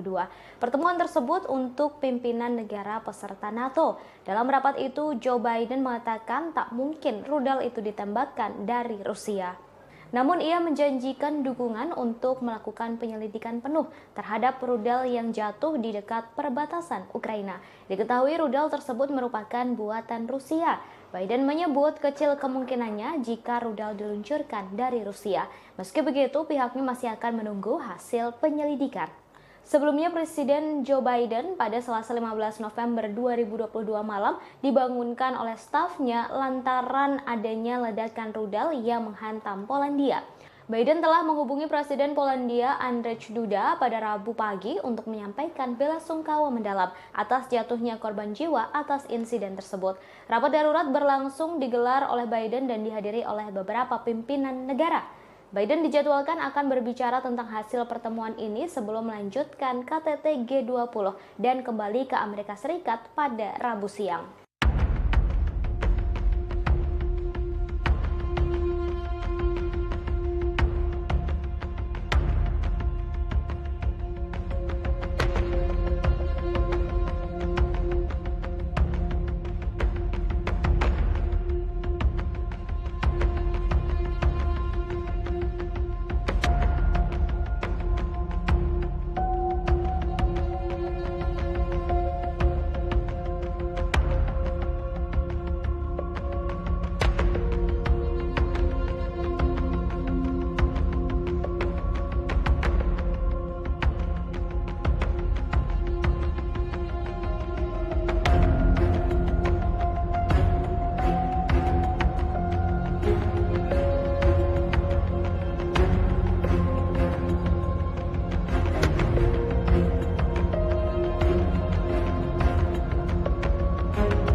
Забруднені мінами і снарядами, які не розірвалися, десятки вугільних. Presiden Ukraina Volodymyr Zelensky hadir secara virtual dalam KTT G20 yang digelar di Bali pada Selasa 15 November hari ini. Zelensky cukup berapi-api kala menyampaikan pidatonya. Ia pun memberi peringatan keras pada Rusia di hadapan Menteri Luar Negeri Rusia Sergei Lavrov hingga Presiden Amerika Serikat Joe Biden. Di depan Menlu Rusia Sergei Lavrov, Zelensky telah bersumpah untuk tidak menyerahkan 1 inci pun wilayah pada Vladimir Putin dalam setiap pembicaraan damai. Tak hanya itu, Zelensky juga memberikan syarat ketat pada Rusia jika mereka ingin melakukan negosiasi dengan Ukraina. Dalam KTT G20, Presiden Ukraina tersebut mengatakan ia siap bernegosiasi apabila Rusia benar-benar tulus untuk berdamai. Sebelumnya, Rusia meminta beberapa wilayah Ukraina jika Zelensky mau duduk bersama dengan Vladimir Putin. Di hadapan sejumlah petinggi negara anggota KTT G20 seperti Presiden Amerika Serikat Joe Biden hingga Presiden China Xi Jinping, Zelensky pun memamerkan sederet kemenangan Ukraina. Dalam keterangannya, Zelensky bahkan menyebut forum G20 menjadi G19. Hal ini sebagai bentuk pengasingan dan kecaman atas invasi Rusia dalam pidatonya. Meski Ukraina bukan anggota G20, Zelensky diketahui diundang untuk berpartisipasi dalam KTT tersebut. Penyebutan G19 ini dilakukan Zelensky untuk mengasingkan Rusia yang dinilai tak pantas menjadi anggota G20 dari 20 negara ekonomi terbesar. Забруднені мінами і снарядами, які не розірвалися, десятки вугільних шахт затоплені, в тому числі і шахта, в якій в 1979 році був здійснений підземний ядерний вибух. Це шахта Юнком в Донецькій області. Вона на окупованій Росією території. Затоплена вже кілька років, саме через окупантів. Лише деокупація нашої території може дати умови, щоб зняти цю загрозу. Неможливо точно порахувати обсяг такого забруднення атмосфери від спалених нафтобаз і пожеж. А ще підірвані споруди, спалені хімічні підприємства, безліч захоронень убитих тварин. Просто уявіть це.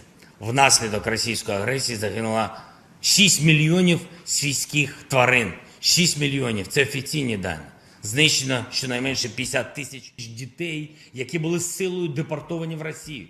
Їх Presiden Ukraina Volodymyr Zelensky memberikan pidato secara virtual dalam agenda KTT G20 yang digelar di Bali. Pada kesempatan itu Zelensky menguraikan serangkaian kondisi yang diperlukan untuk mengakhiri perang Ukraina. Ia lantas berterima kasih kepada negara anggota G20 terkecuali kepada Rusia. Zelensky mengatakan bahwa Rusia harus menegaskan kembali integritas teritorial Ukraina.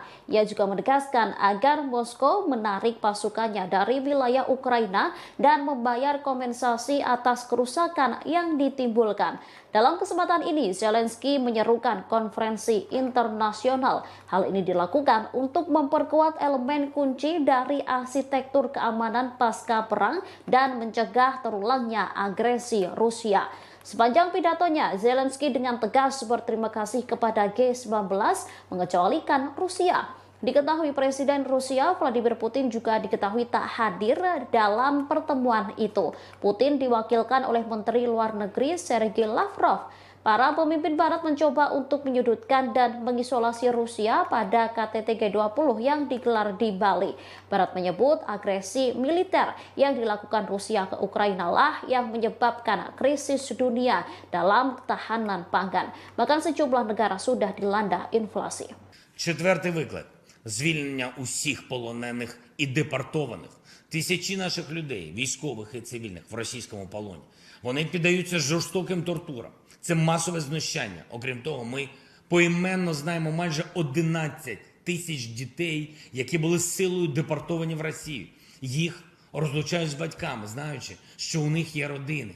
А окрім цих дітей, є десятки тисяч тих, хто був примусово вивезений і про яких ми знаємо лише опосередковано. Серед них є й діти, чиї батьки були убиті російськими ударами, а тепер їх утримують в державі вбивці. Додайте до цього ще сотні тисяч депортованих дорослих, і ви побачите, яку гуманітарну катастрофу спричинила російська війна. Додайте ще політв'язнів, українських громадян, які утримуються в Росії та на тимчасово окупованій території, зокрема в Криму. Ми маємо звільнити усіх цих людей. Я хочу зазначити, що ми не знайшли підтримки у Міжнародному комітеті Червоного Хреста. Ми не бачимо, що вони повною мірою борються за доступ до таборів, де утримують українських полонених і політв'язнів, або що вони допомагають шукати депортованих українців. І таке самоусунення – це Momen unik terjadi pada KTT G20 di Bali. Satu di antaranya sikap Presiden Amerika Serikat Joe Biden. Pasalnya perhatian Biden tertuju kepada jurnalis Rusia yakni Yuri Solmov. Diketahui Yuri Solmov merupakan kameramen dari Channel One Rusia. Biden disebut takjub melihat badan Solmov begitu kekar dan berotot. Ia pun mengaku khawatir dengan otot lengan pria tersebut. Pernyataan itu disambut tawa oleh Presiden Indonesia Joko Widodo. Bahkan para delegasi KTT G20 yang lain juga ikut tertawa. Kemudian terdengar seseorang mengatakan kepada Biden bahwa Solmov merupakan orang Rusia. Mendengar hal tersebut, Biden mengaku tidak peduli dengan orang itu. Bahkan Biden sempat bergurau dengan Yuri Solmov. Biden mengatakan ia berharap tidak bermusuhan dengan jurnalis asal Rusia bertubuh kekar itu. Di sisi lain, Biden sendiri mengaku betah tinggal di Indonesia dan sebenarnya tak ingin pulang ke negara asalnya. Curhatan ini disampaikan oleh Biden saat ia diantar oleh Sandiaga Uno setelah selesainya acara KTT G20 di Bali. Melalui Instagramnya, Sandi menceritakan bagaimana ia mendampingi Biden hingga Presiden Amerika Serikat itu naik ke pesawat. Dalam perjalanan ke pesawat, Biden sempat berbincang dengan Sandi. Biden awalnya mengucapkan selamat dan terima kasih atas KTT G20 di Bali yang begitu meriah. Kemudian Biden mengutarakan bagaimana dirinya begitu nyaman di Bali, bahkan merasa seperti berada di rumah sendiri. Dalam kolom captionnya, Sandi menyatakan bahwa pujian Biden itu termasuk disampaikan kepada para pelaku UMKM. Pasalnya pelaku UMKM dapat bergerak cepat mengambil momentum G20 untuk menciptakan lapangan kerja dan menjadi bagian dalam pemulihan ekonomi. Presiden Joko Widodo secara resmi telah menutup konferensi tingkat tinggi atau KTT G20 di Bali. Acara tersebut dipersiapkan dengan matang sehingga mendapat pujian dari para pemimpin negara. Lantas apa hasil dari KTT G20 di Bali yang telah diselenggarakan selama 2 hari? Para pemimpin negara G20 mengatakan bahwa sebagian besar anggota mengutuk keras perang yang dilancarkan Rusia ke Ukraina. Pasalnya, konflik tersebut menyebabkan penderitaan manusia yang luar biasa. Bahkan invasi ini memperburuk kerapuhan yang ada dalam ekonomi global. Namun dalam draft itu, Rusia dianggap telah menentang pernyataan tersebut. Diketahui para pemimpin negara mengutuk invasi Rusia ke Ukraina dalam sesi pertama KTT.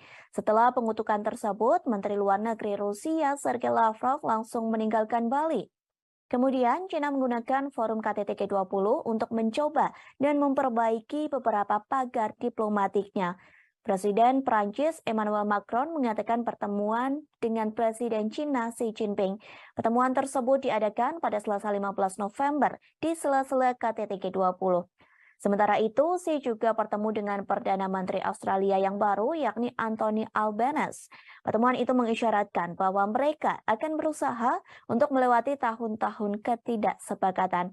Kedua pemimpin juga menyatakan keinginan mereka untuk bergerak maju dalam beberapa masalah bilateral, mulai dari sektor pertanian, pangan, hingga aeronautika. Macron pun mengaku ingin mengunjungi China pada awal 2023 jika kondisi pandemi virus COVID-19 memungkinkan. Kemudian para pemimpin Eropa telah menggunakan pidato G20 mereka untuk menyerang Rusia. Hal ini terjadi meski Menteri Luar Negeri Sergei Lavrov duduk di ruangan yang sama. Sementara itu, Presiden Ukraina Volodymyr Zelensky memberikan pidato videonya pada KTT. Dalam video tersebut ada poin yang menghina Rusia dengan menyebut mereka sebagai G19. Pasalnya Presiden Rusia Vladimir Putin tidak menghadiri forum profil tingkat tinggi yang diadakan di Bali itu. Lalu Presiden Prancis Emmanuel Macron menggunakan KTT G20 untuk meluncurkan kembali ambisi strategis Prancis di kawasan Asia Pasifik. Ia bertemu dengan tokoh-tokoh regional termasuk Presiden China dan PM India Modi di sela-sela KTT Bali.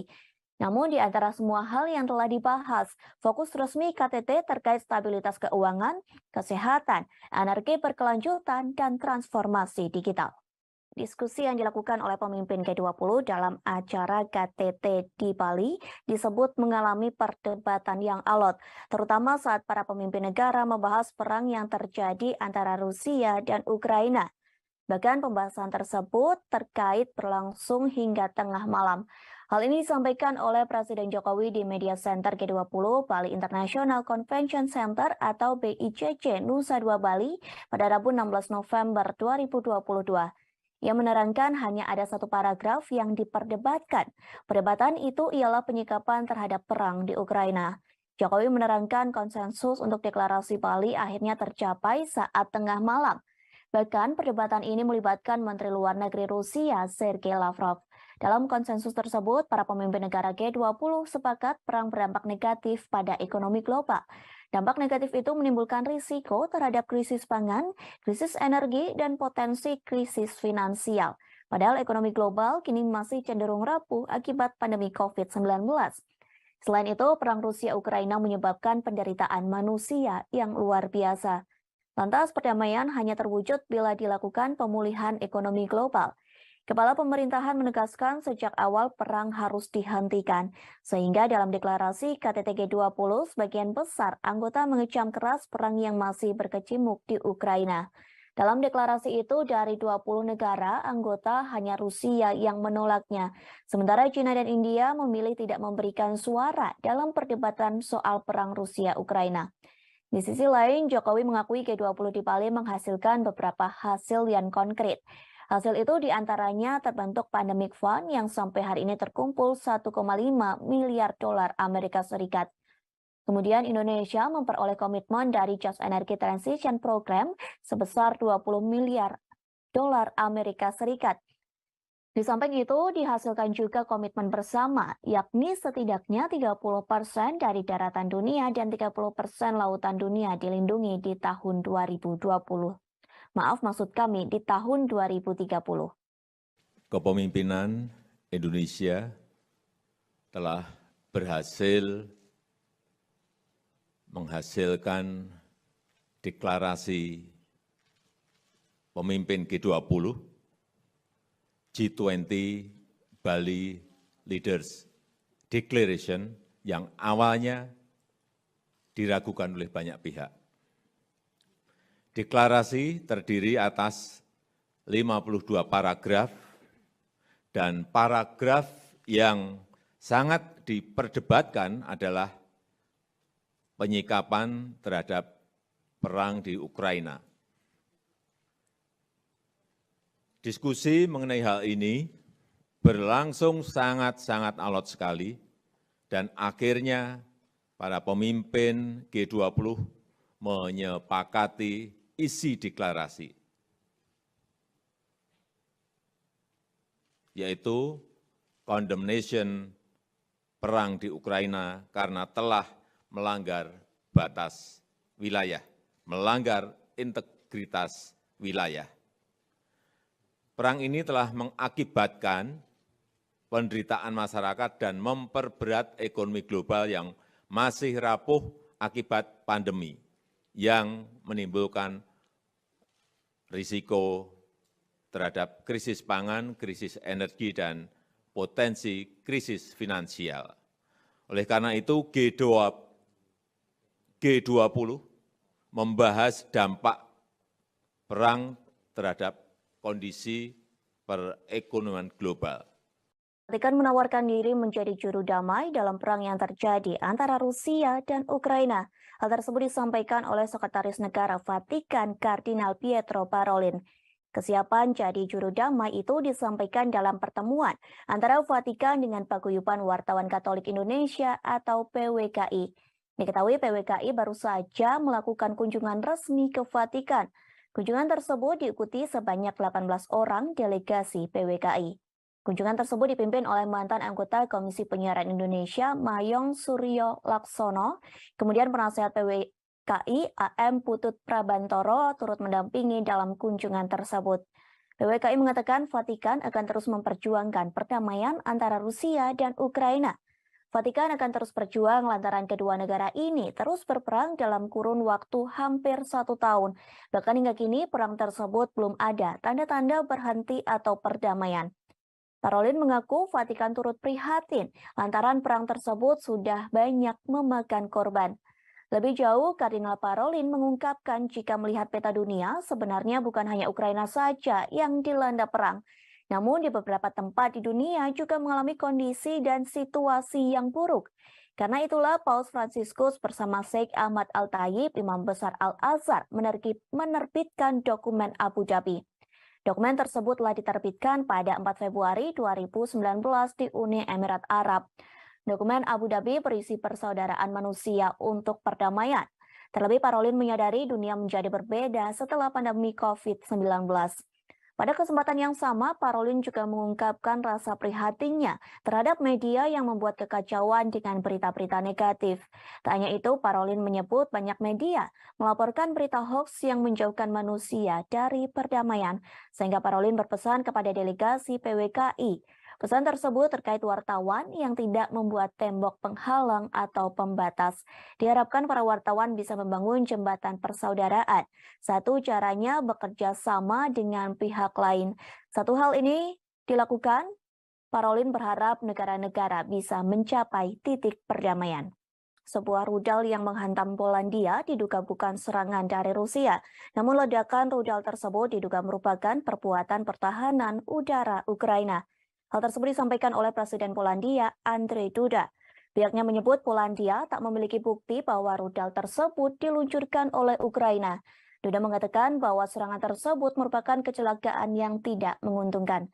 Presiden Polandia ini juga mengatakan rudal itu bukan serangan yang disengaja. Pasalnya Duda meyakini serangan rudal itu merupakan niatan untuk membela diri. Ia menyebut pasukan Ukraina sedang mencoba untuk mencegat serangan Rusia. Namun ternyata rudal tersebut malah jatuh ke Polandia, sehingga Duda memaklumi dengan adanya peristiwa tersebut. Sementara Kementerian Pertahanan Rusia mengonfirmasi bahwa pihaknya memang menembakkan rentetan rudal ke pusat komando Ukraina. Selain itu, pasukan Moskow juga menembakkan rudal ke lokasi infrastruktur di Ukraina pada Selasa 5 November 2022. Namun targetnya tidak lebih dekat dari 35 km atau 21,7 mil dari perbatasan Ukraina dan Polandia. Kementerian Rusia juga menyampaikan analisis dari serangan rudal di Polandia. Pihaknya menyebut rudal tersebut berasal dari sistem pertahanan udara S-300. Dilaporkan rudal itu digunakan negara yang dipimpin oleh Presiden Volodymyr Zelensky. Sebelumnya, Presiden Amerika Serikat Joe Biden mengatakan rudal itu tidak mungkin ditembakkan dari Rusia. Insiden itu terjadi ketika Rusia menembakkan sejumlah rudal ke kota-kota di seluruh Ukraina. Sementara Ukraina mengatakan pihaknya menembak jatuh sebagian besar rudal Rusia yang masuk dengan rudal pertahanan udaranya sendiri. Wilayah Volyn Ukraina, tepat di seberang perbatasan dari Polandia, merupakan satu dari banyak wilayah yang menurut Ukraina menjadi sasaran serangan Rusia di seluruh negeri. Diketahui sebelumnya sebuah rudal menghantam desa di Polandia pada Selasa 15 November 2022. Juru bicara Kementerian Luar Negeri Polandia, Lukasz Jasina, mengatakan rudal tersebut diduga adalah buatan Rusia. Setelah kejadian ini, militer Polandia disiagakan untuk mengantisipasi kemungkinan serangan susulan. Pemerintah Polandia juga meminta warganya untuk tetap tenang sambil menunggu penyelidikan selesai. Sementara itu, Rusia telah membantah tuduhan serangan rudal di perbatasan hingga menjangkau Polandia. Kementerian Pertahanan Rusia menyebut bahwa tudingan ini hanya provokasi untuk meningkatkan ketegangan.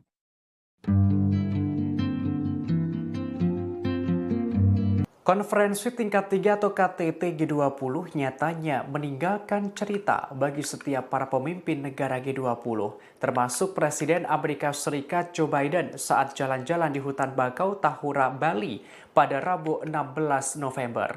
Ia sempat khawatir melihat otot-otot kameramen Rusia yang dianggap mirip senjata. Dikutip dari tribunnews.com, mulanya Presiden Biden tiba-tiba menghampiri seorang kameramen. Saat itu ia sedang berbincang dengan Presiden Jokowi dan Presiden Prancis Emmanuel Macron serta sejumlah pemimpin negara lainnya. Ia lantas berada di depan kameramen Rusia yang dimaksud bernama Yuri Solmov. Kepala negara Amerika Serikat itu mengaku khawatir ketika melihat otot-otot biceps yang menonjol pada tubuh Yuri Solmov. Tubuh atletis Yuri memang langsung menarik perhatian Biden saat itu. Biden langsung menyebut otot Solmov yang dianggap seperti senjata Rusia. Sambil tertawa, ia berharap orang Rusia itu berada pada pihak yang sama dengannya. Pernyataan Biden ini tentu saja disambut tawa delegasi lainnya, termasuk Macron dan Jokowi yang turut tertawa mendengar kelakar Biden. Diketahui Solmov merupakan operator kamera media Rusia.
Setelah Polandia diserang rudal dan menewaskan 2 orang, Presiden Amerika Serikat Joe Biden langsung menggelar pertemuan di sela-sela KTT G20 Rabu 16 November 2022. Pertemuan tersebut untuk pimpinan negara peserta NATO. Dalam rapat itu, Joe Biden mengatakan tak mungkin rudal itu ditembakkan dari Rusia. Namun ia menjanjikan dukungan untuk melakukan penyelidikan penuh terhadap rudal yang jatuh di dekat perbatasan Ukraina. Diketahui rudal tersebut merupakan buatan Rusia. Biden menyebut kecil kemungkinannya jika rudal diluncurkan dari Rusia. Meski begitu, pihaknya masih akan menunggu hasil penyelidikan. Sebelumnya, Presiden Joe Biden pada Selasa 15 November 2022 malam dibangunkan oleh stafnya lantaran adanya ledakan rudal yang menghantam Polandia. Biden telah menghubungi Presiden Polandia Andrzej Duda pada Rabu pagi untuk menyampaikan belasungkawa mendalam atas jatuhnya korban jiwa atas insiden tersebut. Rapat darurat berlangsung digelar oleh Biden dan dihadiri oleh beberapa pimpinan negara. Biden dijadwalkan akan berbicara tentang hasil pertemuan ini sebelum melanjutkan KTT G20 dan kembali ke Amerika Serikat pada Rabu siang.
Забруднені мінами і снарядами, які не розірвалися, десятки вугільних. Presiden Ukraina Volodymyr Zelensky hadir secara virtual dalam KTT G20 yang digelar di Bali pada Selasa 15 November hari ini.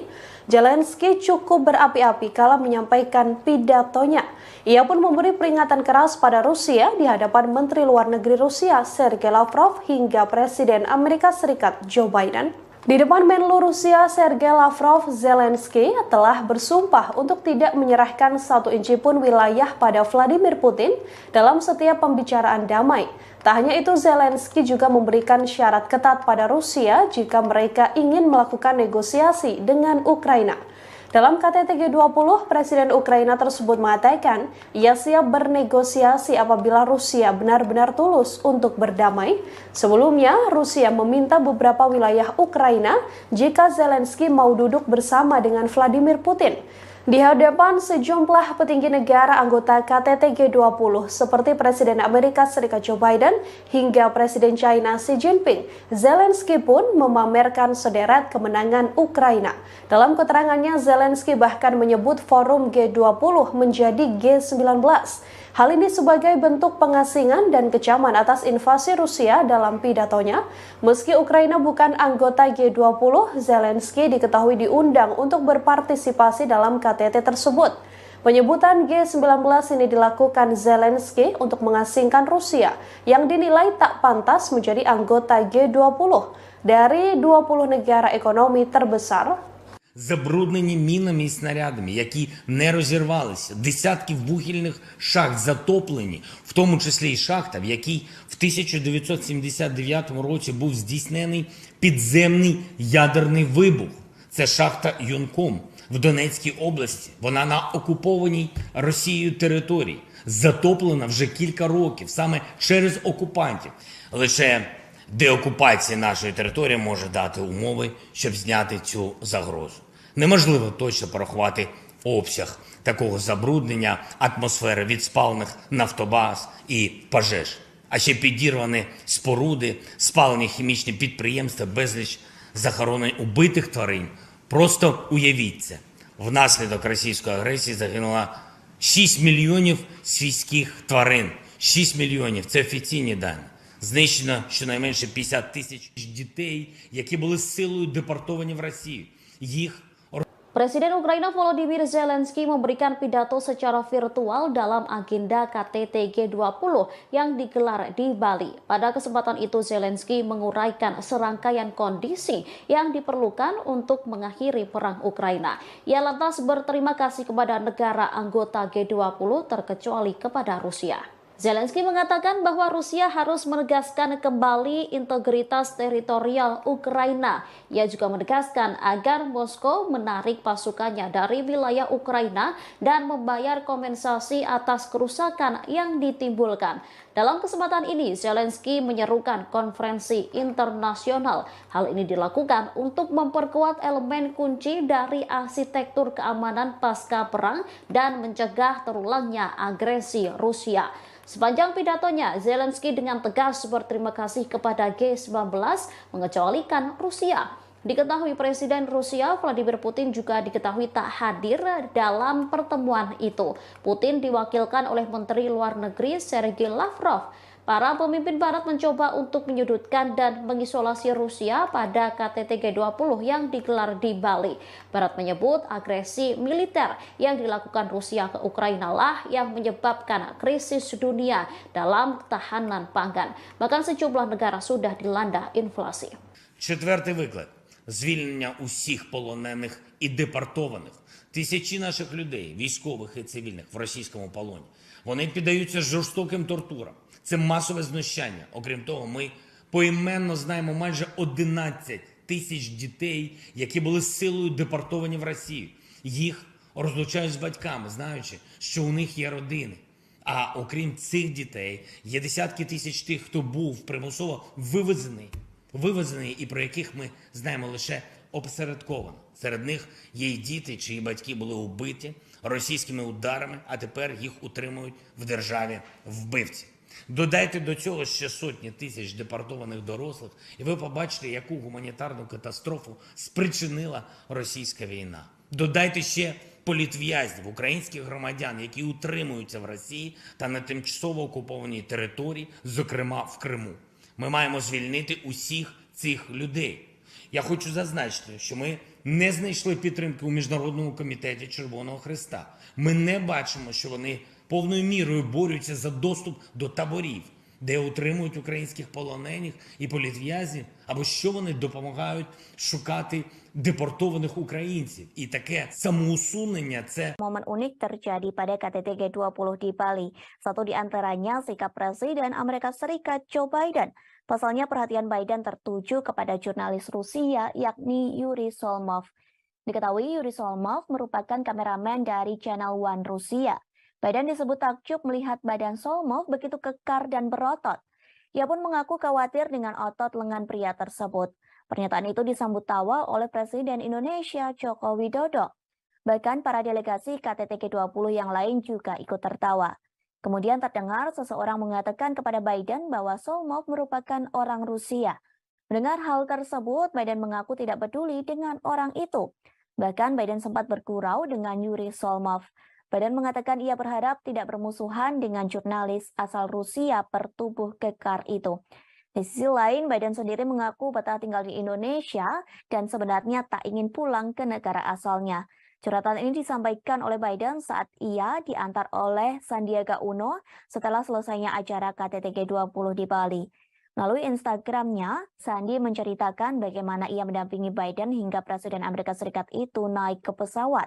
Dalam perjalanan ke pesawat, Biden sempat berbincang dengan Sandi. Biden awalnya mengucapkan selamat dan terima kasih atas KTT G20 di Bali yang begitu meriah. Kemudian Biden mengutarakan bagaimana dirinya begitu nyaman di Bali, bahkan merasa seperti berada di rumah sendiri. Dalam kolom captionnya, Sandi menyatakan bahwa pujian Biden itu termasuk disampaikan kepada para pelaku UMKM. Pasalnya pelaku UMKM dapat bergerak cepat mengambil momentum G20 untuk menciptakan lapangan kerja dan menjadi bagian dalam pemulihan ekonomi. Presiden Joko Widodo secara resmi telah menutup konferensi tingkat tinggi atau KTT G20 di Bali. Acara tersebut dipersiapkan dengan matang sehingga mendapat pujian dari para pemimpin negara. Lantas apa hasil dari KTT G20 di Bali yang telah diselenggarakan selama 2 hari? Para pemimpin negara G20 mengatakan bahwa sebagian besar anggota mengutuk keras perang yang dilancarkan Rusia ke Ukraina. Pasalnya, konflik tersebut menyebabkan penderitaan manusia yang luar biasa. Bahkan invasi ini memperburuk kerapuhan yang ada dalam ekonomi global. Namun dalam draft itu, Rusia dianggap telah menentang pernyataan tersebut. Diketahui para pemimpin negara mengutuk invasi Rusia ke Ukraina dalam sesi pertama KTT. Setelah pengutukan tersebut, Menteri Luar Negeri Rusia Sergei Lavrov langsung meninggalkan Bali. Kemudian, China menggunakan forum KTT G20 untuk mencoba dan memperbaiki beberapa pagar diplomatiknya. Presiden Prancis Emmanuel Macron mengatakan pertemuan dengan Presiden China Xi Jinping. Pertemuan tersebut diadakan pada Selasa 15 November di sela-sela KTT G20. Sementara itu, Xi juga bertemu dengan Perdana Menteri Australia yang baru, yakni Anthony Albanese. Pertemuan itu mengisyaratkan bahwa mereka akan berusaha untuk melewati tahun-tahun ketidaksepakatan. Kedua pemimpin juga menyatakan keinginan mereka untuk bergerak maju dalam beberapa masalah bilateral, mulai dari sektor pertanian, pangan, hingga aeronautika. Macron pun mengaku ingin mengunjungi China pada awal 2023 jika kondisi pandemi virus COVID-19 memungkinkan. Kemudian para pemimpin Eropa telah menggunakan pidato G20 mereka untuk menyerang Rusia. Hal ini terjadi meski Menteri Luar Negeri Sergei Lavrov duduk di ruangan yang sama. Sementara itu, Presiden Ukraina Volodymyr Zelensky memberikan pidato videonya pada KTT. Dalam video tersebut ada poin yang menghina Rusia dengan menyebut mereka sebagai G19. Pasalnya Presiden Rusia Vladimir Putin tidak menghadiri forum profil tingkat tinggi yang diadakan di Bali itu. Lalu Presiden Prancis Emmanuel Macron menggunakan KTT G20 untuk meluncurkan kembali ambisi strategis Prancis di kawasan Asia Pasifik. Ia bertemu dengan tokoh-tokoh regional termasuk Presiden China dan PM India Modi di sela-sela KTT Bali. Namun di antara semua hal yang telah dibahas, fokus resmi KTT terkait stabilitas keuangan, kesehatan, energi berkelanjutan, dan transformasi digital.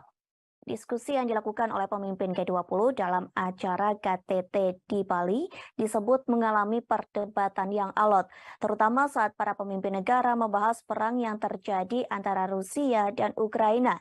Bahkan pembahasan tersebut terkait berlangsung hingga tengah malam. Hal ini disampaikan oleh Presiden Jokowi di Media Center G20 Bali International Convention Center atau BICC Nusa Dua Bali pada Rabu 16 November 2022. Ia menerangkan hanya ada satu paragraf yang diperdebatkan. Perdebatan itu ialah penyikapan terhadap perang di Ukraina. Jokowi menerangkan konsensus untuk deklarasi Bali akhirnya tercapai saat tengah malam. Bahkan perdebatan ini melibatkan Menteri Luar Negeri Rusia Sergei Lavrov. Dalam konsensus tersebut, para pemimpin negara G20 sepakat perang berdampak negatif pada ekonomi global. Dampak negatif itu menimbulkan risiko terhadap krisis pangan, krisis energi, dan potensi krisis finansial. Padahal ekonomi global kini masih cenderung rapuh akibat pandemi COVID-19. Selain itu, perang Rusia-Ukraina menyebabkan penderitaan manusia yang luar biasa. Lantas perdamaian hanya terwujud bila dilakukan pemulihan ekonomi global. Kepala pemerintahan menegaskan sejak awal perang harus dihentikan, sehingga dalam deklarasi KTT G20 sebagian besar anggota mengecam keras perang yang masih berkecamuk di Ukraina. Dalam deklarasi itu dari 20 negara anggota hanya Rusia yang menolaknya, sementara China dan India memilih tidak memberikan suara dalam perdebatan soal perang Rusia-Ukraina. Di sisi lain, Jokowi mengakui G20 di Bali menghasilkan beberapa hasil yang konkret. Hasil itu diantaranya terbentuk Pandemic Fund yang sampai hari ini terkumpul 1,5 miliar dolar Amerika Serikat. Kemudian Indonesia memperoleh komitmen dari Just Energy Transition Program sebesar 20 miliar dolar Amerika Serikat. Di samping itu, dihasilkan juga komitmen bersama, yakni setidaknya 30% dari daratan dunia dan 30% lautan dunia dilindungi di tahun 2020. Maaf, maksud kami di tahun 2030. Kepemimpinan Indonesia telah berhasil menghasilkan deklarasi pemimpin G20, G20 Bali Leaders Declaration yang awalnya diragukan oleh banyak pihak. Deklarasi terdiri atas 52 paragraf dan paragraf yang sangat diperdebatkan adalah penyikapan terhadap perang di Ukraina. Diskusi mengenai hal ini berlangsung sangat-sangat alot sekali dan akhirnya para pemimpin G20 menyepakati isi deklarasi,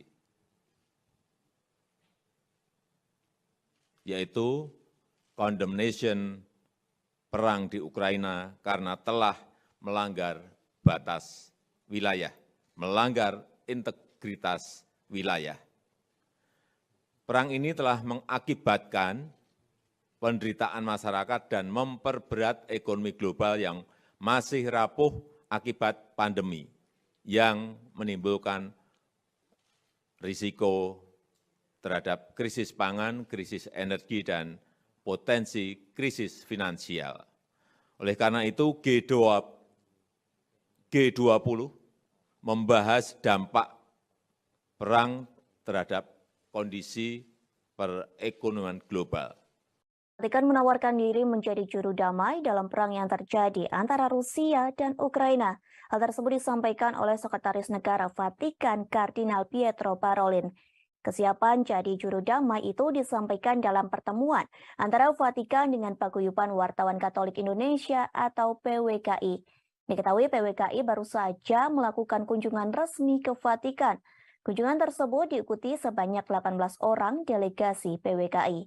Kunjungan tersebut dipimpin oleh mantan anggota Komisi Penyiaran Indonesia, Mayong Suryo Laksono, kemudian penasehat PWKI AM Putut Prabantoro turut mendampingi dalam kunjungan tersebut.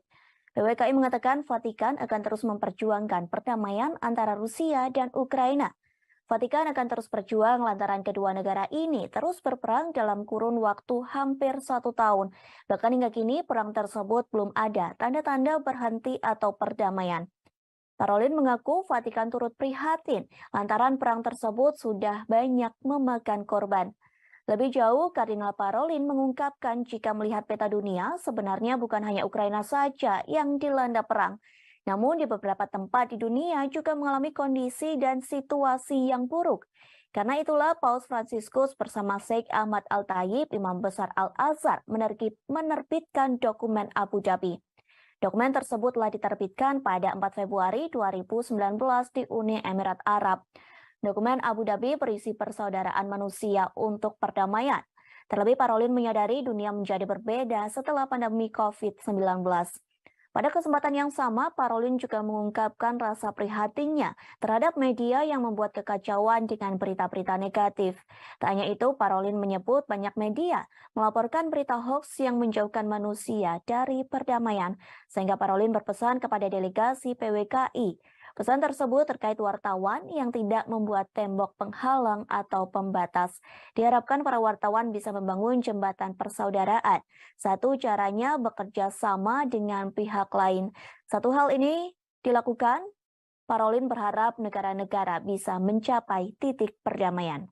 Sebuah rudal yang menghantam Polandia diduga bukan serangan dari Rusia. Namun ledakan rudal tersebut diduga merupakan perbuatan pertahanan udara Ukraina. Hal tersebut disampaikan oleh Presiden Polandia, Andrzej Duda. Pihaknya menyebut Polandia tak memiliki bukti bahwa rudal tersebut diluncurkan oleh Ukraina.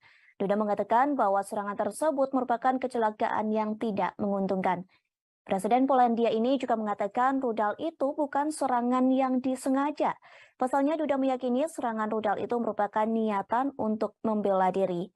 Ia menyebut pasukan Ukraina sedang mencoba untuk mencegat serangan Rusia. Namun ternyata rudal tersebut malah jatuh ke Polandia, sehingga Duda memaklumi dengan adanya peristiwa tersebut. Sementara Kementerian Pertahanan Rusia mengonfirmasi bahwa pihaknya memang menembakkan rentetan rudal ke pusat komando Ukraina. Selain itu, pasukan Moskow juga menembakkan rudal ke lokasi infrastruktur di Ukraina pada Selasa 5 November 2022. Namun targetnya tidak lebih dekat dari 35 km atau 21,7 mil dari perbatasan Ukraina dan Polandia. Kementerian Rusia juga menyampaikan analisis dari serangan rudal di Polandia. Pihaknya menyebut rudal tersebut berasal dari sistem pertahanan udara S-300. Dilaporkan rudal itu digunakan negara yang dipimpin oleh Presiden Volodymyr Zelensky. Sebelumnya, Presiden Amerika Serikat Joe Biden mengatakan rudal itu tidak mungkin ditembakkan dari Rusia. Insiden itu terjadi ketika Rusia menembakkan sejumlah rudal ke kota-kota di seluruh Ukraina. Sementara Ukraina mengatakan pihaknya menembak jatuh sebagian besar rudal Rusia yang masuk dengan rudal pertahanan udaranya sendiri. Wilayah Volyn Ukraina, tepat di seberang perbatasan dari Polandia, merupakan satu dari banyak wilayah yang menurut Ukraina menjadi sasaran serangan Rusia di seluruh negeri. Diketahui sebelumnya sebuah rudal menghantam desa di Polandia pada Selasa 15 November 2022. Juru bicara Kementerian Luar Negeri Polandia, Lukasz Jalsina, mengatakan rudal tersebut diduga adalah buatan Rusia. Setelah kejadian ini, militer Polandia disiagakan untuk mengantisipasi kemungkinan serangan susulan. Pemerintah Polandia juga meminta warganya untuk tetap tenang sambil menunggu penyelidikan selesai. Sementara itu, Rusia telah membantah tuduhan serangan rudal di perbatasan hingga menjangkau Polandia. Kementerian Pertahanan Rusia menyebut bahwa tudingan ini hanya provokasi untuk meningkatkan ketegangan.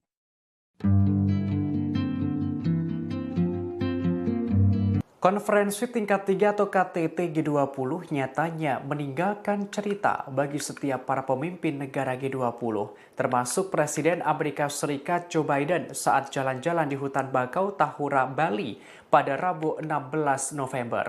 Ia sempat khawatir melihat otot-otot kameramen Rusia yang dianggap mirip senjata.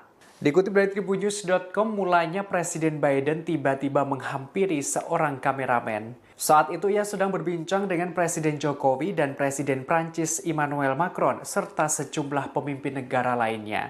Ia lantas berada di depan kameramen Rusia yang dimaksud bernama Yuri Solmov. Kepala negara Amerika Serikat itu mengaku khawatir ketika melihat otot-otot biceps yang menonjol pada tubuh Yuri Solmov. Tubuh atletis Yuri memang langsung menarik perhatian Biden saat itu. Biden langsung menyebut otot Solmov yang dianggap seperti senjata Rusia. Sambil tertawa, ia berharap orang Rusia itu berada pada pihak yang sama dengannya. Pernyataan Biden ini tentu saja disambut tawa delegasi lainnya, termasuk Macron dan Jokowi yang turut tertawa mendengar kelakar Biden. Diketahui Solmov merupakan operator kamera media Rusia.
Setelah Polandia diserang rudal dan menewaskan 2 orang, Presiden Amerika Serikat Joe Biden langsung menggelar pertemuan di sela-sela KTT G20 Rabu 16 November 2022. Pertemuan tersebut untuk pimpinan negara peserta NATO. Dalam rapat itu, Joe Biden mengatakan tak mungkin rudal itu ditembakkan dari Rusia.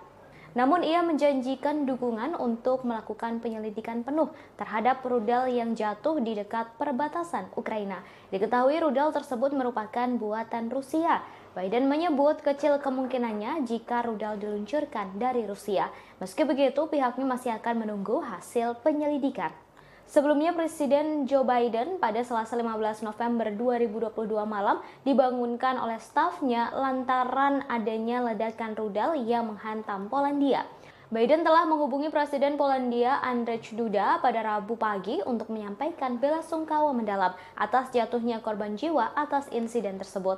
Rapat darurat berlangsung digelar oleh Biden dan dihadiri oleh beberapa pimpinan negara. Biden dijadwalkan akan berbicara tentang hasil pertemuan ini sebelum melanjutkan KTT G20 dan kembali ke Amerika Serikat pada Rabu siang.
Забруднені мінами і снарядами, які не розірвалися, десятків вугільних. Presiden Ukraina Volodymyr Zelensky hadir secara virtual dalam KTT G20 yang digelar di Bali pada Selasa 15 November hari ini.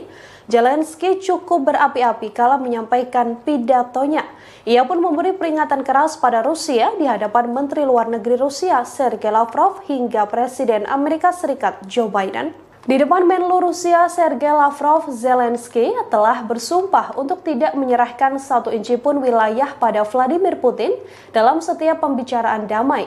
Tak hanya itu, Zelensky juga memberikan syarat ketat pada Rusia jika mereka ingin melakukan negosiasi dengan Ukraina. Dalam KTT G20, Presiden Ukraina tersebut mengatakan ia siap bernegosiasi apabila Rusia benar-benar tulus untuk berdamai.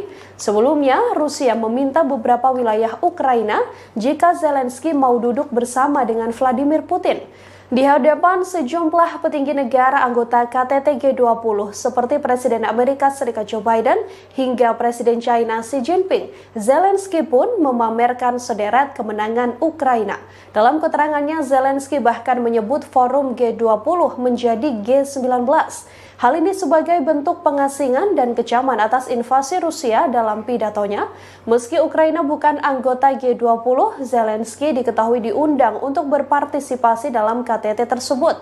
Penyebutan G19 ini dilakukan Zelensky untuk mengasingkan Rusia yang dinilai tak pantas menjadi anggota G20 dari 20 negara ekonomi terbesar. Забруднені мінами і снарядами, які не розірвалися, десятків вугільних шахт затоплені, в тому числі і шахта, в якій в 1979 році був здійснений підземний ядерний вибух. Це шахта Юнком в Донецькій області. Вона на окупованій Росією території, затоплена вже кілька років, саме через окупантів. Лише деокупація нашої території може дати умови, щоб зняти цю загрозу. Неможливо точно порахувати обсяг такого забруднення атмосфери від спалених нафтобаз і пожеж. А ще підірвані споруди, спалені хімічні підприємства, безліч захоронень убитих тварин. Просто уявіть це. Внаслідок російської агресії загинуло 6 мільйонів свійських тварин. 6 мільйонів – це офіційні дані. Знищено щонайменше 50 тисяч дітей, які були силою депортовані в Росію. Їх Presiden Ukraina Volodymyr Zelensky memberikan pidato secara virtual dalam agenda KTT G20 yang digelar di Bali. Pada kesempatan itu Zelensky menguraikan serangkaian kondisi yang diperlukan untuk mengakhiri perang Ukraina. Ia lantas berterima kasih kepada negara anggota G20 terkecuali kepada Rusia. Zelensky mengatakan bahwa Rusia harus menegaskan kembali integritas teritorial Ukraina. Ia juga menegaskan agar Moskow menarik pasukannya dari wilayah Ukraina dan membayar kompensasi atas kerusakan yang ditimbulkan. Dalam kesempatan ini, Zelensky menyerukan konferensi internasional. Hal ini dilakukan untuk memperkuat elemen kunci dari arsitektur keamanan pasca perang dan mencegah terulangnya agresi Rusia. Sepanjang pidatonya, Zelensky dengan tegas berterima kasih kepada G19 mengecualikan Rusia. Diketahui Presiden Rusia Vladimir Putin juga diketahui tak hadir dalam pertemuan itu. Putin diwakilkan oleh Menteri Luar Negeri Sergei Lavrov. Para pemimpin Barat mencoba untuk menyudutkan dan mengisolasi Rusia pada KTT G20 yang digelar di Bali. Barat menyebut agresi militer yang dilakukan Rusia ke Ukraina lah yang menyebabkan krisis dunia dalam ketahanan pangan. Bahkan sejumlah negara sudah dilanda inflasi. Четвертий виклик – звільнення усіх полонених і депортованих. Тисячі наших людей, військових і цивільних, в російському полоні. Вони піддаються жорстоким тортурам. Це масове знущання. Окрім того, ми поіменно знаємо майже 11 тисяч дітей, які були силою депортовані в Росію. Їх розлучають з батьками, знаючи, що у них є родини. А окрім цих дітей, є десятки тисяч тих, хто був примусово вивезений і про яких ми знаємо лише опосередковано. Серед них є й діти, чиї батьки були убиті російськими ударами, а тепер їх утримують в державі вбивці. Додайте до цього ще сотні тисяч депортованих дорослих, і ви побачите, яку гуманітарну катастрофу спричинила російська війна. Додайте ще політв'язнів, українських громадян, які утримуються в Росії та на тимчасово окупованій території, зокрема в Криму. Ми маємо звільнити усіх цих людей. Я хочу зазначити, що ми не знайшли підтримки у Міжнародному комітеті Червоного Хреста. Ми не бачимо, що вони повною мірою борються за доступ до таборів, де утримують українських полонених і політв'язнів, або що вони допомагають шукати депортованих українців. І таке самоусунення – це Momen unik terjadi pada KTT G20 di Bali. Satu di antaranya sikap Presiden Amerika Serikat Joe Biden. Pasalnya perhatian Biden tertuju kepada jurnalis Rusia yakni Yuri Solmov. Diketahui Yuri Solmov merupakan kameramen dari Channel One Rusia. Biden disebut takjub melihat badan Solmov begitu kekar dan berotot. Ia pun mengaku khawatir dengan otot lengan pria tersebut. Pernyataan itu disambut tawa oleh Presiden Indonesia Joko Widodo. Bahkan para delegasi KTT G20 yang lain juga ikut tertawa. Kemudian terdengar seseorang mengatakan kepada Biden bahwa Solmov merupakan orang Rusia. Mendengar hal tersebut, Biden mengaku tidak peduli dengan orang itu. Bahkan Biden sempat bergurau dengan Yuri Solmov. Biden mengatakan ia berharap tidak bermusuhan dengan jurnalis asal Rusia bertubuh kekar itu. Di sisi lain, Biden sendiri mengaku betah tinggal di Indonesia dan sebenarnya tak ingin pulang ke negara asalnya. Curhatan ini disampaikan oleh Biden saat ia diantar oleh Sandiaga Uno setelah selesainya acara KTT G20 di Bali. Melalui Instagramnya, Sandi menceritakan bagaimana ia mendampingi Biden hingga Presiden Amerika Serikat itu naik ke pesawat. Dalam perjalanan ke pesawat, Biden sempat berbincang dengan Sandi. Biden awalnya mengucapkan selamat dan terima kasih atas KTT G20 di Bali yang begitu meriah. Kemudian Biden mengutarakan bagaimana dirinya begitu nyaman di Bali, bahkan merasa seperti berada di rumah sendiri. Dalam kolom captionnya, Sandi menyatakan bahwa pujian Biden itu termasuk disampaikan kepada para pelaku UMKM. Pasalnya pelaku UMKM dapat bergerak cepat mengambil momentum G20 untuk menciptakan lapangan kerja dan menjadi bagian dalam pemulihan ekonomi. Presiden Joko Widodo secara resmi telah menutup konferensi tingkat tinggi atau KTT G20 di Bali. Acara tersebut dipersiapkan dengan matang sehingga mendapat pujian dari para pemimpin negara. Lantas apa hasil dari KTT G20 di Bali yang telah diselenggarakan selama 2 hari? Para pemimpin negara G20 mengatakan bahwa sebagian besar anggota mengutuk keras perang yang dilancarkan Rusia ke Ukraina. Pasalnya, konflik tersebut menyebabkan penderitaan manusia yang luar biasa. Bahkan invasi ini memperburuk kerapuhan yang ada dalam ekonomi global. Namun dalam draft itu, Rusia dianggap telah menentang pernyataan tersebut. Diketahui para pemimpin negara mengutuk invasi Rusia ke Ukraina dalam sesi pertama KTT. Setelah pengutukan tersebut, Menteri Luar Negeri Rusia Sergei Lavrov langsung meninggalkan Bali. Kemudian, China menggunakan forum KTT G20 untuk mencoba dan memperbaiki beberapa pagar diplomatiknya. Presiden Prancis Emmanuel Macron mengatakan pertemuan dengan Presiden China Xi Jinping. Pertemuan tersebut diadakan pada Selasa 15 November di sela-sela KTT G20. Sementara itu, Xi juga bertemu dengan Perdana Menteri Australia yang baru, yakni Anthony Albanese. Pertemuan itu mengisyaratkan bahwa mereka akan berusaha untuk melewati tahun-tahun ketidaksepakatan. Kedua pemimpin juga menyatakan keinginan mereka untuk bergerak maju dalam beberapa masalah bilateral, mulai dari sektor pertanian, pangan, hingga aeronautika. Macron pun mengaku ingin mengunjungi China pada awal 2023 jika kondisi pandemi virus COVID-19 memungkinkan. Kemudian para pemimpin Eropa telah menggunakan pidato G20 mereka untuk menyerang Rusia. Hal ini terjadi meski Menteri Luar Negeri Sergei Lavrov duduk di ruangan yang sama. Sementara itu, Presiden Ukraina Volodymyr Zelensky memberikan pidato videonya pada KTT. Dalam video tersebut ada poin yang menghina Rusia dengan menyebut mereka sebagai G19. Pasalnya Presiden Rusia Vladimir Putin tidak menghadiri forum profil tingkat tinggi yang diadakan di Bali itu. Lalu Presiden Prancis Emmanuel Macron menggunakan KTT G20 untuk meluncurkan kembali ambisi strategis Prancis di kawasan Asia Pasifik. Ia bertemu dengan tokoh-tokoh regional termasuk Presiden China dan PM India Modi di sela-sela KTT Bali. Namun di antara semua hal yang telah dibahas, fokus resmi KTT terkait stabilitas keuangan, kesehatan, energi berkelanjutan, dan transformasi digital. Diskusi yang dilakukan oleh pemimpin G20 dalam acara KTT di Bali disebut mengalami perdebatan yang alot, terutama saat para pemimpin negara membahas perang yang terjadi antara Rusia dan Ukraina. Bahkan pembahasan tersebut terkait berlangsung hingga tengah malam.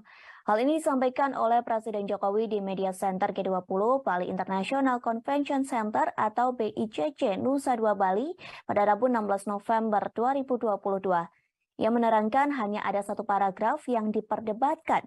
Perdebatan itu ialah penyikapan terhadap perang di Ukraina. Jokowi menerangkan konsensus untuk deklarasi Bali akhirnya tercapai saat tengah malam. Bahkan perdebatan ini melibatkan Menteri Luar Negeri Rusia Sergei Lavrov. Dalam konsensus tersebut, para pemimpin negara G20 sepakat perang berdampak negatif pada ekonomi global. Dampak negatif itu menimbulkan risiko terhadap krisis pangan, krisis energi, dan potensi krisis finansial. Padahal ekonomi global kini masih cenderung rapuh akibat pandemi COVID-19. Selain itu, perang Rusia-Ukraina menyebabkan penderitaan manusia yang luar biasa. Lantas perdamaian hanya terwujud bila dilakukan pemulihan ekonomi global. Kepala pemerintahan menegaskan sejak awal perang harus dihentikan, sehingga dalam deklarasi KTT G20 sebagian besar anggota mengecam keras perang yang masih berkecamuk di Ukraina. Dalam deklarasi itu dari 20 negara anggota hanya Rusia yang menolaknya, sementara China dan India memilih tidak memberikan suara dalam perdebatan soal perang Rusia-Ukraina. Di sisi lain, Jokowi mengakui G20 di Bali menghasilkan beberapa hasil yang konkret. Hasil itu diantaranya terbentuk Pandemic Fund yang sampai hari ini terkumpul 1,5 miliar dolar Amerika Serikat. Kemudian Indonesia memperoleh komitmen dari Just Energy Transition Program sebesar 20 miliar dolar Amerika Serikat. Di samping itu, dihasilkan juga komitmen bersama, yakni setidaknya 30% dari daratan dunia dan 30% lautan dunia dilindungi di tahun 2020. Maaf, maksud kami di tahun 2030. Kepemimpinan Indonesia telah berhasil menghasilkan deklarasi pemimpin G20, G20 Bali Leaders Declaration yang awalnya diragukan oleh banyak pihak. Deklarasi terdiri atas 52 paragraf dan paragraf yang sangat diperdebatkan adalah penyikapan terhadap perang di Ukraina. Diskusi mengenai hal ini berlangsung sangat-sangat alot sekali dan akhirnya para pemimpin G20 menyepakati isi deklarasi, yaitu condemnation perang di Ukraina karena telah melanggar batas wilayah, melanggar integritas wilayah. Perang ini telah mengakibatkan penderitaan masyarakat dan memperberat ekonomi global yang masih rapuh akibat pandemi yang menimbulkan risiko terhadap krisis pangan, krisis energi, dan potensi krisis finansial. Oleh karena itu, G20 membahas dampak perang terhadap kondisi perekonomian global. Vatikan menawarkan diri menjadi juru damai dalam perang yang terjadi antara Rusia dan Ukraina. Hal tersebut disampaikan oleh Sekretaris Negara Vatikan Kardinal Pietro Parolin.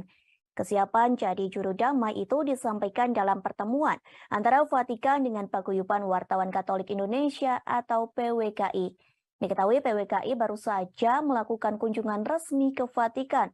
Kunjungan tersebut diikuti sebanyak 18 orang delegasi PWKI. Kunjungan tersebut dipimpin oleh mantan anggota Komisi Penyiaran Indonesia, Mayong Suryo Laksono. Kemudian penasehat PWKI, AM Putut Prabantoro, turut mendampingi dalam kunjungan tersebut. PWKI mengatakan Vatikan akan terus memperjuangkan perdamaian antara Rusia dan Ukraina. Vatikan akan terus berjuang lantaran kedua negara ini terus berperang dalam kurun waktu hampir 1 tahun. Bahkan hingga kini perang tersebut belum ada tanda-tanda berhenti atau perdamaian. Parolin mengaku Vatikan turut prihatin lantaran perang tersebut sudah banyak memakan korban. Lebih jauh, Kardinal Parolin mengungkapkan jika melihat peta dunia, sebenarnya bukan hanya Ukraina saja yang dilanda perang. Namun di beberapa tempat di dunia juga mengalami kondisi dan situasi yang buruk. Karena itulah Paus Fransiskus bersama Sheikh Ahmad Al-Tayib, Imam Besar Al-Azhar, menerbitkan dokumen Abu Dhabi. Dokumen tersebut telah diterbitkan pada 4 Februari 2019 di Uni Emirat Arab. Dokumen Abu Dhabi berisi persaudaraan manusia untuk perdamaian. Terlebih Parolin menyadari dunia menjadi berbeda setelah pandemi COVID-19. Pada kesempatan yang sama, Parolin juga mengungkapkan rasa prihatinnya terhadap media yang membuat kekacauan dengan berita-berita negatif. Tak hanya itu, Parolin menyebut banyak media melaporkan berita hoax yang menjauhkan manusia dari perdamaian, sehingga Parolin berpesan kepada delegasi PWKI. Pesan tersebut terkait wartawan yang tidak membuat tembok penghalang atau pembatas. Diharapkan para wartawan bisa membangun jembatan persaudaraan. Satu caranya bekerja sama dengan pihak lain. Satu hal ini dilakukan, Parolin berharap negara-negara bisa mencapai titik perdamaian. Sebuah rudal yang menghantam Polandia diduga bukan serangan dari Rusia. Namun ledakan rudal tersebut diduga merupakan perbuatan pertahanan udara Ukraina. Hal tersebut disampaikan oleh Presiden Polandia, Andrzej Duda. Pihaknya menyebut Polandia tak memiliki bukti bahwa rudal tersebut diluncurkan oleh Ukraina. Duda mengatakan bahwa serangan tersebut merupakan kecelakaan yang tidak menguntungkan. Presiden Polandia ini juga mengatakan rudal itu bukan serangan yang disengaja. Pasalnya Duda meyakini serangan rudal itu merupakan niatan untuk membela diri. Ia menyebut pasukan Ukraina sedang mencoba untuk mencegat serangan Rusia. Namun ternyata rudal tersebut malah jatuh ke Polandia, sehingga Duda memaklumi dengan adanya peristiwa tersebut. Sementara Kementerian Pertahanan Rusia mengonfirmasi bahwa pihaknya memang menembakkan rentetan rudal ke pusat komando Ukraina. Selain itu, pasukan Moskow juga menembakkan rudal ke lokasi infrastruktur di Ukraina pada Selasa 5 November 2022. Namun targetnya tidak lebih dekat dari 35 km atau 21,7 mil dari perbatasan Ukraina dan Polandia. Kementerian Rusia juga menyampaikan analisis dari serangan rudal di Polandia. Pihaknya menyebut rudal tersebut berasal dari sistem pertahanan udara S-300. Dilaporkan rudal itu digunakan negara yang dipimpin oleh Presiden Volodymyr Zelensky. Sebelumnya, Presiden Amerika Serikat Joe Biden mengatakan rudal itu tidak mungkin ditembakkan dari Rusia. Insiden itu terjadi ketika Rusia menembakkan sejumlah rudal ke kota-kota di seluruh Ukraina. Sementara Ukraina mengatakan pihaknya menembak jatuh sebagian besar rudal Rusia yang masuk dengan rudal pertahanan udaranya sendiri. Wilayah Volyn Ukraina, tepat di seberang perbatasan dari Polandia, merupakan satu dari banyak wilayah yang menurut Ukraina menjadi sasaran serangan Rusia di seluruh negeri. Diketahui sebelumnya sebuah rudal menghantam desa di Polandia pada Selasa 15 November 2022. Juru bicara Kementerian Luar Negeri Polandia, Lukasz Jasina, mengatakan rudal tersebut diduga adalah buatan Rusia. Setelah kejadian ini, militer Polandia disiagakan untuk mengantisipasi kemungkinan serangan susulan. Pemerintah Polandia juga meminta warganya untuk tetap tenang sambil menunggu penyelidikan selesai. Sementara itu, Rusia telah membantah tuduhan serangan rudal di perbatasan hingga menjangkau Polandia. Kementerian Pertahanan Rusia menyebut bahwa tudingan ini hanya provokasi untuk meningkatkan ketegangan.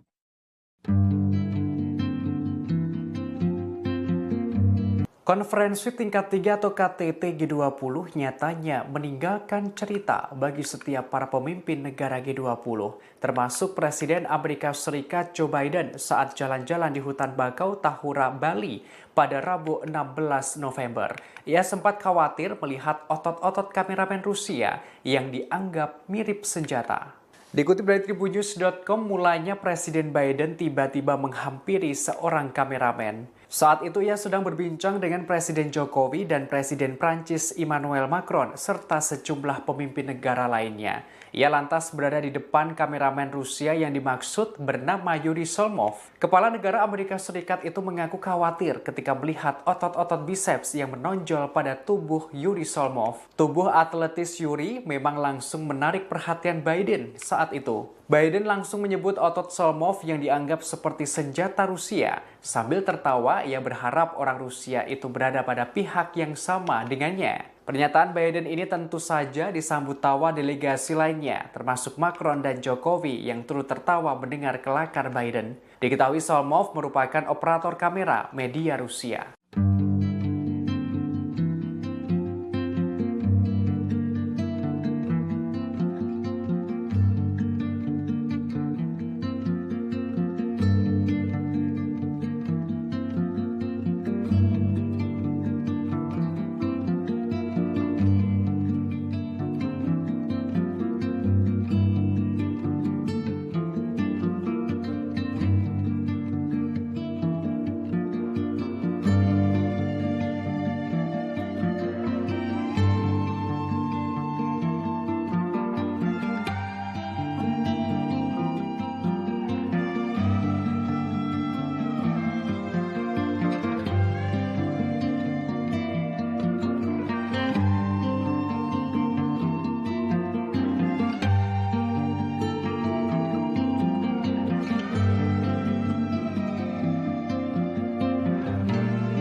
Setelah Polandia diserang rudal dan menewaskan 2 orang, Presiden Amerika Serikat Joe Biden langsung menggelar pertemuan di sela-sela KTT G20 Rabu 16 November 2022. Pertemuan tersebut untuk pimpinan negara peserta NATO. Dalam rapat itu, Joe Biden mengatakan tak mungkin rudal itu ditembakkan dari Rusia.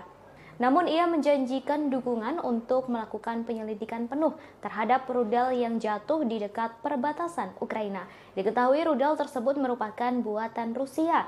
Biden menyebut kecil kemungkinannya jika rudal diluncurkan dari Rusia. Meski begitu, pihaknya masih akan menunggu hasil penyelidikan.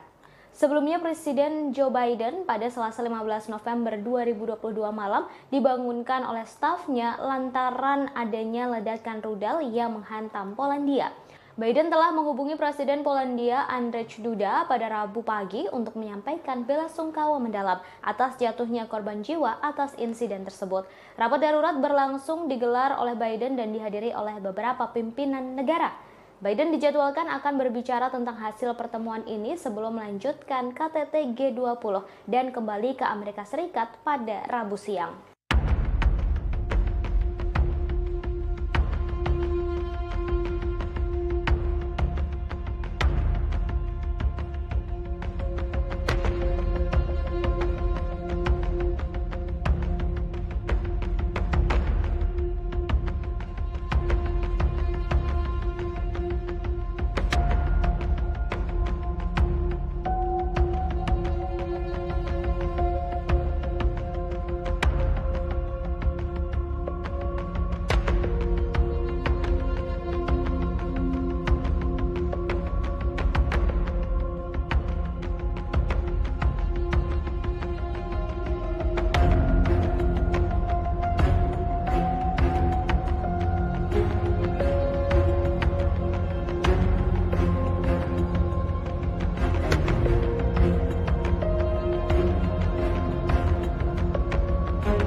Забруднені мінами і снарядами, які не розірвалися, десятки вибухівних. Presiden Ukraina Volodymyr Zelensky hadir secara virtual dalam KTT G20 yang digelar di Bali pada Selasa 15 November hari ini. Zelensky cukup berapi-api kala menyampaikan pidatonya. Ia pun memberi peringatan keras pada Rusia di hadapan Menteri Luar Negeri Rusia Sergei Lavrov hingga Presiden Amerika Serikat Joe Biden. Di depan Menlu Rusia Sergei Lavrov, Zelensky telah bersumpah untuk tidak menyerahkan satu inci pun wilayah pada Vladimir Putin dalam setiap pembicaraan damai. Tak hanya itu, Zelensky juga memberikan syarat ketat pada Rusia jika mereka ingin melakukan negosiasi dengan Ukraina. Dalam KTT G20, Presiden Ukraina tersebut mengatakan ia siap bernegosiasi apabila Rusia benar-benar tulus untuk berdamai. Sebelumnya, Rusia meminta beberapa wilayah Ukraina jika Zelensky mau duduk bersama dengan Vladimir Putin. Di hadapan sejumlah petinggi negara anggota KTT G20 seperti Presiden Amerika Serikat Joe Biden hingga Presiden China Xi Jinping, Zelensky pun memamerkan sederet kemenangan Ukraina. Dalam keterangannya, Zelensky bahkan menyebut forum G20 menjadi G19. Hal ini sebagai bentuk pengasingan dan kecaman atas invasi Rusia dalam pidatonya. Meski Ukraina bukan anggota G20, Zelensky diketahui diundang untuk berpartisipasi dalam KTT tersebut. Penyebutan G19 ini dilakukan Zelensky untuk mengasingkan Rusia yang dinilai tak pantas menjadi anggota G20 dari 20 negara ekonomi terbesar. Забруднені мінами і снарядами, які не розірвалися, десятки вибухівних шахт затоплені, в тому числі і шахта, в якій в 1979 році був здійснений підземний ядерний вибух.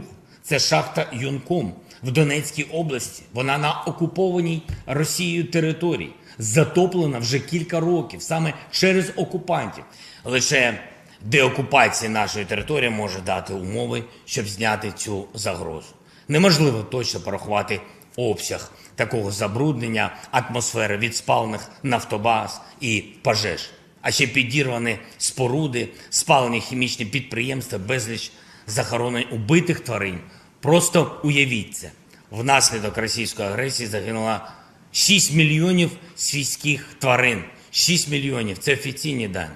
Знищено щонайменше 50 тисяч дітей, які були силою депортовані в Росію. Їх Presiden Ukraina Volodymyr Zelensky memberikan pidato secara virtual dalam agenda KTT G20 yang digelar di Bali. Pada kesempatan itu Zelensky menguraikan serangkaian kondisi yang diperlukan untuk mengakhiri perang Ukraina. Ia lantas berterima kasih kepada negara anggota G20 terkecuali kepada Rusia. Zelensky mengatakan bahwa Rusia harus menegaskan kembali integritas teritorial Ukraina. Ia juga menegaskan agar Moskow menarik pasukannya dari wilayah Ukraina dan membayar kompensasi atas kerusakan yang ditimbulkan. Dalam kesempatan ini, Zelensky menyerukan konferensi internasional. Hal ini dilakukan untuk memperkuat elemen kunci dari arsitektur keamanan pasca perang dan mencegah terulangnya agresi Rusia. Sepanjang pidatonya, Zelensky dengan tegas berterima kasih kepada G19 mengecualikan Rusia. Diketahui Presiden Rusia Vladimir Putin juga diketahui tak hadir dalam pertemuan itu. Putin diwakilkan oleh Menteri Luar Negeri Sergei Lavrov. Para pemimpin Barat mencoba untuk menyudutkan dan mengisolasi Rusia pada KTT G20 yang digelar di Bali. Barat menyebut agresi militer yang dilakukan Rusia ke Ukraina lah yang menyebabkan krisis dunia dalam ketahanan pangan. Bahkan sejumlah negara sudah dilanda inflasi. Четвертий виклик – звільнення усіх полонених і депортованих. Тисячі наших людей, військових і цивільних, в російському полоні. Вони піддаються жорстоким тортурам. Це масове знущання. Окрім того, ми поіменно знаємо майже 11 тисяч дітей, які були силою депортовані в Росію. Їх розлучають з батьками, знаючи, що у них є родини. А окрім цих дітей, є десятки тисяч тих, хто був примусово вивезений і про яких ми знаємо лише опосередковано. Серед них є й діти, чиї батьки були убиті російськими ударами, а тепер їх утримують в державі вбивці. Додайте до цього ще сотні тисяч депортованих дорослих, і ви побачите, яку гуманітарну катастрофу спричинила російська війна. Додайте ще політв'язнів, українських громадян, які утримуються в Росії та на тимчасово окупованій території, зокрема в Криму. Ми маємо звільнити усіх цих людей. Я хочу зазначити, що ми не знайшли підтримки у Міжнародному комітеті Червоного Хреста. Ми не бачимо, що вони повною мірою борються за доступ до таборів, де утримують українських полонених і політв'язнів, або що вони допомагають шукати депортованих українців. І таке самоусунення – це Momen unik terjadi pada KTT G20 di Bali. Satu di antaranya sikap Presiden Amerika Serikat Joe Biden. Pasalnya perhatian Biden tertuju kepada jurnalis Rusia yakni Yuri Solmov.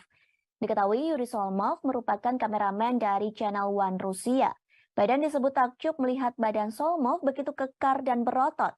Ia pun mengaku khawatir dengan otot lengan pria tersebut. Pernyataan itu disambut tawa oleh Presiden Indonesia Joko Widodo. Bahkan para delegasi KTT G20 yang lain juga ikut tertawa. Kemudian terdengar seseorang mengatakan kepada Biden bahwa Solmov merupakan orang Rusia. Mendengar hal tersebut, Biden mengaku tidak peduli dengan orang itu. Bahkan Biden sempat bergurau dengan Yuri Solmov. Biden mengatakan ia berharap tidak bermusuhan dengan jurnalis asal Rusia bertubuh kekar itu. Di sisi lain, Biden sendiri mengaku betah tinggal di Indonesia dan sebenarnya tak ingin pulang ke negara asalnya. Curhatan ini disampaikan oleh Biden saat ia diantar oleh Sandiaga Uno setelah selesainya acara KTT G20 di Bali. Melalui Instagramnya, Sandi menceritakan bagaimana ia mendampingi Biden hingga Presiden Amerika Serikat itu naik ke pesawat. Dalam perjalanan ke pesawat, Biden sempat berbincang dengan Sandi. Biden awalnya mengucapkan selamat dan terima kasih atas KTT G20 di Bali yang begitu meriah.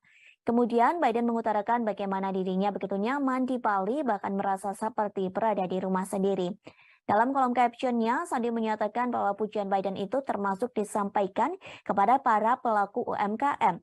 Pasalnya pelaku UMKM dapat bergerak cepat mengambil momentum G20 untuk menciptakan lapangan kerja dan menjadi bagian dalam pemulihan ekonomi. Presiden Joko Widodo secara resmi telah menutup konferensi tingkat tinggi atau KTT G20 di Bali. Acara tersebut dipersiapkan dengan matang sehingga mendapat pujian dari para pemimpin negara.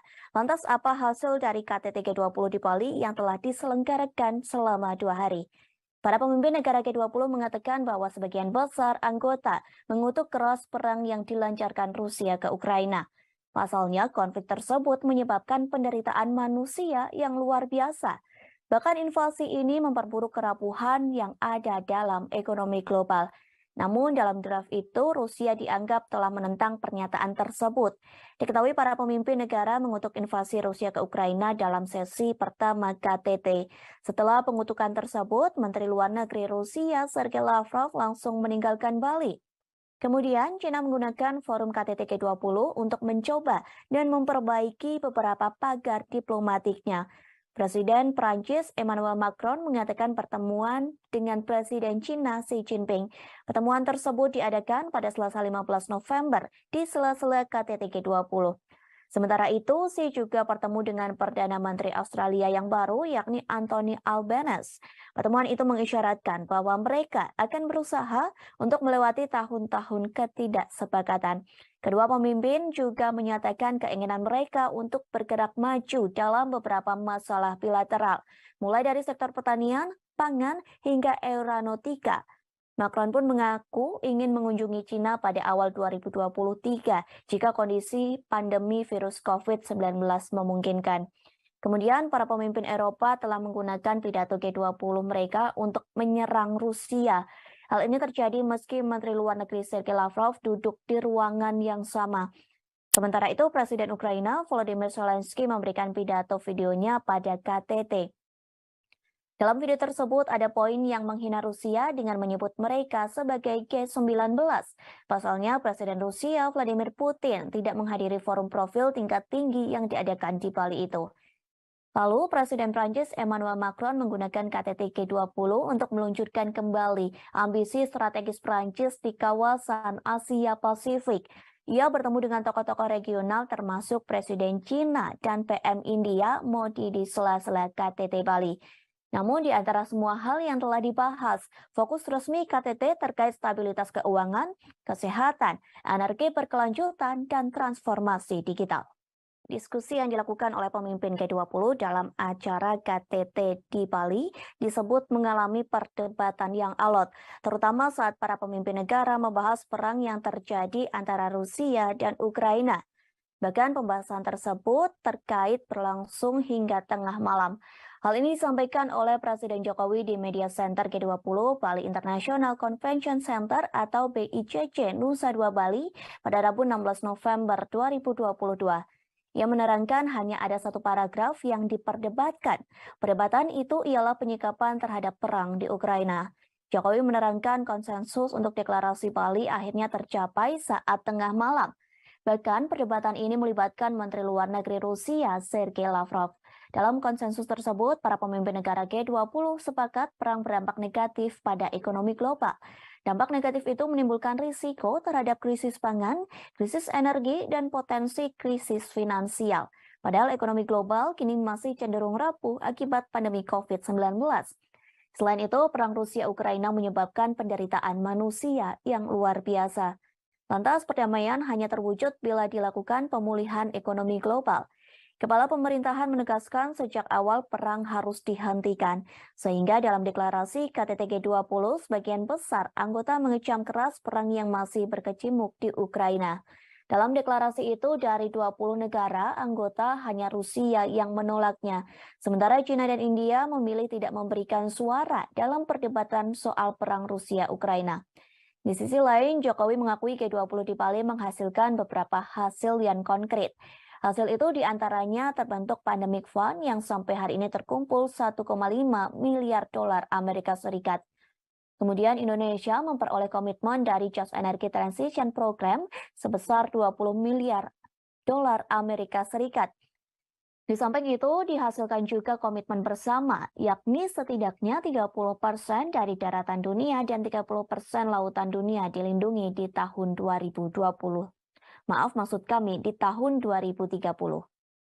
Kepemimpinan Indonesia telah berhasil menghasilkan deklarasi pemimpin G20, G20 Bali Leaders Declaration yang awalnya diragukan oleh banyak pihak. Deklarasi terdiri atas 52 paragraf dan paragraf yang sangat diperdebatkan adalah penyikapan terhadap perang di Ukraina. Diskusi mengenai hal ini berlangsung sangat-sangat alot sekali dan akhirnya para pemimpin G20 menyepakati isi deklarasi, yaitu condemnation perang di Ukraina karena telah melanggar batas wilayah, melanggar integritas wilayah. Perang ini telah mengakibatkan penderitaan masyarakat dan memperberat ekonomi global yang masih rapuh akibat pandemi, yang menimbulkan risiko terhadap krisis pangan, krisis energi, dan potensi krisis finansial. Oleh karena itu, G20 membahas dampak perang terhadap kondisi perekonomian global. Vatikan menawarkan diri menjadi juru damai dalam perang yang terjadi antara Rusia dan Ukraina. Hal tersebut disampaikan oleh Sekretaris Negara Vatikan Kardinal Pietro Parolin. Kesiapan jadi juru damai itu disampaikan dalam pertemuan antara Vatikan dengan Paguyuban Wartawan Katolik Indonesia atau PWKI. Diketahui PWKI baru saja melakukan kunjungan resmi ke Vatikan. Kunjungan tersebut diikuti sebanyak 18 orang delegasi PWKI. Kunjungan tersebut dipimpin oleh mantan anggota Komisi Penyiaran Indonesia Mayong Suryo Laksono, kemudian penasehat PWKI AM Putut Prabantoro turut mendampingi dalam kunjungan tersebut. PWKI mengatakan Vatikan akan terus memperjuangkan perdamaian antara Rusia dan Ukraina. Vatikan akan terus berjuang lantaran kedua negara ini terus berperang dalam kurun waktu hampir 1 tahun. Bahkan hingga kini perang tersebut belum ada tanda-tanda berhenti atau perdamaian. Parolin mengaku Vatikan turut prihatin lantaran perang tersebut sudah banyak memakan korban. Lebih jauh, Kardinal Parolin mengungkapkan jika melihat peta dunia, sebenarnya bukan hanya Ukraina saja yang dilanda perang. Namun di beberapa tempat di dunia juga mengalami kondisi dan situasi yang buruk. Karena itulah Paus Fransiskus bersama Sheikh Ahmad Al-Tayib, Imam Besar Al-Azhar, menerbitkan dokumen Abu Dhabi. Dokumen tersebut telah diterbitkan pada 4 Februari 2019 di Uni Emirat Arab. Dokumen Abu Dhabi berisi persaudaraan manusia untuk perdamaian. Terlebih Parolin menyadari dunia menjadi berbeda setelah pandemi COVID-19. Pada kesempatan yang sama, Parolin juga mengungkapkan rasa prihatinnya terhadap media yang membuat kekacauan dengan berita-berita negatif. Tak hanya itu, Parolin menyebut banyak media melaporkan berita hoax yang menjauhkan manusia dari perdamaian, sehingga Parolin berpesan kepada delegasi PWKI. Pesan tersebut terkait wartawan yang tidak membuat tembok penghalang atau pembatas. Diharapkan para wartawan bisa membangun jembatan persaudaraan. Satu caranya bekerja sama dengan pihak lain. Satu hal ini dilakukan, Parolin berharap negara-negara bisa mencapai titik perdamaian. Sebuah rudal yang menghantam Polandia diduga bukan serangan dari Rusia. Namun ledakan rudal tersebut diduga merupakan perbuatan pertahanan udara Ukraina. Hal tersebut disampaikan oleh Presiden Polandia, Andrzej Duda. Pihaknya menyebut Polandia tak memiliki bukti bahwa rudal tersebut diluncurkan oleh Ukraina. Duda mengatakan bahwa serangan tersebut merupakan kecelakaan yang tidak menguntungkan. Presiden Polandia ini juga mengatakan rudal itu bukan serangan yang disengaja. Pasalnya Duda meyakini serangan rudal itu merupakan niatan untuk membela diri.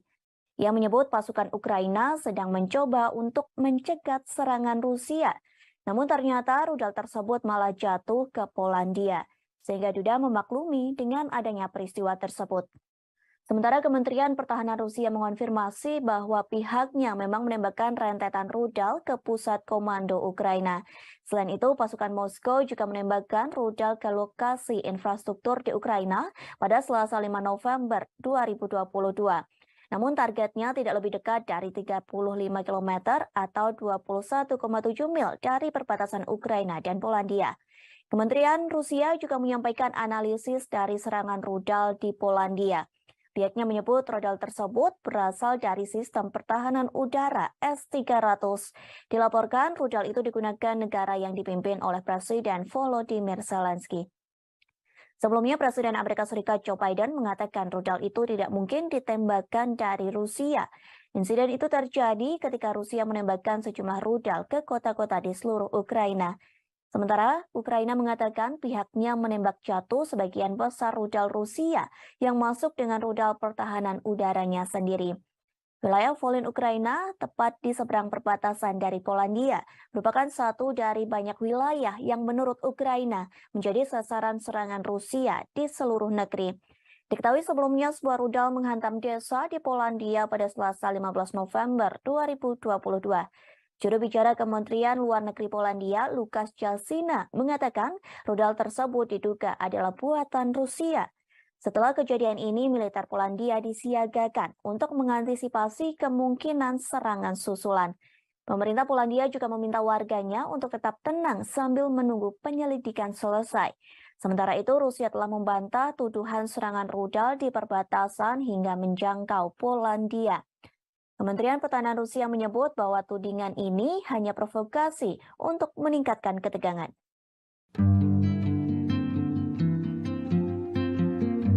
Konferensi tingkat 3 atau KTT G20 nyatanya meninggalkan cerita bagi setiap para pemimpin negara G20, termasuk Presiden Amerika Serikat Joe Biden saat jalan-jalan di hutan bakau Tahura, Bali pada Rabu 16 November. Ia sempat khawatir melihat otot-otot kameramen Rusia yang dianggap mirip senjata.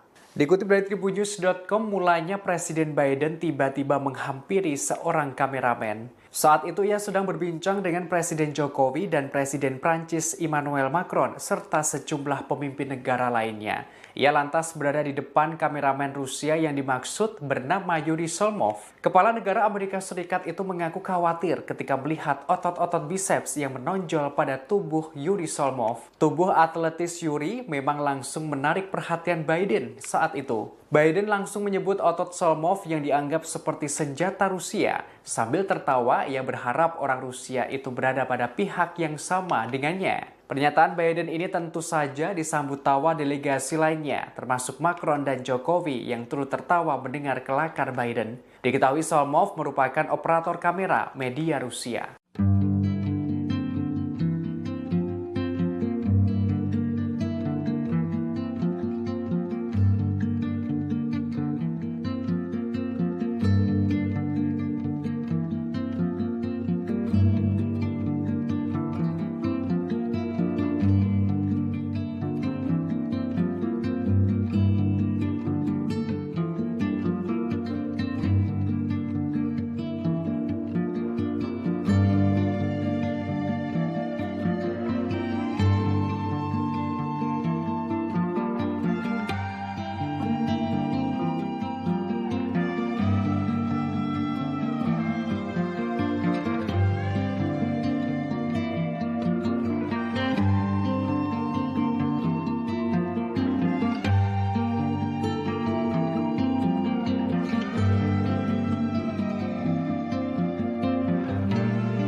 Setelah Polandia diserang rudal dan menewaskan 2 orang, Presiden Amerika Serikat Joe Biden langsung menggelar pertemuan di sela-sela KTT G20 Rabu 16 November 2022. Pertemuan tersebut untuk pimpinan negara peserta NATO. Dalam rapat itu, Joe Biden mengatakan tak mungkin rudal itu ditembakkan dari Rusia. Namun ia menjanjikan dukungan untuk melakukan penyelidikan penuh terhadap rudal yang jatuh di dekat perbatasan Ukraina. Diketahui rudal tersebut merupakan buatan Rusia. Biden menyebut kecil kemungkinannya jika rudal diluncurkan dari Rusia. Meski begitu, pihaknya masih akan menunggu hasil penyelidikan. Sebelumnya, Presiden Joe Biden pada Selasa 15 November 2022 malam dibangunkan oleh stafnya lantaran adanya ledakan rudal yang menghantam Polandia. Biden telah menghubungi Presiden Polandia Andrzej Duda pada Rabu pagi untuk menyampaikan belasungkawa mendalam atas jatuhnya korban jiwa atas insiden tersebut. Rapat darurat berlangsung digelar oleh Biden dan dihadiri oleh beberapa pimpinan negara. Biden dijadwalkan akan berbicara tentang hasil pertemuan ini sebelum melanjutkan KTT G20 dan kembali ke Amerika Serikat pada Rabu siang.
Забруднені мінами і снарядами, які не розірвалися, десятків вугільних. Presiden Ukraina Volodymyr Zelensky hadir secara virtual dalam KTT G20 yang digelar di Bali pada Selasa 15 November hari ini. Zelensky cukup berapi-api kala menyampaikan pidatonya. Ia pun memberi peringatan keras pada Rusia di hadapan Menteri Luar Negeri Rusia Sergei Lavrov hingga Presiden Amerika Serikat Joe Biden. Di depan Menlu Rusia Sergei Lavrov, Zelensky telah bersumpah untuk tidak menyerahkan 1 inci pun wilayah pada Vladimir Putin dalam setiap pembicaraan damai. Tak hanya itu, Zelensky juga memberikan syarat ketat pada Rusia jika mereka ingin melakukan negosiasi dengan Ukraina. Dalam KTT G20, Presiden Ukraina tersebut mengatakan ia siap bernegosiasi apabila Rusia benar-benar tulus untuk berdamai. Sebelumnya, Rusia meminta beberapa wilayah Ukraina jika Zelensky mau duduk bersama dengan Vladimir Putin. Di hadapan sejumlah petinggi negara anggota KTT G20 seperti Presiden Amerika Serikat Joe Biden hingga Presiden China Xi Jinping, Zelensky pun memamerkan sederet kemenangan Ukraina. Dalam keterangannya, Zelensky bahkan menyebut forum G20 menjadi G19. Hal ini sebagai bentuk pengasingan dan kecaman atas invasi Rusia dalam pidatonya. Meski Ukraina bukan anggota G20, Zelensky diketahui diundang untuk berpartisipasi dalam KTT tersebut. Penyebutan G19 ini dilakukan Zelensky untuk mengasingkan Rusia yang dinilai tak pantas menjadi anggota G20 dari 20 negara ekonomi terbesar. Забруднені мінами і снарядами, які не розірвалися, десятки вугільних шахт затоплені, в тому числі і шахта, в якій в 1979 році був здійснений підземний ядерний вибух.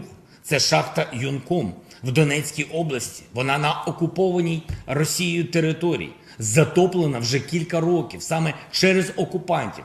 Лише деокупація нашої території може дати умови, щоб зняти цю загрозу.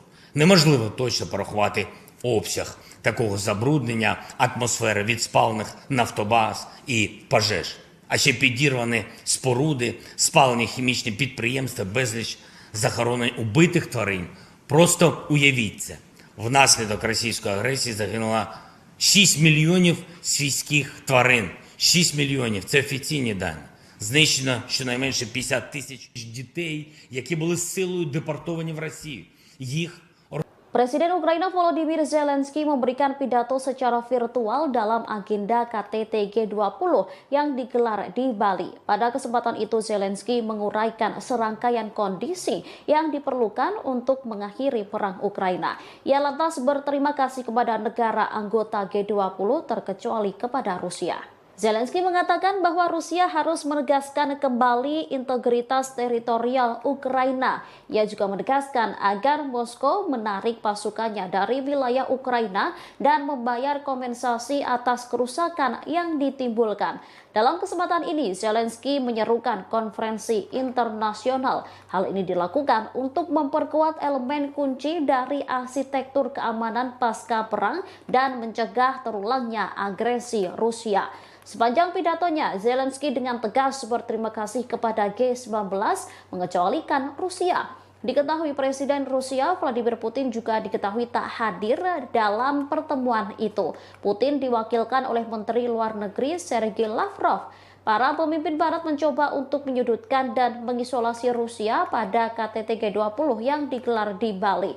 Barat menyebut agresi militer yang dilakukan Rusia ke Ukraina lah yang menyebabkan krisis dunia dalam ketahanan pangan. Bahkan sejumlah negara sudah dilanda inflasi.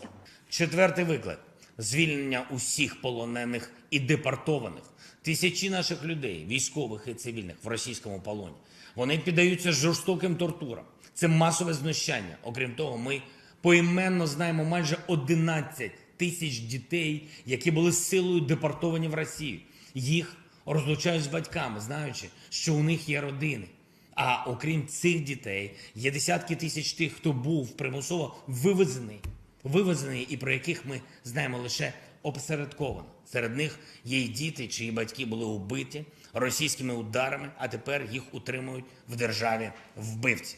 Додайте до цього ще сотні тисяч депортованих дорослих, і ви побачите, яку гуманітарну катастрофу спричинила російська війна. Додайте ще політв'язнів, українських громадян, які утримуються в Росії та на тимчасово окупованій території, зокрема в Криму. Ми маємо звільнити усіх цих людей. Я хочу зазначити, що ми не знайшли підтримки у Міжнародному комітеті Червоного Хреста. Ми не бачимо, що вони повною мірою борються за доступ до таборів, де утримують українських полонених і політв'язнів, або що вони допомагають шукати депортованих українців. І таке самоусунення – це Momen unik terjadi pada KTT G20 di Bali. Satu di antaranya sikap Presiden Amerika Serikat Joe Biden. Pasalnya perhatian Biden tertuju kepada jurnalis Rusia yakni Yuri Solmov. Diketahui Yuri Solmov merupakan kameramen dari Channel One Rusia. Biden disebut takjub melihat badan Solmov begitu kekar dan berotot. Ia pun mengaku khawatir dengan otot lengan pria tersebut. Pernyataan itu disambut tawa oleh Presiden Indonesia Joko Widodo. Bahkan para delegasi KTT G20 yang lain juga ikut tertawa. Kemudian terdengar seseorang mengatakan kepada Biden bahwa Solmov merupakan orang Rusia. Mendengar hal tersebut, Biden mengaku tidak peduli dengan orang itu. Bahkan Biden sempat bergurau dengan Yuri Solmov. Biden mengatakan ia berharap tidak bermusuhan dengan jurnalis asal Rusia bertubuh kekar itu. Di sisi lain, Biden sendiri mengaku betah tinggal di Indonesia dan sebenarnya tak ingin pulang ke negara asalnya. Curhatan ini disampaikan oleh Biden saat ia diantar oleh Sandiaga Uno setelah selesainya acara KTT G20 di Bali. Melalui Instagramnya, Sandi menceritakan bagaimana ia mendampingi Biden hingga Presiden Amerika Serikat itu naik ke pesawat. Dalam perjalanan ke pesawat, Biden sempat berbincang dengan Sandi. Biden awalnya mengucapkan selamat dan terima kasih atas KTT G20 di Bali yang begitu meriah. Kemudian Biden mengutarakan bagaimana dirinya begitu nyaman di Bali, bahkan merasa seperti berada di rumah sendiri. Dalam kolom captionnya, Sandi menyatakan bahwa pujian Biden itu termasuk disampaikan kepada para pelaku UMKM. Pasalnya pelaku UMKM dapat bergerak cepat mengambil momentum G20 untuk menciptakan lapangan kerja dan menjadi bagian dalam pemulihan ekonomi. Presiden Joko Widodo secara resmi telah menutup konferensi tingkat tinggi atau KTT G20 di Bali. Acara tersebut dipersiapkan dengan matang sehingga mendapat pujian dari para pemimpin negara. Lantas apa hasil dari KTT G20 di Bali yang telah diselenggarakan selama 2 hari? Para pemimpin negara G20 mengatakan bahwa sebagian besar anggota mengutuk keras perang yang dilancarkan Rusia ke Ukraina. Pasalnya, konflik tersebut menyebabkan penderitaan manusia yang luar biasa. Bahkan invasi ini memperburuk kerapuhan yang ada dalam ekonomi global. Namun dalam draft itu, Rusia dianggap telah menentang pernyataan tersebut. Diketahui para pemimpin negara mengutuk invasi Rusia ke Ukraina dalam sesi pertama KTT. Setelah pengutukan tersebut, Menteri Luar Negeri Rusia Sergei Lavrov langsung meninggalkan Bali. Kemudian, China menggunakan forum KTT G20 untuk mencoba dan memperbaiki beberapa pagar diplomatiknya. Presiden Prancis Emmanuel Macron mengatakan pertemuan dengan Presiden China Xi Jinping. Pertemuan tersebut diadakan pada Selasa 15 November di sela-sela KTT G20. Sementara itu, Xi juga bertemu dengan Perdana Menteri Australia yang baru, yakni Anthony Albanese. Pertemuan itu mengisyaratkan bahwa mereka akan berusaha untuk melewati tahun-tahun ketidaksepakatan. Kedua pemimpin juga menyatakan keinginan mereka untuk bergerak maju dalam beberapa masalah bilateral, mulai dari sektor pertanian, pangan, hingga aeronautika. Macron pun mengaku ingin mengunjungi China pada awal 2023 jika kondisi pandemi virus COVID-19 memungkinkan. Kemudian para pemimpin Eropa telah menggunakan pidato G20 mereka untuk menyerang Rusia. Hal ini terjadi meski Menteri Luar Negeri Sergei Lavrov duduk di ruangan yang sama. Sementara itu, Presiden Ukraina Volodymyr Zelensky memberikan pidato videonya pada KTT. Dalam video tersebut ada poin yang menghina Rusia dengan menyebut mereka sebagai G19. Pasalnya Presiden Rusia Vladimir Putin tidak menghadiri forum profil tingkat tinggi yang diadakan di Bali itu. Lalu Presiden Prancis Emmanuel Macron menggunakan KTT G20 untuk meluncurkan kembali ambisi strategis Prancis di kawasan Asia Pasifik. Ia bertemu dengan tokoh-tokoh regional termasuk Presiden China dan PM India Modi di sela-sela KTT Bali. Namun di antara semua hal yang telah dibahas, fokus resmi KTT terkait stabilitas keuangan, kesehatan, energi berkelanjutan, dan transformasi digital. Diskusi yang dilakukan oleh pemimpin G20 dalam acara KTT di Bali disebut mengalami perdebatan yang alot, terutama saat para pemimpin negara membahas perang yang terjadi antara Rusia dan Ukraina. Bahkan pembahasan tersebut terkait berlangsung hingga tengah malam. Hal ini disampaikan oleh Presiden Jokowi di Media Center G20 Bali International Convention Center atau BICC Nusa Dua Bali pada Rabu 16 November 2022. Ia menerangkan hanya ada satu paragraf yang diperdebatkan. Perdebatan itu ialah penyikapan terhadap perang di Ukraina. Jokowi menerangkan konsensus untuk deklarasi Bali akhirnya tercapai saat tengah malam. Bahkan perdebatan ini melibatkan Menteri Luar Negeri Rusia Sergei Lavrov. Dalam konsensus tersebut, para pemimpin negara G20 sepakat perang berdampak negatif pada ekonomi global. Dampak negatif itu menimbulkan risiko terhadap krisis pangan, krisis energi, dan potensi krisis finansial. Padahal ekonomi global kini masih cenderung rapuh akibat pandemi COVID-19. Selain itu, perang Rusia-Ukraina menyebabkan penderitaan manusia yang luar biasa. Lantas perdamaian hanya terwujud bila dilakukan pemulihan ekonomi global. Kepala pemerintahan menegaskan sejak awal perang harus dihentikan, sehingga dalam deklarasi KTT G20 sebagian besar anggota mengecam keras perang yang masih berkecamuk di Ukraina. Dalam deklarasi itu dari 20 negara anggota hanya Rusia yang menolaknya, sementara China dan India memilih tidak memberikan suara dalam perdebatan soal perang Rusia-Ukraina. Di sisi lain, Jokowi mengakui G20 di Bali menghasilkan beberapa hasil yang konkret. Hasil itu diantaranya terbentuk Pandemic Fund yang sampai hari ini terkumpul 1,5 miliar dolar Amerika Serikat. Kemudian Indonesia memperoleh komitmen dari Just Energy Transition Program sebesar 20 miliar dolar Amerika Serikat. Di samping itu, dihasilkan juga komitmen bersama, yakni setidaknya 30% dari daratan dunia dan 30% lautan dunia dilindungi di tahun 2020. Maaf, maksud kami di tahun 2030. Kepemimpinan Indonesia telah berhasil menghasilkan deklarasi pemimpin G20, G20 Bali Leaders Declaration yang awalnya diragukan oleh banyak pihak. Deklarasi terdiri atas 52 paragraf dan paragraf yang sangat diperdebatkan adalah penyikapan terhadap perang di Ukraina. Diskusi mengenai hal ini berlangsung sangat-sangat alot sekali dan akhirnya para pemimpin G20 menyepakati isi deklarasi, yaitu condemnation perang di Ukraina karena telah melanggar batas wilayah, melanggar integritas wilayah.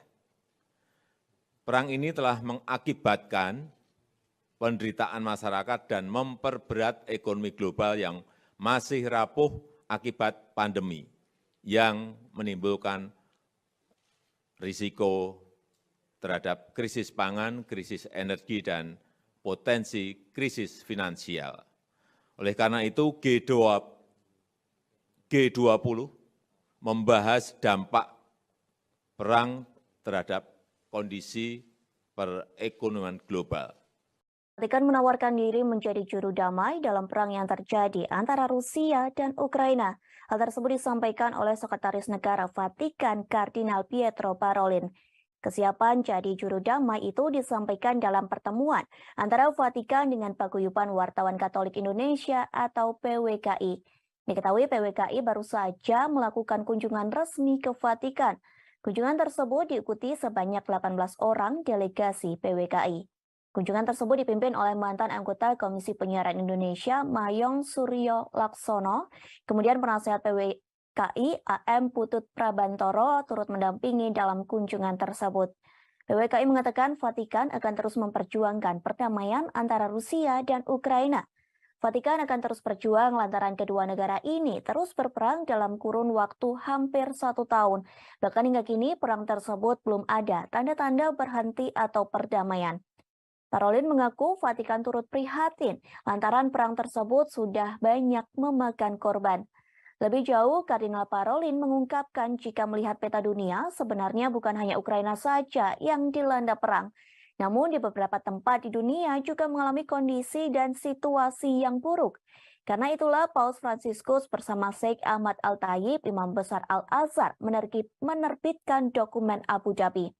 Dokumen tersebut telah diterbitkan pada 4 Februari 2019 di Uni Emirat Arab. Dokumen Abu Dhabi berisi persaudaraan manusia untuk perdamaian.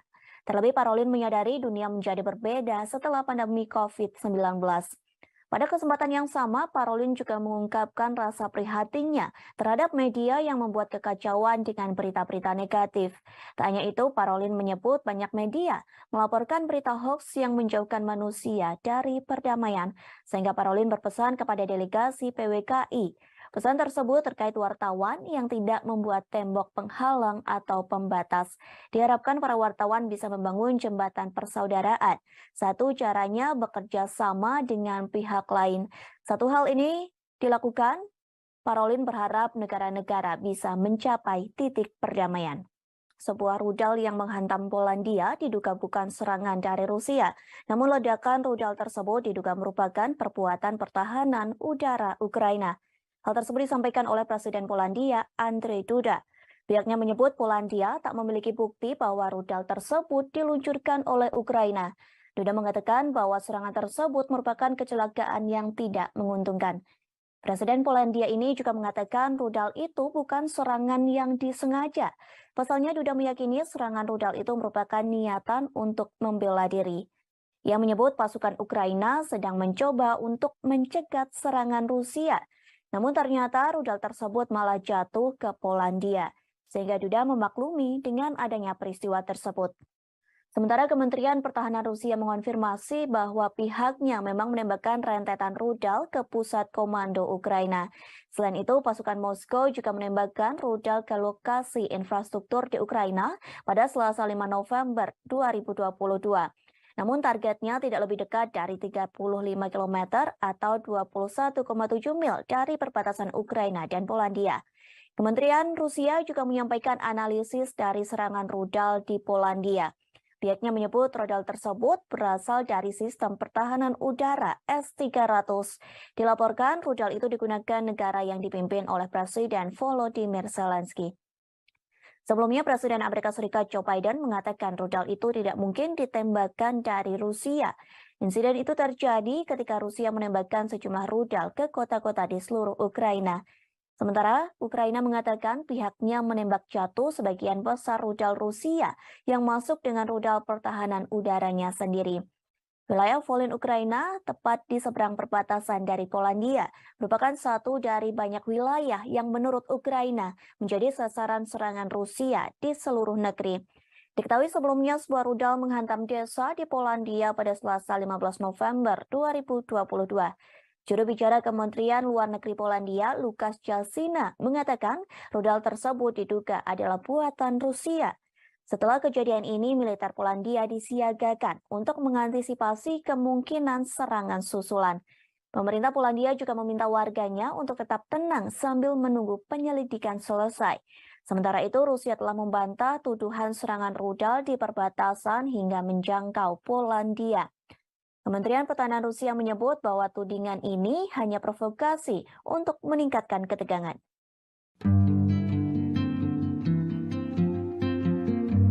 Konferensi tingkat 3 atau KTT G20 nyatanya meninggalkan cerita bagi setiap para pemimpin negara G20, termasuk Presiden Amerika Serikat Joe Biden saat jalan-jalan di hutan bakau Tahura, Bali pada Rabu 16 November. Ia sempat khawatir melihat otot-otot kameramen Rusia yang dianggap mirip senjata. Dikutip dari tribunnews.com, mulanya Presiden Biden tiba-tiba menghampiri seorang kameramen. Saat itu ia sedang berbincang dengan Presiden Jokowi dan Presiden Prancis Emmanuel Macron serta sejumlah pemimpin negara lainnya. Ia lantas berada di depan kameramen Rusia yang dimaksud bernama Yuri Solmov. Kepala negara Amerika Serikat itu mengaku khawatir ketika melihat otot-otot biceps yang menonjol pada tubuh Yuri Solmov. Tubuh atletis Yuri memang langsung menarik perhatian Biden saat itu. Biden langsung menyebut otot Solmov yang dianggap seperti senjata Rusia. Sambil tertawa, ia berharap orang Rusia itu berada pada pihak yang sama dengannya. Pernyataan Biden ini tentu saja disambut tawa delegasi lainnya, termasuk Macron dan Jokowi yang turut tertawa mendengar kelakar Biden. Diketahui Solmov merupakan operator kamera media Rusia.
Setelah Polandia diserang rudal dan menewaskan 2 orang, Presiden Amerika Serikat Joe Biden langsung menggelar pertemuan di sela-sela KTT G20 Rabu 16 November 2022. Pertemuan tersebut untuk pimpinan negara peserta NATO. Dalam rapat itu, Joe Biden mengatakan tak mungkin rudal itu ditembakkan dari Rusia. Namun ia menjanjikan dukungan untuk melakukan penyelidikan penuh terhadap rudal yang jatuh di dekat perbatasan Ukraina. Diketahui rudal tersebut merupakan buatan Rusia. Biden menyebut kecil kemungkinannya jika rudal diluncurkan dari Rusia. Meski begitu, pihaknya masih akan menunggu hasil penyelidikan. Sebelumnya, Presiden Joe Biden pada Selasa 15 November 2022 malam dibangunkan oleh stafnya lantaran adanya ledakan rudal yang menghantam Polandia. Biden telah menghubungi Presiden Polandia Andrzej Duda pada Rabu pagi untuk menyampaikan belasungkawa mendalam atas jatuhnya korban jiwa atas insiden tersebut. Rapat darurat berlangsung digelar oleh Biden dan dihadiri oleh beberapa pimpinan negara. Biden dijadwalkan akan berbicara tentang hasil pertemuan ini sebelum melanjutkan KTT G20 dan kembali ke Amerika Serikat pada Rabu siang.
Забруднені мінами і снарядами, які не розірвалися, десятки вугільних. Presiden Ukraina Volodymyr Zelensky hadir secara virtual dalam KTT G20 yang digelar di Bali pada Selasa 15 November hari ini. Zelensky cukup berapi-api kala menyampaikan pidatonya. Ia pun memberi peringatan keras pada Rusia di hadapan Menteri Luar Negeri Rusia Sergei Lavrov hingga Presiden Amerika Serikat Joe Biden. Di depan Menlu Rusia Sergei Lavrov, Zelensky telah bersumpah untuk tidak menyerahkan 1 inci pun wilayah pada Vladimir Putin dalam setiap pembicaraan damai. Tak hanya itu, Zelensky juga memberikan syarat ketat pada Rusia jika mereka ingin melakukan negosiasi dengan Ukraina.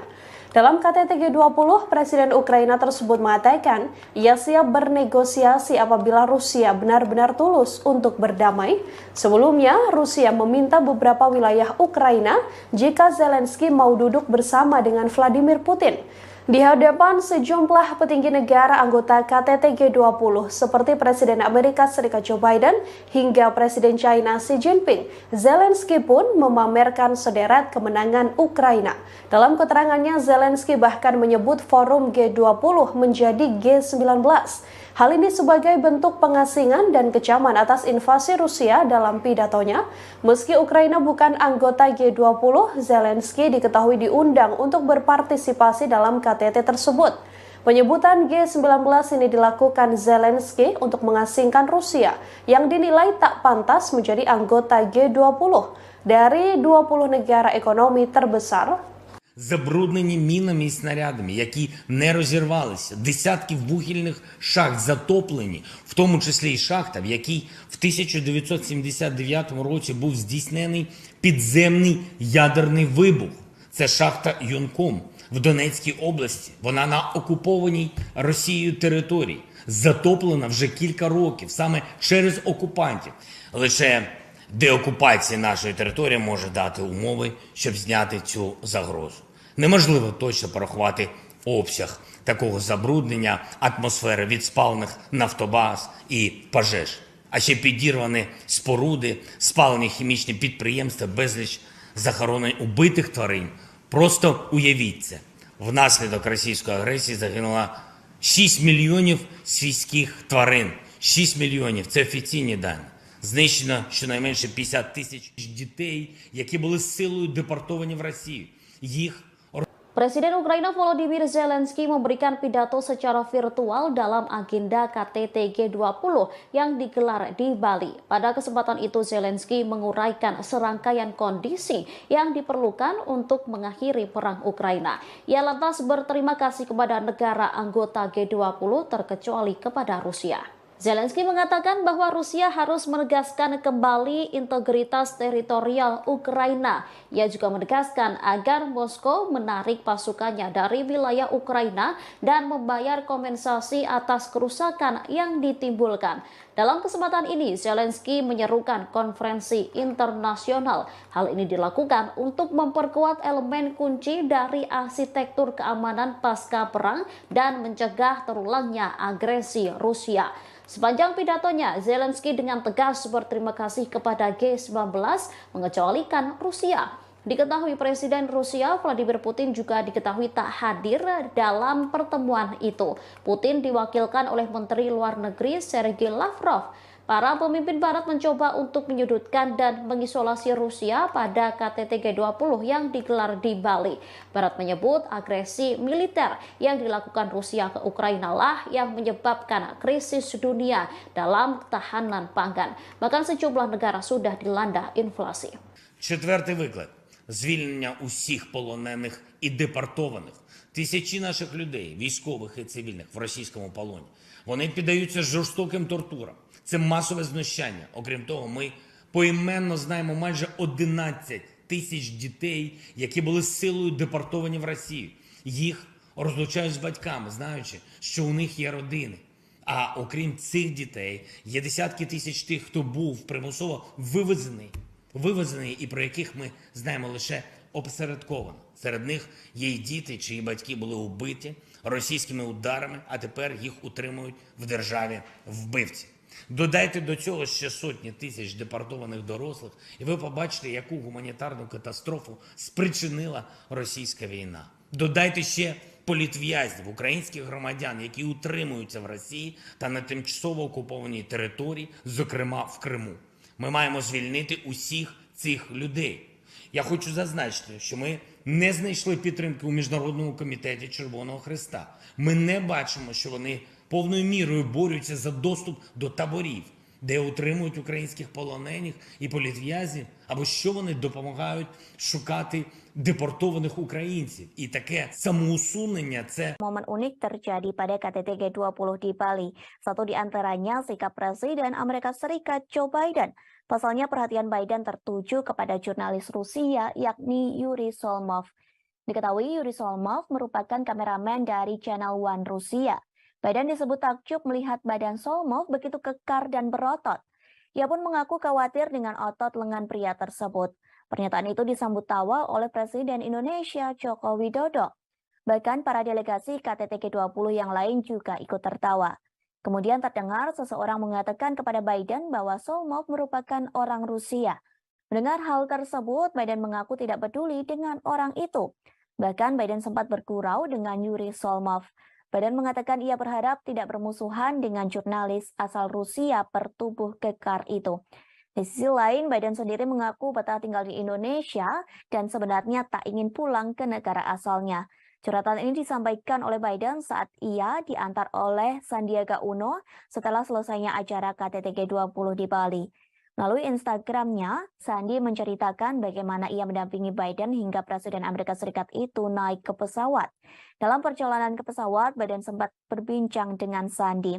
Biden awalnya mengucapkan selamat dan terima kasih atas KTT G20 di Bali yang begitu meriah. Kemudian Biden mengutarakan bagaimana dirinya begitu nyaman di Bali, bahkan merasa seperti berada di rumah sendiri. Dalam kolom captionnya, Sandi menyatakan bahwa pujian Biden itu termasuk disampaikan kepada para pelaku UMKM. Pasalnya pelaku UMKM dapat bergerak cepat mengambil momentum G20 untuk menciptakan lapangan kerja dan menjadi bagian dalam pemulihan ekonomi. Presiden Joko Widodo secara resmi telah menutup konferensi tingkat tinggi atau KTT G20 di Bali. Acara tersebut dipersiapkan dengan matang sehingga mendapat pujian dari para pemimpin negara. Lantas apa hasil dari KTT G20 di Bali yang telah diselenggarakan selama 2 hari? Para pemimpin negara G20 mengatakan bahwa sebagian besar anggota mengutuk keras perang yang dilancarkan Rusia ke Ukraina. Pasalnya, konflik tersebut menyebabkan penderitaan manusia yang luar biasa. Bahkan invasi ini memperburuk kerapuhan yang ada dalam ekonomi global.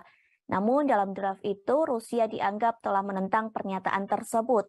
Diketahui para pemimpin negara mengutuk invasi Rusia ke Ukraina dalam sesi pertama KTT. Setelah pengutukan tersebut, Menteri Luar Negeri Rusia Sergei Lavrov langsung meninggalkan Bali. Kemudian, China menggunakan forum KTT G20 untuk mencoba dan memperbaiki beberapa pagar diplomatiknya. Presiden Prancis Emmanuel Macron mengatakan pertemuan dengan Presiden China Xi Jinping. Pertemuan tersebut diadakan pada Selasa 15 November di sela-sela KTT G20. Sementara itu, Xi juga bertemu dengan Perdana Menteri Australia yang baru, yakni Anthony Albanese. Pertemuan itu mengisyaratkan bahwa mereka akan berusaha untuk melewati tahun-tahun ketidaksepakatan. Kedua pemimpin juga menyatakan keinginan mereka untuk bergerak maju dalam beberapa masalah bilateral, mulai dari sektor pertanian, pangan, hingga aeronautika. Macron pun mengaku ingin mengunjungi China pada awal 2023 jika kondisi pandemi virus COVID-19 memungkinkan. Kemudian para pemimpin Eropa telah menggunakan pidato G20 mereka untuk menyerang Rusia. Hal ini terjadi meski Menteri Luar Negeri Sergei Lavrov duduk di ruangan yang sama. Sementara itu, Presiden Ukraina Volodymyr Zelensky memberikan pidato videonya pada KTT. Dalam video tersebut ada poin yang menghina Rusia dengan menyebut mereka sebagai G19. Pasalnya Presiden Rusia Vladimir Putin tidak menghadiri forum profil tingkat tinggi yang diadakan di Bali itu. Lalu Presiden Prancis Emmanuel Macron menggunakan KTT G20 untuk meluncurkan kembali ambisi strategis Prancis di kawasan Asia Pasifik. Ia bertemu dengan tokoh-tokoh regional termasuk Presiden China dan PM India Modi di sela-sela KTT Bali. Namun di antara semua hal yang telah dibahas, fokus resmi KTT terkait stabilitas keuangan, kesehatan, energi berkelanjutan, dan transformasi digital. Diskusi yang dilakukan oleh pemimpin G20 dalam acara KTT di Bali disebut mengalami perdebatan yang alot, terutama saat para pemimpin negara membahas perang yang terjadi antara Rusia dan Ukraina. Bahkan pembahasan tersebut terkait berlangsung hingga tengah malam. Hal ini disampaikan oleh Presiden Jokowi di Media Center G20 Bali International Convention Center atau BICC Nusa Dua Bali pada Rabu 16 November 2022. Ia menerangkan hanya ada satu paragraf yang diperdebatkan. Perdebatan itu ialah penyikapan terhadap perang di Ukraina. Jokowi menerangkan konsensus untuk deklarasi Bali akhirnya tercapai saat tengah malam. Bahkan perdebatan ini melibatkan Menteri Luar Negeri Rusia Sergei Lavrov. Dalam konsensus tersebut, para pemimpin negara G20 sepakat perang berdampak negatif pada ekonomi global. Dampak negatif itu menimbulkan risiko terhadap krisis pangan, krisis energi, dan potensi krisis finansial. Padahal ekonomi global kini masih cenderung rapuh akibat pandemi COVID-19. Selain itu, perang Rusia-Ukraina menyebabkan penderitaan manusia yang luar biasa. Lantas perdamaian hanya terwujud bila dilakukan pemulihan ekonomi global. Kepala pemerintahan menegaskan sejak awal perang harus dihentikan, sehingga dalam deklarasi KTT G20 sebagian besar anggota mengecam keras perang yang masih berkecamuk di Ukraina. Dalam deklarasi itu dari 20 negara anggota hanya Rusia yang menolaknya, sementara China dan India memilih tidak memberikan suara dalam perdebatan soal perang Rusia-Ukraina. Di sisi lain, Jokowi mengakui G20 di Bali menghasilkan beberapa hasil yang konkret.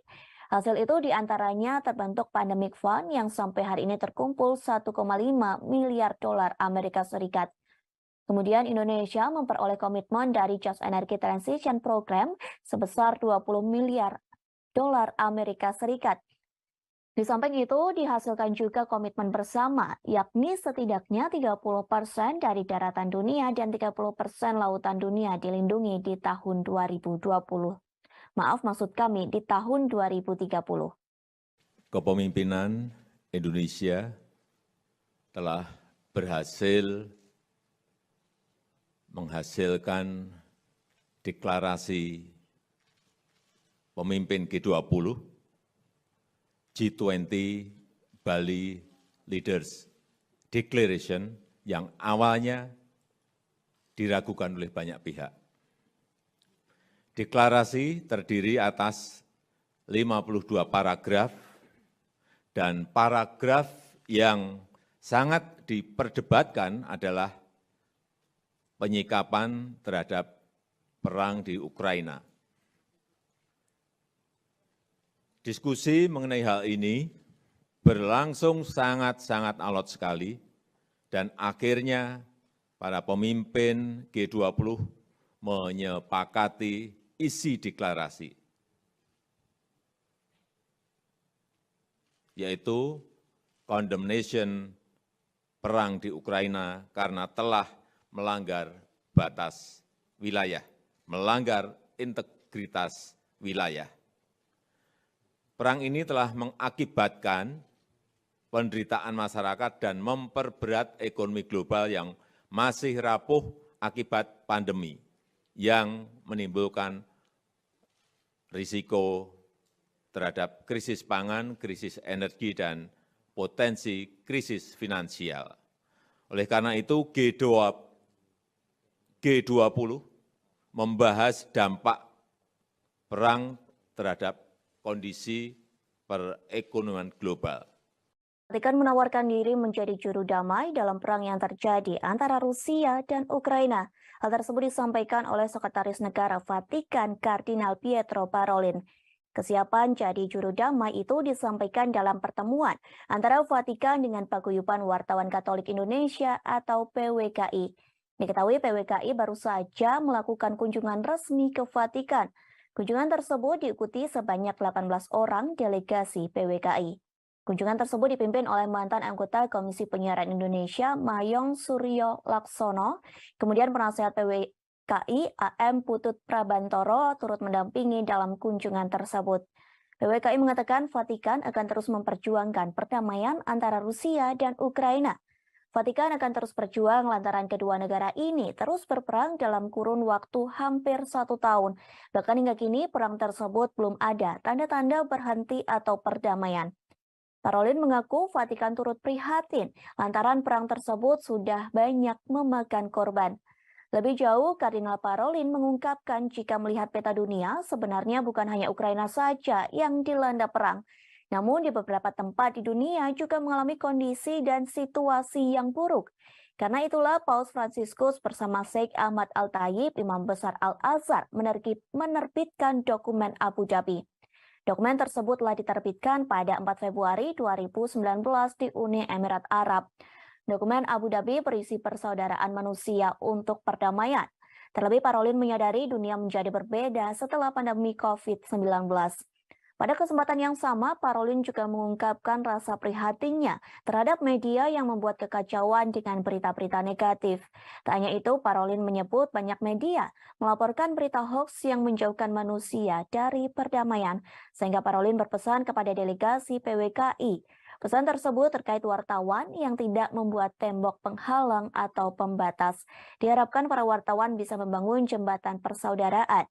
Satu caranya bekerja sama dengan pihak lain.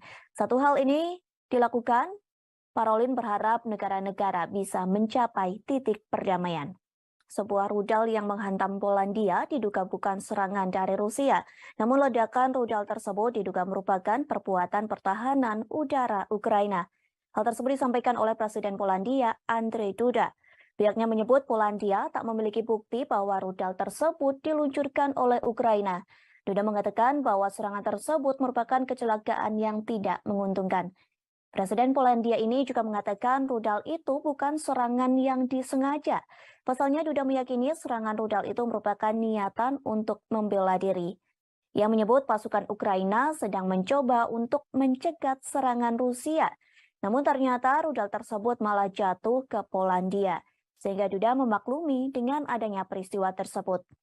Sementara Kementerian Pertahanan Rusia mengonfirmasi bahwa pihaknya memang menembakkan rentetan rudal ke pusat komando Ukraina.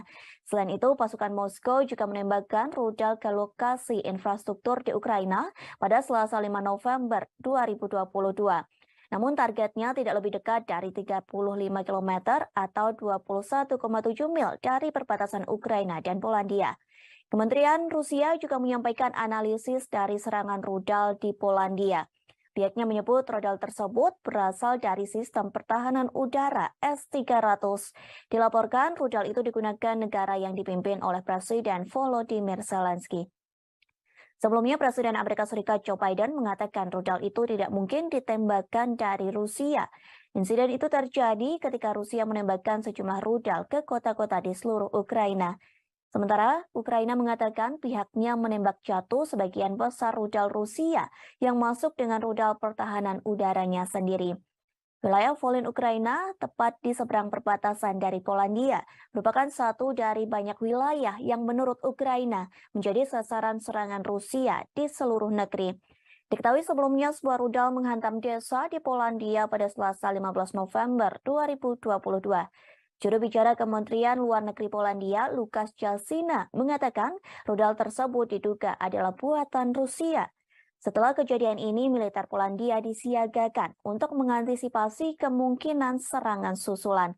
Pemerintah Polandia juga meminta warganya untuk tetap tenang sambil menunggu penyelidikan selesai. Sementara itu, Rusia telah membantah tuduhan serangan rudal di perbatasan hingga menjangkau Polandia. Kementerian Pertahanan Rusia menyebut bahwa tudingan ini hanya provokasi untuk meningkatkan ketegangan.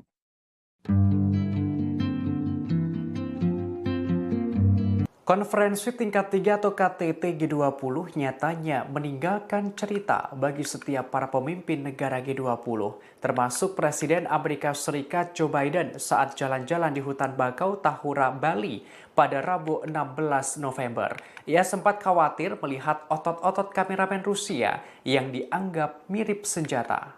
Dikutip dari tribunnews.com, mulanya Presiden Biden tiba-tiba menghampiri seorang kameramen. Saat itu ia sedang berbincang dengan Presiden Jokowi dan Presiden Prancis Emmanuel Macron serta sejumlah pemimpin negara lainnya. Ia lantas berada di depan kameramen Rusia yang dimaksud bernama Yuri Solmov. Kepala negara Amerika Serikat itu mengaku khawatir ketika melihat otot-otot biceps yang menonjol pada tubuh Yuri Solmov. Tubuh atletis Yuri memang langsung menarik perhatian Biden saat itu. Biden langsung menyebut otot Solmov yang dianggap seperti senjata Rusia. Sambil tertawa, ia berharap orang Rusia itu berada pada pihak yang sama dengannya. Pernyataan Biden ini tentu saja disambut tawa delegasi lainnya, termasuk Macron dan Jokowi yang turut tertawa mendengar kelakar Biden. Diketahui Solmov merupakan operator kamera media Rusia.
Setelah Polandia diserang rudal dan menewaskan 2 orang, Presiden Amerika Serikat Joe Biden langsung menggelar pertemuan di sela-sela KTT G20 Rabu 16 November 2022.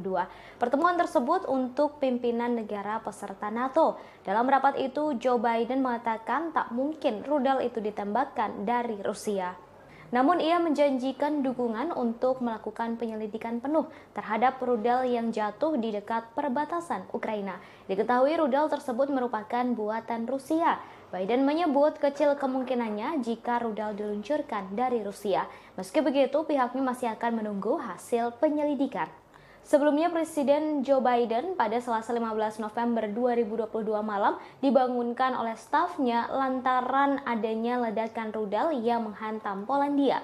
Biden telah menghubungi Presiden Polandia Andrzej Duda pada Rabu pagi untuk menyampaikan belasungkawa mendalam atas jatuhnya korban jiwa atas insiden tersebut.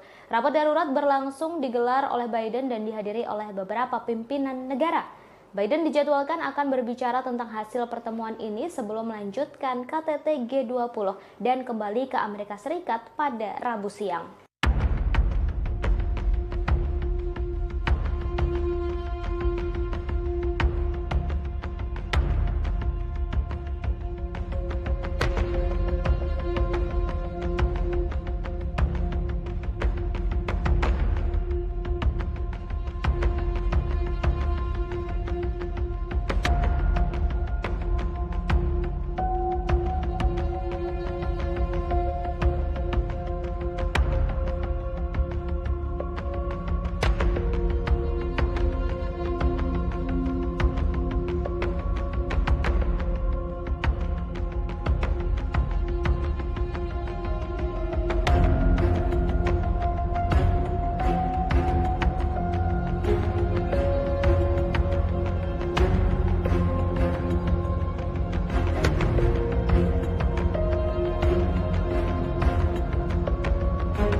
Забруднені мінами і снарядами, які не розірвалися, десятки вугільних. Presiden Ukraina Volodymyr Zelensky hadir secara virtual dalam KTT G20 yang digelar di Bali pada Selasa 15 November hari ini. Zelensky cukup berapi-api kala menyampaikan pidatonya. Ia pun memberi peringatan keras pada Rusia di hadapan Menteri Luar Negeri Rusia Sergei Lavrov hingga Presiden Amerika Serikat Joe Biden. Di depan Menlu Rusia Sergei Lavrov, Zelensky telah bersumpah untuk tidak menyerahkan 1 inci pun wilayah pada Vladimir Putin dalam setiap pembicaraan damai. Tak hanya itu, Zelensky juga memberikan syarat ketat pada Rusia jika mereka ingin melakukan negosiasi dengan Ukraina. Dalam KTT G20, Presiden Ukraina tersebut mengatakan ia siap bernegosiasi apabila Rusia benar-benar tulus untuk berdamai. Sebelumnya, Rusia meminta beberapa wilayah Ukraina jika Zelensky mau duduk bersama dengan Vladimir Putin. Di hadapan sejumlah petinggi negara anggota KTT G20 seperti Presiden Amerika Serikat Joe Biden hingga Presiden China Xi Jinping, Zelensky pun memamerkan sederet kemenangan Ukraina. Dalam keterangannya, Zelensky bahkan menyebut forum G20 menjadi G19. Hal ini sebagai bentuk pengasingan dan kecaman atas invasi Rusia dalam pidatonya. Meski Ukraina bukan anggota G20, Zelensky diketahui diundang untuk berpartisipasi dalam KTT tersebut. Penyebutan G19 ini dilakukan Zelensky untuk mengasingkan Rusia yang dinilai tak pantas menjadi anggota G20 dari 20 negara ekonomi terbesar. Забруднені мінами і снарядами, які не розірвалися, десятки вугільних шахт затоплені, в тому числі і шахта, в якій в 1979 році був здійснений підземний ядерний вибух. Це шахта Юнком в Донецькій області. Вона на окупованій Росією території, затоплена вже кілька років, саме через окупантів. Лише деокупація нашої території може дати умови, щоб зняти цю загрозу. Неможливо точно порахувати обсяг такого забруднення атмосфери від спалених нафтобаз і пожеж. А ще підірвані споруди, спалені хімічні підприємства, безліч захоронень убитих тварин. Просто уявіть це. Внаслідок російської агресії загинуло 6 мільйонів свійських тварин. 6 мільйонів – це офіційні дані.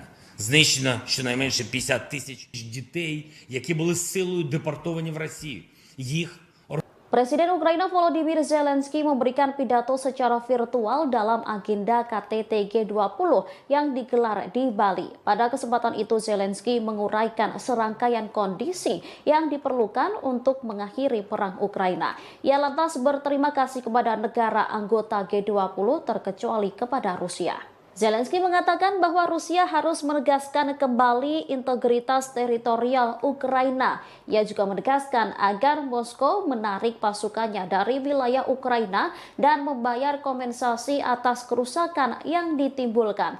Dalam kesempatan ini, Zelensky menyerukan konferensi internasional. Hal ini dilakukan untuk memperkuat elemen kunci dari arsitektur keamanan pasca perang dan mencegah terulangnya agresi Rusia.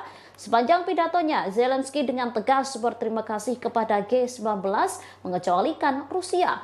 Diketahui Presiden Rusia Vladimir Putin juga diketahui tak hadir dalam pertemuan itu. Putin diwakilkan oleh Menteri Luar Negeri Sergei Lavrov. Para pemimpin Barat mencoba untuk menyudutkan dan mengisolasi Rusia pada KTT G20 yang digelar di Bali. Barat menyebut agresi militer yang dilakukan Rusia ke Ukraina lah yang menyebabkan krisis dunia dalam ketahanan pangan. Bahkan sejumlah negara sudah dilanda inflasi. Четвертий виклик – звільнення усіх полонених і депортованих. Тисячі наших людей, військових і цивільних, в російському полоні. Вони піддаються жорстоким тортурам. Це масове знущання. Окрім того, ми поіменно знаємо майже 11 тисяч дітей, які були силою депортовані в Росію. Їх розлучають з батьками, знаючи, що у них є родини. А окрім цих дітей, є десятки тисяч тих, хто був примусово вивезений і про яких ми знаємо лише опосередковано. Серед них є й діти, чиї батьки були убиті російськими ударами, а тепер їх утримують в державі вбивці. Додайте до цього ще сотні тисяч депортованих дорослих, і ви побачите, яку гуманітарну катастрофу спричинила російська війна. Додайте ще політв'язнів, українських громадян, які утримуються в Росії та на тимчасово окупованій території, зокрема в Криму. Ми маємо звільнити усіх цих людей. Я хочу зазначити, що ми не знайшли підтримки у Міжнародному комітеті Червоного Хреста. Ми не бачимо, що вони повною мірою борються за доступ до таборів, де утримують українських полонених і політв'язнів, або що вони допомагають шукати депортованих українців. І таке самоусунення – це Momen unik terjadi pada KTT G20 di Bali. Satu di antaranya sikap Presiden Amerika Serikat Joe Biden. Pasalnya perhatian Biden tertuju kepada jurnalis Rusia yakni Yuri Solmov. Diketahui Yuri Solmov merupakan kameramen dari Channel One Rusia.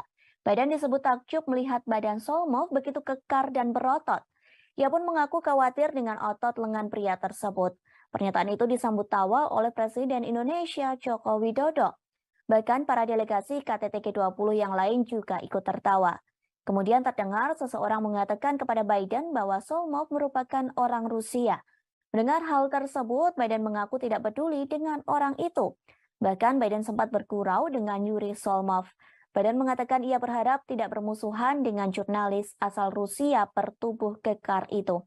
Di sisi lain, Biden sendiri mengaku betah tinggal di Indonesia dan sebenarnya tak ingin pulang ke negara asalnya. Curhatan ini disampaikan oleh Biden saat ia diantar oleh Sandiaga Uno setelah selesainya acara KTT G20 di Bali. Melalui Instagramnya, Sandi menceritakan bagaimana ia mendampingi Biden hingga Presiden Amerika Serikat itu naik ke pesawat. Dalam perjalanan ke pesawat, Biden sempat berbincang dengan Sandi. Biden awalnya mengucapkan selamat dan terima kasih atas KTT G20 di Bali yang begitu meriah. Kemudian Biden mengutarakan bagaimana dirinya begitu nyaman di Bali, bahkan merasa seperti berada di rumah sendiri. Dalam kolom captionnya, Sandi menyatakan bahwa pujian Biden itu termasuk disampaikan kepada para pelaku UMKM. Pasalnya pelaku UMKM dapat bergerak cepat mengambil momentum G20 untuk menciptakan lapangan kerja dan menjadi bagian dalam pemulihan ekonomi. Presiden Joko Widodo secara resmi telah menutup konferensi tingkat tinggi atau KTT G20 di Bali. Acara tersebut dipersiapkan dengan matang sehingga mendapat pujian dari para pemimpin negara. Lantas apa hasil dari KTT G20 di Bali yang telah diselenggarakan selama 2 hari? Para pemimpin negara G20 mengatakan bahwa sebagian besar anggota mengutuk keras perang yang dilancarkan Rusia ke Ukraina. Pasalnya, konflik tersebut menyebabkan penderitaan manusia yang luar biasa. Bahkan invasi ini memperburuk kerapuhan yang ada dalam ekonomi global. Namun dalam draft itu, Rusia dianggap telah menentang pernyataan tersebut. Diketahui para pemimpin negara mengutuk invasi Rusia ke Ukraina dalam sesi pertama KTT. Setelah pengutukan tersebut, Menteri Luar Negeri Rusia Sergei Lavrov langsung meninggalkan Bali. Kemudian, China menggunakan forum KTT G20 untuk mencoba dan memperbaiki beberapa pagar diplomatiknya. Presiden Prancis Emmanuel Macron mengatakan pertemuan dengan Presiden China Xi Jinping. Pertemuan tersebut diadakan pada Selasa 15 November di sela-sela KTT G20.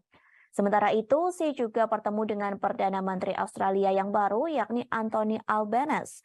Pertemuan itu mengisyaratkan bahwa mereka akan berusaha untuk melewati tahun-tahun ketidaksepakatan. Kedua pemimpin juga menyatakan keinginan mereka untuk bergerak maju dalam beberapa masalah bilateral, mulai dari sektor pertanian, pangan, hingga aeronautika. Macron pun mengaku ingin mengunjungi China pada awal 2023 jika kondisi pandemi virus COVID-19 memungkinkan. Kemudian para pemimpin Eropa telah menggunakan pidato G20 mereka untuk menyerang Rusia. Hal ini terjadi meski Menteri Luar Negeri Sergei Lavrov duduk di ruangan yang sama. Sementara itu, Presiden Ukraina Volodymyr Zelensky memberikan pidato videonya pada KTT.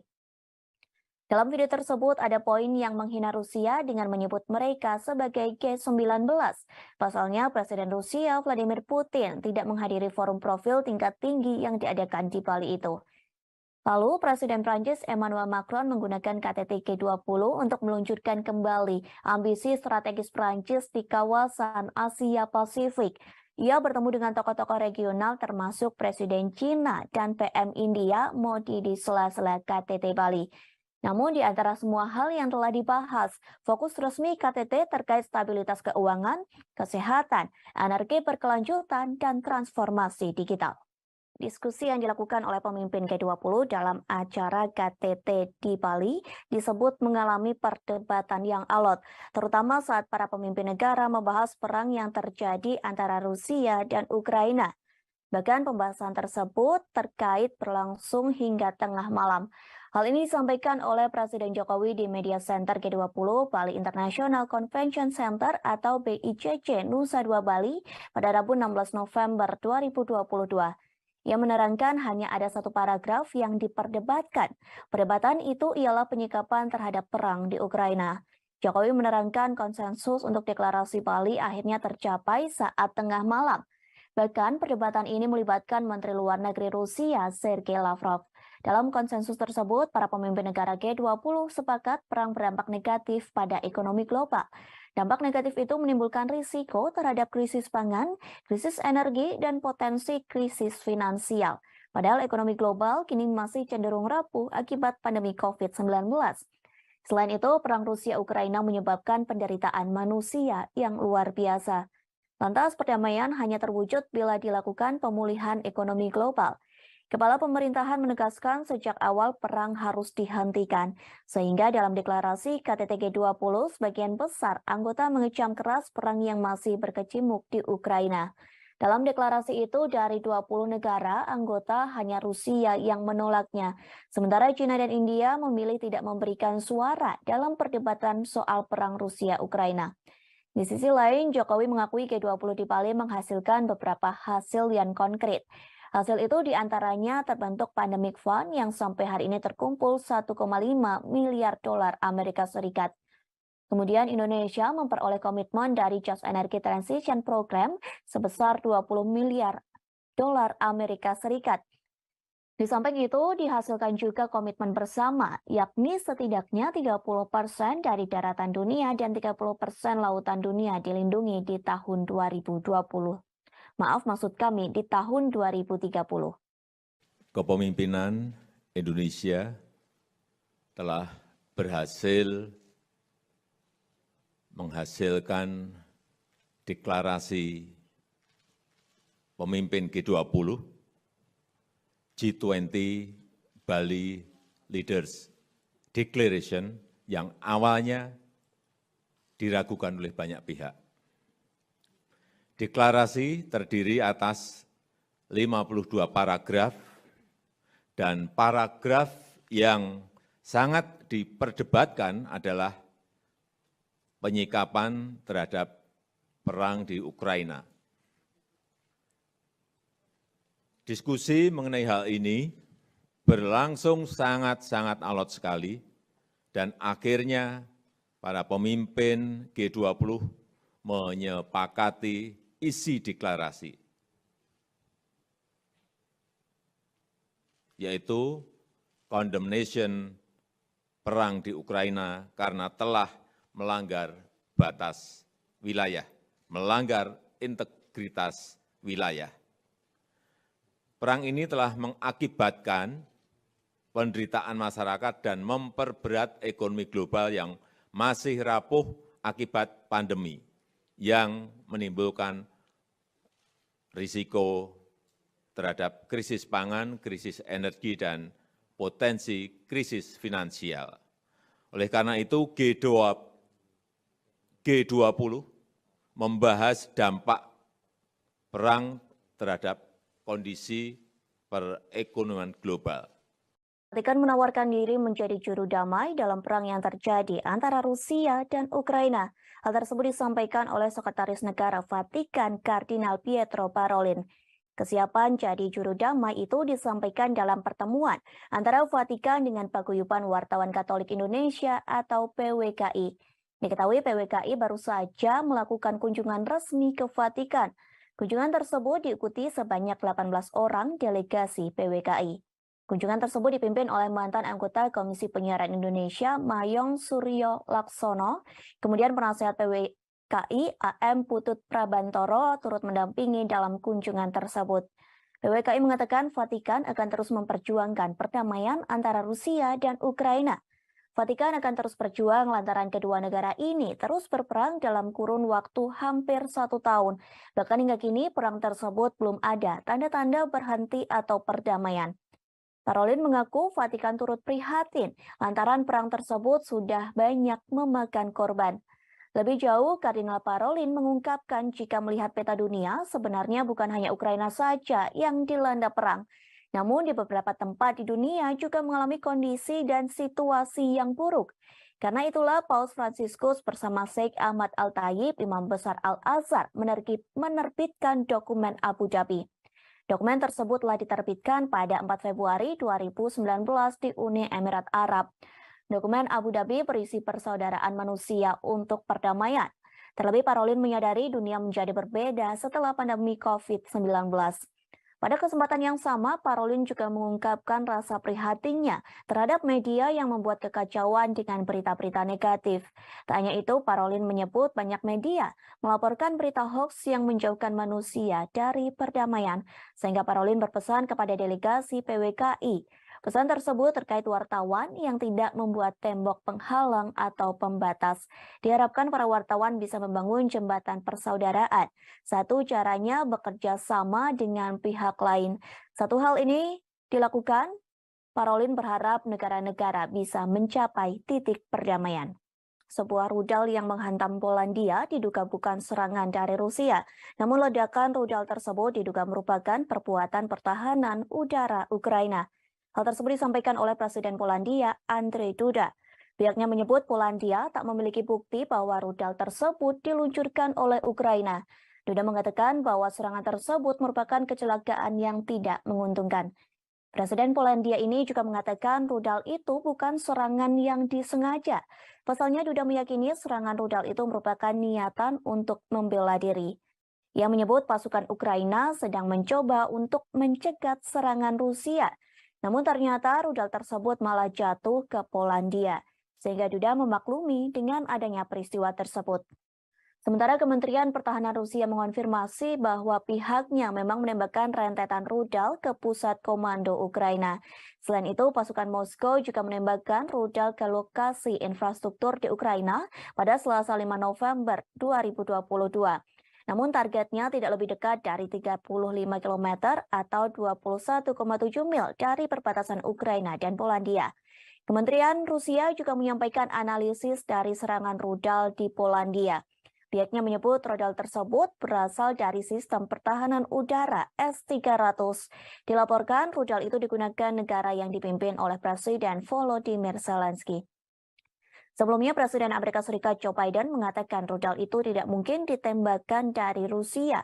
Insiden itu terjadi ketika Rusia menembakkan sejumlah rudal ke kota-kota di seluruh Ukraina. Sementara Ukraina mengatakan pihaknya menembak jatuh sebagian besar rudal Rusia yang masuk dengan rudal pertahanan udaranya sendiri. Wilayah Volyn Ukraina, tepat di seberang perbatasan dari Polandia, merupakan satu dari banyak wilayah yang menurut Ukraina menjadi sasaran serangan Rusia di seluruh negeri. Diketahui sebelumnya sebuah rudal menghantam desa di Polandia pada Selasa 15 November 2022. Juru bicara Kementerian Luar Negeri Polandia, Lukasz Jasina, mengatakan rudal tersebut diduga adalah buatan Rusia. Setelah kejadian ini, militer Polandia disiagakan untuk mengantisipasi kemungkinan serangan susulan.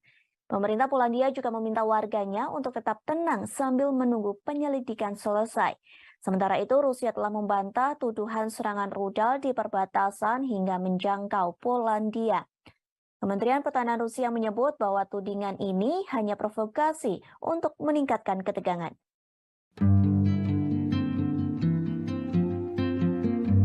Konferensi tingkat 3 atau KTT G20 nyatanya meninggalkan cerita bagi setiap para pemimpin negara G20, termasuk Presiden Amerika Serikat Joe Biden saat jalan-jalan di hutan bakau Tahura, Bali pada Rabu 16 November.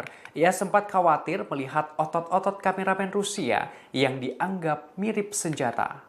Dikutip dari tribunnews.com, mulanya Presiden Biden tiba-tiba menghampiri seorang kameramen. Saat itu ia sedang berbincang dengan Presiden Jokowi dan Presiden Prancis Emmanuel Macron serta sejumlah pemimpin negara lainnya. Ia lantas berada di depan kameramen Rusia yang dimaksud bernama Yuri Solmov. Kepala negara Amerika Serikat itu mengaku khawatir ketika melihat otot-otot biceps yang menonjol pada tubuh Yuri Solmov. Tubuh atletis Yuri memang langsung menarik perhatian Biden saat itu. Biden langsung menyebut otot Solmov yang dianggap seperti senjata Rusia. Sambil tertawa, ia berharap orang Rusia itu berada pada pihak yang sama dengannya. Pernyataan Biden ini tentu saja disambut tawa delegasi lainnya, termasuk Macron dan Jokowi yang turut tertawa mendengar kelakar Biden. Diketahui Solmov merupakan operator kamera media Rusia.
Setelah Polandia diserang rudal dan menewaskan 2 orang, Presiden Amerika Serikat Joe Biden langsung menggelar pertemuan di sela-sela KTT G20 Rabu 16 November 2022. Pertemuan tersebut untuk pimpinan negara peserta NATO. Dalam rapat itu, Joe Biden mengatakan tak mungkin rudal itu ditembakkan dari Rusia.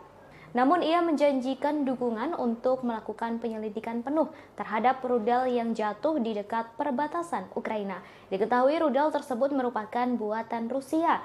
Biden menyebut kecil kemungkinannya jika rudal diluncurkan dari Rusia. Meski begitu, pihaknya masih akan menunggu hasil penyelidikan. Sebelumnya, Presiden Joe Biden pada Selasa 15 November 2022 malam dibangunkan oleh stafnya lantaran adanya ledakan rudal yang menghantam Polandia. Biden telah menghubungi Presiden Polandia Andrzej Duda pada Rabu pagi untuk menyampaikan belasungkawa mendalam atas jatuhnya korban jiwa atas insiden tersebut. Rapat darurat berlangsung digelar oleh Biden dan dihadiri oleh beberapa pimpinan negara.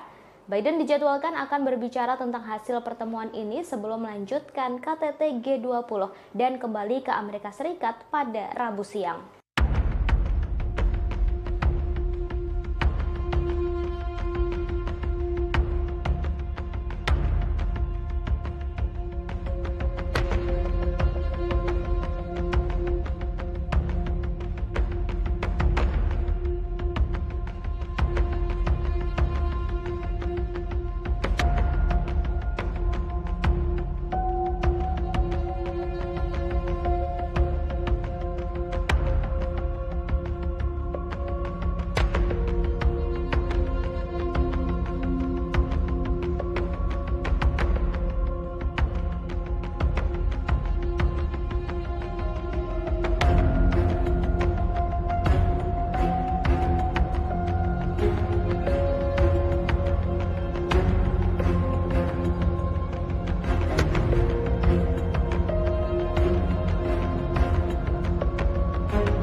Забруднені мінами і снарядами, які не розірвалися, десятків вугільних. Presiden Ukraina Volodymyr Zelensky hadir secara virtual dalam KTT G20 yang digelar di Bali pada Selasa 15 November hari ini.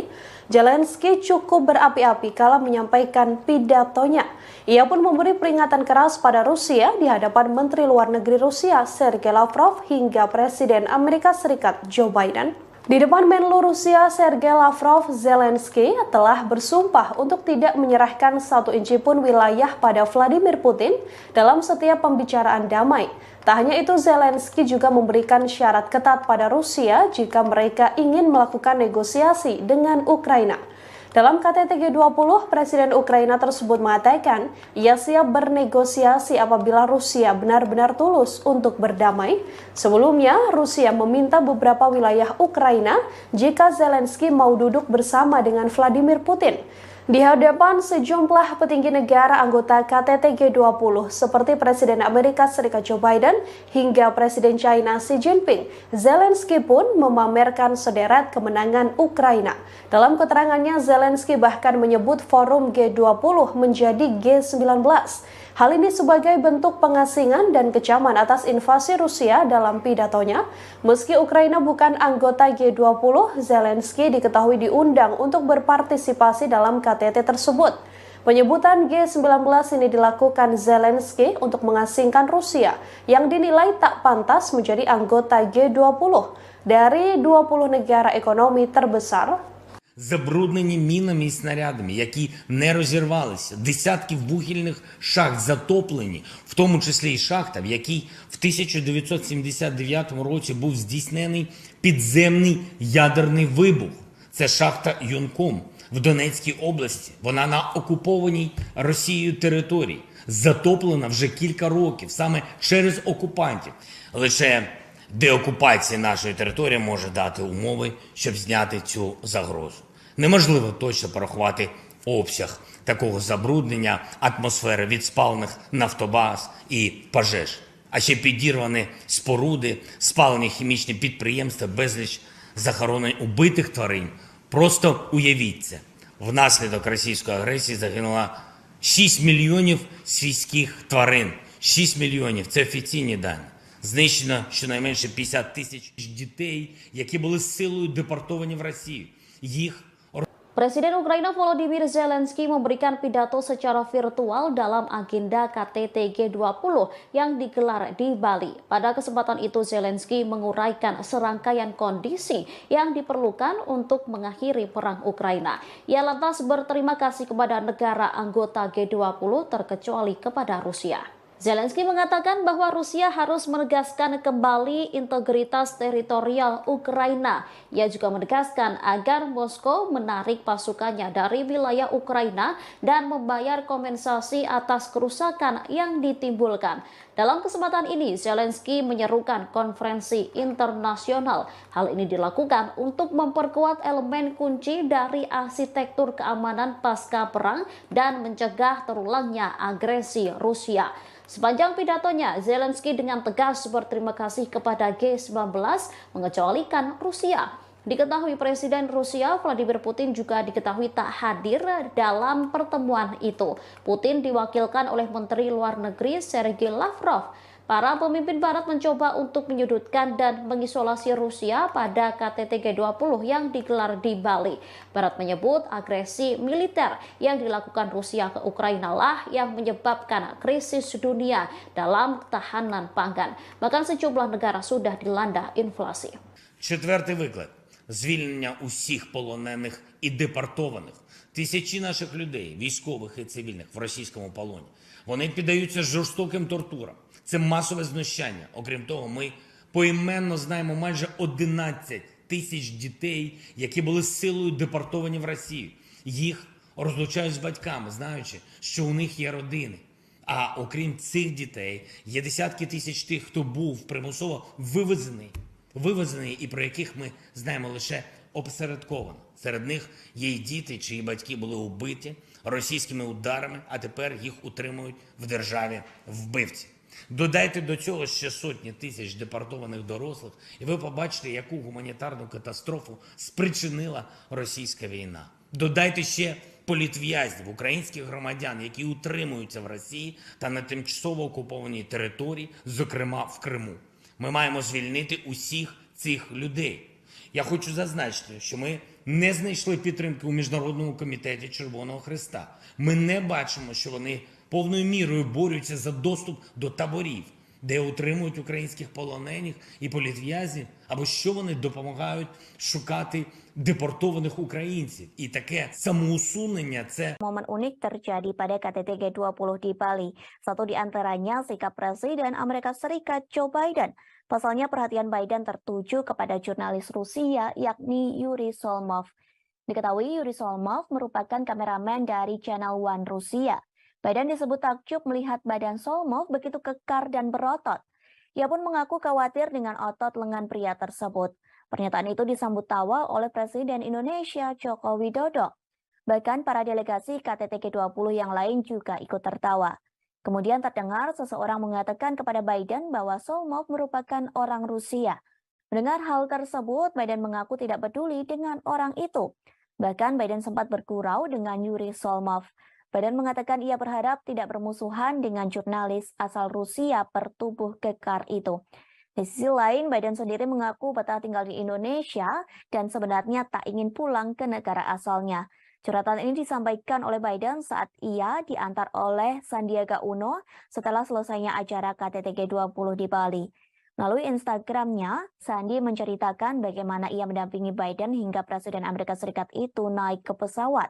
Dalam perjalanan ke pesawat, Biden sempat berbincang dengan Sandi. Biden awalnya mengucapkan selamat dan terima kasih atas KTT G20 di Bali yang begitu meriah. Kemudian Biden mengutarakan bagaimana dirinya begitu nyaman di Bali, bahkan merasa seperti berada di rumah sendiri.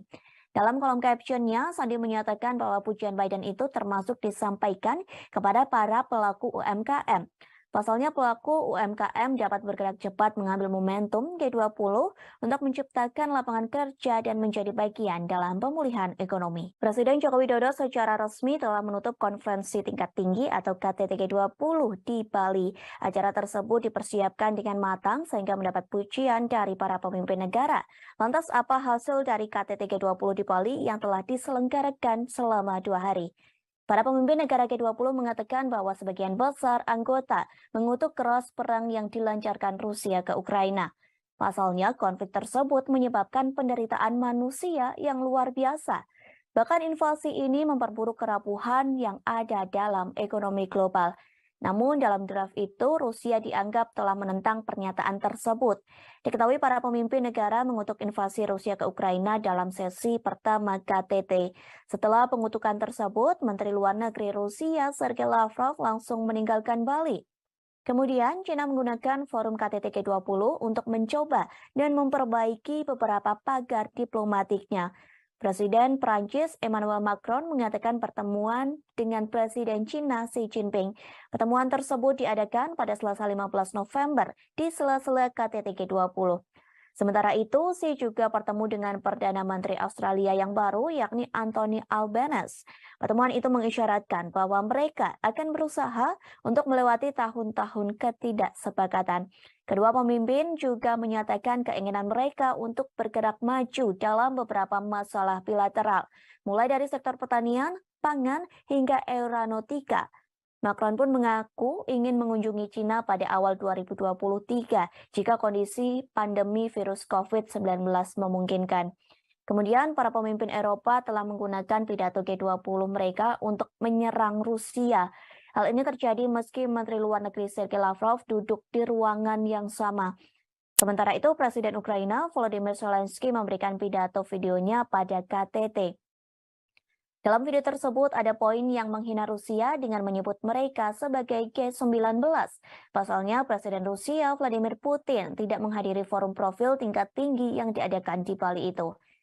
Lalu Presiden Prancis Emmanuel Macron menggunakan KTT G20 untuk meluncurkan kembali ambisi strategis Prancis di kawasan Asia Pasifik. Ia bertemu dengan tokoh-tokoh regional termasuk Presiden China dan PM India Modi di sela-sela KTT Bali. Namun di antara semua hal yang telah dibahas, fokus resmi KTT terkait stabilitas keuangan, kesehatan, energi berkelanjutan, dan transformasi digital. Diskusi yang dilakukan oleh pemimpin G20 dalam acara KTT di Bali disebut mengalami perdebatan yang alot, terutama saat para pemimpin negara membahas perang yang terjadi antara Rusia dan Ukraina. Bahkan pembahasan tersebut terkait berlangsung hingga tengah malam. Hal ini disampaikan oleh Presiden Jokowi di Media Center G20 Bali International Convention Center atau BICC Nusa Dua Bali pada Rabu 16 November 2022. Ia menerangkan hanya ada satu paragraf yang diperdebatkan.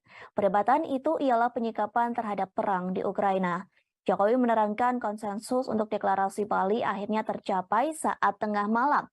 Bahkan perdebatan ini melibatkan Menteri Luar Negeri Rusia Sergei Lavrov. Dalam konsensus tersebut, para pemimpin negara G20 sepakat perang berdampak negatif pada ekonomi global. Dampak negatif itu menimbulkan risiko terhadap krisis pangan, krisis energi, dan potensi krisis finansial. Padahal ekonomi global kini masih cenderung rapuh akibat pandemi COVID-19.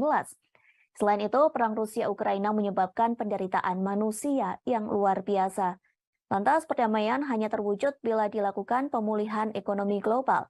Kepala pemerintahan menegaskan sejak awal perang harus dihentikan, sehingga dalam deklarasi KTT G20 sebagian besar anggota mengecam keras perang yang masih berkecamuk di Ukraina. Dalam deklarasi itu dari 20 negara anggota hanya Rusia yang menolaknya, sementara China dan India memilih tidak memberikan suara dalam perdebatan soal perang Rusia-Ukraina. Di sisi lain, Jokowi mengakui G20 di Bali menghasilkan beberapa hasil yang konkret. Hasil itu diantaranya terbentuk Pandemic Fund yang sampai hari ini terkumpul 1,5 miliar dolar Amerika Serikat. Kemudian Indonesia memperoleh komitmen dari Just Energy Transition Program sebesar 20 miliar dolar Amerika Serikat. Di samping itu, dihasilkan juga komitmen bersama, yakni setidaknya 30% dari daratan dunia dan 30% lautan dunia dilindungi di tahun 2020. Maksud kami di tahun 2030. Kepemimpinan Indonesia telah berhasil menghasilkan deklarasi pemimpin G20, G20 Bali Leaders Declaration yang awalnya diragukan oleh banyak pihak. Deklarasi terdiri atas 52 paragraf dan paragraf yang sangat diperdebatkan adalah penyikapan terhadap perang di Ukraina. Diskusi mengenai hal ini berlangsung sangat-sangat alot sekali dan akhirnya para pemimpin G20 menyepakati isi deklarasi, yaitu condemnation perang di Ukraina karena telah melanggar batas wilayah, melanggar integritas wilayah. Perang ini telah mengakibatkan penderitaan masyarakat dan memperberat ekonomi global yang masih rapuh akibat pandemi yang menimbulkan risiko terhadap krisis pangan, krisis energi, dan potensi krisis finansial. Oleh karena itu, G20 membahas dampak perang terhadap kondisi perekonomian global. Vatikan menawarkan diri menjadi juru damai dalam perang yang terjadi antara Rusia dan Ukraina. Hal tersebut disampaikan oleh Sekretaris Negara Vatikan Kardinal Pietro Parolin. Kesiapan jadi juru damai itu disampaikan dalam pertemuan antara Vatikan dengan Paguyuban Wartawan Katolik Indonesia atau PWKI. Diketahui PWKI baru saja melakukan kunjungan resmi ke Vatikan. Kunjungan tersebut diikuti sebanyak 18 orang delegasi PWKI. Kunjungan tersebut dipimpin oleh mantan anggota Komisi Penyiaran Indonesia, Mayong Suryo Laksono. Kemudian penasihat PWKI, AM Putut Prabantoro, turut mendampingi dalam kunjungan tersebut.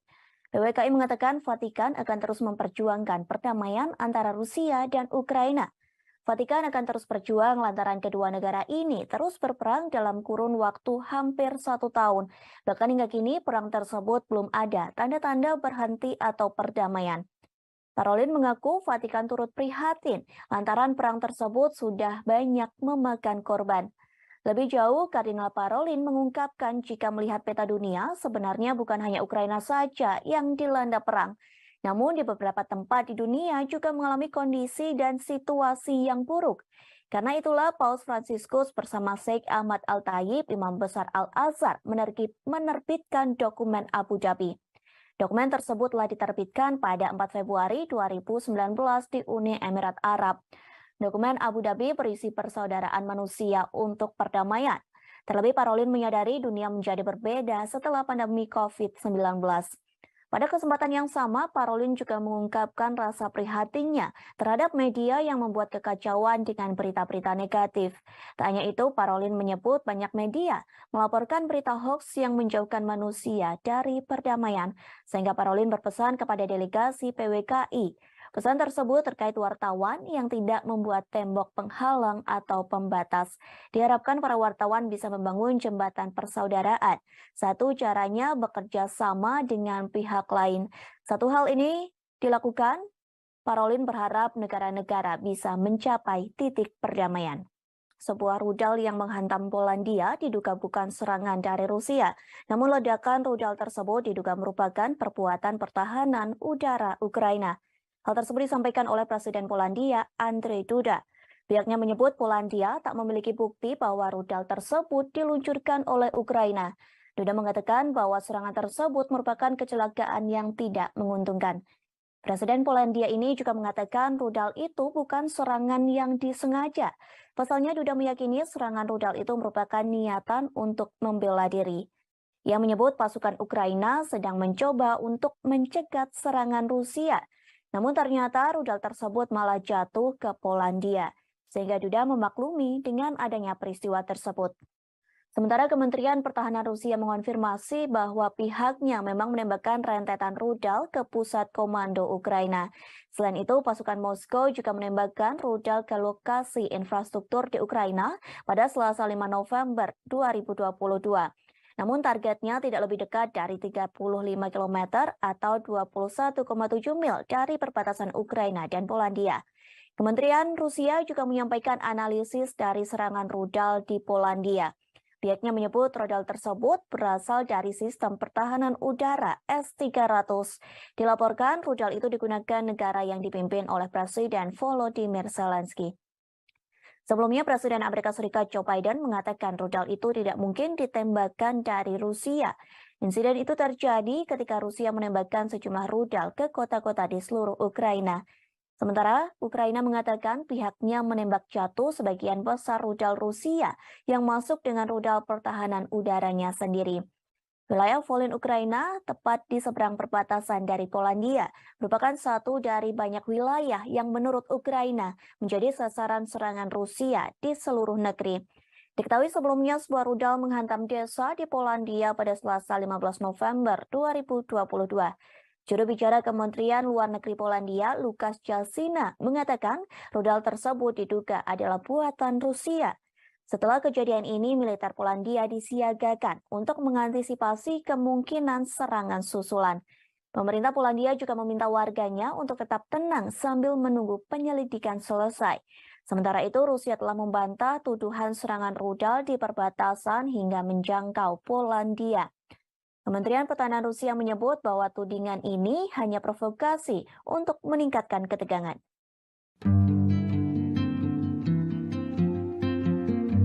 Konferensi tingkat 3 atau KTT G20 nyatanya meninggalkan cerita bagi setiap para pemimpin negara G20, termasuk Presiden Amerika Serikat Joe Biden saat jalan-jalan di hutan bakau Tahura, Bali pada Rabu 16 November. Ia sempat khawatir melihat otot-otot kameramen Rusia yang dianggap mirip senjata. Dikutip dari tribunnews.com, mulanya Presiden Biden tiba-tiba menghampiri seorang kameramen. Saat itu ia sedang berbincang dengan Presiden Jokowi dan Presiden Prancis Emmanuel Macron serta sejumlah pemimpin negara lainnya. Ia lantas berada di depan kameramen Rusia yang dimaksud bernama Yuri Solmov. Kepala negara Amerika Serikat itu mengaku khawatir ketika melihat otot-otot biceps yang menonjol pada tubuh Yuri Solmov. Tubuh atletis Yuri memang langsung menarik perhatian Biden saat itu. Biden langsung menyebut otot Solmov yang dianggap seperti senjata Rusia. Sambil tertawa, ia berharap orang Rusia itu berada pada pihak yang sama dengannya. Pernyataan Biden ini tentu saja disambut tawa delegasi lainnya, termasuk Macron dan Jokowi yang turut tertawa mendengar kelakar Biden. Diketahui Solmov merupakan operator kamera media Rusia.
Setelah Polandia diserang rudal dan menewaskan 2 orang, Presiden Amerika Serikat Joe Biden langsung menggelar pertemuan di sela-sela KTT G20 Rabu 16 November 2022. Pertemuan tersebut untuk pimpinan negara peserta NATO. Dalam rapat itu, Joe Biden mengatakan tak mungkin rudal itu ditembakkan dari Rusia.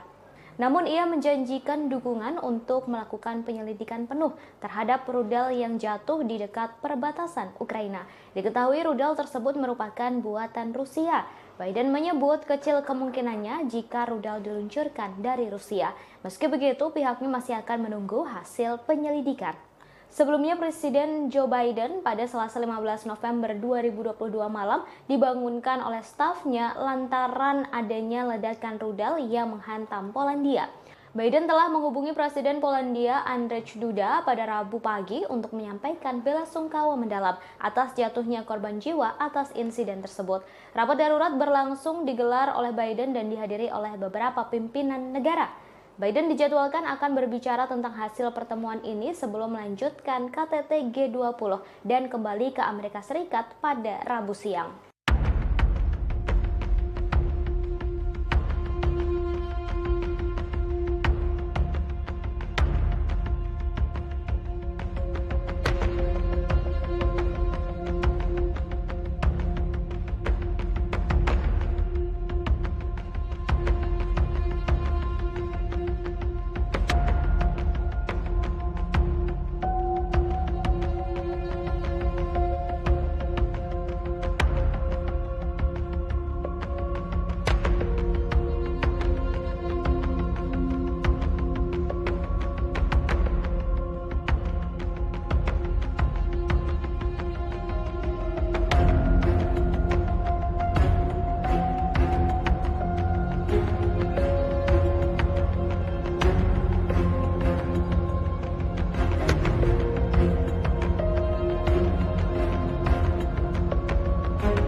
Забруднені мінами і снарядами, які не розірвалися, десятки вугільних. Presiden Ukraina Volodymyr Zelensky hadir secara virtual dalam KTT G20 yang digelar di Bali pada Selasa 15 November hari ini. Zelensky cukup berapi-api kala menyampaikan pidatonya. Ia pun memberi peringatan keras pada Rusia di hadapan Menteri Luar Negeri Rusia Sergei Lavrov hingga Presiden Amerika Serikat Joe Biden. Di depan Menlu Rusia Sergei Lavrov, Zelensky telah bersumpah untuk tidak menyerahkan 1 inci pun wilayah pada Vladimir Putin dalam setiap pembicaraan damai. Tak hanya itu, Zelensky juga memberikan syarat ketat pada Rusia jika mereka ingin melakukan negosiasi dengan Ukraina. Dalam KTT G20, Presiden Ukraina tersebut mengatakan ia siap bernegosiasi apabila Rusia benar-benar tulus untuk berdamai. Sebelumnya, Rusia meminta beberapa wilayah Ukraina jika Zelensky mau duduk bersama dengan Vladimir Putin. Di hadapan sejumlah petinggi negara anggota KTT G20 seperti Presiden Amerika Serikat Joe Biden hingga Presiden China Xi Jinping, Zelensky pun memamerkan sederet kemenangan Ukraina. Dalam keterangannya, Zelensky bahkan menyebut forum G20 menjadi G19. Hal ini sebagai bentuk pengasingan dan kecaman atas invasi Rusia dalam pidatonya. Meski Ukraina bukan anggota G20, Zelensky diketahui diundang untuk berpartisipasi dalam KTT tersebut. Penyebutan G19 ini dilakukan Zelensky untuk mengasingkan Rusia yang dinilai tak pantas menjadi anggota G20 dari 20 negara ekonomi terbesar. Забруднені мінами і снарядами, які не розірвалися, десятки вугільних шахт затоплені, в тому числі і шахта, в якій в 1979 році був здійснений підземний ядерний вибух. Це шахта Юнком в Донецькій області. Вона на окупованій Росією території. Затоплена вже кілька років, саме через окупантів. Лише деокупація нашої території може дати умови, щоб зняти цю загрозу.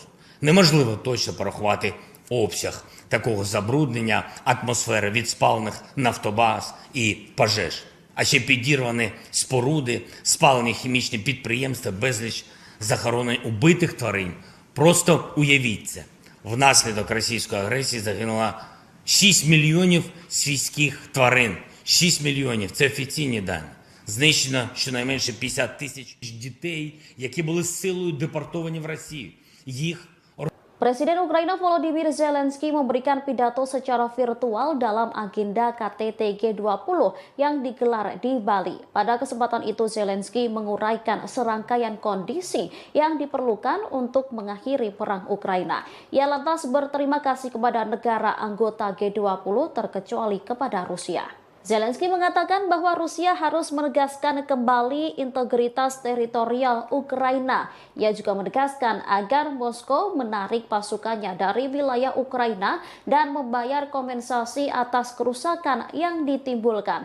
Dalam kesempatan ini, Zelensky menyerukan konferensi internasional. Hal ini dilakukan untuk memperkuat elemen kunci dari arsitektur keamanan pasca perang dan mencegah terulangnya agresi Rusia. Sepanjang pidatonya, Zelensky dengan tegas berterima kasih kepada G19 mengecualikan Rusia.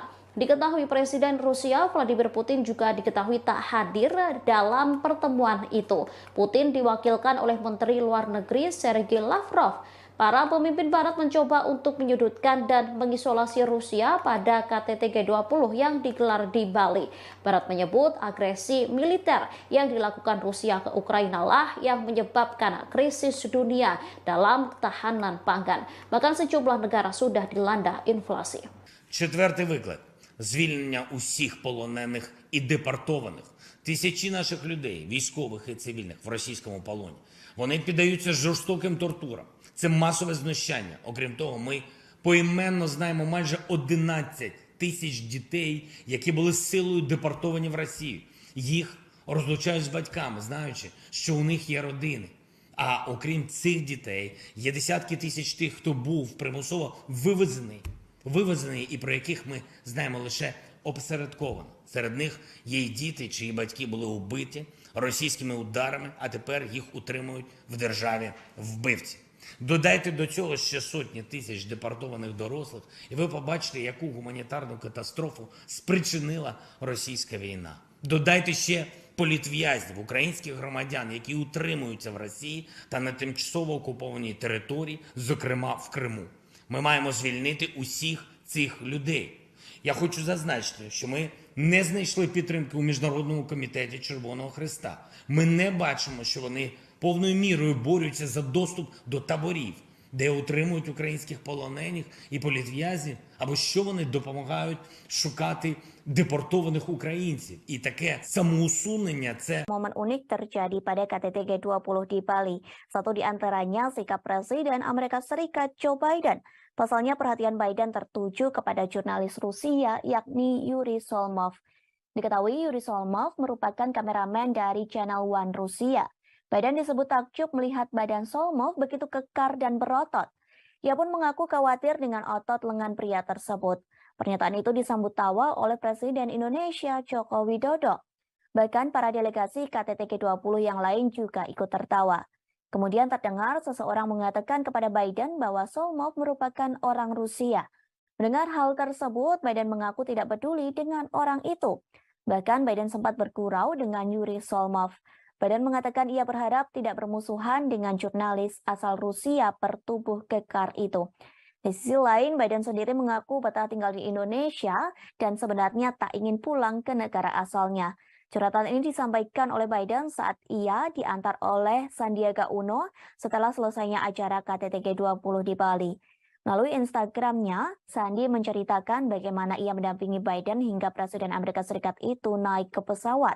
Dalam perjalanan ke pesawat, Biden sempat berbincang dengan Sandi. Biden awalnya mengucapkan selamat dan terima kasih atas KTT G20 di Bali yang begitu meriah. Kemudian Biden mengutarakan bagaimana dirinya begitu nyaman di Bali, bahkan merasa seperti berada di rumah sendiri. Dalam kolom captionnya, Sandi menyatakan bahwa pujian Biden itu termasuk disampaikan kepada para pelaku UMKM.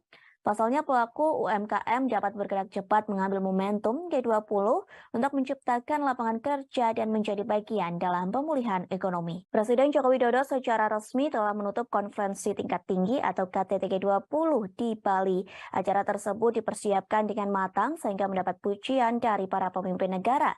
Lantas apa hasil dari KTT G20 di Bali yang telah diselenggarakan selama 2 hari? Para pemimpin negara G20 mengatakan bahwa sebagian besar anggota mengutuk keras perang yang dilancarkan Rusia ke Ukraina. Pasalnya, konflik tersebut menyebabkan penderitaan manusia yang luar biasa. Bahkan invasi ini memperburuk kerapuhan yang ada dalam ekonomi global. Namun dalam draft itu, Rusia dianggap telah menentang pernyataan tersebut. Diketahui para pemimpin negara mengutuk invasi Rusia ke Ukraina dalam sesi pertama KTT. Setelah pengutukan tersebut, Menteri Luar Negeri Rusia Sergei Lavrov langsung meninggalkan Bali. Kemudian, China menggunakan forum KTT G20 untuk mencoba dan memperbaiki beberapa pagar diplomatiknya. Presiden Prancis Emmanuel Macron mengatakan pertemuan dengan Presiden China Xi Jinping. Pertemuan tersebut diadakan pada Selasa 15 November di sela-sela KTT G20. Sementara itu, Xi juga bertemu dengan Perdana Menteri Australia yang baru, yakni Anthony Albanese. Pertemuan itu mengisyaratkan bahwa mereka akan berusaha untuk melewati tahun-tahun ketidaksepakatan. Kedua pemimpin juga menyatakan keinginan mereka untuk bergerak maju dalam beberapa masalah bilateral, mulai dari sektor pertanian, pangan, hingga aeronautika. Macron pun mengaku ingin mengunjungi China pada awal 2023 jika kondisi pandemi virus COVID-19 memungkinkan. Kemudian para pemimpin Eropa telah menggunakan pidato G20 mereka untuk menyerang Rusia. Hal ini terjadi meski Menteri Luar Negeri Sergei Lavrov duduk di ruangan yang sama. Sementara itu, Presiden Ukraina Volodymyr Zelensky memberikan pidato videonya pada KTT. Dalam video tersebut ada poin yang menghina Rusia dengan menyebut mereka sebagai G19. Pasalnya Presiden Rusia Vladimir Putin tidak menghadiri forum profil tingkat tinggi yang diadakan di Bali itu. Lalu Presiden Prancis Emmanuel Macron menggunakan KTT G20 untuk meluncurkan kembali ambisi strategis Prancis di kawasan Asia Pasifik. Ia bertemu dengan tokoh-tokoh regional termasuk Presiden China dan PM India Modi di sela-sela KTT Bali. Namun di antara semua hal yang telah dibahas, fokus resmi KTT terkait stabilitas keuangan, kesehatan, energi berkelanjutan, dan transformasi digital. Diskusi yang dilakukan oleh pemimpin G20 dalam acara KTT di Bali disebut mengalami perdebatan yang alot, terutama saat para pemimpin negara membahas perang yang terjadi antara Rusia dan Ukraina. Bahkan pembahasan tersebut terkait berlangsung hingga tengah malam. Hal ini disampaikan oleh Presiden Jokowi di Media Center G20 Bali International Convention Center atau BICC Nusa Dua Bali pada Rabu 16 November 2022. Ia menerangkan hanya ada satu paragraf yang diperdebatkan. Perdebatan itu ialah penyikapan terhadap perang di Ukraina. Jokowi menerangkan konsensus untuk deklarasi Bali akhirnya tercapai saat tengah malam. Bahkan perdebatan ini melibatkan Menteri Luar Negeri Rusia Sergei Lavrov. Dalam konsensus tersebut, para pemimpin negara G20 sepakat perang berdampak negatif pada ekonomi global. Dampak negatif itu menimbulkan risiko terhadap krisis pangan, krisis energi, dan potensi krisis finansial. Padahal ekonomi global kini masih cenderung rapuh akibat pandemi COVID-19. Selain itu, perang Rusia-Ukraina menyebabkan penderitaan manusia yang luar biasa. Lantas perdamaian hanya terwujud bila dilakukan pemulihan ekonomi global. Kepala pemerintahan menegaskan sejak awal perang harus dihentikan, sehingga dalam deklarasi KTT G20 sebagian besar anggota mengecam keras perang yang masih berkecamuk di Ukraina. Dalam deklarasi itu dari 20 negara anggota hanya Rusia yang menolaknya, sementara China dan India memilih tidak memberikan suara dalam perdebatan soal perang Rusia-Ukraina. Di sisi lain, Jokowi mengakui G20 di Bali menghasilkan beberapa hasil yang konkret. Hasil itu diantaranya terbentuk Pandemic Fund yang sampai hari ini terkumpul 1,5 miliar dolar Amerika Serikat. Kemudian Indonesia memperoleh komitmen dari Just Energy Transition Program sebesar 20 miliar dolar Amerika Serikat. Di samping itu, dihasilkan juga komitmen bersama, yakni setidaknya 30% dari daratan dunia dan 30% lautan dunia dilindungi di tahun 2020. Maaf, maksud kami di tahun 2030. Kepemimpinan Indonesia telah berhasil menghasilkan deklarasi pemimpin G20, G20 Bali Leaders Declaration yang awalnya diragukan oleh banyak pihak. Deklarasi terdiri atas 52 paragraf dan paragraf yang sangat diperdebatkan adalah penyikapan terhadap perang di Ukraina. Diskusi mengenai hal ini berlangsung sangat-sangat alot sekali dan akhirnya para pemimpin G20 menyepakati isi deklarasi,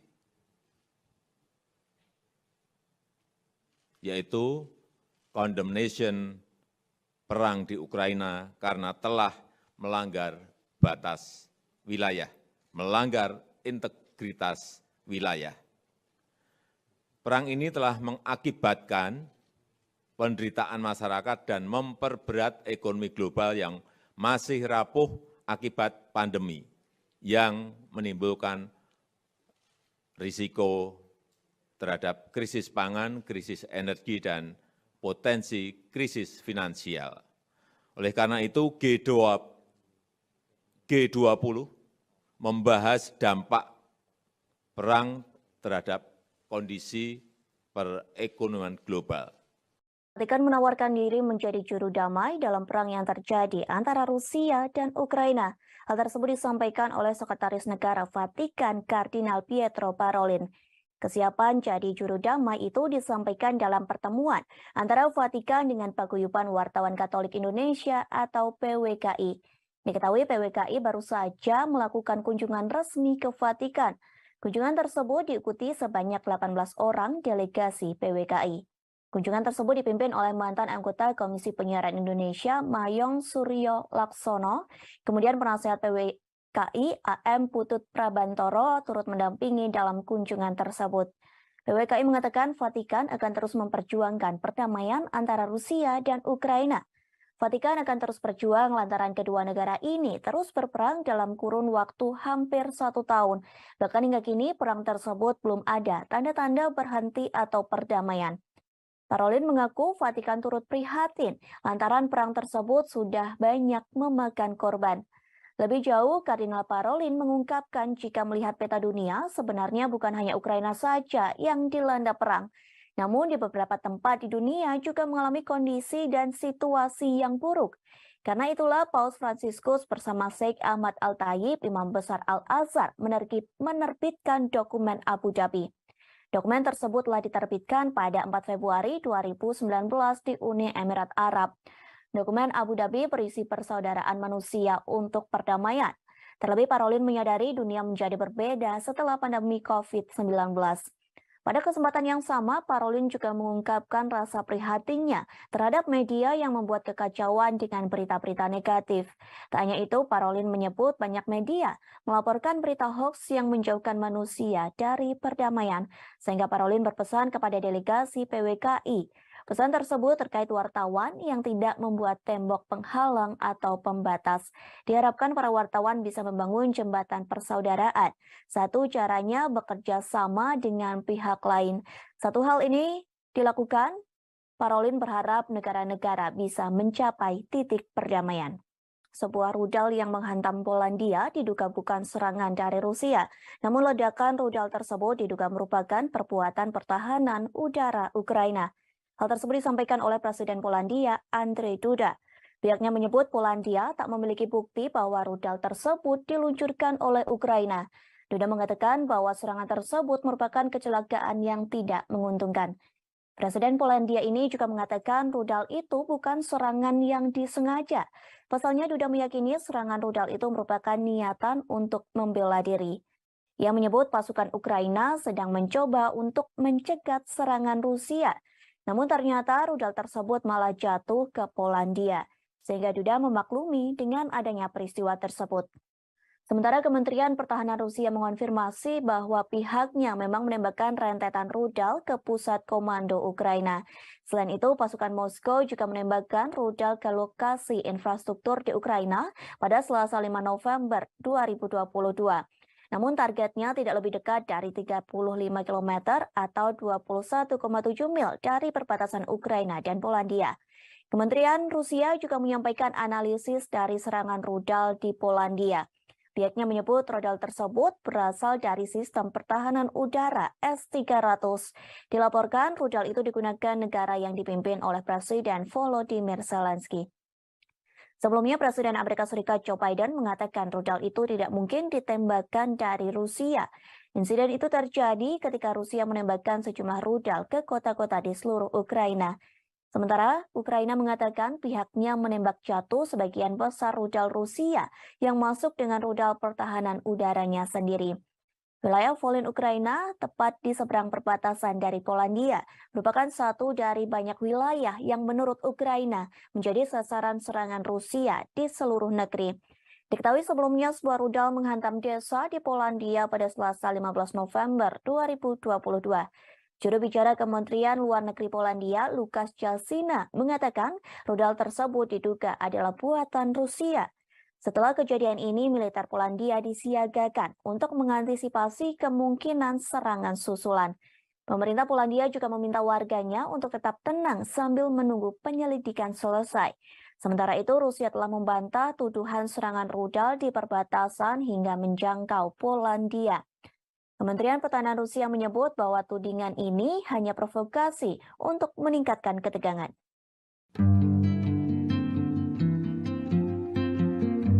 Konferensi tingkat 3 atau KTT G20 nyatanya meninggalkan cerita bagi setiap para pemimpin negara G20, termasuk Presiden Amerika Serikat Joe Biden saat jalan-jalan di hutan bakau Tahura, Bali pada Rabu 16 November. Ia sempat khawatir melihat otot-otot kameramen Rusia yang dianggap mirip senjata. Dikutip dari tribunnews.com, mulanya Presiden Biden tiba-tiba menghampiri seorang kameramen. Saat itu ia sedang berbincang dengan Presiden Jokowi dan Presiden Prancis Emmanuel Macron serta sejumlah pemimpin negara lainnya. Ia lantas berada di depan kameramen Rusia yang dimaksud bernama Yuri Solmov. Kepala negara Amerika Serikat itu mengaku khawatir ketika melihat otot-otot biceps yang menonjol pada tubuh Yuri Solmov. Tubuh atletis Yuri memang langsung menarik perhatian Biden saat itu. Biden langsung menyebut otot Solmov yang dianggap seperti senjata Rusia. Sambil tertawa, ia berharap orang Rusia itu berada pada pihak yang sama dengannya. Pernyataan Biden ini tentu saja disambut tawa delegasi lainnya, termasuk Macron dan Jokowi yang turut tertawa mendengar kelakar Biden. Diketahui Solmov merupakan operator kamera media Rusia.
Setelah Polandia diserang rudal dan menewaskan 2 orang, Presiden Amerika Serikat Joe Biden langsung menggelar pertemuan di sela-sela KTT G20 Rabu 16 November 2022.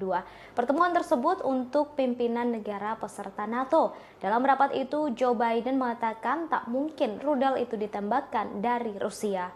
Namun ia menjanjikan dukungan untuk melakukan penyelidikan penuh terhadap rudal yang jatuh di dekat perbatasan Ukraina. Diketahui rudal tersebut merupakan buatan Rusia. Biden menyebut kecil kemungkinannya jika rudal diluncurkan dari Rusia. Meski begitu, pihaknya masih akan menunggu hasil penyelidikan. Sebelumnya, Presiden Joe Biden pada Selasa 15 November 2022 malam dibangunkan oleh stafnya lantaran adanya ledakan rudal yang menghantam Polandia. Biden telah menghubungi Presiden Polandia Andrzej Duda pada Rabu pagi untuk menyampaikan belasungkawa mendalam atas jatuhnya korban jiwa atas insiden tersebut. Rapat darurat berlangsung digelar oleh Biden dan dihadiri oleh beberapa pimpinan negara. Biden dijadwalkan akan berbicara tentang hasil pertemuan ini sebelum melanjutkan KTT G20 dan kembali ke Amerika Serikat pada Rabu siang.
Забруднені мінами і снарядами, які не розірвалися, десятків вугільних. Presiden Ukraina Volodymyr Zelensky hadir secara virtual dalam KTT G20 yang digelar di Bali pada Selasa 15 November hari ini. Zelensky cukup berapi-api kala menyampaikan pidatonya.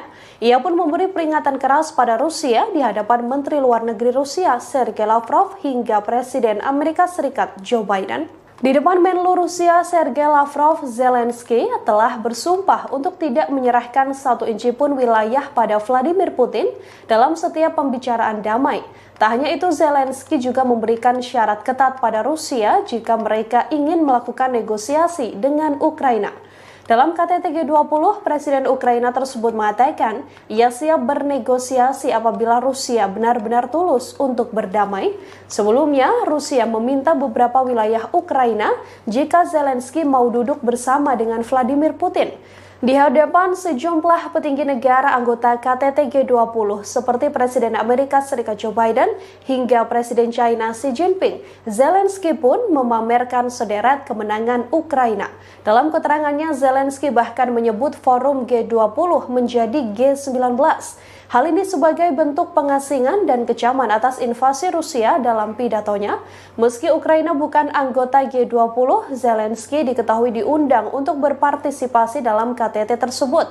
Penyebutan G19 ini dilakukan Zelensky untuk mengasingkan Rusia yang dinilai tak pantas menjadi anggota G20 dari 20 negara ekonomi terbesar. Забруднені мінами і снарядами, які не розірвалися, десятки вугільних шахт затоплені, в тому числі і шахта, в якій в 1979 році був здійснений підземний ядерний вибух. Це шахта Юнком в Донецькій області. Вона на окупованій Росією території, затоплена вже кілька років, саме через окупантів. Лише деокупація нашої території може дати умови, щоб зняти цю загрозу. Неможливо точно порахувати обсяг такого забруднення атмосфери від спалених нафтобаз і пожеж. А ще підірвані споруди, спалені хімічні підприємства, безліч захоронень убитих тварин. Просто уявіть це. Внаслідок російської агресії загинуло 6 мільйонів свійських тварин. 6 мільйонів – це офіційні дані. Знищено щонайменше 50 тисяч дітей, які були силою депортовані в Росію. Їх Presiden Ukraina Volodymyr Zelensky memberikan pidato secara virtual dalam agenda KTT G20 yang digelar di Bali. Pada kesempatan itu Zelensky menguraikan serangkaian kondisi yang diperlukan untuk mengakhiri perang Ukraina. Ia lantas berterima kasih kepada negara anggota G20 terkecuali kepada Rusia. Zelensky mengatakan bahwa Rusia harus menegaskan kembali integritas teritorial Ukraina. Ia juga menegaskan agar Moskow menarik pasukannya dari wilayah Ukraina dan membayar kompensasi atas kerusakan yang ditimbulkan. Dalam kesempatan ini, Zelensky menyerukan konferensi internasional. Hal ini dilakukan untuk memperkuat elemen kunci dari arsitektur keamanan pasca perang dan mencegah terulangnya agresi Rusia. Sepanjang pidatonya, Zelensky dengan tegas berterima kasih kepada G19 mengecualikan Rusia. Diketahui Presiden Rusia Vladimir Putin juga diketahui tak hadir dalam pertemuan itu. Putin diwakilkan oleh Menteri Luar Negeri Sergei Lavrov. Para pemimpin Barat mencoba untuk menyudutkan dan mengisolasi Rusia pada KTT G20 yang digelar di Bali. Barat menyebut agresi militer yang dilakukan Rusia ke Ukraina lah yang menyebabkan krisis dunia dalam ketahanan pangan. Bahkan sejumlah negara sudah dilanda inflasi. Четвертий виклик – звільнення усіх полонених і депортованих. Тисячі наших людей, військових і цивільних, в російському полоні. Вони піддаються жорстоким тортурам. Це масове знущання. Окрім того, ми поіменно знаємо майже 11 тисяч дітей, які були силою депортовані в Росію. Їх розлучають з батьками, знаючи, що у них є родини. А окрім цих дітей, є десятки тисяч тих, хто був примусово вивезений і про яких ми знаємо лише опосередковано. Серед них є й діти, чиї батьки були убиті російськими ударами, а тепер їх утримують в державі вбивці. Додайте до цього ще сотні тисяч депортованих дорослих, і ви побачите, яку гуманітарну катастрофу спричинила російська війна. Додайте ще політв'язнів, українських громадян, які утримуються в Росії та на тимчасово окупованій території, зокрема в Криму. Ми маємо звільнити усіх цих людей. Я хочу зазначити, що ми не знайшли підтримки у Міжнародному комітеті Червоного Хреста. Ми не бачимо, що вони повною мірою борються за доступ до таборів, де утримують українських полонених і політв'язнів, або що вони допомагають шукати депортованих українців. І таке самоусунення – це Momen unik terjadi pada KTT G20 di Bali. Satu di antaranya sikap Presiden Amerika Serikat Joe Biden. Pasalnya perhatian Biden tertuju kepada jurnalis Rusia yakni Yuri Solmov. Diketahui Yuri Solmov merupakan kameramen dari Channel One Rusia. Biden disebut takjub melihat badan Solmov begitu kekar dan berotot. Ia pun mengaku khawatir dengan otot lengan pria tersebut. Pernyataan itu disambut tawa oleh Presiden Indonesia Joko Widodo. Bahkan para delegasi KTT G20 yang lain juga ikut tertawa. Kemudian terdengar seseorang mengatakan kepada Biden bahwa Solmov merupakan orang Rusia. Mendengar hal tersebut, Biden mengaku tidak peduli dengan orang itu. Bahkan Biden sempat bergurau dengan Yuri Solmov. Biden mengatakan ia berharap tidak bermusuhan dengan jurnalis asal Rusia bertubuh kekar itu. Di sisi lain, Biden sendiri mengaku betah tinggal di Indonesia dan sebenarnya tak ingin pulang ke negara asalnya. Curhatan ini disampaikan oleh Biden saat ia diantar oleh Sandiaga Uno setelah selesainya acara KTT G20 di Bali. Melalui Instagramnya, Sandi menceritakan bagaimana ia mendampingi Biden hingga Presiden Amerika Serikat itu naik ke pesawat. Dalam perjalanan ke pesawat, Biden sempat berbincang dengan Sandi. Biden awalnya mengucapkan selamat dan terima kasih atas KTT G20 di Bali yang begitu meriah. Kemudian Biden mengutarakan bagaimana dirinya begitu nyaman di Bali, bahkan merasa seperti berada di rumah sendiri. Dalam kolom captionnya, Sandi menyatakan bahwa pujian Biden itu termasuk disampaikan kepada para pelaku UMKM. Pasalnya pelaku UMKM dapat bergerak cepat mengambil momentum G20 untuk menciptakan lapangan kerja dan menjadi bagian dalam pemulihan ekonomi. Presiden Joko Widodo secara resmi telah menutup konferensi tingkat tinggi atau KTT G20 di Bali. Acara tersebut dipersiapkan dengan matang sehingga mendapat pujian dari para pemimpin negara. Lantas apa hasil dari KTT G20 di Bali yang telah diselenggarakan selama 2 hari? Para pemimpin negara G20 mengatakan bahwa sebagian besar anggota mengutuk keras perang yang dilancarkan Rusia ke Ukraina. Pasalnya, konflik tersebut menyebabkan penderitaan manusia yang luar biasa. Bahkan invasi ini memperburuk kerapuhan yang ada dalam ekonomi global. Namun dalam draft itu, Rusia dianggap telah menentang pernyataan tersebut. Diketahui para pemimpin negara mengutuk invasi Rusia ke Ukraina dalam sesi pertama KTT. Setelah pengutukan tersebut, Menteri Luar Negeri Rusia Sergei Lavrov langsung meninggalkan Bali. Kemudian, China menggunakan forum KTT G20 untuk mencoba dan memperbaiki beberapa pagar diplomatiknya. Presiden Prancis Emmanuel Macron mengatakan pertemuan dengan Presiden China Xi Jinping. Pertemuan tersebut diadakan pada Selasa 15 November di sela-sela KTT G20. Sementara itu, Xi juga bertemu dengan Perdana Menteri Australia yang baru, yakni Anthony Albanese. Pertemuan itu mengisyaratkan bahwa mereka akan berusaha untuk melewati tahun-tahun ketidaksepakatan. Kedua pemimpin juga menyatakan keinginan mereka untuk bergerak maju dalam beberapa masalah bilateral, mulai dari sektor pertanian, pangan, hingga aeronautika. Macron pun mengaku ingin mengunjungi China pada awal 2023 jika kondisi pandemi virus COVID-19 memungkinkan. Kemudian para pemimpin Eropa telah menggunakan pidato G20 mereka untuk menyerang Rusia. Hal ini terjadi meski Menteri Luar Negeri Sergei Lavrov duduk di ruangan yang sama. Sementara itu, Presiden Ukraina Volodymyr Zelensky memberikan pidato videonya pada KTT. Dalam video tersebut ada poin yang menghina Rusia dengan menyebut mereka sebagai G19. Pasalnya Presiden Rusia Vladimir Putin tidak menghadiri forum profil tingkat tinggi yang diadakan di Bali itu. Lalu Presiden Prancis Emmanuel Macron menggunakan KTT G20 untuk meluncurkan kembali ambisi strategis Prancis di kawasan Asia Pasifik. Ia bertemu dengan tokoh-tokoh regional termasuk Presiden China dan PM India Modi di sela-sela KTT Bali. Namun di antara semua hal yang telah dibahas, fokus resmi KTT terkait stabilitas keuangan, kesehatan, energi berkelanjutan, dan transformasi digital. Diskusi yang dilakukan oleh pemimpin G20 dalam acara KTT di Bali disebut mengalami perdebatan yang alot, terutama saat para pemimpin negara membahas perang yang terjadi antara Rusia dan Ukraina. Bahkan pembahasan tersebut terkait berlangsung hingga tengah malam. Hal ini disampaikan oleh Presiden Jokowi di Media Center G20 Bali International Convention Center atau BICC Nusa Dua Bali pada Rabu 16 November 2022. Ia menerangkan hanya ada satu paragraf yang diperdebatkan. Perdebatan itu ialah penyikapan terhadap perang di Ukraina. Jokowi menerangkan konsensus untuk deklarasi Bali akhirnya tercapai saat tengah malam. Bahkan perdebatan ini melibatkan Menteri Luar Negeri Rusia Sergei Lavrov. Dalam konsensus tersebut, para pemimpin negara G20 sepakat perang berdampak negatif pada ekonomi global. Dampak negatif itu menimbulkan risiko terhadap krisis pangan, krisis energi, dan potensi krisis finansial. Padahal ekonomi global kini masih cenderung rapuh akibat pandemi COVID-19. Selain itu, perang Rusia-Ukraina menyebabkan penderitaan manusia yang luar biasa. Lantas perdamaian hanya terwujud bila dilakukan pemulihan ekonomi global.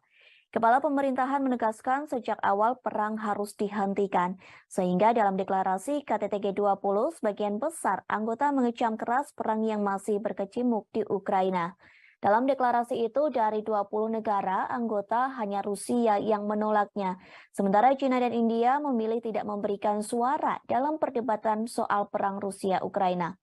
Di sisi lain, Jokowi mengakui G20 di Bali menghasilkan beberapa hasil yang konkret. Hasil itu diantaranya terbentuk Pandemic Fund yang sampai hari ini terkumpul 1,5 miliar dolar Amerika Serikat. Kemudian Indonesia memperoleh komitmen dari Just Energy Transition Program sebesar 20 miliar dolar Amerika Serikat. Di samping itu, dihasilkan juga komitmen bersama, yakni setidaknya 30% dari daratan dunia dan 30% lautan dunia dilindungi di tahun 2020. Maksud kami di tahun 2030. Kepemimpinan Indonesia telah berhasil menghasilkan deklarasi pemimpin G20, G20 Bali Leaders Declaration yang awalnya diragukan oleh banyak pihak.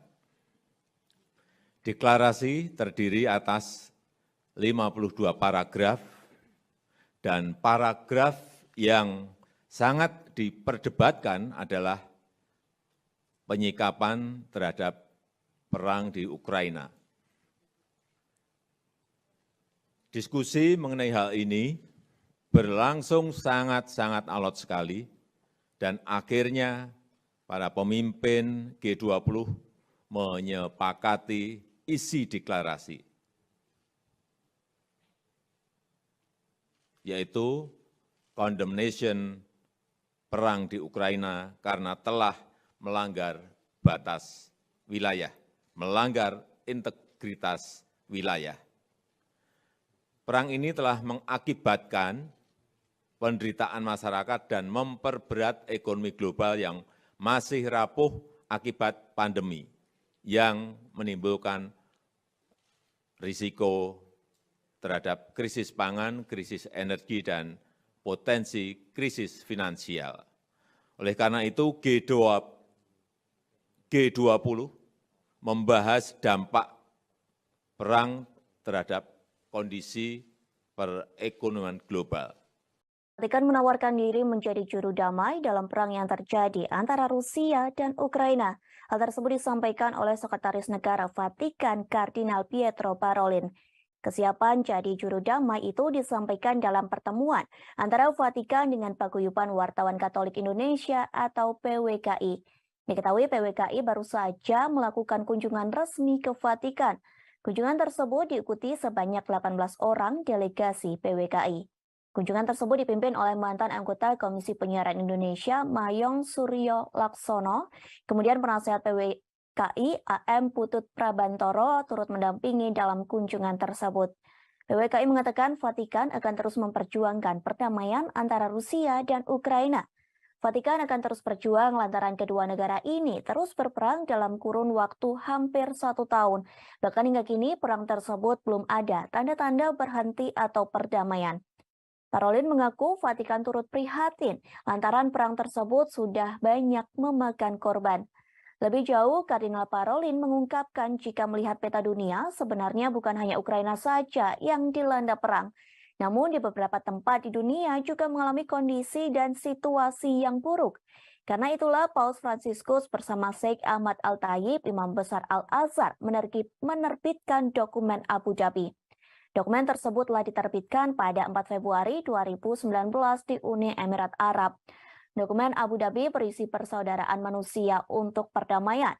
Terlebih Parolin menyadari dunia menjadi berbeda setelah pandemi COVID-19.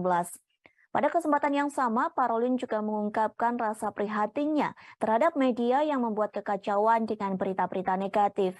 Tak hanya itu, Parolin menyebut banyak media melaporkan berita hoax yang menjauhkan manusia dari perdamaian, sehingga Parolin berpesan kepada delegasi PWKI. Pesan tersebut terkait wartawan yang tidak membuat tembok penghalang atau pembatas. Diharapkan para wartawan bisa membangun jembatan persaudaraan. Satu caranya bekerja sama dengan pihak lain. Satu hal ini dilakukan, Parolin berharap negara-negara bisa mencapai titik perdamaian. Sebuah rudal yang menghantam Polandia diduga bukan serangan dari Rusia. Namun ledakan rudal tersebut diduga merupakan perbuatan pertahanan udara Ukraina. Hal tersebut disampaikan oleh Presiden Polandia, Andrzej Duda. Pihaknya menyebut Polandia tak memiliki bukti bahwa rudal tersebut diluncurkan oleh Ukraina. Duda mengatakan bahwa serangan tersebut merupakan kecelakaan yang tidak menguntungkan. Presiden Polandia ini juga mengatakan rudal itu bukan serangan yang disengaja. Pasalnya Duda meyakini serangan rudal itu merupakan niatan untuk membela diri. Ia menyebut pasukan Ukraina sedang mencoba untuk mencegat serangan Rusia. Namun ternyata rudal tersebut malah jatuh ke Polandia, sehingga Duda memaklumi dengan adanya peristiwa tersebut. Sementara Kementerian Pertahanan Rusia mengonfirmasi bahwa pihaknya memang menembakkan rentetan rudal ke pusat komando Ukraina. Selain itu, pasukan Moskow juga menembakkan rudal ke lokasi infrastruktur di Ukraina pada Selasa 5 November 2022. Namun targetnya tidak lebih dekat dari 35 km atau 21,7 mil dari perbatasan Ukraina dan Polandia. Kementerian Rusia juga menyampaikan analisis dari serangan rudal di Polandia.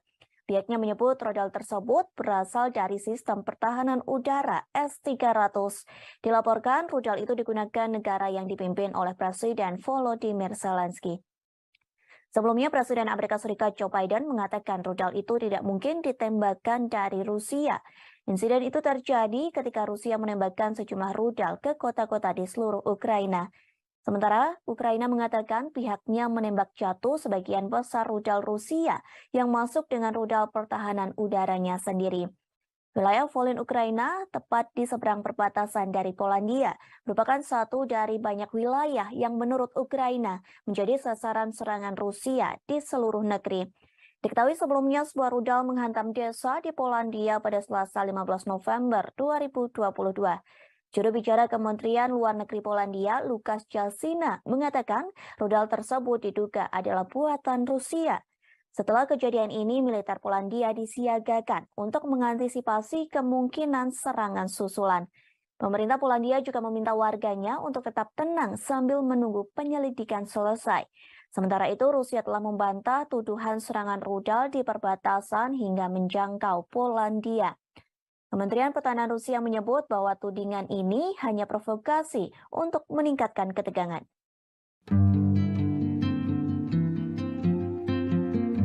Konferensi tingkat 3 atau KTT G20 nyatanya meninggalkan cerita bagi setiap para pemimpin negara G20, termasuk Presiden Amerika Serikat Joe Biden saat jalan-jalan di hutan bakau Tahura, Bali pada Rabu 16 November. Ia sempat khawatir melihat otot-otot kameramen Rusia yang dianggap mirip senjata. Dikutip dari tribunnews.com, mulanya Presiden Biden tiba-tiba menghampiri seorang kameramen. Saat itu ia sedang berbincang dengan Presiden Jokowi dan Presiden Prancis Emmanuel Macron serta sejumlah pemimpin negara lainnya. Ia lantas berada di depan kameramen Rusia yang dimaksud bernama Yuri Solmov. Kepala negara Amerika Serikat itu mengaku khawatir ketika melihat otot-otot biceps yang menonjol pada tubuh Yuri Solmov. Tubuh atletis Yuri memang langsung menarik perhatian Biden saat itu. Biden langsung menyebut otot Solmov yang dianggap seperti senjata Rusia. Sambil tertawa, ia berharap orang Rusia itu berada pada pihak yang sama dengannya. Pernyataan Biden ini tentu saja disambut tawa delegasi lainnya, termasuk Macron dan Jokowi yang turut tertawa mendengar kelakar Biden. Diketahui Solmov merupakan operator kamera media Rusia.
Setelah Polandia diserang rudal dan menewaskan 2 orang, Presiden Amerika Serikat Joe Biden langsung menggelar pertemuan di sela-sela KTT G20 Rabu 16 November 2022. Pertemuan tersebut untuk pimpinan negara peserta NATO. Dalam rapat itu, Joe Biden mengatakan tak mungkin rudal itu ditembakkan dari Rusia.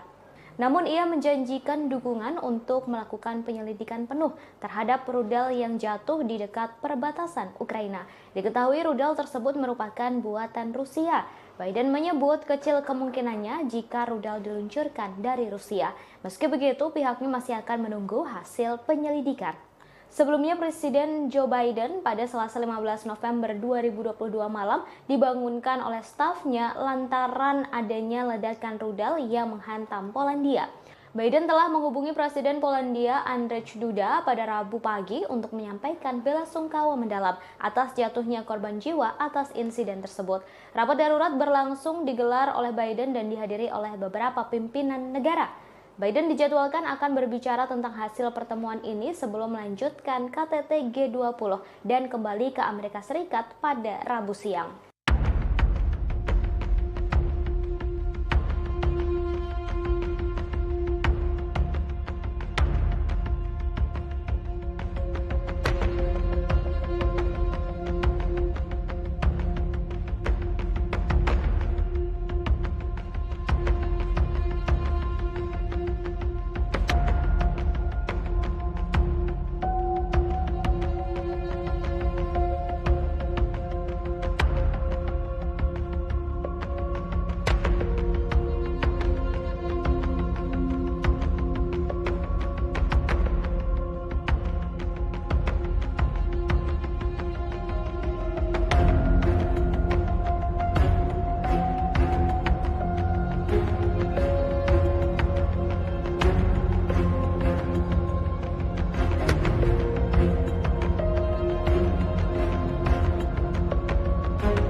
Забруднені мінами і снарядами, які не розірвалися, десятки вугільних. Presiden Ukraina Volodymyr Zelensky hadir secara virtual dalam KTT G20 yang digelar di Bali pada Selasa 15 November hari ini.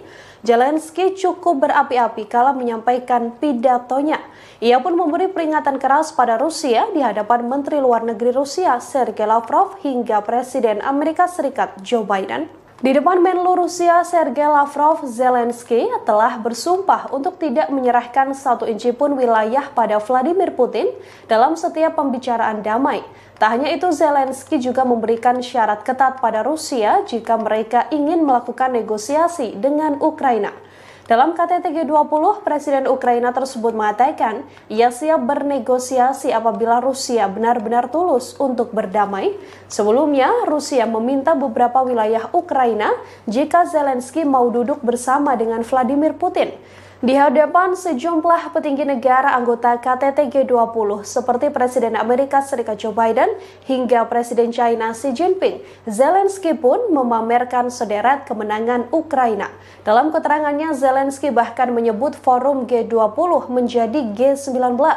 Hal ini sebagai bentuk pengasingan dan kecaman atas invasi Rusia dalam pidatonya. Meski Ukraina bukan anggota G20, Zelensky diketahui diundang untuk berpartisipasi dalam KTT tersebut. Penyebutan G19 ini dilakukan Zelensky untuk mengasingkan Rusia yang dinilai tak pantas menjadi anggota G20 dari 20 negara ekonomi terbesar. Забруднені мінами і снарядами, які не розірвалися, десятки вугільних шахт затоплені, в тому числі і шахта, в якій в 1979 році був здійснений підземний ядерний вибух. Це шахта Юнком в Донецькій області. Вона на окупованій Росією території. Затоплена вже кілька років, саме через окупантів. Лише деокупація нашої території може дати умови, щоб зняти цю загрозу. Неможливо точно порахувати обсяг такого забруднення атмосфери від спалених нафтобаз і пожеж. А ще підірвані споруди, спалені хімічні підприємства, безліч захоронень убитих тварин. Просто уявіть це. Внаслідок російської агресії загинуло 6 мільйонів свійських тварин. 6 мільйонів – це офіційні дані. Знищено щонайменше 50 тисяч дітей, які були силою депортовані в Росію. Їх Presiden Ukraina Volodymyr Zelensky memberikan pidato secara virtual dalam agenda KTT G20 yang digelar di Bali. Pada kesempatan itu Zelensky menguraikan serangkaian kondisi yang diperlukan untuk mengakhiri perang Ukraina. Ia lantas berterima kasih kepada negara anggota G20 terkecuali kepada Rusia. Zelensky mengatakan bahwa Rusia harus menegaskan kembali integritas teritorial Ukraina.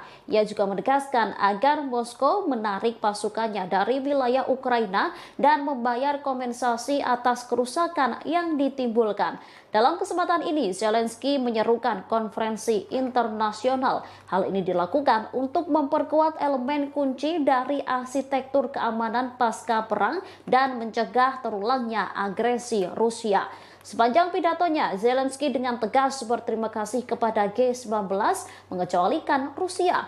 Diketahui Presiden Rusia Vladimir Putin juga diketahui tak hadir dalam pertemuan itu. Putin diwakilkan oleh Menteri Luar Negeri Sergei Lavrov. Para pemimpin Barat mencoba untuk menyudutkan dan mengisolasi Rusia pada KTT G20 yang digelar di Bali. Barat menyebut agresi militer yang dilakukan Rusia ke Ukraina lah yang menyebabkan krisis dunia dalam ketahanan pangan. Bahkan sejumlah negara sudah dilanda inflasi. Четвертий виклик – звільнення усіх полонених і депортованих. Тисячі наших людей, військових і цивільних, в російському полоні. Вони піддаються жорстоким тортурам. Це масове знущання. Окрім того, ми поіменно знаємо майже 11 тисяч дітей, які були силою депортовані в Росію. Їх розлучають з батьками, знаючи, що у них є родини. А окрім цих дітей, є десятки тисяч тих, хто був примусово вивезений і про яких ми знаємо лише опосередковано. Серед них є й діти, чиї батьки були убиті російськими ударами, а тепер їх утримують в державі вбивці. Додайте до цього ще сотні тисяч депортованих дорослих, і ви побачите, яку гуманітарну катастрофу спричинила російська війна. Додайте ще політв'язнів, українських громадян, які утримуються в Росії та на тимчасово окупованій території, зокрема в Криму. Ми маємо звільнити усіх цих людей. Я хочу зазначити, що ми не знайшли підтримки у Міжнародному комітеті Червоного Хреста. Ми не бачимо, що вони повною мірою борються за доступ до таборів, де утримують українських полонених і політв'язнів, або що вони допомагають шукати депортованих українців. І таке самоусунення – це Momen unik terjadi pada KTT G20 di Bali. Satu di antaranya sikap Presiden Amerika Serikat Joe Biden. Pasalnya perhatian Biden tertuju kepada jurnalis Rusia yakni Yuri Solmov. Diketahui Yuri Solmov merupakan kameramen dari Channel One Rusia. Biden disebut takjub melihat Biden peduli dengan orang itu. Bahkan Biden sempat bergurau dengan Yuri Solmov. Biden mengatakan ia berharap tidak bermusuhan dengan jurnalis asal Rusia bertubuh kekar itu. Di sisi lain, Biden sendiri mengaku betah tinggal di Indonesia dan sebenarnya tak ingin pulang ke negara asalnya. Curhatan ini disampaikan oleh Biden saat ia diantar oleh Sandiaga Uno setelah selesainya acara KTT G20 di Bali. Melalui Instagramnya, Sandi menceritakan bagaimana ia mendampingi Biden hingga Presiden Amerika Serikat itu naik ke pesawat. Dalam perjalanan ke pesawat, Biden sempat berbincang dengan Sandi. Biden awalnya mengucapkan selamat dan terima kasih atas KTT G20 di Bali yang begitu meriah. Kemudian Biden mengutarakan bagaimana dirinya begitu nyaman di Bali, bahkan merasa seperti berada di rumah sendiri. Dalam kolom captionnya, Sandi menyatakan bahwa pujian Biden itu termasuk disampaikan kepada para pelaku UMKM. Pasalnya pelaku UMKM dapat bergerak cepat mengambil momentum G20 untuk menciptakan lapangan kerja dan menjadi bagian dalam pemulihan ekonomi. Presiden Joko Widodo secara resmi telah menutup konferensi tingkat tinggi atau KTT G20 di Bali. Acara tersebut dipersiapkan dengan matang sehingga mendapat pujian dari para pemimpin negara. Lantas apa hasil dari KTT G20 di Bali yang telah diselenggarakan selama 2 hari? Para pemimpin negara G20 mengatakan bahwa sebagian besar anggota mengutuk keras perang yang dilancarkan Rusia ke Ukraina. Pasalnya, konflik tersebut menyebabkan penderitaan manusia yang luar biasa. Bahkan invasi ini memperburuk kerapuhan yang ada dalam ekonomi global. Namun dalam draft itu, Rusia dianggap telah menentang pernyataan tersebut. Diketahui para pemimpin negara mengutuk invasi Rusia ke Ukraina dalam sesi pertama KTT. Setelah pengutukan tersebut, Menteri Luar Negeri Rusia Sergei Lavrov langsung meninggalkan Bali. Kemudian, China menggunakan forum KTT G20 untuk mencoba dan memperbaiki beberapa pagar diplomatiknya. Presiden Prancis Emmanuel Macron mengatakan pertemuan dengan Presiden China Xi Jinping. Pertemuan tersebut diadakan pada Selasa 15 November di sela-sela KTT G20. Sementara itu, Xi juga bertemu dengan Perdana Menteri Australia yang baru, yakni Anthony Albanese. Pertemuan itu mengisyaratkan bahwa mereka akan berusaha untuk melewati tahun-tahun ketidaksepakatan. Kedua pemimpin juga menyatakan keinginan mereka untuk bergerak maju dalam beberapa masalah bilateral, mulai dari sektor pertanian, pangan, hingga aeronautika. Macron pun mengaku ingin mengunjungi China pada awal 2023 jika kondisi pandemi virus COVID-19 memungkinkan. Kemudian para pemimpin Eropa telah menggunakan pidato G20 mereka untuk menyerang Rusia. Hal ini terjadi meski Menteri Luar Negeri Sergei Lavrov duduk di ruangan yang sama. Sementara itu, Presiden Ukraina Volodymyr Zelensky memberikan pidato videonya pada KTT. Dalam video tersebut ada poin yang menghina Rusia dengan menyebut mereka sebagai G19. Pasalnya Presiden Rusia Vladimir Putin tidak menghadiri forum profil tingkat tinggi yang diadakan di Bali itu. Lalu Presiden Prancis Emmanuel Macron menggunakan KTT G20 untuk meluncurkan kembali ambisi strategis Prancis di kawasan Asia Pasifik. Ia bertemu dengan tokoh-tokoh regional termasuk Presiden China dan PM India Modi di sela-sela KTT Bali. Namun di antara semua hal yang telah dibahas, fokus resmi KTT terkait stabilitas keuangan, kesehatan, energi berkelanjutan, dan transformasi digital.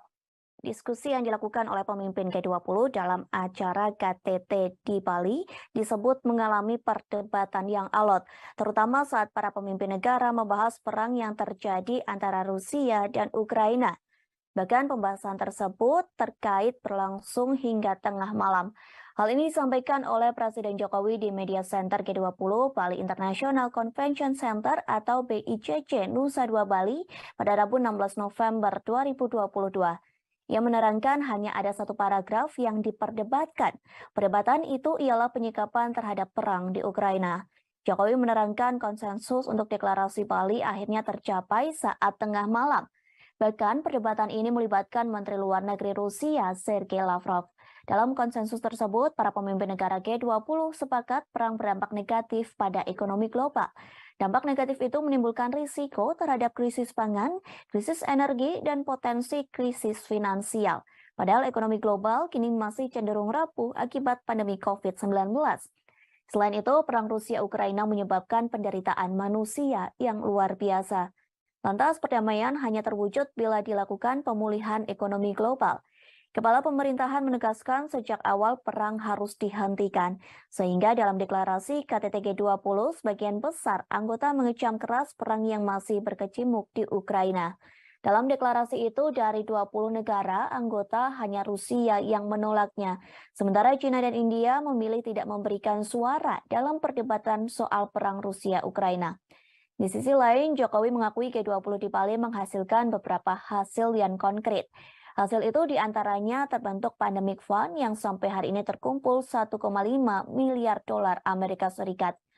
Kemudian Indonesia memperoleh komitmen dari Just Energy Transition Program sebesar 20 miliar dolar Amerika Serikat. Di samping itu dihasilkan juga komitmen bersama, yakni setidaknya 30% dari daratan dunia dan 30% lautan dunia dilindungi di tahun 2020. Maksud kami di tahun 2030. Kepemimpinan Indonesia telah berhasil menghasilkan deklarasi pemimpin G20, G20 Bali Leaders Declaration yang awalnya diragukan oleh banyak pihak. Deklarasi terdiri atas 52 paragraf dan paragraf yang sangat diperdebatkan adalah penyikapan terhadap perang di Ukraina. Diskusi mengenai hal ini berlangsung sangat-sangat alot sekali dan akhirnya para pemimpin G20 menyepakati isi deklarasi, yaitu condemnation perang di Ukraina karena telah melanggar batas wilayah, melanggar integritas wilayah.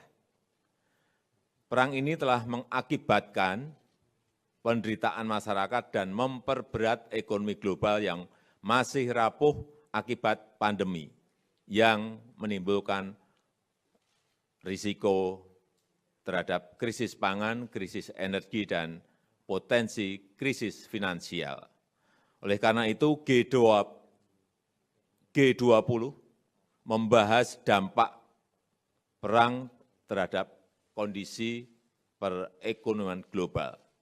Vatikan menawarkan diri menjadi juru damai dalam perang yang terjadi antara Rusia dan Ukraina. Hal tersebut disampaikan oleh Sekretaris Negara Vatikan Kardinal Pietro Parolin. Kesiapan jadi juru damai itu disampaikan dalam pertemuan antara Vatikan dengan Paguyuban Wartawan Katolik Indonesia atau PWKI. Diketahui PWKI baru saja melakukan kunjungan resmi ke Vatikan. Kunjungan tersebut diikuti sebanyak 18 orang delegasi PWKI. Kunjungan tersebut dipimpin oleh mantan anggota Komisi Penyiaran Indonesia, Mayong Suryo Laksono. Kemudian penasihat PWKI, AM Putut Prabantoro, turut mendampingi dalam kunjungan tersebut. PWKI mengatakan Vatikan akan terus memperjuangkan perdamaian antara Rusia dan Ukraina. Vatikan akan terus berjuang lantaran kedua negara ini terus berperang dalam kurun waktu hampir 1 tahun. Bahkan hingga kini perang tersebut belum ada tanda-tanda berhenti atau perdamaian. Parolin mengaku Vatikan turut prihatin lantaran perang tersebut sudah banyak memakan korban. Lebih jauh, Kardinal Parolin mengungkapkan jika melihat peta dunia, sebenarnya bukan hanya Ukraina saja yang dilanda perang. Namun di beberapa tempat di dunia juga mengalami kondisi dan situasi yang buruk. Karena itulah Paus Fransiskus bersama Sheikh Ahmad Al-Tayib, Imam Besar Al-Azhar, menerbitkan dokumen Abu Dhabi. Dokumen tersebut telah diterbitkan pada 4 Februari 2019 di Uni Emirat Arab. Dokumen Abu Dhabi berisi persaudaraan manusia untuk perdamaian. Terlebih Parolin menyadari dunia menjadi berbeda setelah pandemi COVID-19. Pada kesempatan yang sama, Parolin juga mengungkapkan rasa prihatinnya terhadap media yang membuat kekacauan dengan berita-berita negatif. Tak hanya itu, Parolin menyebut banyak media melaporkan berita hoax yang menjauhkan manusia dari perdamaian, sehingga Parolin berpesan kepada delegasi PWKI. Pesan tersebut terkait wartawan yang tidak membuat tembok penghalang atau pembatas. Diharapkan para wartawan bisa membangun jembatan persaudaraan. Satu caranya bekerja sama dengan pihak lain. Satu hal ini dilakukan, Parolin berharap negara-negara bisa mencapai titik perdamaian. Sebuah rudal yang menghantam Polandia diduga bukan serangan dari Rusia. Namun ledakan rudal tersebut diduga merupakan perbuatan pertahanan udara Ukraina. Hal tersebut disampaikan oleh Presiden Polandia, Andrzej Duda. Pihaknya menyebut Polandia tak memiliki bukti bahwa rudal tersebut diluncurkan oleh Ukraina. Duda mengatakan bahwa serangan tersebut merupakan kecelakaan yang tidak menguntungkan. Presiden Polandia ini juga mengatakan rudal itu bukan serangan yang disengaja. Pasalnya Duda meyakini serangan rudal itu merupakan niatan untuk membela diri. Ia menyebut pasukan Ukraina sedang mencoba untuk mencegat serangan Rusia. Namun ternyata rudal tersebut malah jatuh ke Polandia, sehingga Duda memaklumi dengan adanya peristiwa tersebut. Sementara Kementerian Pertahanan Rusia mengonfirmasi bahwa pihaknya memang menembakkan rentetan rudal ke pusat komando Ukraina.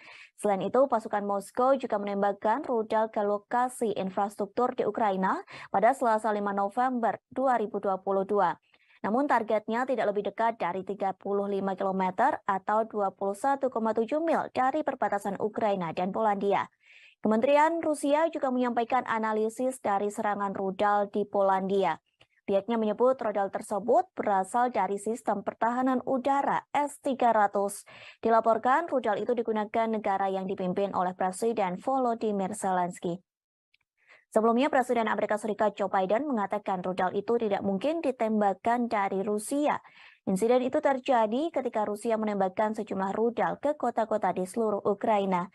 Sementara Ukraina mengatakan pihaknya menembak jatuh sebagian besar rudal Rusia yang masuk dengan rudal pertahanan udaranya sendiri. Wilayah Volyn Ukraina, tepat di seberang perbatasan dari Polandia, merupakan satu dari banyak wilayah yang menurut Ukraina menjadi sasaran serangan Rusia di seluruh negeri. Diketahui sebelumnya sebuah rudal menghantam desa di Polandia pada Selasa 15 November 2022. Juru bicara Kementerian Luar Negeri Polandia, Lukasz Jalsina, mengatakan rudal tersebut diduga adalah buatan Rusia. Setelah kejadian ini, militer Polandia disiagakan untuk mengantisipasi kemungkinan serangan susulan. Pemerintah Polandia juga meminta warganya untuk tetap tenang sambil menunggu penyelidikan selesai.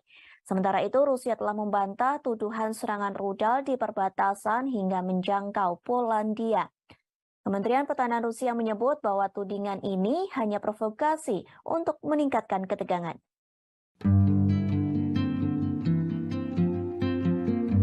Konferensi tingkat 3 atau KTT G20 nyatanya meninggalkan cerita bagi setiap para pemimpin negara G20, termasuk Presiden Amerika Serikat Joe Biden saat jalan-jalan di hutan bakau Tahura, Bali pada Rabu 16 November. Ia sempat khawatir melihat otot-otot kameramen Rusia yang dianggap mirip senjata. Dikutip dari tribunnews.com, mulanya Presiden Biden tiba-tiba menghampiri seorang kameramen. Saat itu ia sedang berbincang dengan Presiden Jokowi dan Presiden Prancis Emmanuel Macron serta sejumlah pemimpin negara lainnya. Ia lantas berada di depan kameramen Rusia yang dimaksud bernama Yuri Solmov. Kepala negara Amerika Serikat itu mengaku khawatir ketika melihat otot-otot biceps yang menonjol pada tubuh Yuri Solmov. Tubuh atletis Yuri memang langsung menarik perhatian Biden saat itu. Biden langsung menyebut otot Solmov yang dianggap seperti senjata Rusia. Sambil tertawa, ia berharap orang Rusia itu berada pada pihak yang sama dengannya. Pernyataan Biden ini tentu saja disambut tawa delegasi lainnya, termasuk Macron dan Jokowi yang turut tertawa mendengar kelakar Biden. Diketahui Solmov merupakan operator kamera media Rusia.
Setelah Polandia diserang rudal dan menewaskan 2 orang, Presiden Amerika Serikat Joe Biden langsung menggelar pertemuan di sela-sela KTT G20 Rabu 16 November 2022. Pertemuan tersebut untuk pimpinan negara peserta NATO. Dalam rapat itu, Joe Biden mengatakan tak mungkin rudal itu ditembakkan dari Rusia. Namun ia menjanjikan dukungan untuk melakukan penyelidikan penuh terhadap rudal yang jatuh di dekat perbatasan Ukraina. Diketahui rudal tersebut merupakan buatan Rusia. Biden menyebut kecil kemungkinannya jika rudal diluncurkan dari Rusia. Meski begitu, pihaknya masih akan menunggu hasil penyelidikan. Sebelumnya, Presiden Joe Biden pada Selasa 15 November 2022 malam dibangunkan oleh stafnya lantaran adanya ledakan rudal yang menghantam Polandia. Biden telah menghubungi Presiden Polandia Andrzej Duda pada Rabu pagi untuk menyampaikan belasungkawa mendalam atas jatuhnya korban jiwa atas insiden tersebut. Rapat darurat berlangsung digelar oleh Biden dan dihadiri oleh beberapa pimpinan negara. Biden dijadwalkan akan berbicara tentang hasil pertemuan ini sebelum melanjutkan KTT G20 dan kembali ke Amerika Serikat pada Rabu siang.